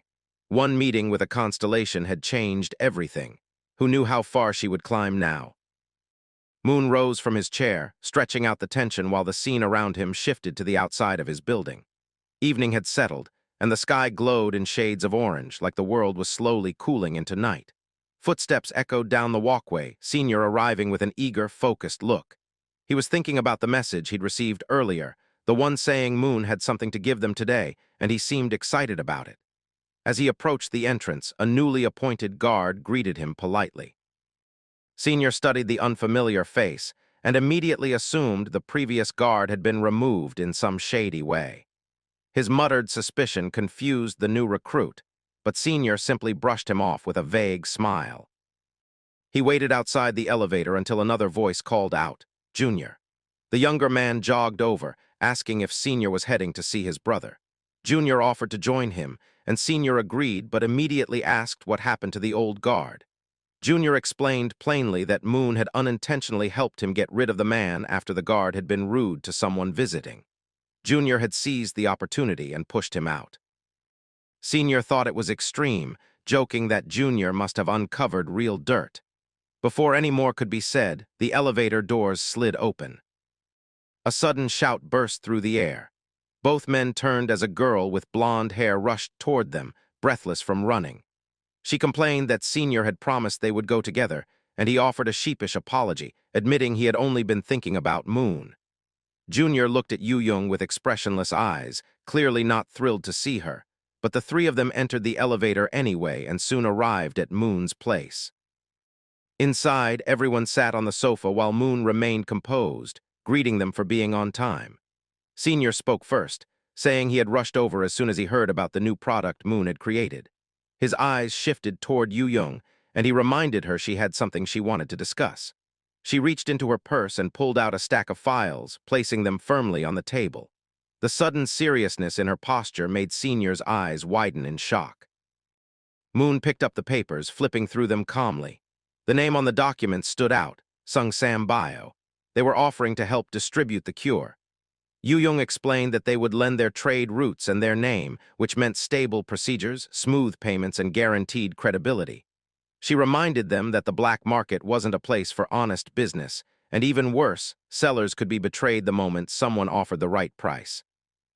Moon silently agreed, remembering too well how unstable that world was. He continued reading, the weight of the offer sinking in. It was safer, much safer.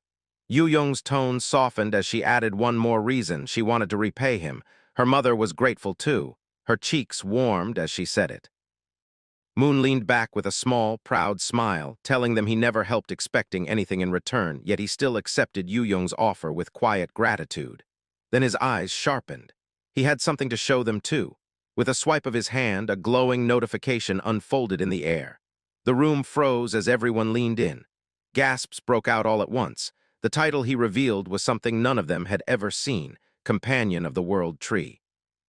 A growth-type title that boosted the experience and stat growth of all guild members was displayed. Numbers rose like impossible promises. 30% more experience, 70% faster stat growth. Junior's voice cracked as he asked Senior about the price of the last EXP-boosting item sold. Senior recalled it instantly, 27 billion for a simple earring with no extra effects. Yu-young's jaw dropped as she realized what they were looking at. EXP items were so rare even the rich couldn't buy them, and this one wasn't just EXP, it even boosted stat growth. Junior swore the world would shake the moment this title became public. Moon only smiled, the calm before a storm, and finally said the words he'd been holding inside. He wanted to create a guild and wanted them to join. The room burst into shock and awe. Junior shot up as if lightning hit him, eyes shining like a child staring at a legendary weapon. He shouted his agreement before Moon even finished the question. Senior followed with equal excitement, saying he'd sign the contract with a thumbprint right then. Moon turned to Yu-young last. Her confidence faltered and nerves filled her voice. Moon softened his tone and told her he understood. She was the guild master of Sung Sam Guild, and stepping down, even temporarily, wouldn't be easy. She explained that her grandfather would never allow it. Moon reminded her gently that her mother was in rehab now and improving. She should go talk to her first and think things over calmly instead of rushing. Yu-young blinked, then brightened with sudden realization. She thanked him with a relieved smile, agreeing to decide after speaking with her mother. Before anyone could breathe, a loud complaint exploded from the back room. Everyone snapped their heads around as Malsuak stomped out, shouting about how noisy everything was. She glared at Moon, demanding smaller clothes because everything in his wardrobe was too large. Moon's irritation rose when he noticed what she was wearing, one of his shirts and nothing else. He asked where her pants were. She shot back instantly, accusing him of being the one who tore all her clothes during their fight earlier. Junior froze in shock, misinterpreting everything, while Senior went red as if his imagination had betrayed him. Moon clicked his tongue and snapped his fingers. Fabric shimmered and adjusted, transforming the oversized shirt into a proper fit, complete with pants restored by his energy. Malsuak lit up like someone gifted a treasure, admiring the new fit with delight. But Yu-young's expression tightened sharply. She looked between Moon and Malsuak, clearly annoyed. She asked why Moon hadn't introduced this girlfriend sooner, and then with a pointed edge wondered if Malsuak was his girlfriend. Moon could only choke on his own breath, desperate to escape the misunderstanding. The atmosphere tangled between jealousy, confusion, and Moon's growing headache as the room threatened to explode again. Just then, the story shifted away from the warmth of Moon's home and into the cold air outside. On a tall building, two shadowy figures stood side by side, their black clothes fluttering against the wind. One was a girl, irritation etched across her face as she clicked her tongue. Another day had passed with no results. She wondered aloud if Kim Shimon had already noticed their presence. Her voice hardened with anger as she asked how long they were supposed to keep waiting for him.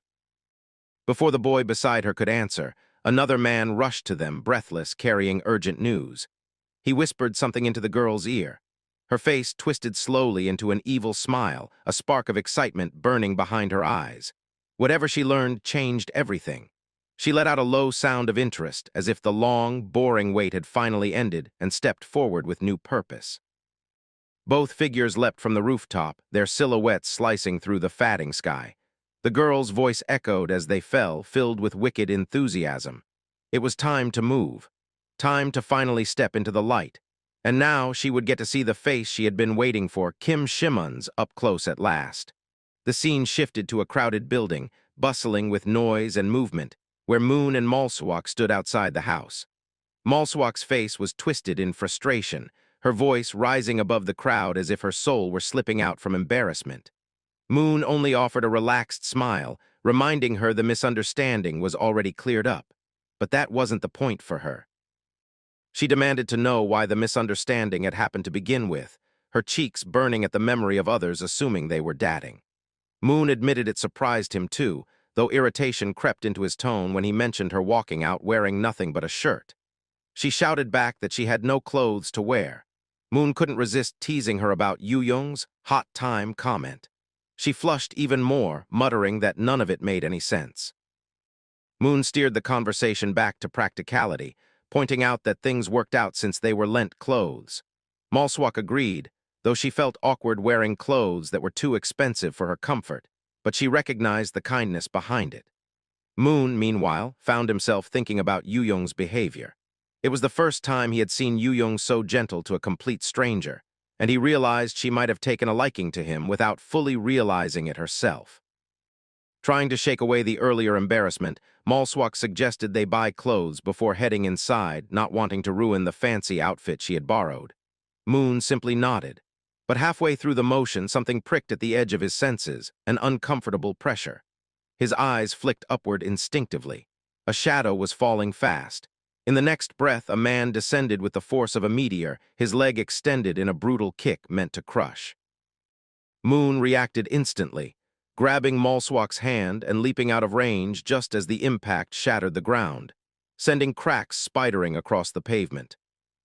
The attacker rose from the crater, impressed rather than furious.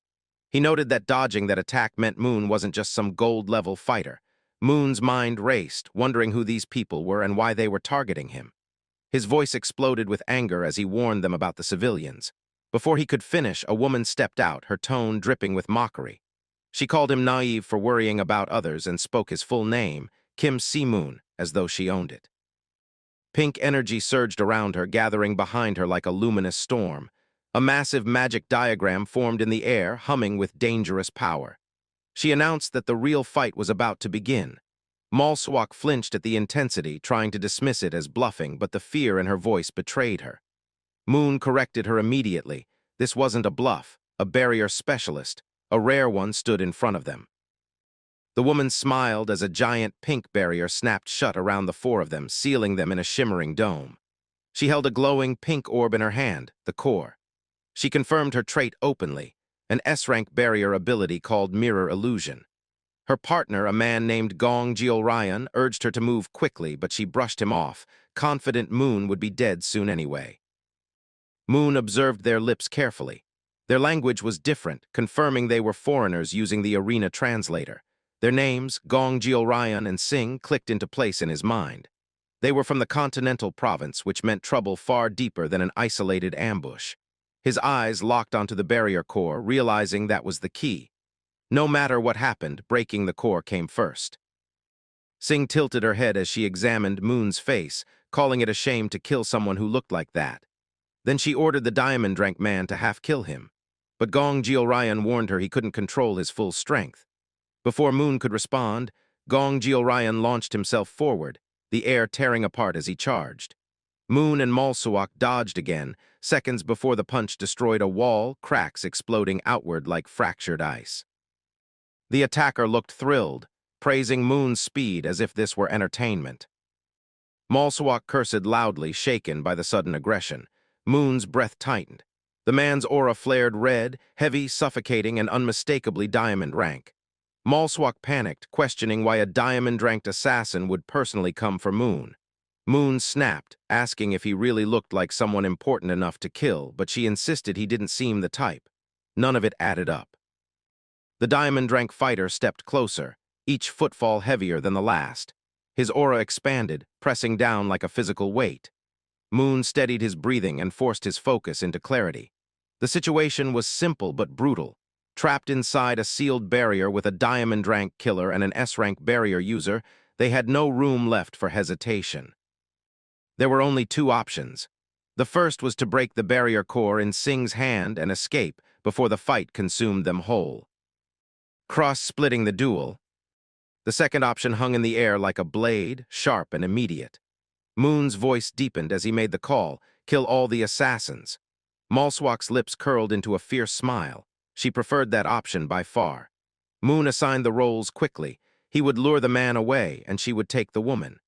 Malswak accepted with blazing energy, crimson light gathering around her as she shouted that maybe it was time to try the technique she learned from the heavenly demon. Moon, already preparing to move, told her he was counting on her. The diamond-drank assassin didn't miss a thing. His mind clicked instantly, splitting up into individual duels. Even then, it was still to their advantage. He chased after Moon with a roar, demanding that he stop running. Meanwhile, Sing, the barrier specialist, clicked her tongue in irritation, complaining that Gong Jeolryan couldn't even take down a gold tier without trouble. That was when Malswak shouted sharply, calling out to her. Sing froze at the insult, confused, until Malswak clarified she was talking to the scrawny anchovy standing right there. Sing bristled, stunned that someone who looked like such a low-tier rookie dared provoke her. She shouted her rank, Platinum, as if it would intimidate Malswak. It didn't. Malswak shrugged as if the rank was meaningless. That only enraged Sing further, red aura bursting around her as she declared that Malswak clearly didn't want to die peacefully. Malswak answered with cold disdain. Did Platinum fighters battle with their mouths? Sing let her fury consume her, summoning multiple energy orbs as her eyes reddened with murderous intent. She screamed that she would rip out Malswak's tongue first. Meanwhile, Moon was sprinting through the streets with Gong Jeolryan hot on his heels. The diamond-drank assassin taunted him, asking if he planned to keep running forever. Moon's mind worked quickly. The situation was bad. Civilians surrounded them, making reckless force impossible. But something felt off. The civilians were too calm, too still, and too observant. The awakened in the area weren't panicking at all. A realization struck him. They weren't civilians. They were all on the same team. Gong Jioryan's claws erupted from his hands as he confirmed it. The group had already noticed Moon's awareness. At his command, every bystander dropped their disguise, revealing masked fighters armed like ninjas. Swords gleamed. Killing intent thickened the air. Gong Jioryan shouted for everyone to move in, ordering them to take Moon down with everything they had. Moon only smiled. A haptic Jin formation, coordinated multi-directional assault. They thought numbers alone gave them the advantage. With a snap of his fingers, lightning burst outward from Moon's body, shockwaves ripping through the attackers. The disguised soldiers convulsed as electricity swallowed them whole. Moon watched calmly, stating that numbers wouldn't save them. But the diamond-drank assassin wasn't finished. He leaped high above Moon, red aura blazing, claws drawn back. He recognized the magic Moon used, mind attribute magic. His eyes burned crimson with fury as he dove toward Moon with full force, screaming for him to die. Moon looked up, shocked. This next attack was nothing he could ignore. Moon summoned his spear just in time, the metal ringing as it caught the man's claw in a harsh, oily scrape. The impact shook the air, heavy enough to crack the ground beneath them.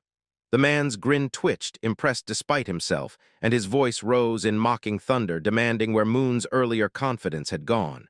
Moon answered coldly, asking if it wasn't ridiculous for a diamond to go all out against a gold. The taunt snapped something inside the man. He roared for him to shut up and swung both clawed hands in a crossing slash. Red energy exploding outward in an X, the ground split under its force as Moon dodged, landing lightly on the trembling earth. The man's rage twisted when he realized his attack had missed. His aura swelled into a darker red, thick and violent, eyes glowing like heated metal. He vowed in a heavy voice that he would correct Moon's rotten manners. Moon called lightning into his hand, the blade forming in a snap of yellow sparks. He pointed it toward the man with a chilling, almost bored tone, telling him to look at himself. The storm of their clash shifted away, revealing the battlefield where the woman and Malsuak continued their fight. The ground around them was already shattered from earlier exchanges, cracks webbing out across the dirt.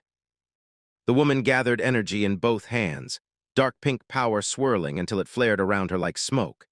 She called out sharply, asking if a low tier like Malsuak could handle what was coming, accusing her of getting cocky just for dodging a few orbs. But Malsuak was unmoved, her own red aura rising. Her eyes burned crimson as she snapped back that even her grandmother could dodge those orbs, mocking the idea that such weak attacks could ever bring down Go Malsuak. With that, she launched herself forward. Malsuak twisted in midair, her kick cutting toward the woman's head, but the woman tilted aside with ease.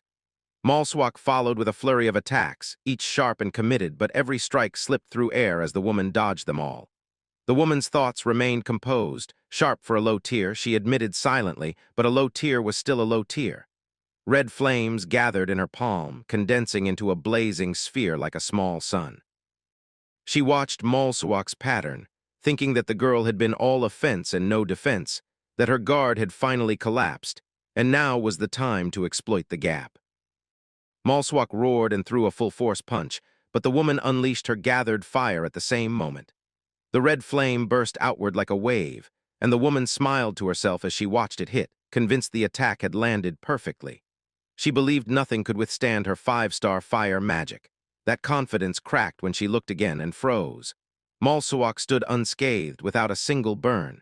Instead, she had absorbed the energy, her aura rising even harsher as she prepared another strike. Her eyes glowed deeper red as the punch flew. The blow landed straight into the woman's stomach, piercing through her side and leaving a brutal wound. Shock widened the woman's eyes as she failed to understand how this could even be possible. Malsuak narrowed her own eyes and mocked her, asking if she was flustered.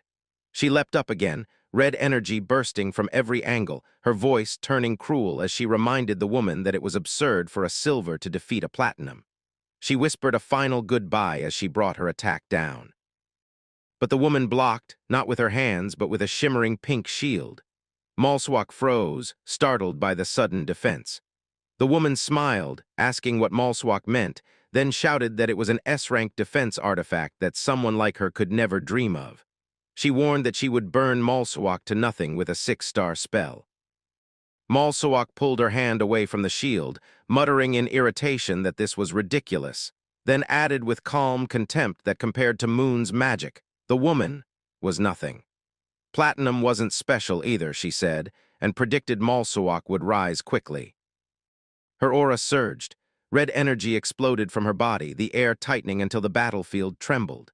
Her eyes blazed as she invoked heavenly demon arts, shattering Emperor Smash. The woman recoiled at the sudden escalation of power.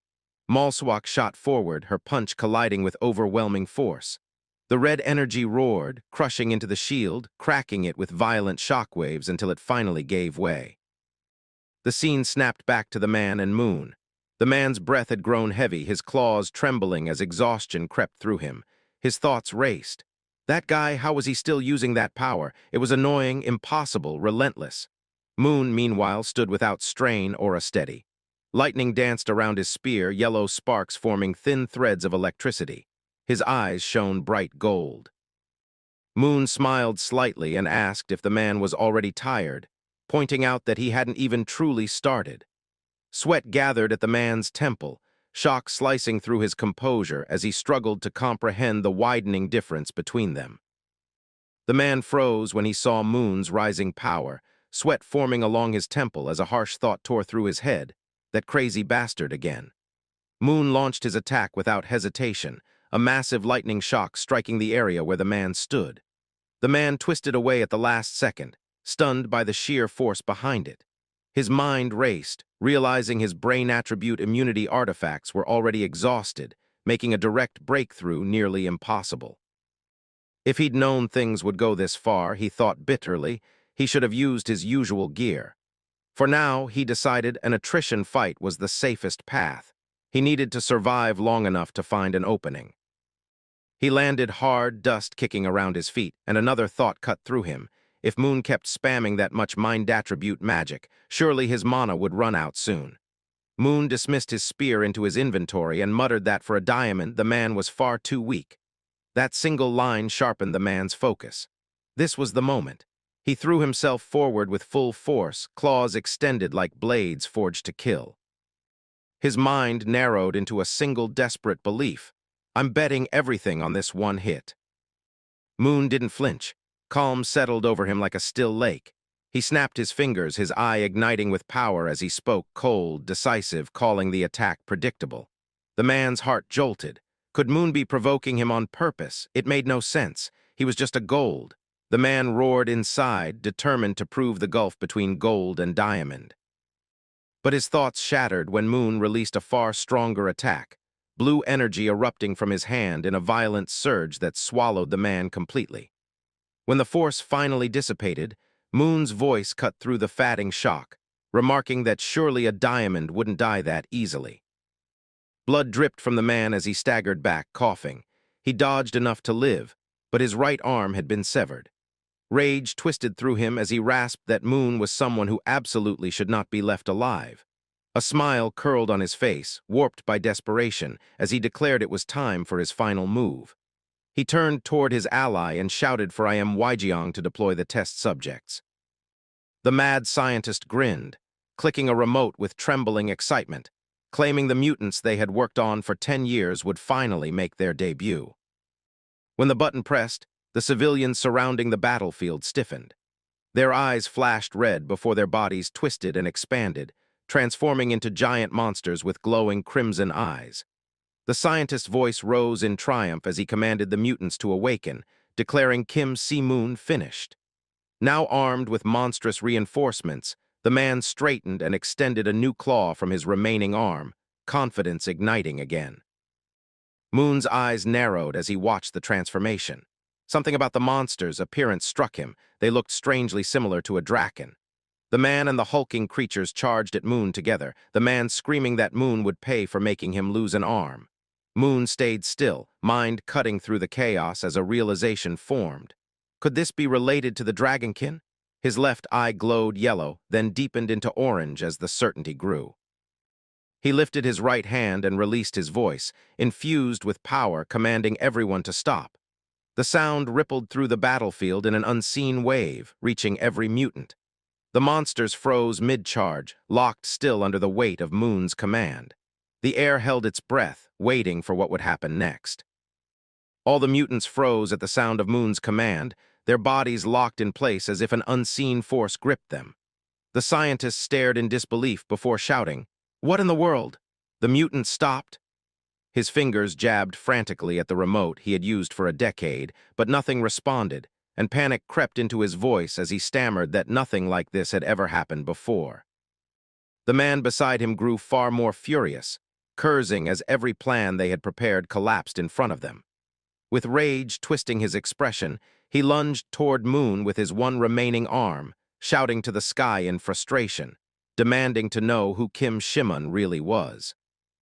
But before he could reach him, Moon released another voice wave, ordering the mutants to stop him.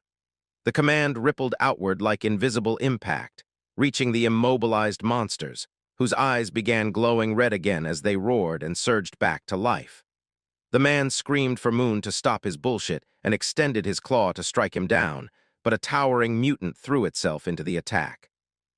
The man's eyes widened when his claw didn't pierce straight through, only embedding halfway into the creature's dense, enraged flesh. Red energy erupted from the mutant as it trembled with fury. Another monstrous form approached from behind, raising a massive arm to crush him. Snarling in rage, the man's own eyes glowed red. He ripped his claw from the first mutant, then unleashed a ferocious slash, cutting down both creatures in a single motion, heads and limbs flying as blood splattered across the ruin. He roared in fury, calling them insects, commanding them to get out of his way. Then he charged Moon again, screaming for him to stop hiding and face him. As he closed the distance, Moon stepped forward, his body enveloped in a flowing violet aura that radiated overwhelming pressure. Calmly, he declared the technique, heavenly demon divine art. The man hurled himself at Moon with all the force left in him, swinging a claw meant to kill. Moon met him head-on, thrusting his fist forward. The moment the blows collided, a burst of purple energy violently exploded outward, overwhelming the man's attack instantly.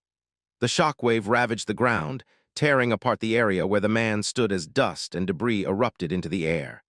The man barely escaped the full force, but the destruction was immense. The very barrier set up earlier shattered under the impact. When the dust settled, Moon remarked that his opponent was persistent. Then he scanned the ruined battlefield, remembering Malswak, and rushed toward her when he saw her kneeling in exhaustion. Kneeling beside her, he asked if she was okay. She replied that she was fine, though her clothes were completely ruined. Moon couldn't help but smile, teasing her for worrying about her clothes at a time like this. She groaned, wondering aloud how she was supposed to explain the situation, and Moon reassured her that Yu-Young would only care about whether she was hurt, not her outfit. Malswak sighed, saying that was a burden in its own way. Moon shifted the topic, asking about the woman Malswak had fought. Malswak stated flatly that the woman was dead. Moon's eyes widened as he asked if she had truly killed her.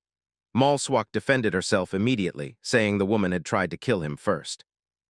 Moon acknowledged that she wasn't wrong, but he still felt a flicker of concern, wondering in silence whether this reaction was influenced by the celestial killing star characteristic. He reminded himself it didn't matter. The kill had been self-defense, and there was no reason for her to feel guilt, yet he could tell the weight of it lingered beneath her exhaustion. Moon realized that leaving Malswak in her exhausted state could be dangerous, but before he could help her further, the remaining scientist clutched his head and shouted in wild excitement, calling the situation unbelievable and revolutionary. He claimed Moon was beyond any specimen he had experimented on in the last decade, and raving that if he could understand the mechanism behind Moon's power, he could open a new world. Malswak glared at him with anger rising again, calling him the last remaining bastard and swearing she would beat him to death. But Moon stopped her, telling her to wait. She didn't understand at first, but his heavy voice followed, reminding her that although those people deserved to die, there was something he needed to learn before killing him. The scene shifted to the rooftop of the building, night covering the city in lights that reflected like stars across the streets below. The scientist had fallen to his knees as Moon stood before him and demanded answers. He asked if they were assassins sent by the Continental Guild and took out his phone to record everything, asking why they were targeting him. The scientist instead tried to bargain, shouting at Moon to join the Continental Guild, promising to give him anything he wanted: SSS rank items, money, women, if he just cooperated with the experiments. Moon told him he still didn't understand the situation and ordered him to simply answer the question, asking if the experiments that turned civilians into monsters were also his doing. As Moon continued recording, the scientist claimed the failed test subjects were only a setback and insisted the next experiment would succeed, shouting for Moon to come with him. Moon grabbed the man's head, repeating his name, Im Waijiang, and pressed harder as his voice deepened, explaining that many armed awakeners, including the test subjects, had entered the country illegally, meaning someone must have smuggled them in. He demanded the name of the person responsible. Panic overtook the scientist as sweat poured down his face, and he trembled, his voice cracking as he insisted he couldn't speak. Moon pressed harder, and the man finally screamed the name, Kim Muyol, Moon's own uncle. Shock surged through Moon as he repeated the name, the president of the Korean Awakeners Association. Moon removed his hand, and the scientist gasped in relief, explaining that even though Kim Muyol backed out of the mission, he was still the one who smuggled them into the country. But before he could finish, something inside his chest flared, a glowing red ring of light visible even from the outside. Realization struck the scientist as he shouted about the forbidden word, while Moon stared, confused. The man begged for his life, screaming in terror, but the glow spread rapidly through his body. A sudden explosion tore him apart from the inside, and Moon reacted instantly, summoning an earth shield that wrapped around him and Malsawak as the blast consumed the rooftop. Dust and heat rushed outward, while Moon cursed the Continental Guild for using such vicious tactics. When the shield faded, only the man's lower body remained on the rooftop, everything above the waist erased. Malsawak shouted in frustration that they were seconds away from learning everything, calling the assassins insane and demanding to know what Moon planned next. Moon said it was fine, that he got the information he needed, then told her to go home first. She asked where he was going, and he replied simply that he had somewhere to be. The scene shifted to the Awakeners Association, a massive building glowing against the night. Inside, Kim Muyol sat at his desk, waiting calmly, asking his subordinate how long the barrier had been up. The subordinate checked his watch and answered that it had been 3 hours, and that by now it should be about time. But before he could continue, the office doors burst open with a violent swing. Both men jumped to their feet as Moon walked in calmly. Muyol's face drained of color as he shouted in shock, unable to believe Moon was standing there. Moon adjusted his wrist with a small smile and told him he looked as though he had just seen a ghost. Muyol demanded to know how Moon had appeared there, though beneath his voice simmered frustration and disbelief as a single thought pressed into his mind. Had the Continental Guild actually failed? He refused to accept it, but the possibility gnawed at him. Moon only smiled, telling his uncle he looked as if he had seen a ghost, and pointing out that for a gold rank to survive against diamond and platinum assassination squads, even he had to admit it was a ridiculous situation. The remark only deepened Muyol's fury. Insolent brat, he thought, clenching his fist tighter as panic threaded through his skull. If Moon spoke even a single word, everything he had built would collapse. With no more room for hesitation, Muyol's eyes glowed a violent cyan green as he summoned his power. At this point, he no longer cared about subtlety. If he had to dispose of a body, then he would do it with his own hands. Countless sharp green constructs erupted into the air around him, shimmering with lethal light. There was no time to think. He raised his hand and sent them forward in a roaring storm of force, ordering them to kill Kim Shimon. Moon froze for a split second as the volley shot toward him, too fast and too many to dodge, but then a light green barrier blossomed around his body like a pulse of breath from the earth itself. The sharp construct slammed against it but instantly stopped, glowing brighter as if struggling, unable to break through. Muyol staggered back in disbelief, shouting as his eyes widened. Moon watched the barrier with mild surprise, wondering if this was another hidden aspect of the world tree trait. A small grin curved his lips as he told his uncle He must be extremely worried to let his murderous intent spill out so openly. Before Muyol could react, the office doors burst open again and Moon's junior, Sihyuk, stumbled inside, breathless, shouting for him. Moon greeted him casually, asking if he had come. Sihyuk, still catching his breath, explained that he rushed over after hearing what Malswak said. But the moment he looked at the frozen rain of green blades hovering against the barrier, he fell into stunned silence. Had Moon actually blocked Muyol's ability with nothing but raw force? Muyol exploded with rage, calling Moon a bastard and demanding to know what he had done, furious that someone of mere gold rank could stop his ability. Moon breathed out slowly and told him to calm down, reminding him that if anything, he should be the one angry. Muyol shook, barely containing himself. Inside Moon's mind, a playful voice chimed, laughing and asking if it had done a good job. It had recognized the trait instantly, Seilen Myolgu, and was prepared from the beginning. Muyol truly was unlucky to be someone who manipulated plants. Moon realized the truth clearly. Not only did he wield an SS-rank trait that ruled over plants, but dragon power as well. Against him, Muyol was facing the worst possible matchup. With a furious roar, Muyol launched another attack, his dark green eyes burning as he commanded his sharp constructs to tear Moon apart. He screamed at Moon to wipe that smile off his face and learn not to speak to an adult with such disrespect. But the result was the same. Moon's power surged again, the light green barrier humming. Muyol's constructs froze midair once more, unable to move, then cracked against the barrier and tilted before dropping uselessly to the ground. Moon told him flatly that it simply would not work. Muyol, trembling, shouted again, unable to accept the reality in front of him. His worker and Sihyuk stood frozen, their eyes wide in shock. Twice, Moon had stopped the attack twice. Muyol ran a shaking hand over his head, breath uneven, and muttered that they should end it here, a grim decision forming as he realized the battle was no longer his to control. Moon smiled knowingly, approaching his uncle with quiet confidence, and explaining that during the assassination attempt, he had heard something very interesting. Muyol denied everything with a stiff voice, insisting he had never sent assassins. Moon only smiled wider as he took out his recording device and played the damning audio. The words echoed clearly, confirmation of the assassination plot and the experiments that turned civilians into monsters. Muyol's face drained of color as his own name was shouted on the recording. The implication was immediate and lethal. If such evidence reached the press, or worse, if another ranker exposed it, his career and reputation would be obliterated. Moon reminded him of that fact calmly, even glancing at Sihyuk to reinforce how damaging such a leak would be. Muyol, cornered, finally asked what Moon wanted. Moon's answer was simple but unacceptable. He demanded that Muyol cut off all personal ties with the Continental Guild starting today. Muyol erupted, calling him insane and declaring that such ties could not be severed as if closing a shop.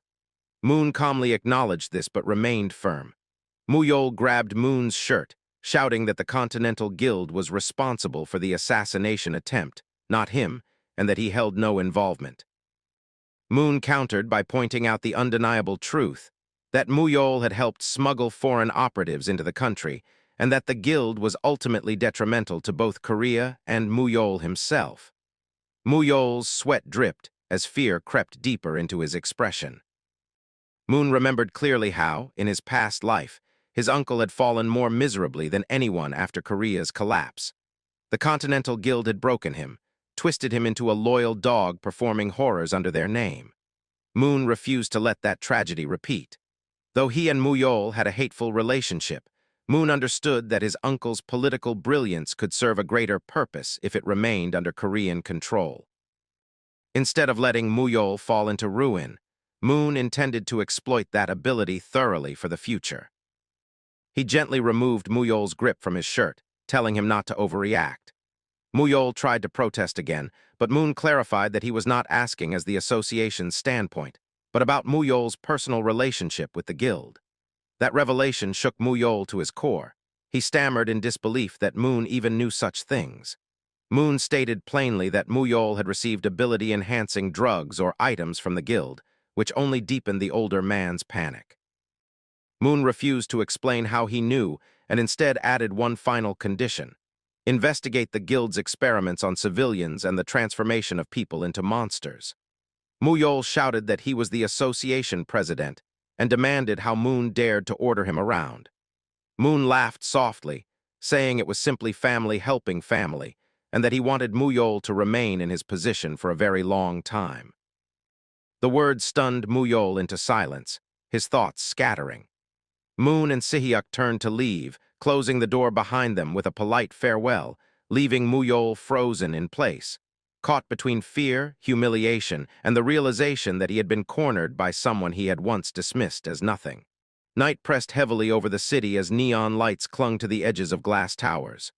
Moon rode quietly beside his junior, Sihyuk, the hum of the car filling the silence between them. Sihyuk finally broke it, asking whether their uncle would truly move as Moon expected. Moon kept his eyes on the window, watching the scenery smear into abstract streaks of light, and answered with calm certainty that the man would act exactly as predicted. When Sihyuk pressed again, wondering aloud what would happen if their uncle changed his mind at the last moment, Moon spoke with soft confidence, insisting he knew Muyol better than anyone. Muyol would never relinquish the chairman's seat. No matter how much he resented that position, he would eventually follow the path laid out for him. Moon reassured him steadily, explaining that Muyol was someone who had sacrificed everything, family, peace, even pieces of himself, for that seat. A man like that would cling to his position with desperation. He would not stop now. In the quiet that followed, Moon's thoughts drifted toward the SS-rank trait, Master of Plants, and the strange dragon power intertwined with it. Finding the source of that power felt critical. He was certain its answer lay within the continental city. Classical Muyol's decision. Morning rose with fierce light spilling over the skyline. Deep inside one of those towers, Muyol sat at his desk, his body stiff, his expression strained by long hours of restless thought.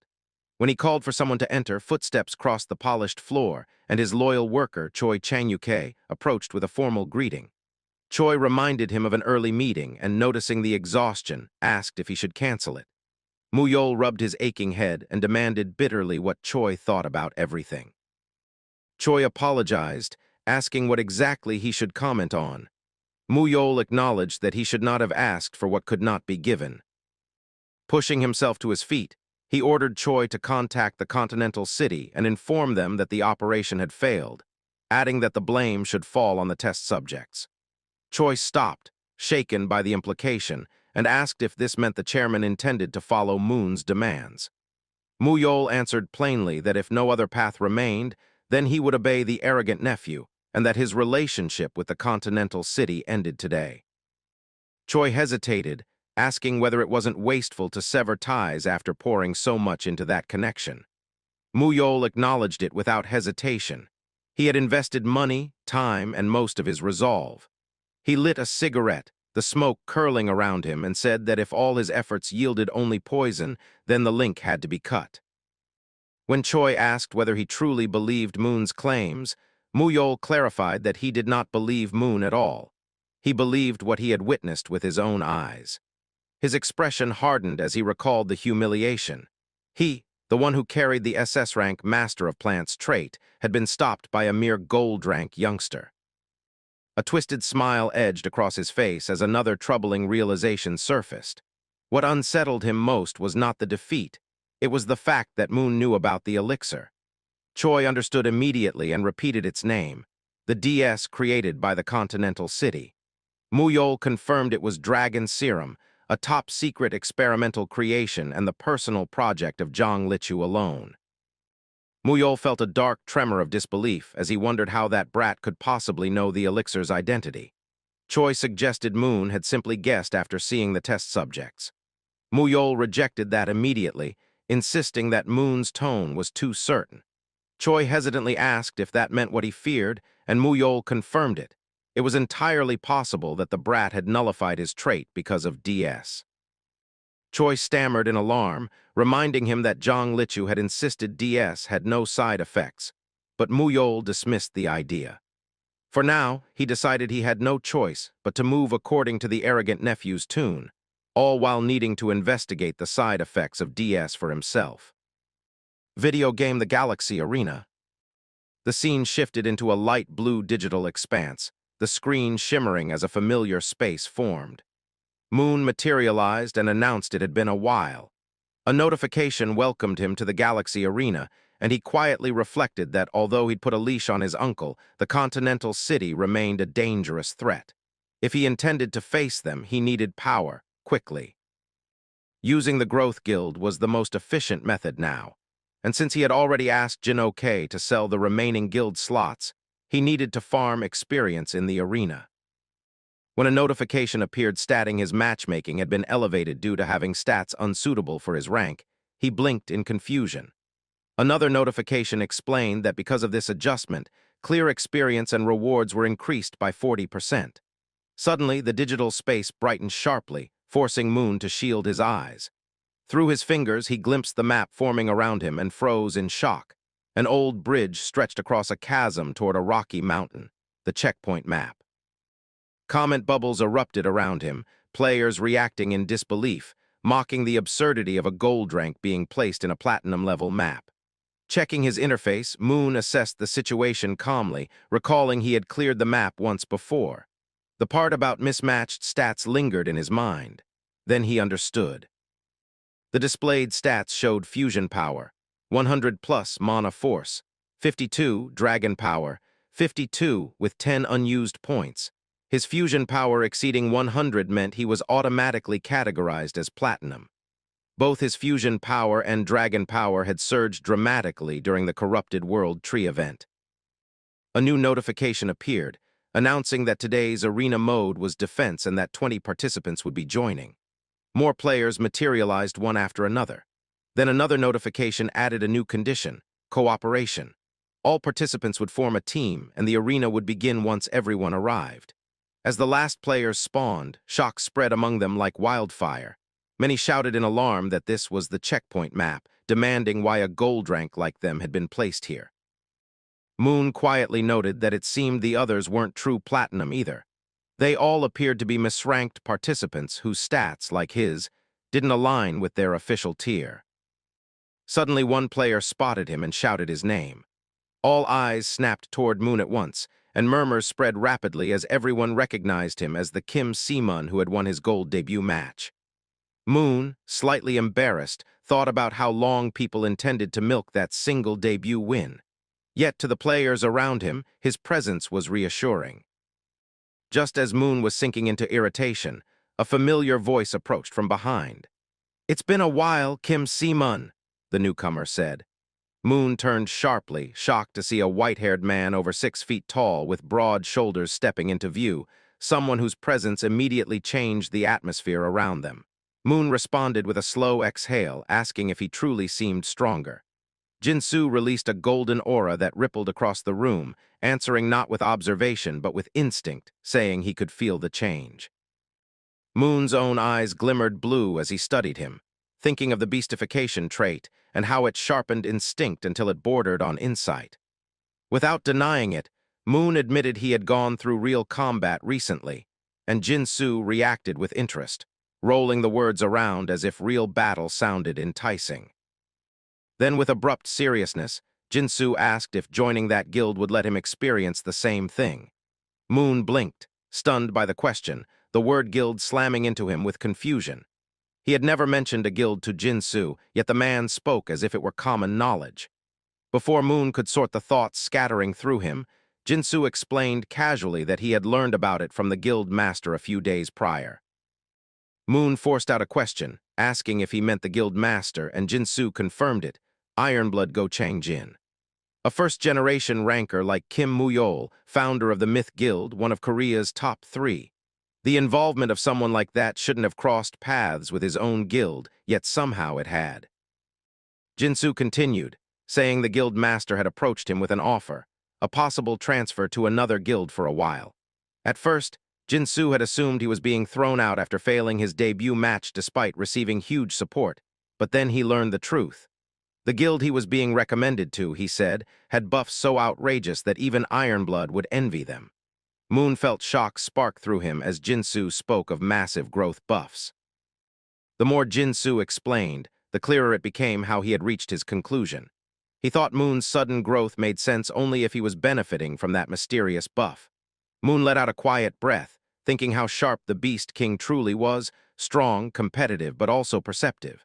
It was fortunate he didn't know the full truth, that Moon himself was the guild master. Still, making ties with someone who would certainly rise high in the future was never a bad thing. Moon lifted a hand, not to fight, but to offer a handshake. He greeted Jinsu as a fellow guild member, and Jinsu accepted the gesture with a firm shake and a faint smile, warning him that it was too early for a welcome. Once he joined, he promised he would surpass Moon someday. The competitiveness in his voice was fierce enough that Moon laughed nervously before agreeing he would have to work harder too. As Jinsu's intensity lingered in the air, Moon thought it must be the athlete in him. But before their conversation could settle, a distant voice echoed across the hall, pulling their attention away. The system notification announced that all participants had been matched, signaling the start of the arena. The players gathered and crossed the bridge, each gripping their weapons as the next message dropped. The target area was the poison supply route. Defend the zone by any means within the time limit, with rewards increasing based on surviving teammates. The clock started at 29 minutes and 59 seconds. Frustration burst among the players immediately. The poison supply route was one of the worst maps, toxic fumes, deadly terrain, and the kind of design that punished anyone who came unprepared. Several swore under their breath, realizing too late they'd landed on a poison mushroom map. A thin wave of green gas drifted from the depths of the ruins, and Moon instinctively covered his nose, recognizing the signature of the place. His fingers crackled faintly as he summoned thunder, thinking about how his fusion power had just surpassed 100. He had been planning to test it soon. This map offered the perfect opportunity. As he prepared, a cloaked figure emerged through the haze, face hidden under the hood. The voice that came from within was low and questioning, demanding to know who they were. Jinsu stepped forward without hesitation, answering that they were allies, and Moon noted silently that choosing otherwise would have been foolish. The figure then lifted the cloak, revealing pale skin and long white hair, an elf. The elf's name was Dana. Her voice softened only slightly as she admitted it was a relief. She wasn't fond of spilling blood without reason. A notification flickered beside her, identifying her as Dark Elf Dana. Spectators watching reacted with explosive excitement, calling her a terrifying talent. Dana's eyes narrowed with sharp evaluation as she looked over the summoned players. She judged them immediately, claiming that although they looked like warriors, they were terribly lacking. In fact, she corrected herself, they were outright weak. The players stiffened in anger, demanding to know what she meant, but Dana only raised her voice louder, saying that at their level they would never be able to handle the vermin waiting ahead. She declared that people as pathetic as them didn't even deserve to call themselves her allies. Moon watched her with a faint, almost disappointed sigh, thinking that he had hoped she had mellowed out a little. Dana didn't linger. She turned sharply and started to walk away, ordering them to get lost as dead weight she couldn't afford to drag along.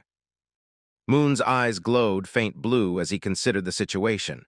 He knew he could clear the map alone if he had to, but without Dana's help, too many teammates would die and the clear rewards would plummet. He clenched his hand decisively and called out to her, his voice echoing across the old bridge.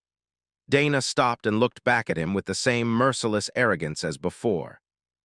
Moon met her gaze and stated what he knew about dark elves. They valued strength above all. Dana confirmed it immediately and said that was exactly why she refused to associate with trash like him. Moon smiled calmly and promised they would prove they were not the level she assumed. Her expression shifted into amusement. She asked if he wanted to fight her, and Moon acknowledged that it was the most certain method. A red aura surged from her as she smiled, her violet eyes glowing in anticipation. She warned him to prepare to risk his life, but then something in him made her stop. Her eyes widened, her breath halted. She stared deeper, seeing past him into something else entirely. In that moment she saw his soul, the pulsing red aura rooted in his heart, and recognition struck her like a blade. She trembled, mentally shouting her disbelief. A voice inside her head answered her fear, saying she already knew the truth. The world tree was the parent of all elves, and even dark elves fell under its lineage. Sweat slid down her temple as she tried to comprehend the impossible. How could a human possess the world tree's soul? The voice snapped again, telling her to stop gawking and kneel. And she obeyed instantly. Dana dropped to her knees before Moon, bowing her head in complete submission. The surrounding players and spectators panicked in disbelief. They shouted that she was kneeling, unable to process the sight. Even diamond drankers had never received such respect from her. Moon quietly acknowledged that he hadn't expected the world tree trait to work so strongly, but this meant she would now stand on their side. But before relief could settle, Dana reached for the knife at her hip. In one swift motion she drew it, pressed the blade against her own neck, and cried out that she must repay her unforgivable disrespect with her life. Her voice shaking with shame so deep it made the entire arena freeze. Dana's voice shook as she raised the blade to her throat, but Moon reacted instantly, catching the sharp edge with his bare hand as blood streaked down his fingers. "Wait, Dana, stop!" he commanded, his tone firm yet calm. She froze, trembling, whispering, "Oh, most noble one!" Moon studied her in silence, nodding that if his fusion power hadn't exceeded 100, he couldn't have responded in time. Dana dropped even lower, pressing her forehead to the ground as she cried out, "Forgive me." Such unforgivable disrespect. Moon shook his head and told her, "I'm fine, but first prove you deserve to be our ally." She panicked further, insisting she had no right to speak of qualifications before someone of his standing. Moon only smiled inwardly, pleased that the world tree's influence had secured her loyalty. "Good. Dana is on our side. Now if we arrange the formation and prepare to face them." His thought cut off as the earth rumbled beneath their feet. Players across the battlefield turned toward the source, confusion spreading as the vibrations intensified. Every head snapped toward the horizon. A massive silhouette emerged through the poisoned mist, an enormous cart, wheels crushing the earth with each rotation as pockets of toxic gas clung to its frame. Moon's eyes narrowed, and Dana rose halfway, staring in dread as both spoke the same words under their breath. "Finally, they're coming." Moon stood with unwavering confidence, snapping his fingers as he declared, "Shall we get ready then?" The moment the sound cracked through the air, the ground before him trembled violently. Earth split apart with a thunderous crack, fragments of rock bursting upward. Before the stunned players' eyes, the rising stones twisted, merged, and shaped themselves into a massive arm, then a torso, then a towering figure. In mere seconds, a full-sized earth golem stood before Moon, its colossal shadow swallowing the players clustered behind him. Blue light glowed like fire in its stony eyes. Shock rippled across the gathered fighters. "See, crazy?" someone whimpered, and even Dana's eyes widened as she whispered in disbelief, "This is an earth golem." Far beyond the battlefield, the scene shifted to a massive wooden cart groaning across the poisoned landscape. Two enormous gray frogs dragged it forward, limbs straining with each pull. From inside the cart, a long, thick tongue lashed out and slapped one of the frogs across the back. "Move it, you slugs!" roared the voice inside as the frog croaked in pain. Another shout followed. "We need to send the supplies to the Black Forge now." Ahead of the main cart, a smaller carriage creaked along, stacked with white supply crates. A goblin marched beside it, clutching a sword and shield, scanning the area nervously. The cart's canvas finally shifted, revealing the creature inside. A hulking red toad, its skin patterned with toxin-colored markings. It grumbled loudly, "This is why poison toads are a problem. They only listen when you beat them." The goblin escort muttered back, "Isn't that why they're monsters? It can't be helped." The red toad clicked its tongue in irritation. "Tusk, I can never fathom Lord Apophis' intentions, to think he allowed such lowly creatures to join the Legion." Then the creature inhaled deeply, savoring the poisoned air with a twisted smile. "Anyway, compared to the Black Forge, this place is quite nice. Warm, sticky humidity and poison flowing everywhere. It's truly perfect for a vacation." The goblin nodded quickly. "Indeed, Lord Drahel, how about we enjoy ourselves here a bit after finishing the supply run?" Drahel's throat vibrated with laughter. "Kuahaha, that sounds great. A bottle of blood wine would hit the spot. I'll have to get some when we reach the Black Forge." But the goblin flinched. "Excuse me for saying this, but I think blood wine might be difficult." Drahel's head snapped toward him. "What?" the goblin stammered, "as you know. Isn't Lord Sargas the manager of the Black Forge? Would he really allow the blood wine?" Before he could finish, Drahel's tongue shot out like a whip, coiling around the goblin's torso and yanking him close. The toad's orange eyes burned. "Sargas, and what does he think he can do if I demand blood wine?" he hissed. "Do you think I drahel him beneath that bastard Sargas?" the goblin choked, trapped in the constricting tongue. "Oh, of course not. Lord Drahel is a member of the noble squama. How could I ever think that? Please spare me." Another goblin sprinted toward them, shouting desperately, "Lord Drahel!" Drahel paused and shifted his gaze. The messenger collapsed to his knees, panting. "We have a big problem. The forward supply unit they've been wiped out." Drahel's eyes widened, pupils shrinking. The scene snapped back to Moon's battlefield. His earth golem crashed its fist into a cluster of goblins, sending bodies flying. Its blue eyes gleamed as it stomped forward. Panic erupted among the goblins. "Karuk, how is a golem here? Run!" But Dana's voice blasted over the chaos. "Stop making a fuss and get into formation, you trash. Are you going to let Mr. Shimon fight alone? Cover him." The players huddled behind her recoiled. "Dana only obeys Kim Shimon and treats us like dogs," one muttered helplessly. Another groaned, "Damn it, how are we supposed to cover that? If we get close, we'll get crushed too."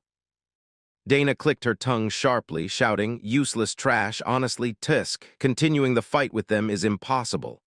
As panic spread, Jinsu pushed past a player with a glare. "Move, I'll go alone if I have to." But a firm hand clamped down on his shoulder. "Hey, Mutt, stop right there." He turned, irritation flaring in his eyes, only to see Dana standing behind him. "What?" he snapped. Dana narrowed her gaze. "It's meaningless for you to support that side alone, so go back and get in formation." She tightened her grip and applied pressure, crushing his shoulder with casual force. Jinsu froze, shock rippling through him as he felt the sheer strength behind her fingers. How does a mere elf have such strength? Gritting his teeth, he forced himself to speak. "Cut the crap and let go. I'm enough on my own." Dana's lips curled into a pleased smile. "You're a spirited one. What is your name?" "It's Choi Jinsu," he muttered. Her smile widened. "Choi Jinsu, I really like your spirit. Unlike those trash, you possess a warrior's soul. If not for that person's request, I would have charged in there with you right now." Jinsu blinked, startled. "Request?" he frowned. "Did Kim Shimon ask you to look after our lives?" Dana nodded calmly. "You're quick on the uptake. That is correct. He said he can only claim all the rewards if you and those trash stay alive." Jinsu scoffed. "What a terribly realistic guy. Well, he's not wrong." Meanwhile, Moon stood behind the earth golem as it continued crushing goblins effortlessly. Jinsu watched from a distance before muttering, "Fine, I'll back down just this once." Inside, however, a fire burned. "Kim Shimon, one day I will definitely surpass you." The golem swung its arm, ripping through a goblin. Moon examined the mess with a thoughtful expression. It's harder to kill than I thought." His gaze sharpened. "As expected of a high-ranking dragonkin, a drag." But before he could think further, the earth trembled beneath him. His golem suddenly staggered and collapsed, its massive frame slamming into the ground. Moon's eyes narrowed. "What? My golem is?" A long, thick tongue erupted from the haze of poison fog. The red toad, Drahel, emerged with fury twisting across his face, green aura flaring like wildfire. "Being destroyed, found you golem master." Moon met the monster's glare and allowed a small smile to form. "So it's you, the leader of the drags, but what to do?" He raised his hand and snapped his fingers. Electricity crackled into existence, swirling around his palm before forming a sharp spear of spiraling blue light. But before Moon could throw it, the ground rumbled violently. The lightning dissipated as the soil split open. Multiple new golems rose from the earth, surrounding Drahel on all sides. Moon's voice remained calm as stone giants solidified. "You've walked right into your grave." At that moment, golden text flickered in the air. "Constellations Odin and Zeus watch with deepened interest. Constellations Black Goat and Heavenly Demon send intrigued gazes toward the golem you created." Drahel's eyes widened. "What?" He stood frozen amid the rising army of stone, realizing too late whose territory he had stepped into. Moon slowly raised his hand, his posture steady and composed. In the next instant, white electricity erupted from his palm, exploding outward and crackling violently through the air like a living storm unleashed. The violent surge of energy caused the ground beneath him to tremble, fine cracks spreading as the pressure mounted. One by one, massive golems began to take shape. Stone bodies assembled piece by piece in midair, as if drawn together by an invisible force. Glowing white lightning wrapped around their forms like living veins, pulsing with power. Their eyes ignited with a cold, radiant light, and their limbs locked firmly into place, each movement heavy and precise. The monster staggered backward, clearly startled by the sudden reversal of momentum. Its massive body swayed as it tried to regain balance. A strained growl escaped its throat, followed by a crooked, forced smile as it stared at the newly formed construct surrounding Moon. Moon's expression remained calm and unreadable, but his thoughts raced beneath the surface. In his past life, he had poured everything he possessed into barely creating 10 golems, draining himself to the brink of collapse. Now more electricity surged effortlessly from his body. The difference was undeniable. He could easily create 20. 20 golems hovered briefly in the air before descending and landing around him.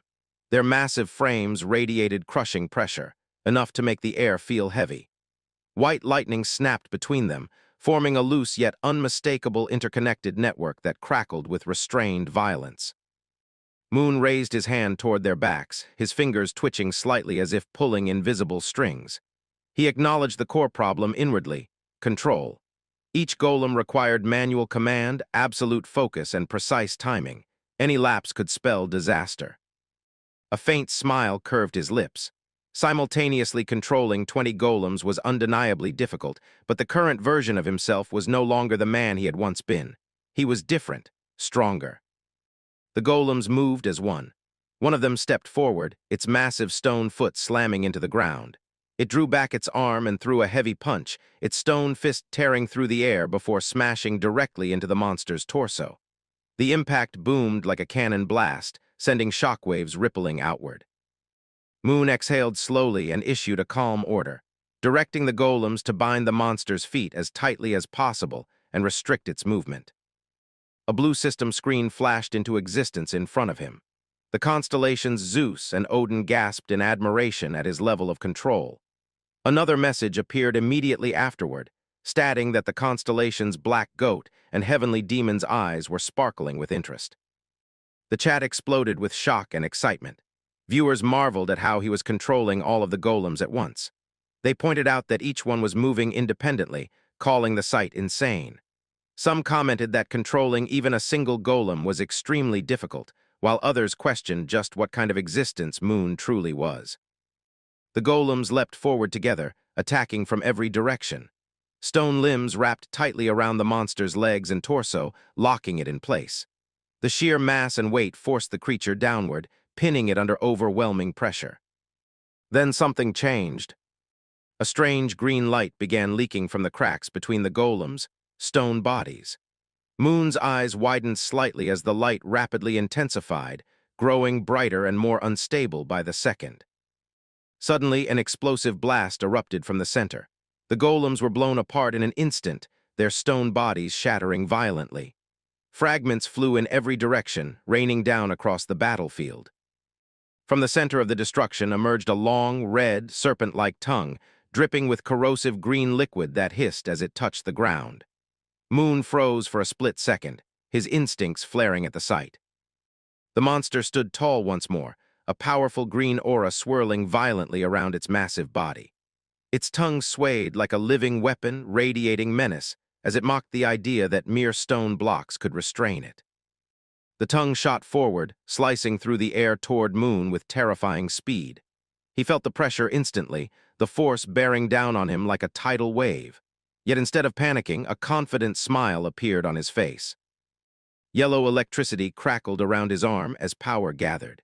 He calmly acknowledged that a high-ranking dragonkin would never fall to something so simple. Moon raised his hand again. Yellow lightning gathered violently around him, swirling and snapping with raw intensity.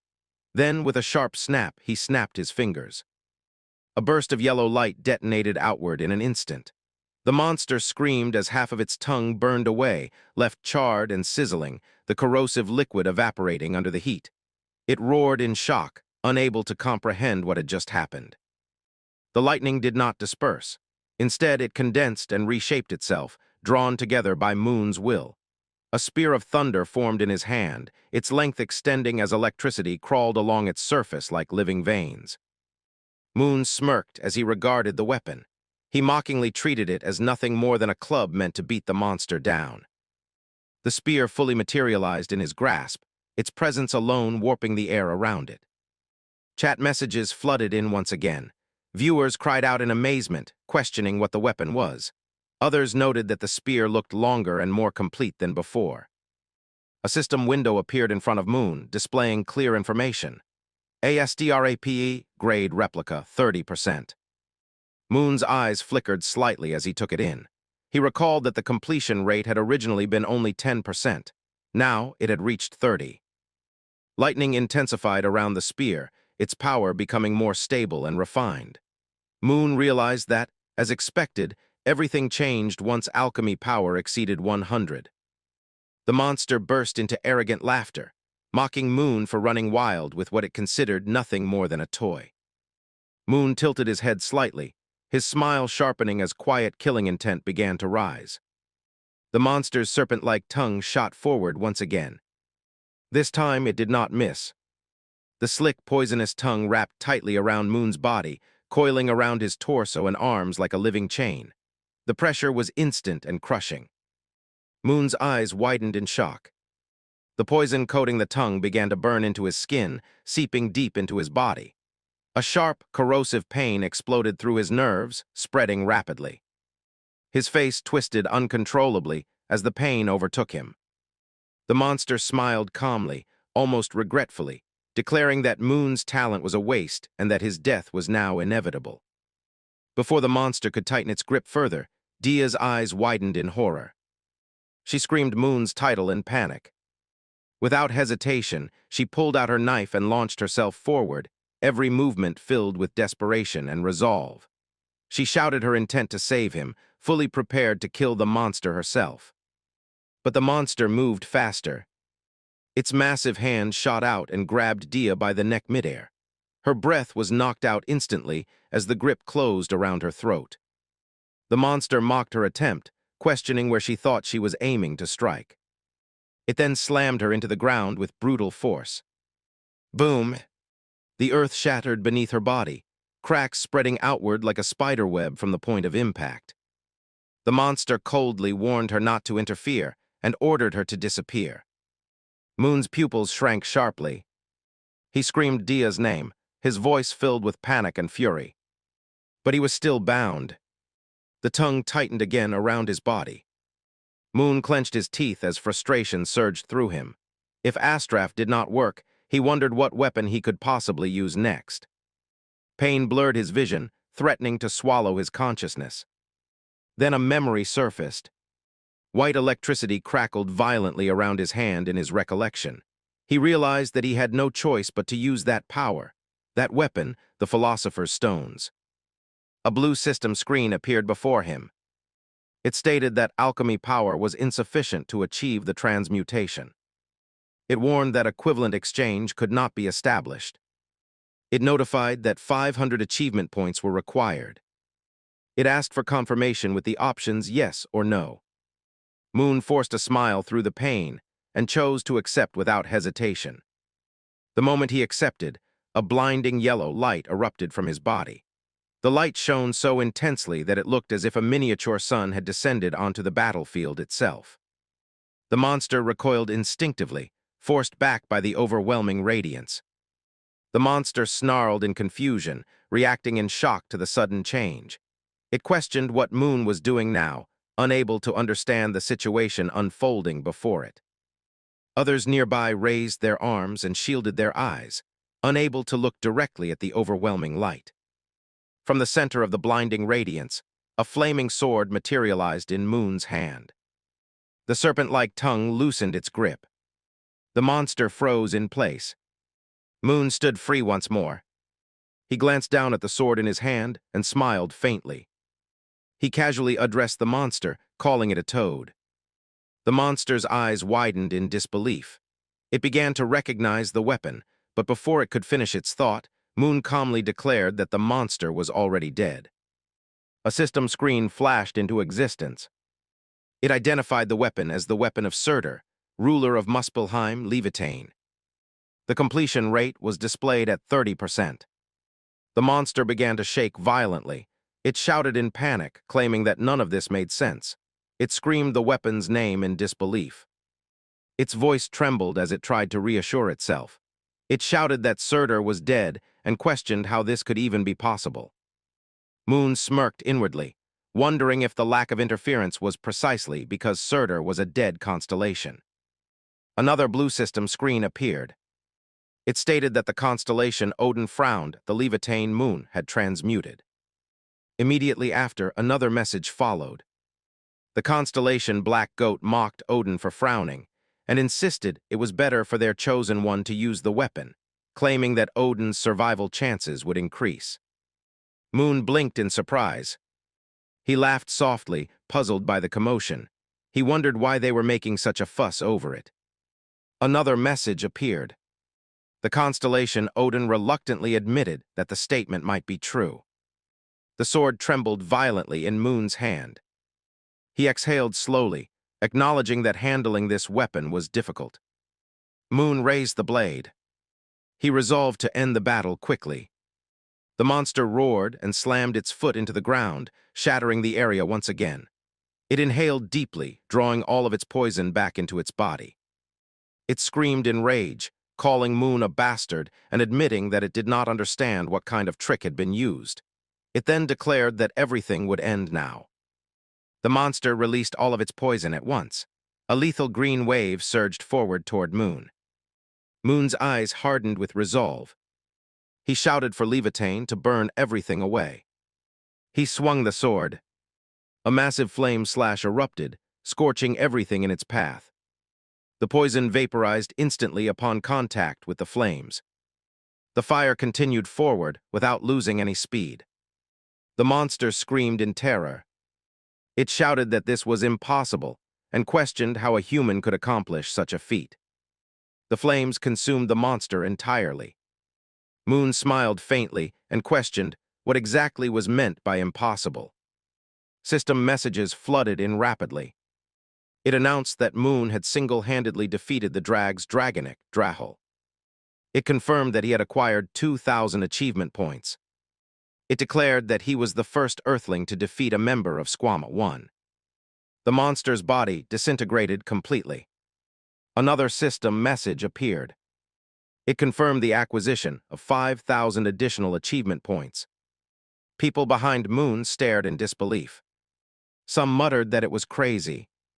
Others said he had one-shotted a drag. One voice shakily admitted that fear had made them lose control again. More system messages appeared. The constellation Zeus expressed amazement that Moon could control Levitane so effectively. The constellation Heavenly Demon laughed and suggested that Zeus should also pay attention to the connection. Moon chuckled internally. He reflected on their reactions and on the sword itself. Another message followed. It stated that the constellations Odin and Black Goat smiled with satisfaction at Moon's actions. It also confirmed a sponsor reward of 5,000 achievement points. Nearby monsters began to tremble. Some cried out in disbelief, questioning whether Lord Drahel was truly dead. Panic spread rapidly across the battlefield. A man with white hair, red eyes, and an open red shirt shouted loudly, ordering everyone to charge. The remaining fighters surged forward at once. Moon watched the scene calmly. He remarked inwardly that it would all end soon. Behind him, Dia stood up. She appeared to be unharmed. She sincerely addressed Moon, stating that she had never imagined he would dispose of Drahel so easily. Moon scratched the back of his head and laughed lightly. He claimed that it had simply been luck, and that he had happened to think of something with perfect affinity. Dia smiled and stated that he was likely the only person who would describe defeating a Squama 1 as luck. Moon paused in confusion. He asked what Squama 1 was. Dia's expression turned serious. She explained that Squama 1 was a secret society composed solely of draconics, a group belonging only to the dragon world. She added that Drahel had been one of its members. She sighed softly and remarked that Drahel had not even received an alias yet. Moon frowned slightly and questioned what an alias meant. Dia nodded. She explained that the real Squama 1 the executive draconics all possessed aliases. She looked toward a distant mountain range. Her voice trembled as she stated that nearby there should be Sargas, the undefeated. Moon narrowed his eyes at the title. Undefeated. He looked back at Dia. She suddenly collapsed to her knees, her body trembling. She described him as a monster. She bowed deeply before Moon. She pleaded respectfully, asking if she could request a favor. Moon felt uncomfortable with the sudden formality. He hesitated briefly before telling her to speak. Dia pulled out chains. Moon's eyes widened in shock as he stared at them, questioning the sight. Dia shouted desperately, begging Moon to help her. A system message appeared. It announced that the dark elf Dia was requesting a hidden quest. At that moment, Moon's eyes widened in surprise as he read the hidden quest screen. The quest revealed that the dark elf was targeting the Black Forge, one of the Dragonkin's most infamous military facilities, with the objective of rescuing her kin who were being held captive there. Moon reacted in shock at the reward, realizing that it resembled something that would normally appear only in a constellation-level quest. He narrowed his eyes, his tone turning serious as he acknowledged that this was indeed a hidden quest. He recognized the Black Forge as the objective and concluded that this was a quest he had to accept. Moon reached out his hand toward Dea, offering his help. Internally, he reasoned that by helping Dea, he would be able to uncover the secrets of the Dragonkin. Dea's eyes filled with tears and hope. She expressed her gratitude calmly, addressing Moon with sincere respect. Moon then grasped the chain, and system notifications appeared, confirming the acceptance of the hidden quest and the acquisition of the entry item known as the Black Forge Slave Chain.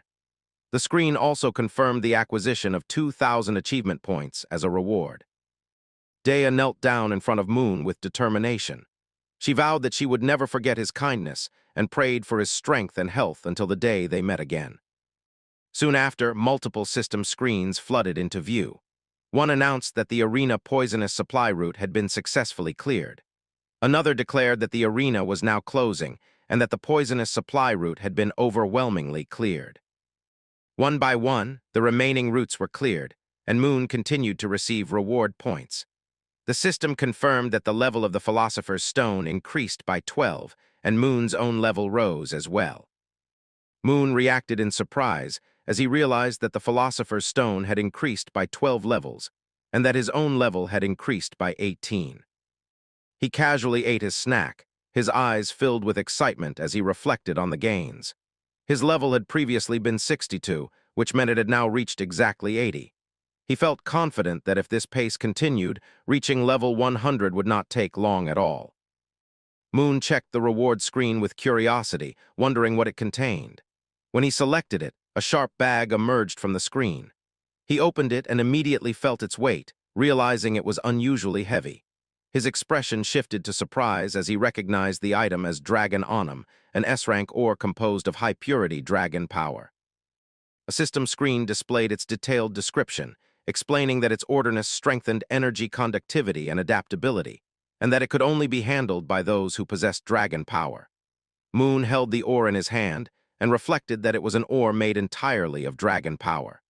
Internally, he reasoned that since only Dragonkin could use dragon power, this meant the ore must have been produced by Dragonkin themselves. When he connected this with Dea's quest, he concluded that this ore was likely a martial-use material created in the Black Forge. Suddenly, his phone rang. It was a call from Park Jinwook. Moon answered, and on the other end, Park apologized for calling so late and explained that someone urgently wanted to meet Moon. Moon questioned who wanted to meet him. Park replied that it was the owner of the black market. Moon's eyes widened in surprise at the revelation. The scene soon shifted to the Galaxy Agora.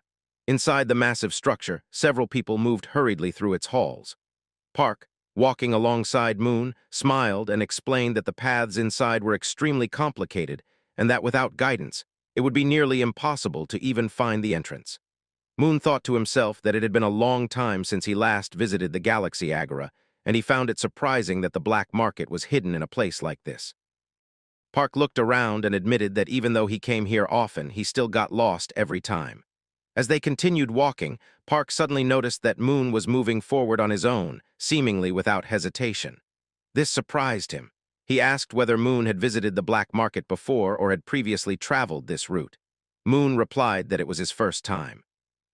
Park smiled and remarked that every ranker had tried to map out the black market's route, but from the first generation until now, no one had been able to navigate it easily. Moon narrowed his eyes at that statement. Internally, he reflected that he had already grasped the entire route the moment they stepped inside. He silently activated his whispered power, releasing faint waves of perception.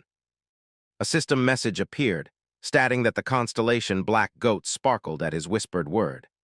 Dark energy subtly spread as Moon observed his surroundings, realizing that the title of one who received a gaze from beyond could be used in this way. He acknowledged inwardly that the whispered word was responding to him. The atmosphere gradually shifted, growing darker and heavier. Moon looked up just as Park announced that they had arrived. Park paused, then opened a door, revealing the destination ahead. He informed Moon that this was the entrance to the black market. The area beyond was completely covered in black energy, and the influence of the whispered word felt far stronger here. Moon wondered what kind of place the black market truly was. He stepped inside and began descending the stairs. As he entered, chaos unfolded before him. People crowded the space, some sitting and drinking, others working stalls and selling food. Moon observed everything calmly and realized that this place was an entirely different world compared to the Agora on the surface.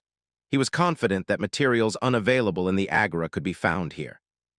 His gaze shifted to a large building ahead, which he recognized as the auction house he had heard so much about. He then suggested to Park Jinwook that Park should look around at some items, explaining that only Moon needed to meet the black market's owner. Park reacted strongly, expressing concern about Moon being alone and warning of assassination attempts and danger. Moon responded casually, reasoning that the owner would not meet him if he arrived with company. Park suddenly tried to stop Moon, warning that the owner of the black market was famous for not meeting just anyone. Moon looked straight ahead toward the place in front of him. He turned back briefly, waved goodbye, and reassured Park not to worry, implying that it was not as if he was going to die. Park grew visibly frustrated and begged Moon not to say things like that. He raised his voice, making it clear that he genuinely cared about Moon. He insisted that if anything happened, Moon should cause some kind of explosion, promising that he would come running immediately. Park declared that he would wait there no matter what. It was clear that Park was truly a good man. Moon moved forward alone, thinking that the owner must be somewhere nearby. He began to scan the surroundings and noticed that the whispering void had become even clearer than before. His eyes shone with blue energy as his perception expanded. He analyzed the space and realized that this was not merely a whisper, but a chantment. He identified it as the pattern of the void itself forming and sustaining this place. Suddenly, a system screen appeared above him. It announced that Moon was the first on Earth to interfere with the whispering void, and that he had earned 2,000 achievement points. Another screen followed, stating that as a result, his understanding of human alchemy had reached the maximum level possible for his current state. It also confirmed that the completion rate of the obsidian tablet had increased by 5%. Moon smiled in quiet satisfaction, recognizing that a 5% increase in completion rate was an unexpected gain. At that moment, a voice interrupted his thoughts and addressed him directly, identifying him as Player Kim. A man soon appeared, dressed in formal attire and wearing glasses, giving off an official and confident air. He informed Moon that the owner was waiting and that he would escort him. Moon observed the man closely and felt a strange sense of familiarity, wondering if it was merely his imagination or if the man reminded him of Park Jinwook. Without resistance, Moon followed as the man announced that he had brought Moon and received permission to let him enter. Moon stepped inside. A woman's sharp voice greeted him, welcoming Moon by name. She wore a mask, and the area around her carried an imposing presence. Dark energy surrounded her body, giving her an overwhelming aura. She commented playfully that Moon looked much better in person than he did on screen. She then beckoned him closer. Meanwhile, Moon sat at a table across from the black market owner. She offered him a drink and told him to take it before it got cold, assuring him that the tea there was quite good and not poisonous. Moon reacted with interest as she smiled and explained that she did not usually say such things to people she had just met, but she had to admit her surprise. She revealed that she had never imagined the creator of the arena cure would turn out to be the famous rising star himself. Moon sipped the tea and noted that she seemed to know quite a lot about him.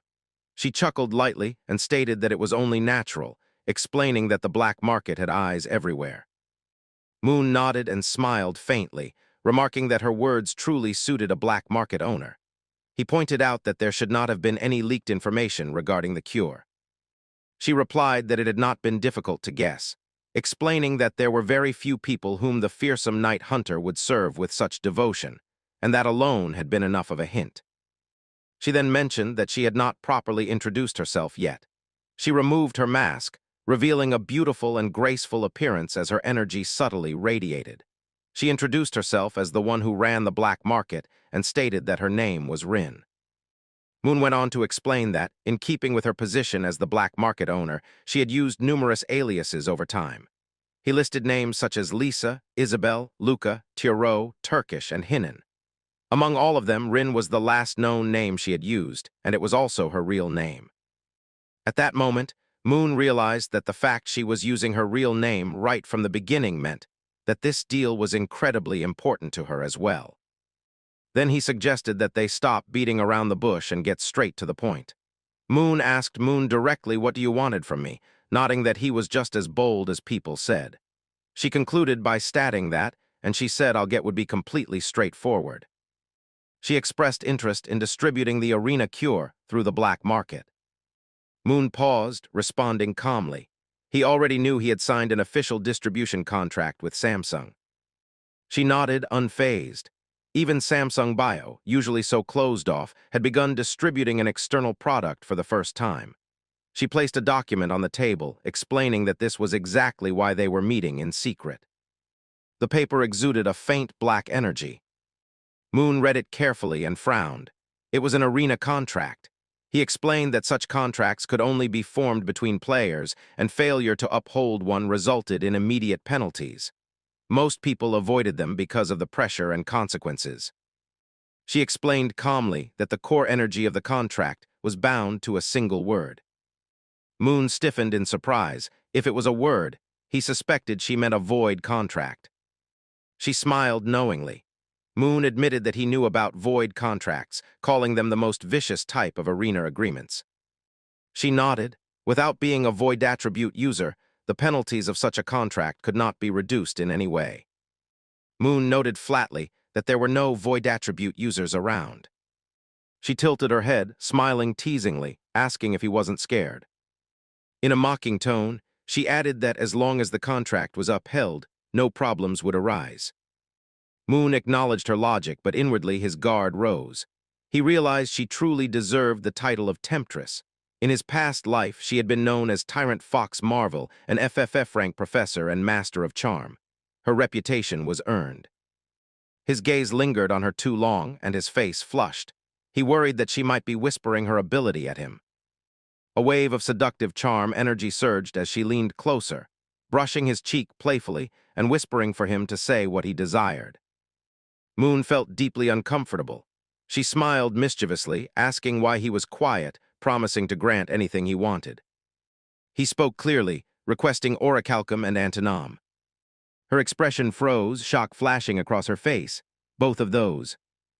Moon remained calm, saying that these 2 items would be enough. She clenched her teeth nervously, biting her finger. The items had abysmal drop rates, and the request was completely unexpected. Without hesitation, Moon signed the contract and slid it toward her. He asked if she thought it was a fair trade for the arena cure. She stared at the paper, forcing a smile. Accepting the deal felt like a loss, but she could not let it slip away. Moon asked evenly if they had a deal. Inside her mind, panic surfaced. Her original plan had been to force him into a slave contract using her charm skill, but he had blocked it effortlessly. Her fox instincts screamed warnings, and his faintly glowing golden necklace intensified her unease. She realized this man was dangerous, someone who had to be reckoned with. For the sake of the future, she had to keep him on her side. Finally, she smiled sincerely and accepted the trade. The screen flickered, and a system message appeared. A contract mediated by the void had been established. Void energy surged forward, seeping into both contractors as the agreement was sealed.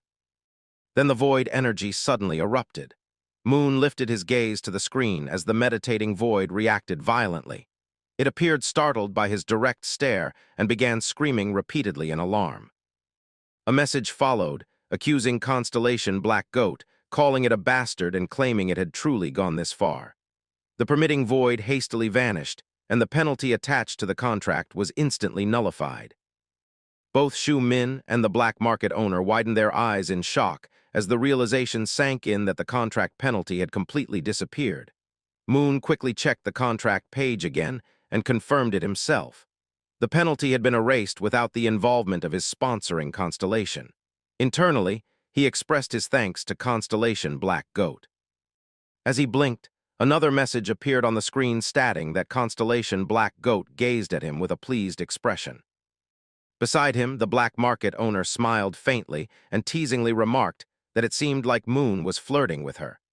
Moon immediately made an annoyed expression and brushed it off before the scene shifted. Outside, the setting changed to a busy street in the black market district where two girls walked among the crowd. A blonde-haired girl spoke excitedly, commenting that it had been a long time since she had visited the black market and that there were even more items than before. She enthusiastically showed off a small, cute pet, admiring how adorable and pretty it was. Next to her, a red-haired girl looked increasingly irritated. The blonde-haired girl continued, asking how another item looked and placing a cute scarf on her own head to show it off. At that moment, the red-haired girl reached her limit and complained that her energy was being completely drained. The blonde-haired girl suddenly remembered something and wondered aloud where Senior Jinbo was, nodding that he had told them to meet there. Before anything else could be said, she accidentally bumped into a large, arrogant-looking man. The man immediately shouted in anger, telling the red-haired girl to watch where she was going and threatening her. The red-haired girl snapped back, furious, stating that he was the one who failed to dodge and questioning why he was taking his anger out on her friend, mocking whether his eyes were just for decoration. The man suddenly grabbed the red-haired girl by the head and laughed mockingly, remarking that such a small girl had a surprisingly big mouth. In the next instant, the man was violently slammed into the ground. The thug's face twisted in pain and humiliation as he hit the street hard.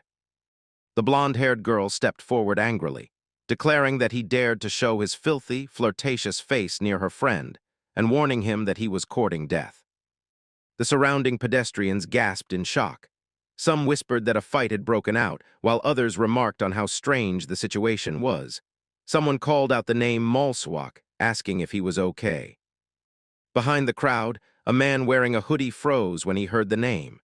His body stiffened, and he slowly turned his head in disbelief after hearing Malswak called out loud.